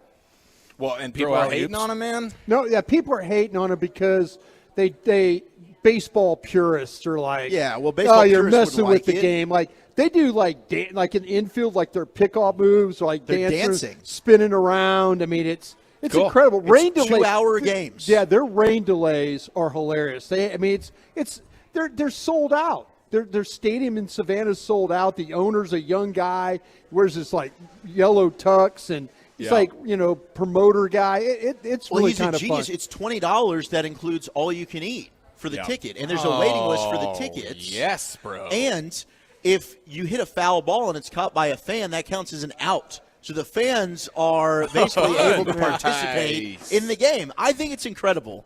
Yeah, baseball purists are one of the most depressing things about sports. They really are. Yeah. They'll buzzkill you. I feel good co-signing that, don't you guys? I'm going to stay away. Okay, fantastic. Hey, so Dr. Too many Tube. coworkers that apply. I don't want to make anybody Next thing mad. you know, Jared Sandler's going to try and beat my butt when he sees me next time. You said beat, right? Yeah. Okay, we have As opposed to? you drop the first letter and things get real weird on you. I know, that's fair. Speaking about post We'll 2020, talk to a guy in Tennessee about that, the lieutenant governor. Dr. Cube. There's a guy named Dr. Cube. He's a That's real a made-up doctor. name. No, he's a real doctor, No, he's Broadus. not. He's a real doctor. Dr. Cube. Cube. K-O-O-B. Okay. Like cubes. Cube. You love gray cubes. Drop the K and You're add the B, and big you got it fan of- right. Big fan of cubies. So he snacks.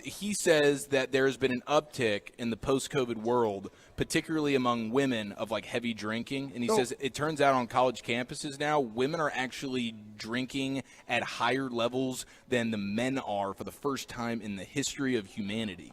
Okay. This is not new. Ladies are getting after okay, so it. Broadus, not who's new. been around for practically forever, right? Yeah. It was Moses, and then it was Broadus. Yeah, and I was with Moses when he brought down the tablets. I helped. He dropped some along the way. No. Did you part the Red Sea? Wait, when Jesus turned the water into wine, Yeah. it was all the women that came flocking, and the men were like, with "No, we're Yeti good." cups, big huge Yeti cups. The women just The showed umpires up. just Yeah. took an egg, like beeline for the exit. That was like the tablets, and then here come the women with the Yetis.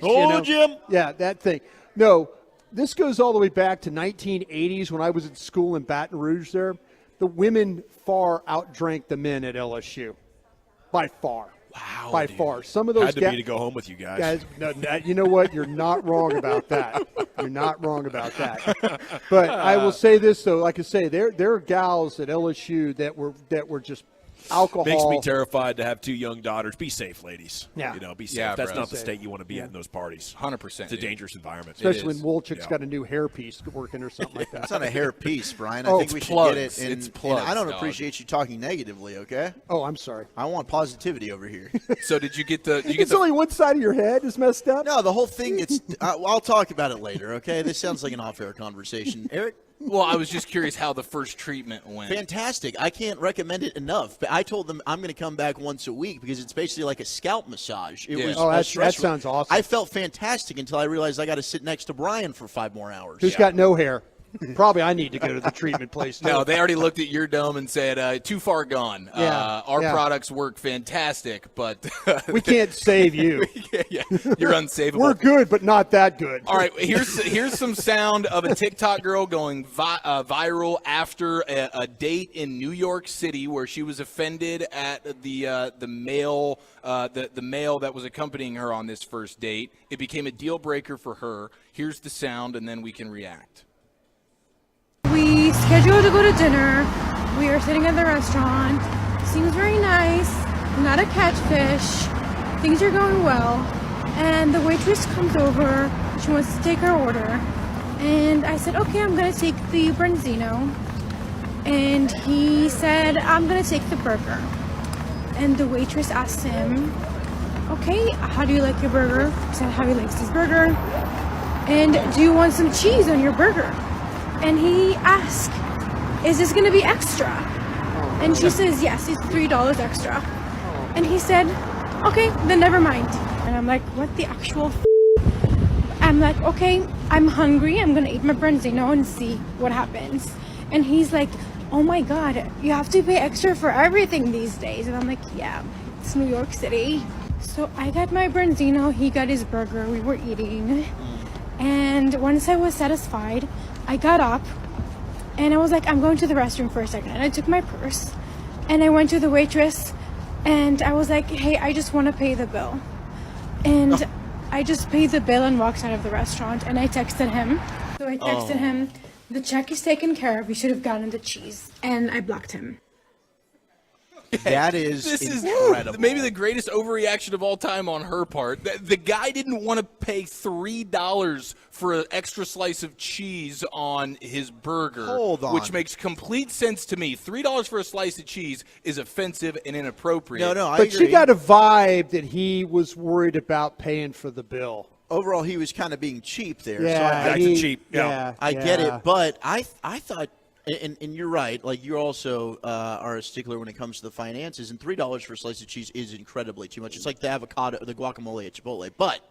You have to get cheese on a He's burger. very budget conscious, this Chiafalo. Yeah. I thought you were going to have this And girl's back. If I was a lady looking for the ideal guy, I want a guy who's taking account to everything that could possibly go on the ledger. Well, that's your bottom line. Don't start getting all that's logical your on nest us builder. now. Okay, Yeah. This lady's laughing at us here as she's leaving Shell Shack because she knows what ladies want is a guy that's not cheap. Okay, so he should have gotten the She $3 just, cheese. she just gave you the piece out. He She should knows have gotten the exactly what cheese. she's talking about.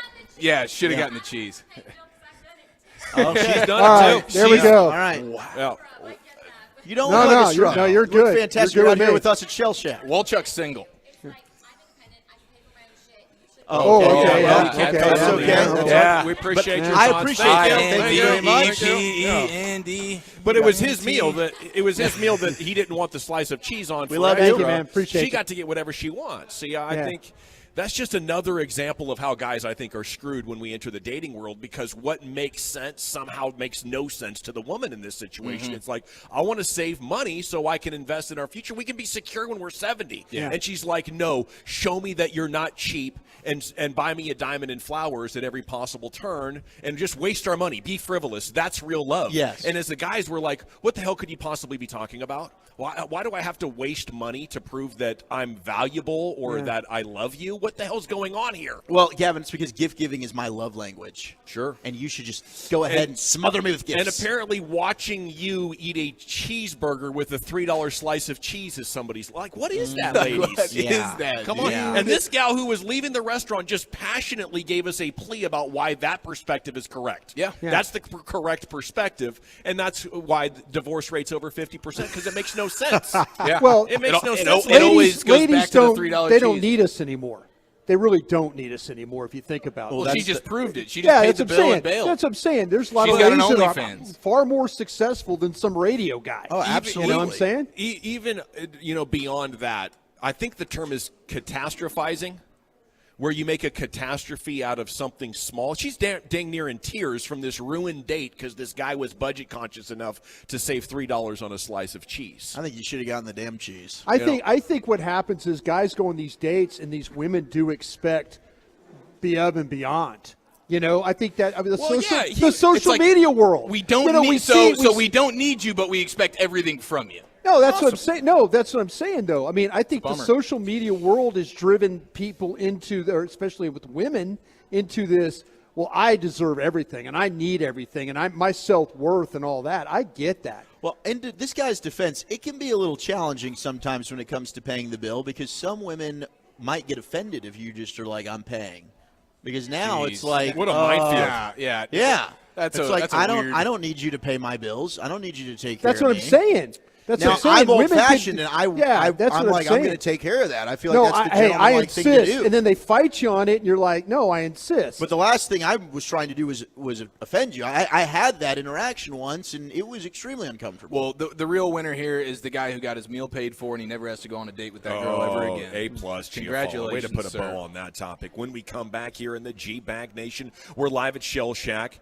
We're going to get a little NBA content going. Isn't that right, Chief? Yeah, we got a whole bunch of stuff to get into here. I know Walchuk's got some fun for us as well. The funny. Kings got themselves into a little bit of trouble. But Ja Morant, we got a lot of Ja Morant news, good and bad. That's next. Let's make leasing easy with D&M. My friends at D&M Leasing want to put a brand new vehicle in your driveway right now. Just give them a call wherever you're heading.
Texas.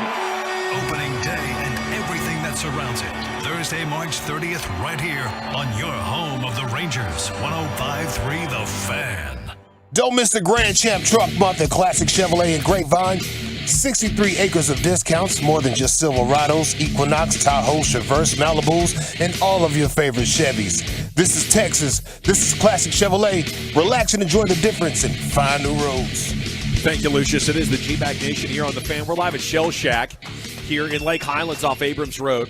Yeah, Next baby. two people who can join us and tell us what Tolo means, you get a Shell Shack gift card. Okay. Yes, Brian. Our buddy, real quick, Mike Lombardi just tweeted out, saying the Cowboys are about ready to make a trade for a corner. So let's see if we can run that down. He just tweeted that out 39 seconds ago. So let's see if he's got a name. Awesome. All Let's right. go around the rim. In the meantime, stay tuned, though. Are the Cowboys about to make a trade for a corner? Here's Chiafalo and Wolchuk. Yes, sir. Thank you very much. For the first time in Shell Shack history, during Shacky Hour, no less, we cut the lights out. We put the kids down for that afternoon snoozer. And the G-Bag Nation is going all 18 inches around the rim. Let it ride! Rain dance! Rain dance! I gotta join here, man. I've been saving for a special occasion. I'm so glad I get to troll Broadus with that 18 inches around the rim for the rest of time, really. For missing, once again, if you missed it Gavin, last week. I'm sorry, man. Seriously? Broadus thought an I'm NBA sorry. rim was 32 inches. Just figure out who they're trading for. I My am. money is it's a former fifth-round pick who's no longer playing well enough for the team. All right. Do you think it's a star? I don't A know. starter That's what I'm saying. or a When bump? he tweeted that out, I'm I think thinking it's Darius Slay. Interdivision? Wait, Yeah. are you being serious? I'm being dead serious. What do you mean by that? I got a text that said it might be Darius Slay. From Howie? From Howie himself. Wow. He's For- taking for what? shots with Jason Kelsey. I don't know, maybe a third-round pick. I'm just speculating on what corners are out there on the market. Ramsey's gone. Slay's available. Who else is available that we know of? Unless this is someone. Mike's got a tie with the Eagles.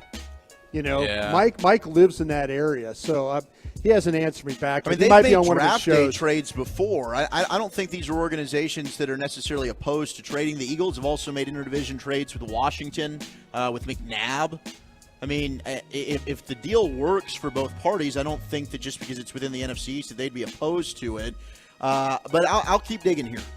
Yeah, man, don't stop digging. Don't stop digging until you get where you That's need a to go. Journey song, don't, isn't it? don't stop digging until you find that gold, Walchuk. And Oh. if that gold just so happens to be Darius Slay, then so be it. Just be honest about it.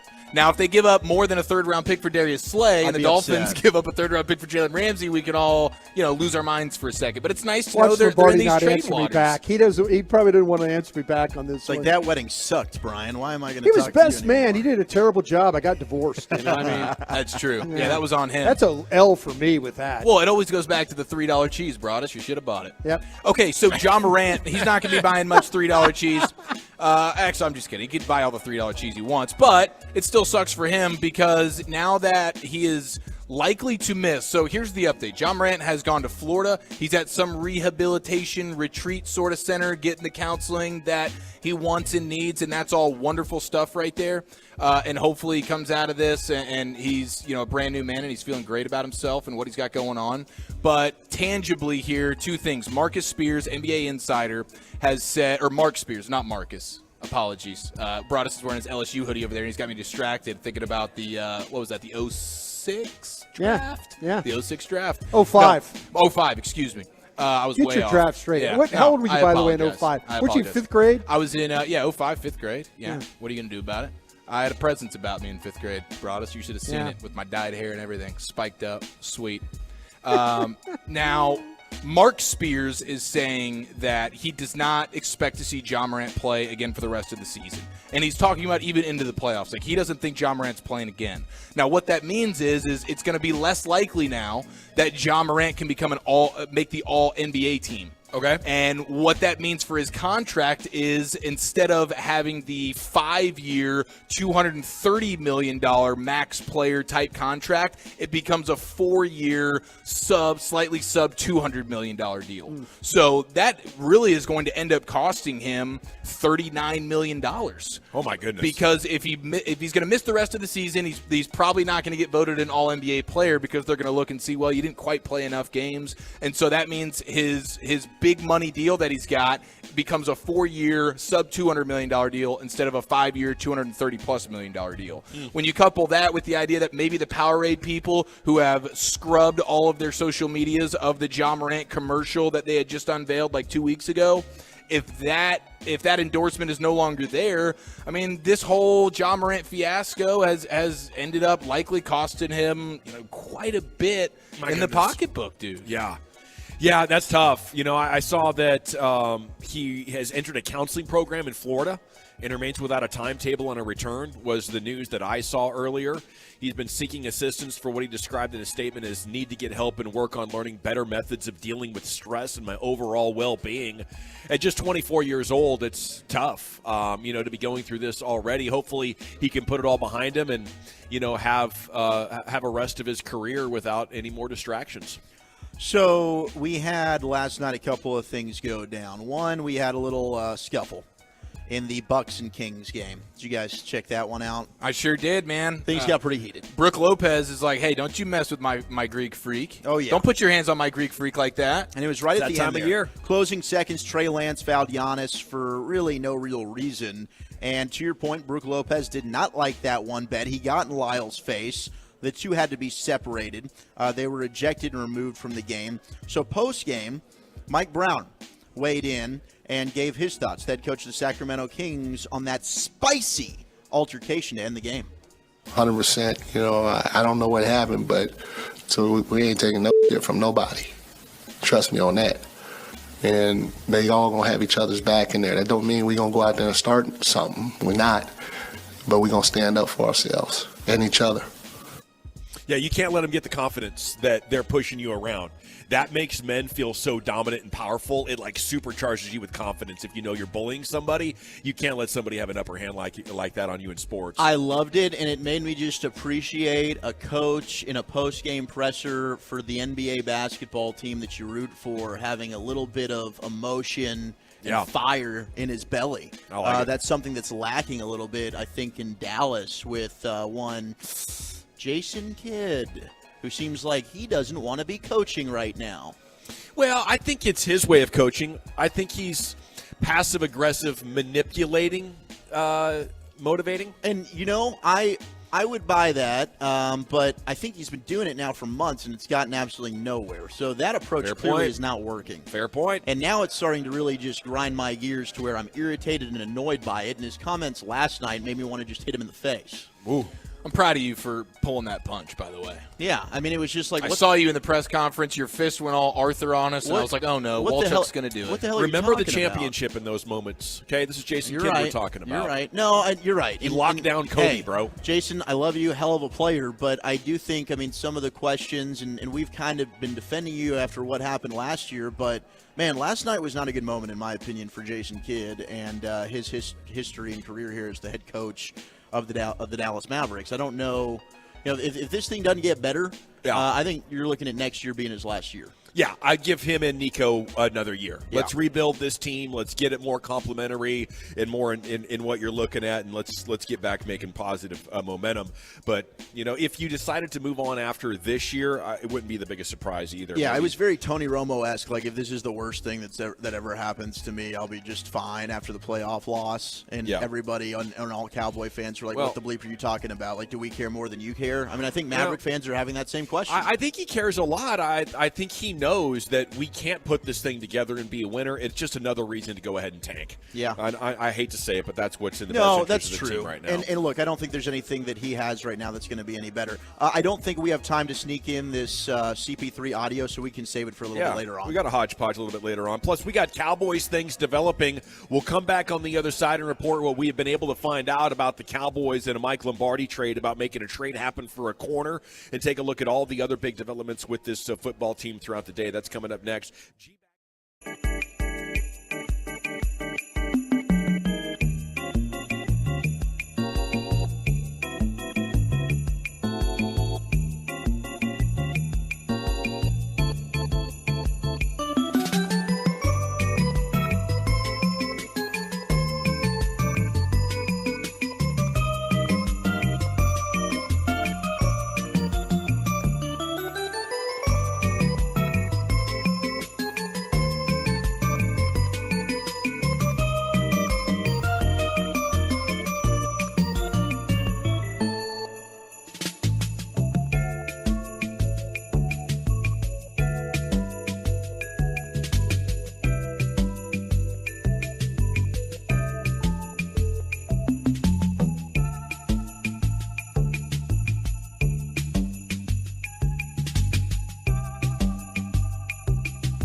From our fan studio, secured by DFWsecurity.com, you're rolling with the G-Bag Nation on 105.3 The Fan. Welcome to the nation. It's hour 3 of the G-Bag Nation here on 105.3 The Fan, and we are in a breaking news environment. Yeah. Live from Shell Shack. Okay, we're live at Shell Shack, Lake Highlands. Come join us, Abrams, and you'll have yourself a great time. We enjoyed some shrimp and some crab and some amazing items already today. National Crawfish Day coming up on the 17th. But speaking of that breaking news, okay, it is time for Cowboys Twitter. And during that last segment, Brian Broaddus pointed out that the former best man at his wedding, Mike Lombardi, veteran NFL media member, former GM of a handful of teams, tweeted the Cowboys are ready to make a trade for a cornerback. So we have been in scramble mode both on the phones and on Google's trying to figure out who they could acquire. Is it going to be a jobber who's, towards the end of his rookie contract? Is it going to be a solid veteran? Could it possibly be a star corner? I've been conditioned to not expect good players when we're talking about this.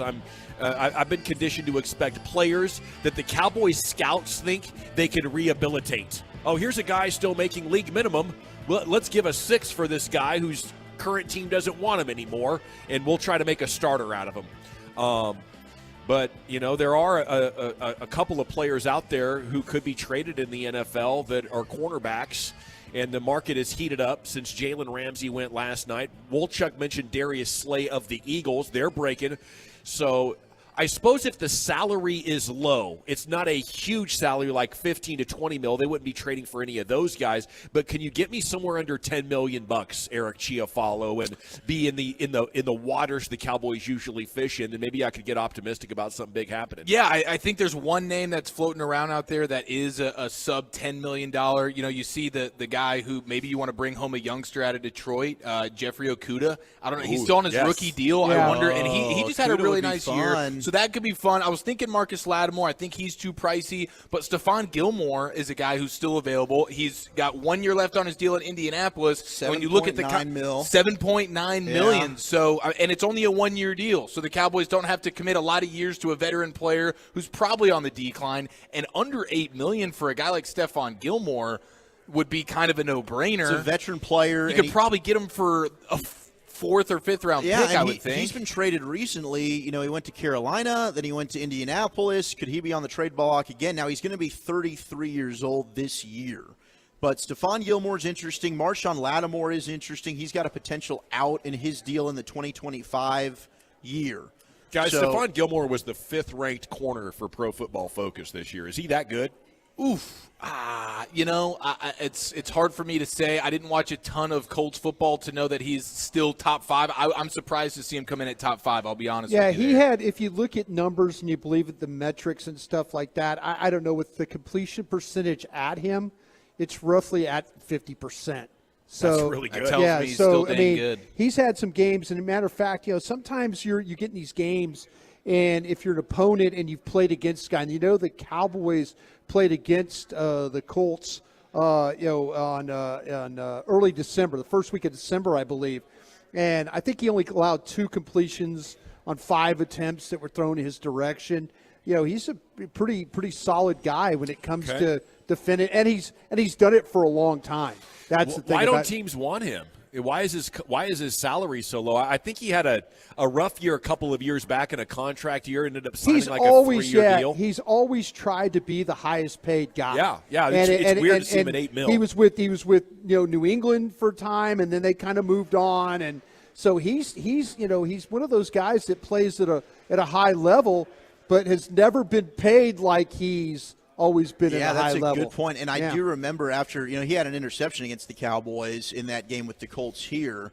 And he is a guy that when he plays physical, he's kind of at his best. I also think that he's got some fans, at least, on that defense right now, because he had Trayvon Diggs and Micah Parsons that were fighting over his jersey after the game. And Micah's like, what are you doing? What are you doing? And Trayvon's like trying to go ahead and switch and exchange jerseys there. And Micah's like, no, bro, it's mine. You already know it's mine. So maybe if they're teammates, they'd have a lot of fun playing together. He has been awesome. I mean, there was a couple of seasons a few years back where it looked like he was the best corner in the game. So if it's not a jobber, Darius Slay, Jeffrey Okudah, Marshawn Lattimore, Stephon Gilmore. Those are the 4 most likely names that.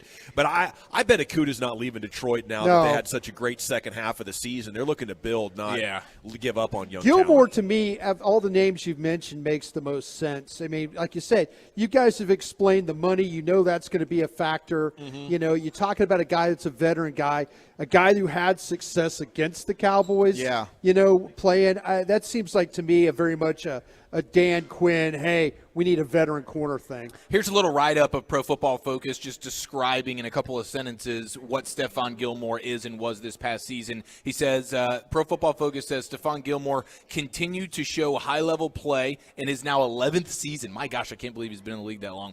He played a high percentage of man coverage snaps and ranked highly in voting, Pro Football Focus grade, and WAR, wins above replacement at that particular position. A model of consistency, they say. Gilmore graded above 60 in all but 2 of his games this past season.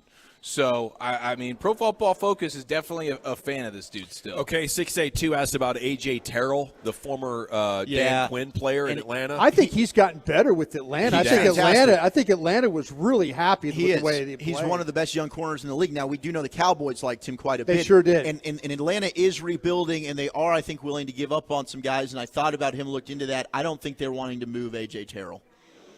Okay, truckwreck.com fan text, Gilmore for a 5, 945. We got Gilmore, boys. Y'all hit it. Are you seeing confirmation anywhere? That's three texts in a row just a few seconds ago that we got Gilmore. It's Gilmore. Gilmore says the 940. Tom Pelissero reporting now. Okay. Another big trade. Cowboys are sending the Colts are sending 5-time Pro Bowl cornerback Stephon Gilmore to the Cowboys for a 5th-round comp pick. Nice, baby. Great Okay, trade. that is freaking beautiful. Great right trade there. by the Cowboys. We're putting our hands together for that one. Let's get your that's a reaction at no-brainer. 877-881-1053. We are live on 1053, the fan home of the Cowboys. We are live at Shell Shack, and we want you to come celebrate with us. This is worth celebrating, right? I know he's 33 years old, but that was a hell of a season Stephon Gilmore just put up. Diggs plus Gilmore. That is a very good corner combination. Dude, that is really dang good. And seeing, like, especially now, seeing the way Pro Football Focus graded him and just seeing the way smart people are talking about him right now, still a very, very good player. And the idea that you're only getting him for a 5th-round comp pick, he's under $8 million this year, and it's a 1-year deal. So this is a no-brainer situation, and now it's like, okay, now you don't feel like you have to draft a corner maybe in round 1. We know like the Cowboys like to cover their bases, but this isn't just throwing somebody at the position and say, hey, we got somebody there. This is a legit dude.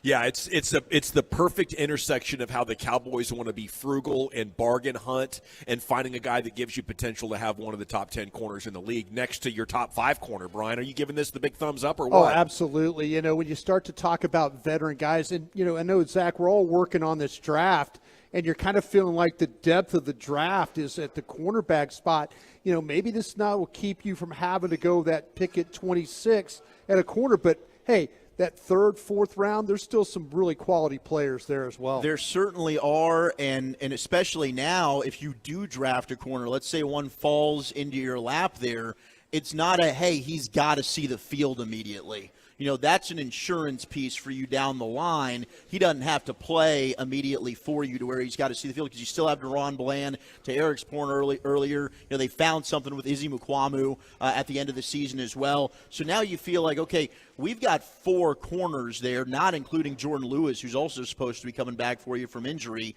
You feel good at that position.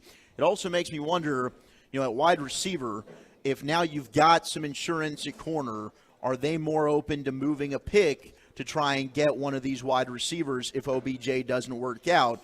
And we also hear about Stephon Diggs. Diggs, to me, is a guy that's going to take a 1. Do you move 26, which you probably were going to use on a corner, in my opinion, unless it's one of those tight ends, to go get a guy like Stephon Diggs? I would. I'm ready to go for it. You know, I want to try to win the Super Bowl here in 2024. I'm sick of this half step in and build a playoff team. Let's go ahead and build a Super Bowl winner.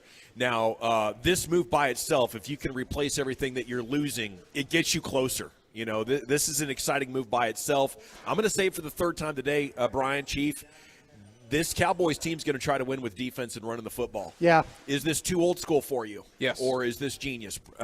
Chief says yes. You say? I kind of feel like, to me, I'd still like, I am all in for the defense. I have questions about offense and Mike McCarthy. I think what it's going to turn into is Brian Schottenheimer's going to become the primary play caller. We'll see if he's going to be good enough. I think that's where this thing is going. Well, I think Broadus just said something that he tried to sneak it in like he likes to do. That's two breaking news moments here in this segment right now. Yeah. Cowboys getting Stephon Gilmore, and Broadus just put his nuts on the line that Shoddy is going to be the one calling the plays. That's big time. I think it's going to turn into Brian Schottenheimer is going to be the primary play caller here. I know we keep talking about Mike McCarthy. Yeah. I just see this thing going a direction. That's just my 2 cents. Yeah, I think when it's all said and done, it is going to be Brian Schottenheimer calling the plays here. I don't know which one I prefer as a play caller, but I know Mike McCarthy knows the way to postseason success and building teams that are going to be great in the regular season as well. And I think he's nailing it right now. He's not going to take away Dak's ability to make big plays in the passing game. He's just going to make sure that when you have to punt, because you're limiting your risk a little bit more, the defense is going to go out there and shut things down. And after their defense comes out convinced that you're going to run the ball, there's going to be plenty of big plays and maybe 230, 240 passing yards per game instead of trying to go for the 300. I'm really excited about this, and I think they can have a lot more success running the football than they had with Kellen Moore and his past happy ways. They can be a lot more efficient at that just with better coaching. I do agree with some of that stuff. I do want to just add in regards to Stephon Gilmore, one of the things like Dan Dockich just tweeted out, and we know that he's a guy that covered the Colts in Indianapolis sports, said like he seemed a little bit checked out last year in Stephon Gilmore because that was a team that was not very good at all. He's a veteran player. He wants to contend. Yes. So you're probably going to get like a little bit of reinvigorated Stephon Gilmore. Right. But more importantly, on the field, tangibly, he's got himself a pass rush in front of him that is absolutely dominant, right? With the Cowboys and Micah Parsons and how they were just sacking the quarterback, pressuring, hitting the quarterback all season long. That should continue. Now you get Stephon Gilmore with a dominant pass rush in front of him. You would think that only makes him that much better. I would not be one bit surprised. Jerry Jones has a very good friendship with Bill Belichick. I would not be surprised if a call was made in New England to kind of get some more background information that would on make this guy. sense. Gilmore will count $10 million against the Cowboys cap this year, so not a huge cap hit. He's making, as we mentioned, about $8 million. Look, a great move for a fifth-round pick and what was a fifth-round comp pick that you got there. As much as, look, we'll give this front office grief, this is one they should be applauded for. Absolutely. This is a great move by the Joneses and Will McClay. Kudos to you guys. You bring in a player that's going to help you and help you contend to win now. 29 interception in his career. Stephon Gilmore, new starting a cornerback for your Dallas Cowboys. They also agreed to terms to re-sign Donovan Wilson, 3 years, $24 million early, $13.5 guaranteed, confirmed by his agent. So they're making a huge investment in that secondary. And right now, I gotta think they're going to have a better defense than they had last year. We'll see what happens at middle linebacker. Maybe they're going to draft another defensive lineman. But I think this is the defense getting stronger and moving forward, especially with guys like Deron Bland and Sam Williams in their second year. Agreed. I think Sam Williams is about to break out in a monster way. Yeah, they're going to need him too as well, especially if they're not able to bring back a guy like Fowler. They're going to need more from Sam Williams. Luke Gifford, he went to the Titans 2 years and $5 million. So good run for him and the Cowboys. I think he could have turned into a good linebacker for the Cowboys if he could have just stayed healthy. He showed great instincts and athleticism. They must think really a lot, though, of Clark and Cox, to move on from Luke Gifford the way they did, though. Yeah, hope so. And Cox, I think, was a good special teams player. Okay, the Jets are signing Alan Lazard 4 years and $44 million, 22 guaranteed, coming off his best season with Aaron Rodgers. He's also asking for Randall Cobb and Mercedes Lewis, and that's not a joke. That's real. But he is also asking for Odell Beckham Jr., which has pretty big implications for the Cowboys. No settlement between the Cowboys and Michael Irvin and Marriott, according to Michael Gelkin.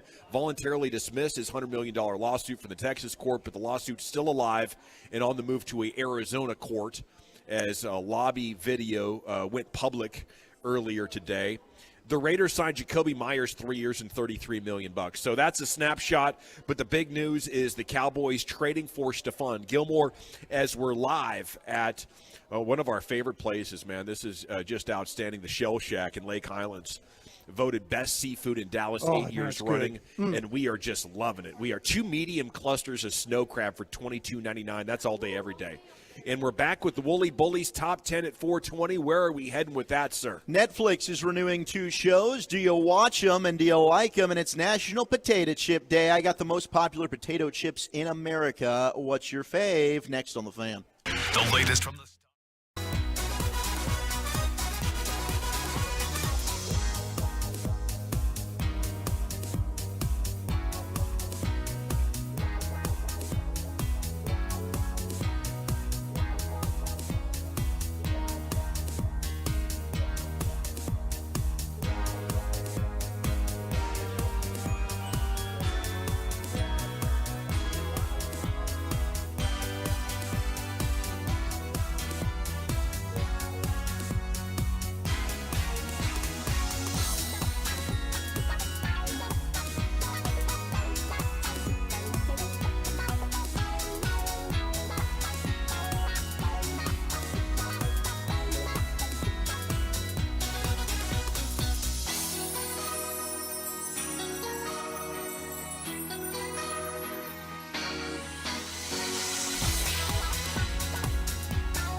right, welcome back, Nation.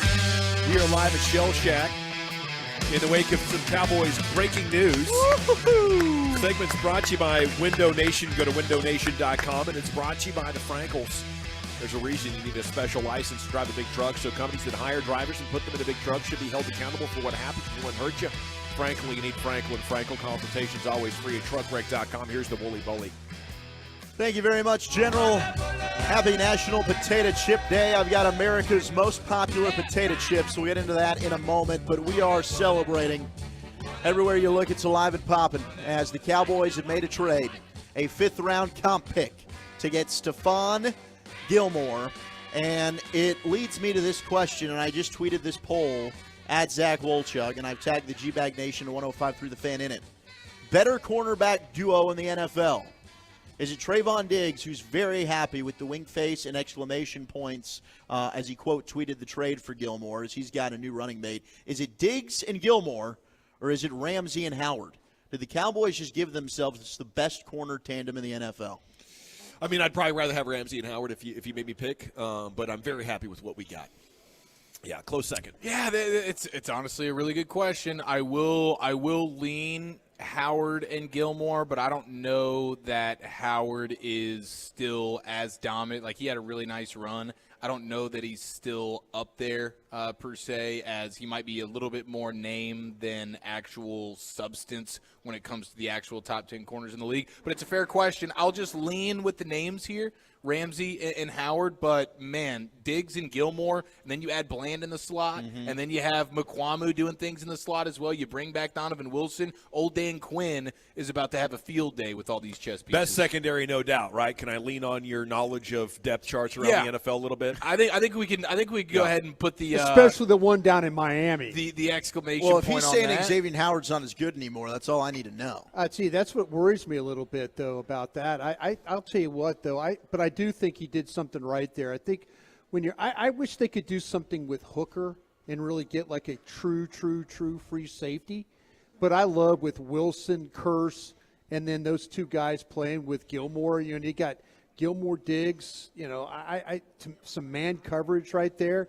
Get after him in the blitzing part of things. I'll go with the Cowboy guys here. Absolutely. What if if they wanted to do that, move on from Hooker, and you want to add a true free safety?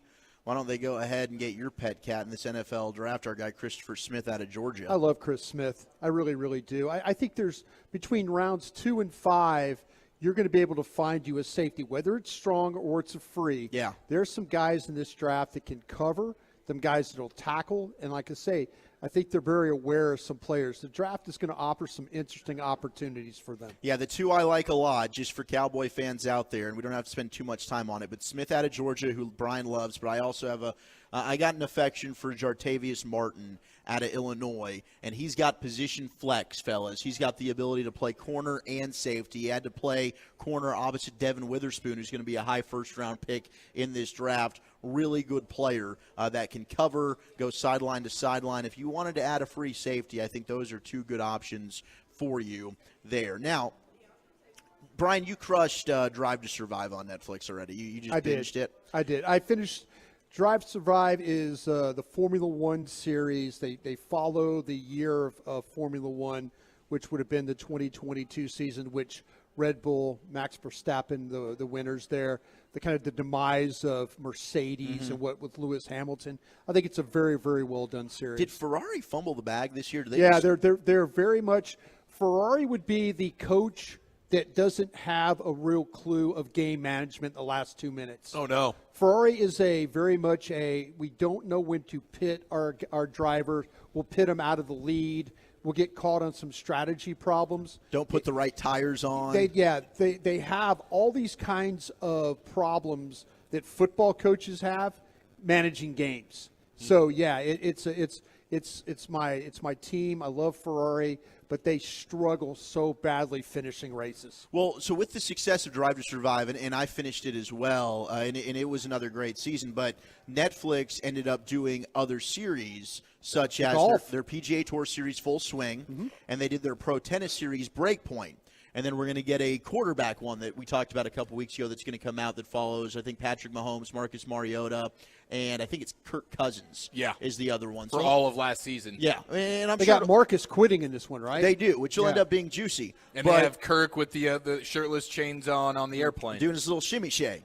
But Full Swing and Breakpoint have been so successful that Netflix is A-OK, renewing for another season. So Drive to Survive's already had, 5 seasons? 5 seasons. So you will get another season of Full Swing and Breakpoint if you liked those on Netflix, for those of you that were super into those. I'm just going to recommend something, even though if you're not a racing fan, the tension on Drive to Survive and the honesty and the egos of these teams and these drivers and the principals who run these teams is fascinating television.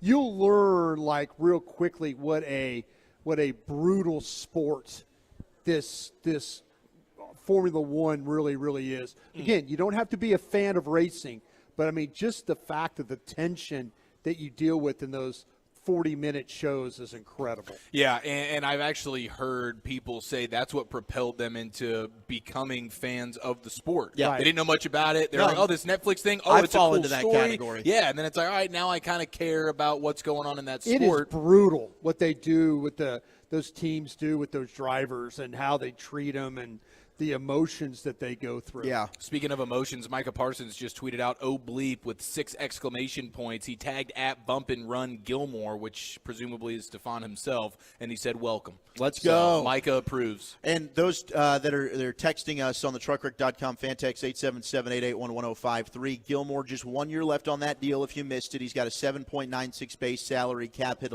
just a shade under $10 million for this season. How amazing for the Dallas Cowboys. How amazing is it that almost a year to the day you go from giving up Amari Cooper for a 5th-round pick, and then you give a 5th-round pick to get Stephon Gilmore. That's pretty amazing. It's much better to be on the good side. I would like to see agree. them move one of these early picks, a 2 or a 3, and try and go get a wide receiver.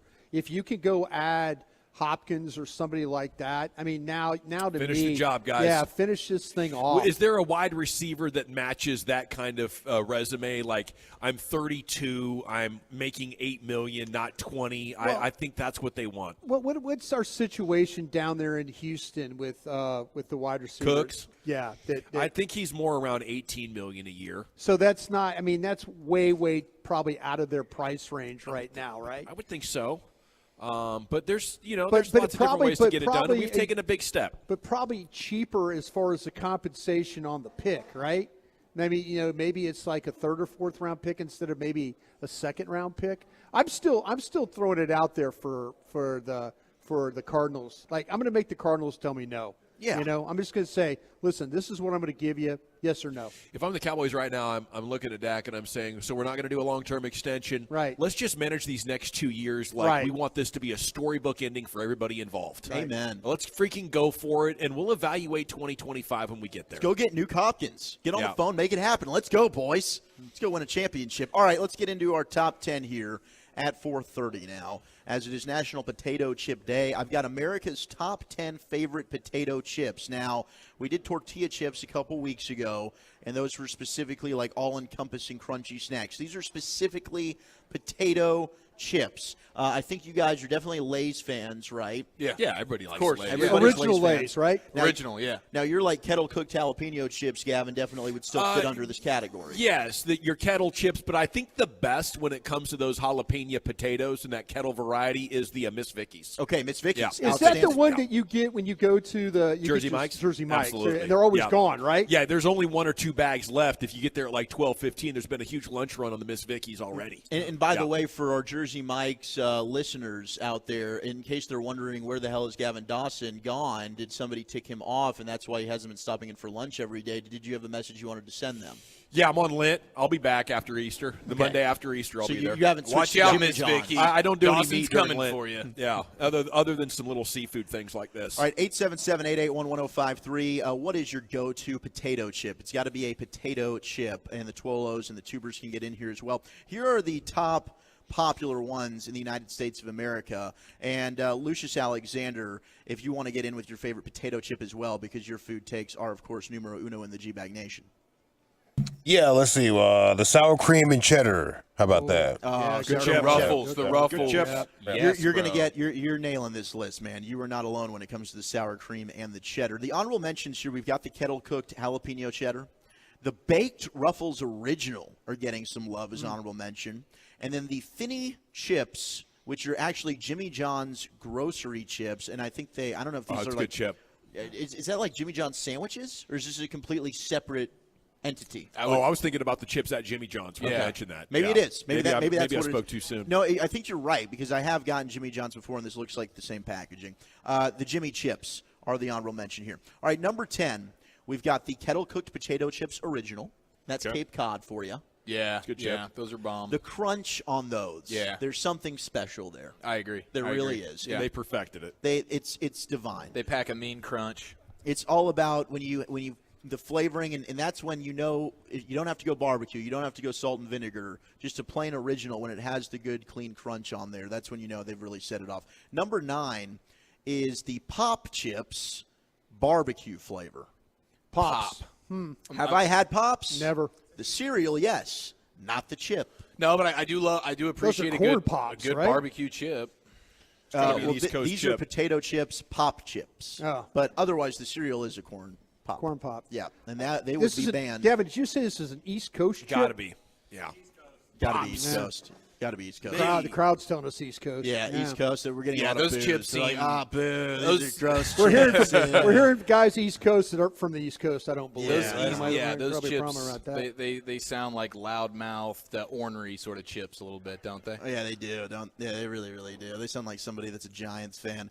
Number 8 are the sour cream and onion flavored potato chips. Mm-hmm. Delicious. You can't go wrong. Those are horrible. I'll pass. Oh, come on, Gavin. Even if I'm starving. No, you would eat those if you're starving. No, Would you rather eat a human being? Yes. No. Dang it. Close. Thought we were on a roll there. Took me a second. I had to think about it. That's where we draw the line. What if you could put your orange magic flavor on a human Cannibalism. being? It'd help a little. Oh, no. A human? Yeah. No. Just Maybe like on the You got him thigh meat. considering, though. He was I know, pondering. he did, plane man. crash situation, starving to death? Yeah. Maybe. There's After 90 days. Yeah, there's a movie called Alive, I think, that goes back talking about a Yeah. soccer team that crashed in the 70s that did that. You'd be amazed at what a little And they were salt and pepper can do cannibalizing on each you. other? Yeah. Oh, that is just I'll take your word disgusting. for it. Ugh. Number 7 are Lay's barbecue potato chips. Yes. Those If I'm doing a barbecue chip, that's the one I'm I going kind to of go Good feel chip. like all barbecue chips are not very good. Really? Yeah. Anti-barbecue chip guy? I just think the flavoring on them is very fake. Okay. Yeah. Well, you're a Give me highfalutin smoked barbecue chips. guy. You're right. Yeah. that's- Smoked chips. Smoke. Put some smoke on. We put smokes on an Oreo the other day. Smoked D's.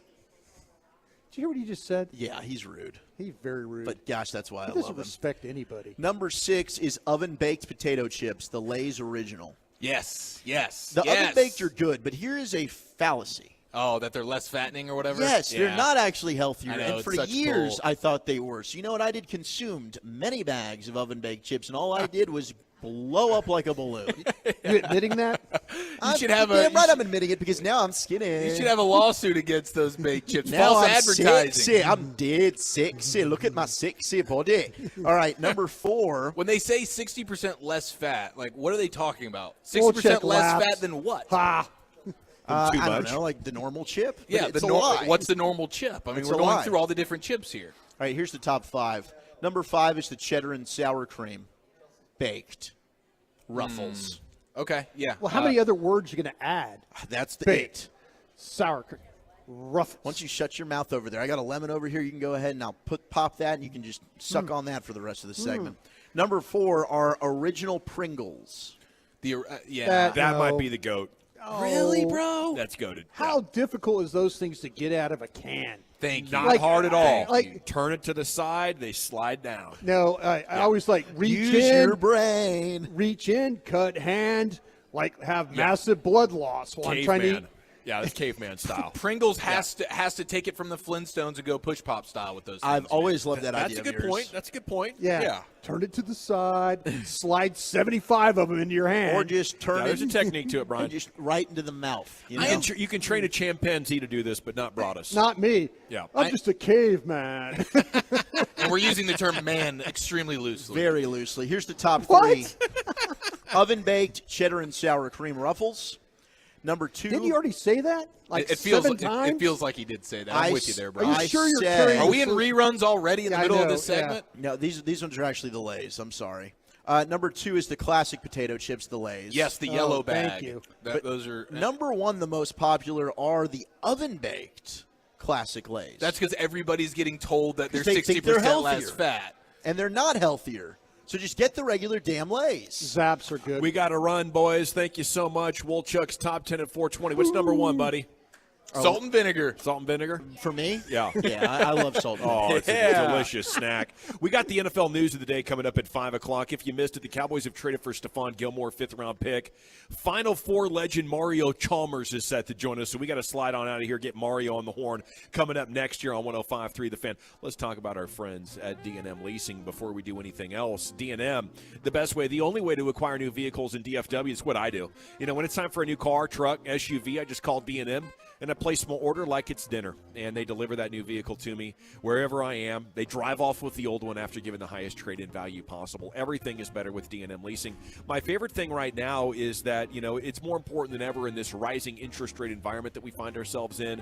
The supply chain broke down and new vehicle prices skyrocketing, now high interest rates on top of that. In order to get affordable payments, customers are going 7 years of financing, 84 months worth, and it's a bad way to go because if you're financing for that long, instantly you owe more on your card than what it's worth and you can't get out of it. You know, I was upside down like that once a number of years ago, and it was miserable because the car's getting high mileage on it, it's breaking down, you can't trade it in, and you're stuck upside down. So don't go to 7 years, 84 months to get yourself an affordable car payment. Just call D&M. It's any area code in 35 lease or go online to dmautololeasing.com. Coming up Wednesday morning on Sean and RJ, we'll chop it up at 7:20. Another Dave Matthews ticket giveaway and the latest on the Michael Irvin case. It's a Hump Day edition on The Fan. Back Portland as short home dogs. I'm Joe Ostrowski here to help you beat the books with BetQL. The Knicks came back down to earth after their 9-game winning streak that grabbed everyone's attention. New York is 1-3 in its last 4 games and finish a 4-game West Coast trip tonight in Portland as a 2-point favorite. BetQL has Blazers +2 as a 5-star best bet. They think this number should be Blazers -3.5. I'm Joe Ostrowski. Bet smarter and beat the books. Download the BetQL app today. For the ones finding new ways to ensure the job always gets done. For the ones wearing many hats. For the ones who are hands-on, even from far away. And the ones keeping business moving forward. We are Grainger, offering professional-grade industrial supplies, plus real-time product availability and access to experts ready to answer your toughest questions. Call, click Grainger.com, or just stop by.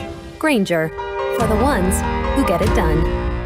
Shell Shack, winner of Best Seafood 8 years in a row, is now open in Lake Highlands, 6770 Abrams Road in Creekside Shopping Center. Shell Shack. Shell Shack has daily specials, including our 2 medium clusters of snow crab for only $22.99 every Tuesday. Also, come in and try the new Lobster Craze menu here for a limited time. That includes lobster claws and our new lobster grilled cheese. Shell Shack, now open in Lake Highlands in Creekside Shopping Center. Shell Shack, let's get cracking.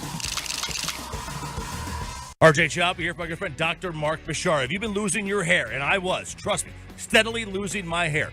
You don't have to go through the rest of your life bald. You can go do something about it with Dr. Mark Bashar, the first in the Southwest to have this robotic hair restoration treatment. He's done more of these than anybody else. And you can go see him. 817-473-2120. Mansfield and South Lake offices. Dr. Mark Bashara. Hit up markbasharamd.com. Tell him RJ Choppy for the Fan sent you. Spring into savings at Circle K. Our beverage selection at Circle K is sure to satisfy your thirst. Save big on Modelo Especial 12-pack cans, just $15.99 each. Buy 2 Red Bull 12-ounce cans and get 1 for free. Don't forget your Polar Pop for just 99 cents. Offers valid only at participating Dallas-Fort Worth Circle K stores. Must be of legal drinking age. Please drink responsibly. See store for details. A According to the National Highway Traffic Administration, a car or truck accident occurs every minute of the day. The law office of Bailey & Gallion, the official law firm of the Texas Rangers, has been representing injured clients for over 40 years. We can help you get medical treatment with no upfront cost to you. Accidents happen, but when the wrongful actions of another person causes you harm, you have a right to seek full and fair compensation.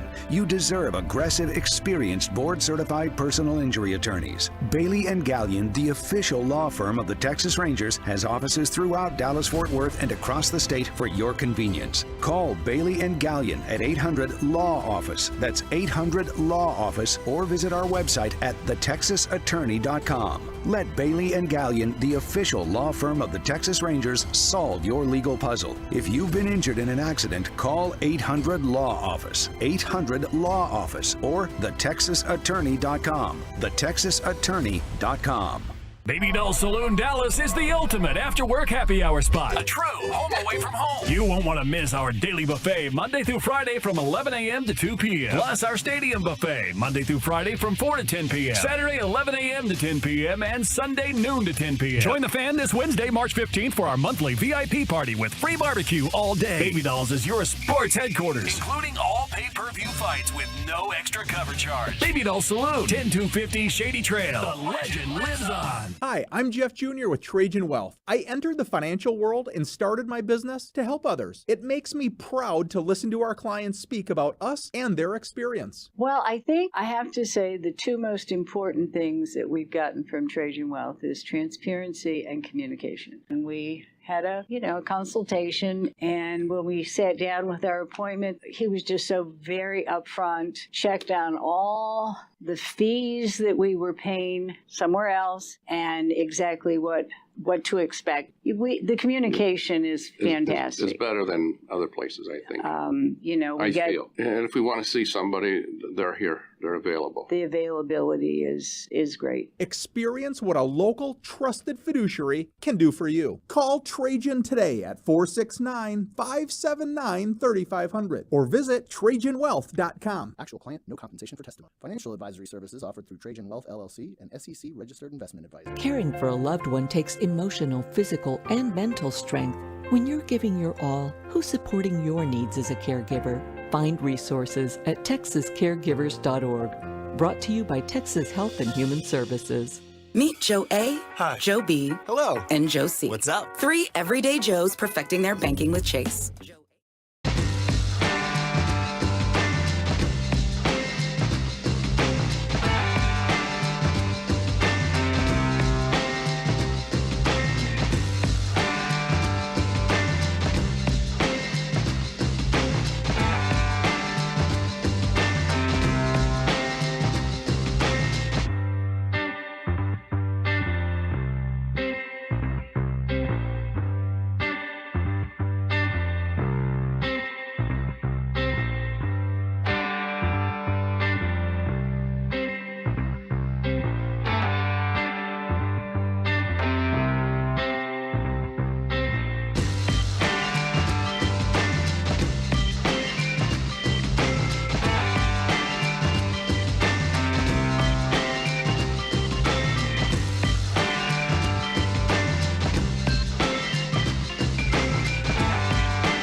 Classic Chevrolet.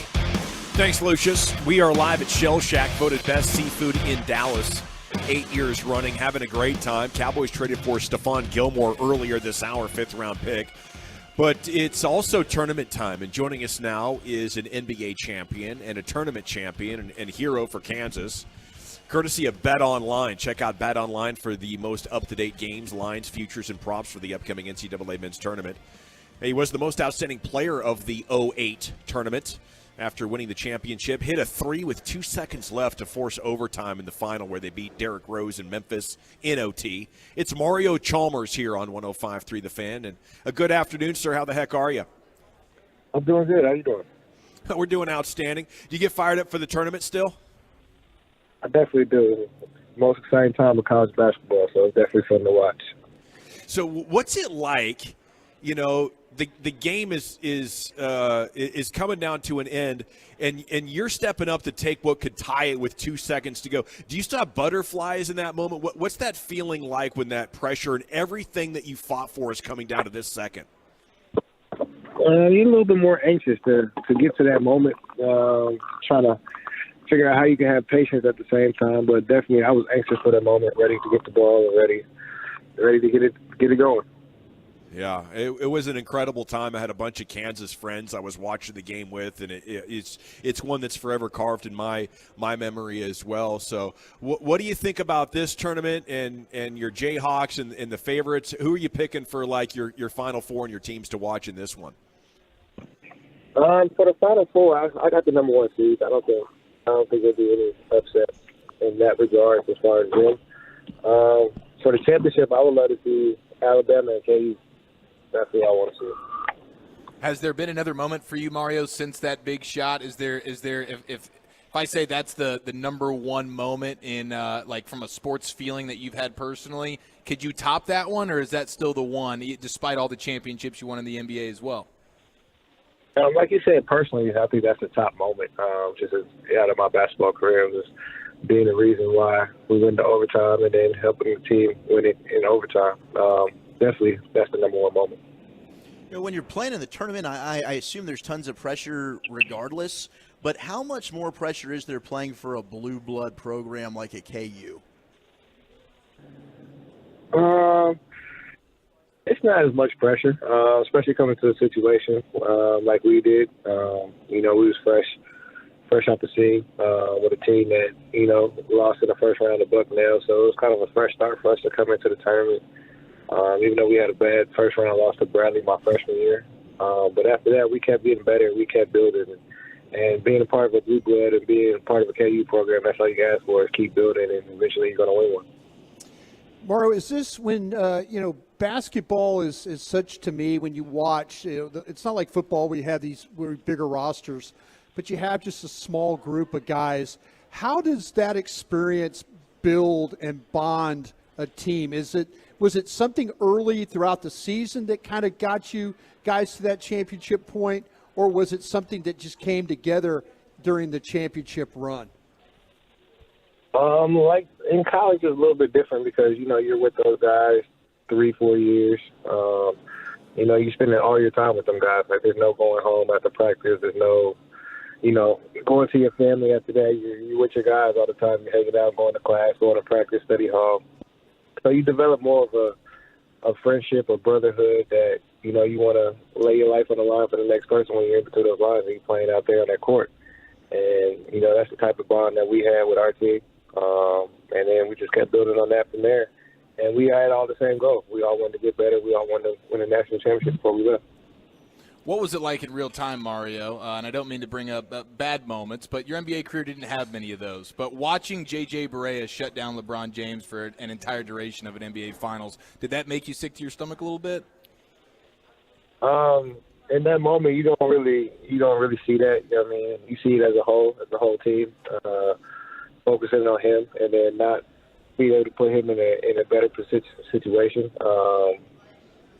Kind of a tough situation. You lose it all. It's not on him when we lose; it's on everybody when we lose. So, you kind of take that differently. How much do you look back on that? Obviously, Mavs fans, it's their crowning achievement. How much of a disappointment was that in your pro career, and what did it take for Miami to give up that lead that you guys did give up? I don't look at it as a disappointment. I look at it as a learning experience for me personally. For that being my first NBA Finals, seeing that moment and understood what we had to do as a team to get there, what I had to do personally to be ready for that moment. You just kind of want to take that loss and build on it and not want to feel that feeling again. So you don't really look at it as a disappointment. It's more of a learning experience. Mario, we've kind of heard from people that have been LeBron's teammates talking about the pressure that it is to play with him as a teammate. Is there truth to that, or is there something just completely off about that? Everybody has a different experience with Bron. For me, I love pressure. I love that moment. So, being with those guys in the big three in those moments, I loved it. It was more of a, I can't wait for the next one more than pressure or anything for me.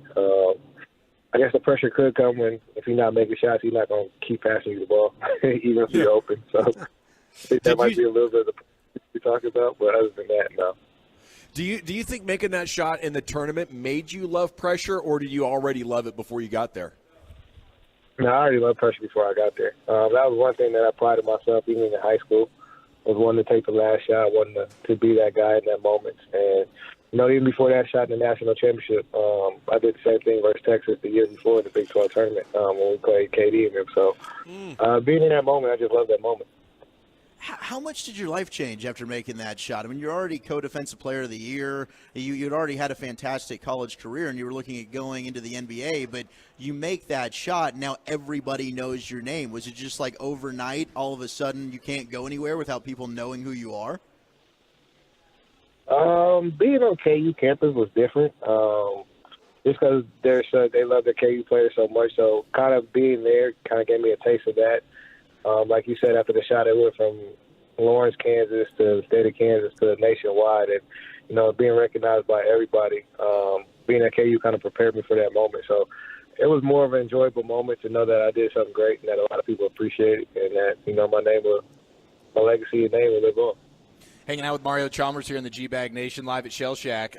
Mario, you're from Anchorage, Alaska. What's more difficult, the 6 months of pure light or 6 months of darkness?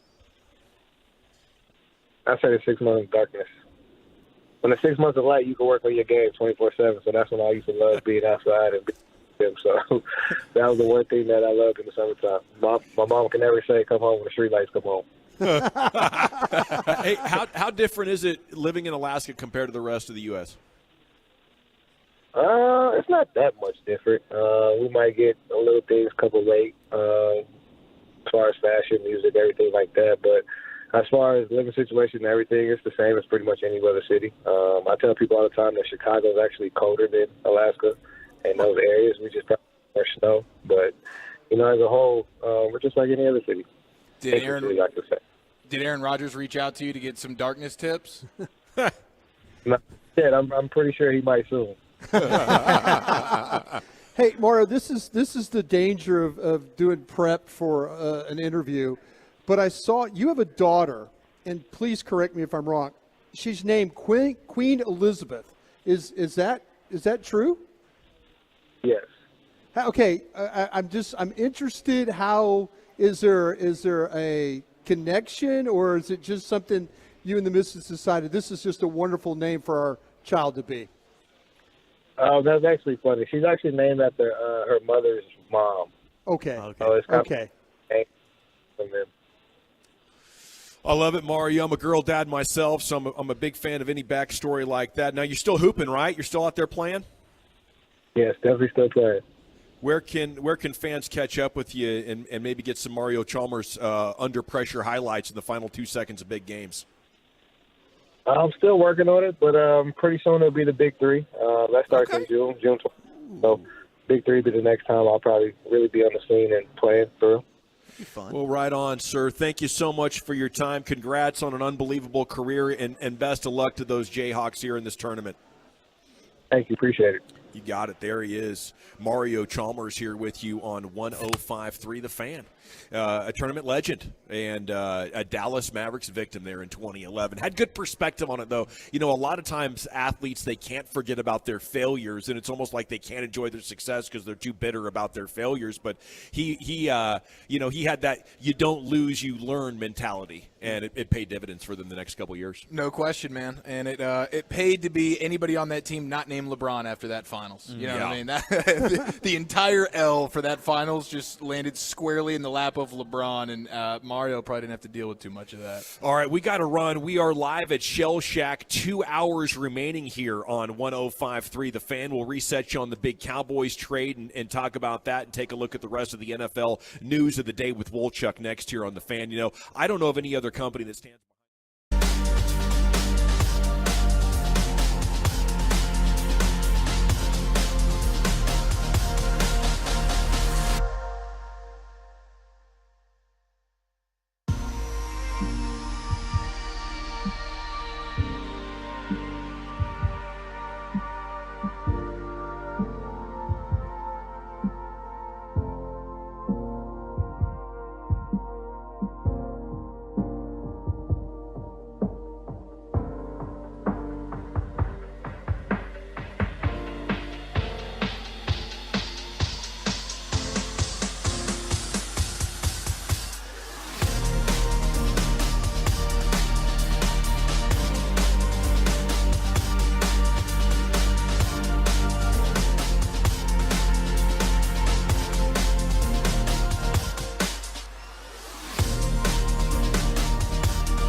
fan studios, secured by DFWsecurity.com. You're rolling with the G-Bang Nation on 105.3 The Fan. Here we go. It's hour 4 of the G-Bag Nation on 105.3 The Fan. We are live at Shell Shack. Huge NFL news throughout the day, including a couple of big ones for the Cowboys. But Shell Shack voted best seafood in Dallas 8 years running. $250 gift cards will be given away today. We have some Rally House gift cards to give away as well. Come on by. Let's have a party. It's quitting time, and you need something delicious that comes in a shell. Okay, lobster, crab, shrimp, I don't know, whatever it is that you want. They got it right here, and it is freaking delicious. Salute to Ramon Cruz, our remote engineer. Scott Long, our sales associate right here. He's in the house. And so are Wolchuk and Chiafalo and Brian Broaddus, myself, Gavin Dawson, Lucius Alexander back there in the Pimp Cup at Master Control, Carter Freeman, along with you. We are the G-Bag Nation. Wolchuk, tell us all about the NFL news of the day, buddy. Oh, need a hot mic. Mic's on, baby. Go. It's my first time here. What can I say? I'm just a rookie. No, this is amazing. Cowboys made a big trade. If you missed it, they sent a 5th-round pick to Indianapolis to get multi-Pro Bowler Stephon Gilmore. Big shout-out to the Cowboys front office and Will McClay for making that move. They get better today, and now they have arguably, if not the best, one of the best cornerback tandems in all the NFL with Gilmore and Diggs, and now you have Deron Bland and Israel Mukuamu.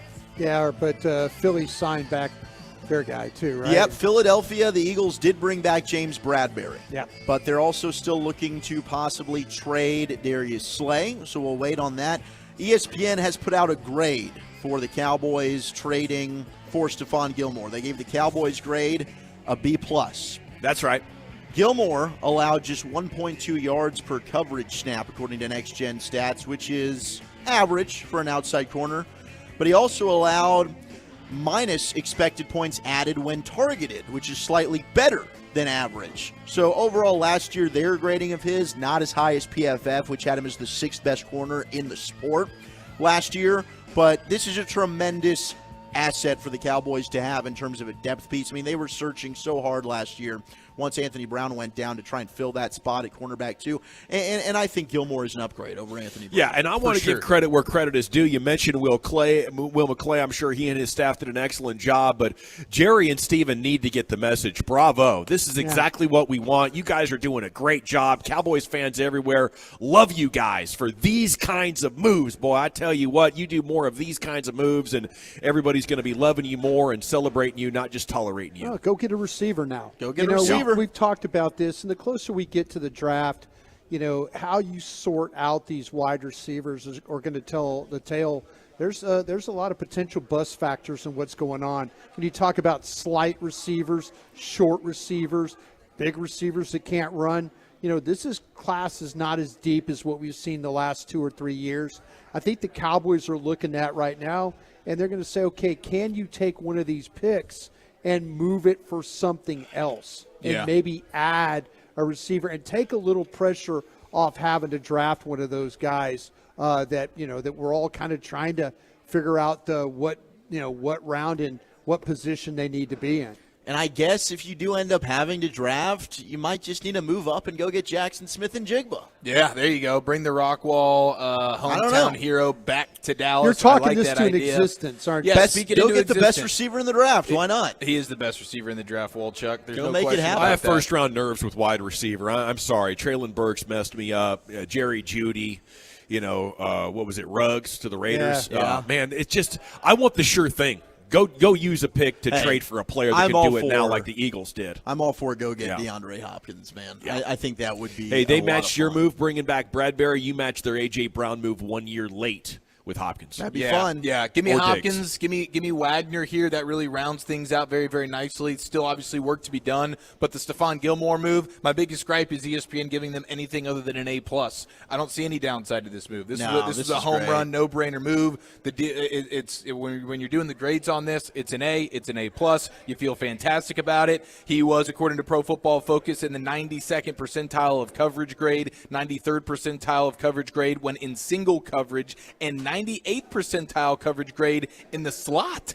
He can do a little bit of slot work. He's a man-to-man monster. This is a single no-brainer, and now he's reinvigorated. He's on a contending team, unlike he was with the Colts, and he's got himself a bona fide pass rush to enjoy in front of him. He's going to get some opportunities. And I just saw a video. I didn't even realize this. He had an interception versus Dak in that game this past year. Yeah, I did mention that earlier in the show. You did? Thanks for listening. Hey, you're very, very welcome. I was probably scarfing down some delicious shrimp or something. That's what I was doing. Because it is Shaqy hour here right now. Yeah, you've kind of taken the Brad Pitt approach on Ocean's 11 where he's eating every scene. Yeah. You're that guy for us. When in Rome. Yeah. Just go ahead and get shaky with it. Now, Andy Dalton, former Cowboys backup quarterback, is signing a 2-year, $10 million deal, $8 million fully guaranteed with the Carolina Panthers to go and be maybe their starting quarterback. Otherwise, he might just be their backup quarterback. Yeah.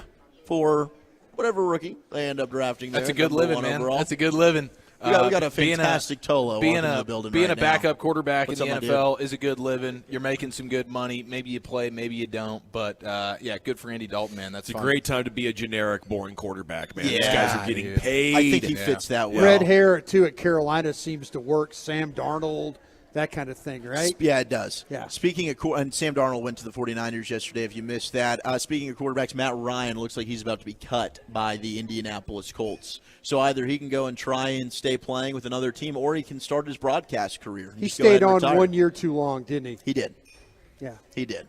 Last year did not go well for him there in Indianapolis. The Raiders made a trade today with the New York Football Giants. They gave up Darren Waller for a third-round draft pick, the 100th pick in the draft, in which the Giants got for Kadarius Toney. There you go. When they traded him to the Kansas City Chiefs. So the Giants did get better today. The Raiders immediately cleared $11.38 million in cap space.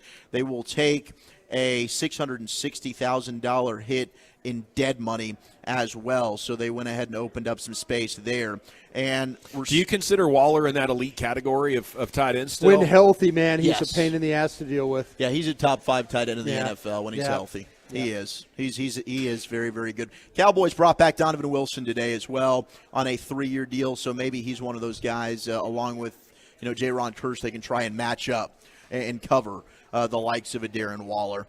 Cowboys still working on Dante Fowler. They're working on Leighton Vander Esch as well. You had the Jets signing wide receiver Alan Lazard to a 4-year, $44 million deal, $22 million guaranteed as they await the announcement to be official with Aaron Rodgers. Now, Rodgers is going to be on the Pat McAfee show tomorrow. Okay. Do we get the I'm taking my talents 100%. to the Big Apple? 100%. The Aaron Rodgers decision Yes. show? Yep. Wow. That's He said amazing. yesterday it's coming soon. These things have a time limit He to loves it. the Pat McAfee show. You're going to get an announcement tomorrow. So I do love that today, though, he is simultaneously the quarterback of the Packers and the general manager of the Jets. He is. Wearing 2 hats. Multitasking. He is the man. LeBron of the NFL. Yeah, he's become that way. He for sure. certainly is. Right now, I mean, he's able to do whatever the hell he wants. And refuses to criticize China. Yeah, well, there you go. The Bucks. The Bucks are trading veteran guard. What did you just say? The Bucks. The Bucks. Yeah, but I was Okay. also eating a burp as I did it. They are trading veteran guard Shaq Mason to the Houston Texans. As the Texans also signed Noah Brown today. Look at them getting active. Yeah, man, that's huge. I think they're going to be a playoff Noah Brown team will be next all year. right for them. Is this Noah Brown's 5th contract that he's gotten in his career? Yeah. Has he just been living on 1-year deals? My man has signed a 1-year deal ever since he's been in the league. That's his deal. He's try hard professional. He is. That'll Not go a bad. long way in Won you the life. Cincinnati game. We keep bringing that up.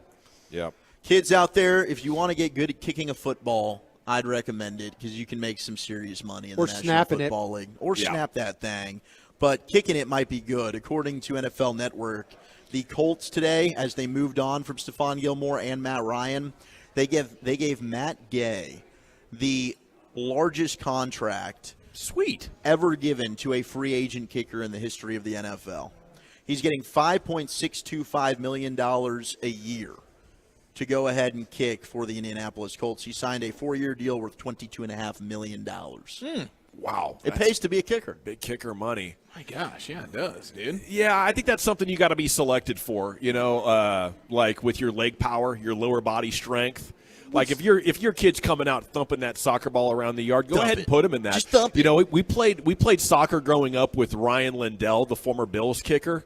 This dude at 13 years old would score from half field. We're like, but I couldn't have decided, hey, you know what? I like playing soccer. I can kick it pretty straight. Let's go try this. It was clear Lindell was blessed to boot the hell out of that ball. Lindell is Lindell the same one who got crushed by Sean Taylor in that in the Pro Bowl? No, that was that punter. That was I don't know why I was thinking Lindell. Chris Moore. Son of a gun. Ryan Lindell was a big guy. It was Chris something. Was it like Chris a 240-pound kicker. No, it wasn't Chris Moore. Chris Moore. He'd put a hurt on somebody. I tried to. He was a former kicker at Iowa State. Let me see this. And then it was Brian Moorman. Okay, Moorman. Yeah. Knocked the Mormon out of him. Shout out to Chris Moore, though. Great kicker at Plano Senior High. Rumors are that Kirk Cousins is on track to play out this current contract with the Vikings. Then he's going to test the free agent market. And he's going to get a guaranteed deal from somebody for 4 years. You know he $90 is. $90 million. Does anybody play this better than Kirk Cousins? No. That guy knows how to get paid. Yeah. Tagged, paid, whatever you want to do. He's been doing the guaranteed deals as well. Now, he doesn't want the 5-year, $200+ million guaranteed deal. He just does it in bite-sized chunks. Hey, give me this 2 or 3 year guarantee. I love it, man. Guarantee. Shout out to Kirk. Yeah, he's racking it up. He understands the game's not going to hurt you. You don't need to do 8 years at quarterback. Even if the game does shatter your leg, they'll put you back together and you'll get $40 million a year. Eagles signed for an average guy. Oh, yeah, he is average. Eagles signed running back Rashad Penny today as they say goodbye to Miles Sanders, who is going to be departing in free agency. One would assume Penny will join a tandem backfield there in Philadelphia, but all the counting numbers are just going to beat you over the head with how damn good he is, even though the production on the field doesn't really tell the same story. Well, the production on the field does tell the same story. He's just not on the field to produce all that often. He's got a 700-yard season once in his entire career. I'd pass on that. Gang of 7 kind of feels like he's going to get broke again. Yeah, which is a fair assessment. Yeah, he just can't stay healthy. He's injured guy for sure. Really good when he's on the field, but he's banged up a ton. They also bring back Boston Scott there. Yeah. So they'll do the tandem thing, and they have a great offensive line. They do. And if they can keep him healthy, Rashad Penny will be a nice addition. Maybe he has a Pro Bowl season. Hopefully not. Don't speak that into his business. No, I think he's going to stink, and he's going to probably not be very good this year. I was going to say something else, but I don't want to apologize to his mother. Does this keep them from drafting Bijan Robinson? I don't think they're going to take Bijan. I think they're going to take a corner. Yeah, I don't think this keeps them from drafting Bijan Robinson, but all the defenders that are leaving their building outside of James Bradbury and Brandon Graham is probably going to force Howie to say, yeah, I'd love the luxury pick of a great running back right now at 10, but dear God, I need some players on defense. Taylor Heineke signed a deal with the Atlanta Falcons, so he's leaving Washington, and he got a nice 2-year, $10 million or 2-year, $20 million deal to go play. What number is it? It's making 10 Seriously, a year. just restart from the jump. What number was it? How many years? $10 million a year. It's 2 years, $20 million. Okay, just want to make sure. Makes sense? We all clear? No. We're a lot better now. I'm more Good for the confused Heine than now. ever. Were you burping again?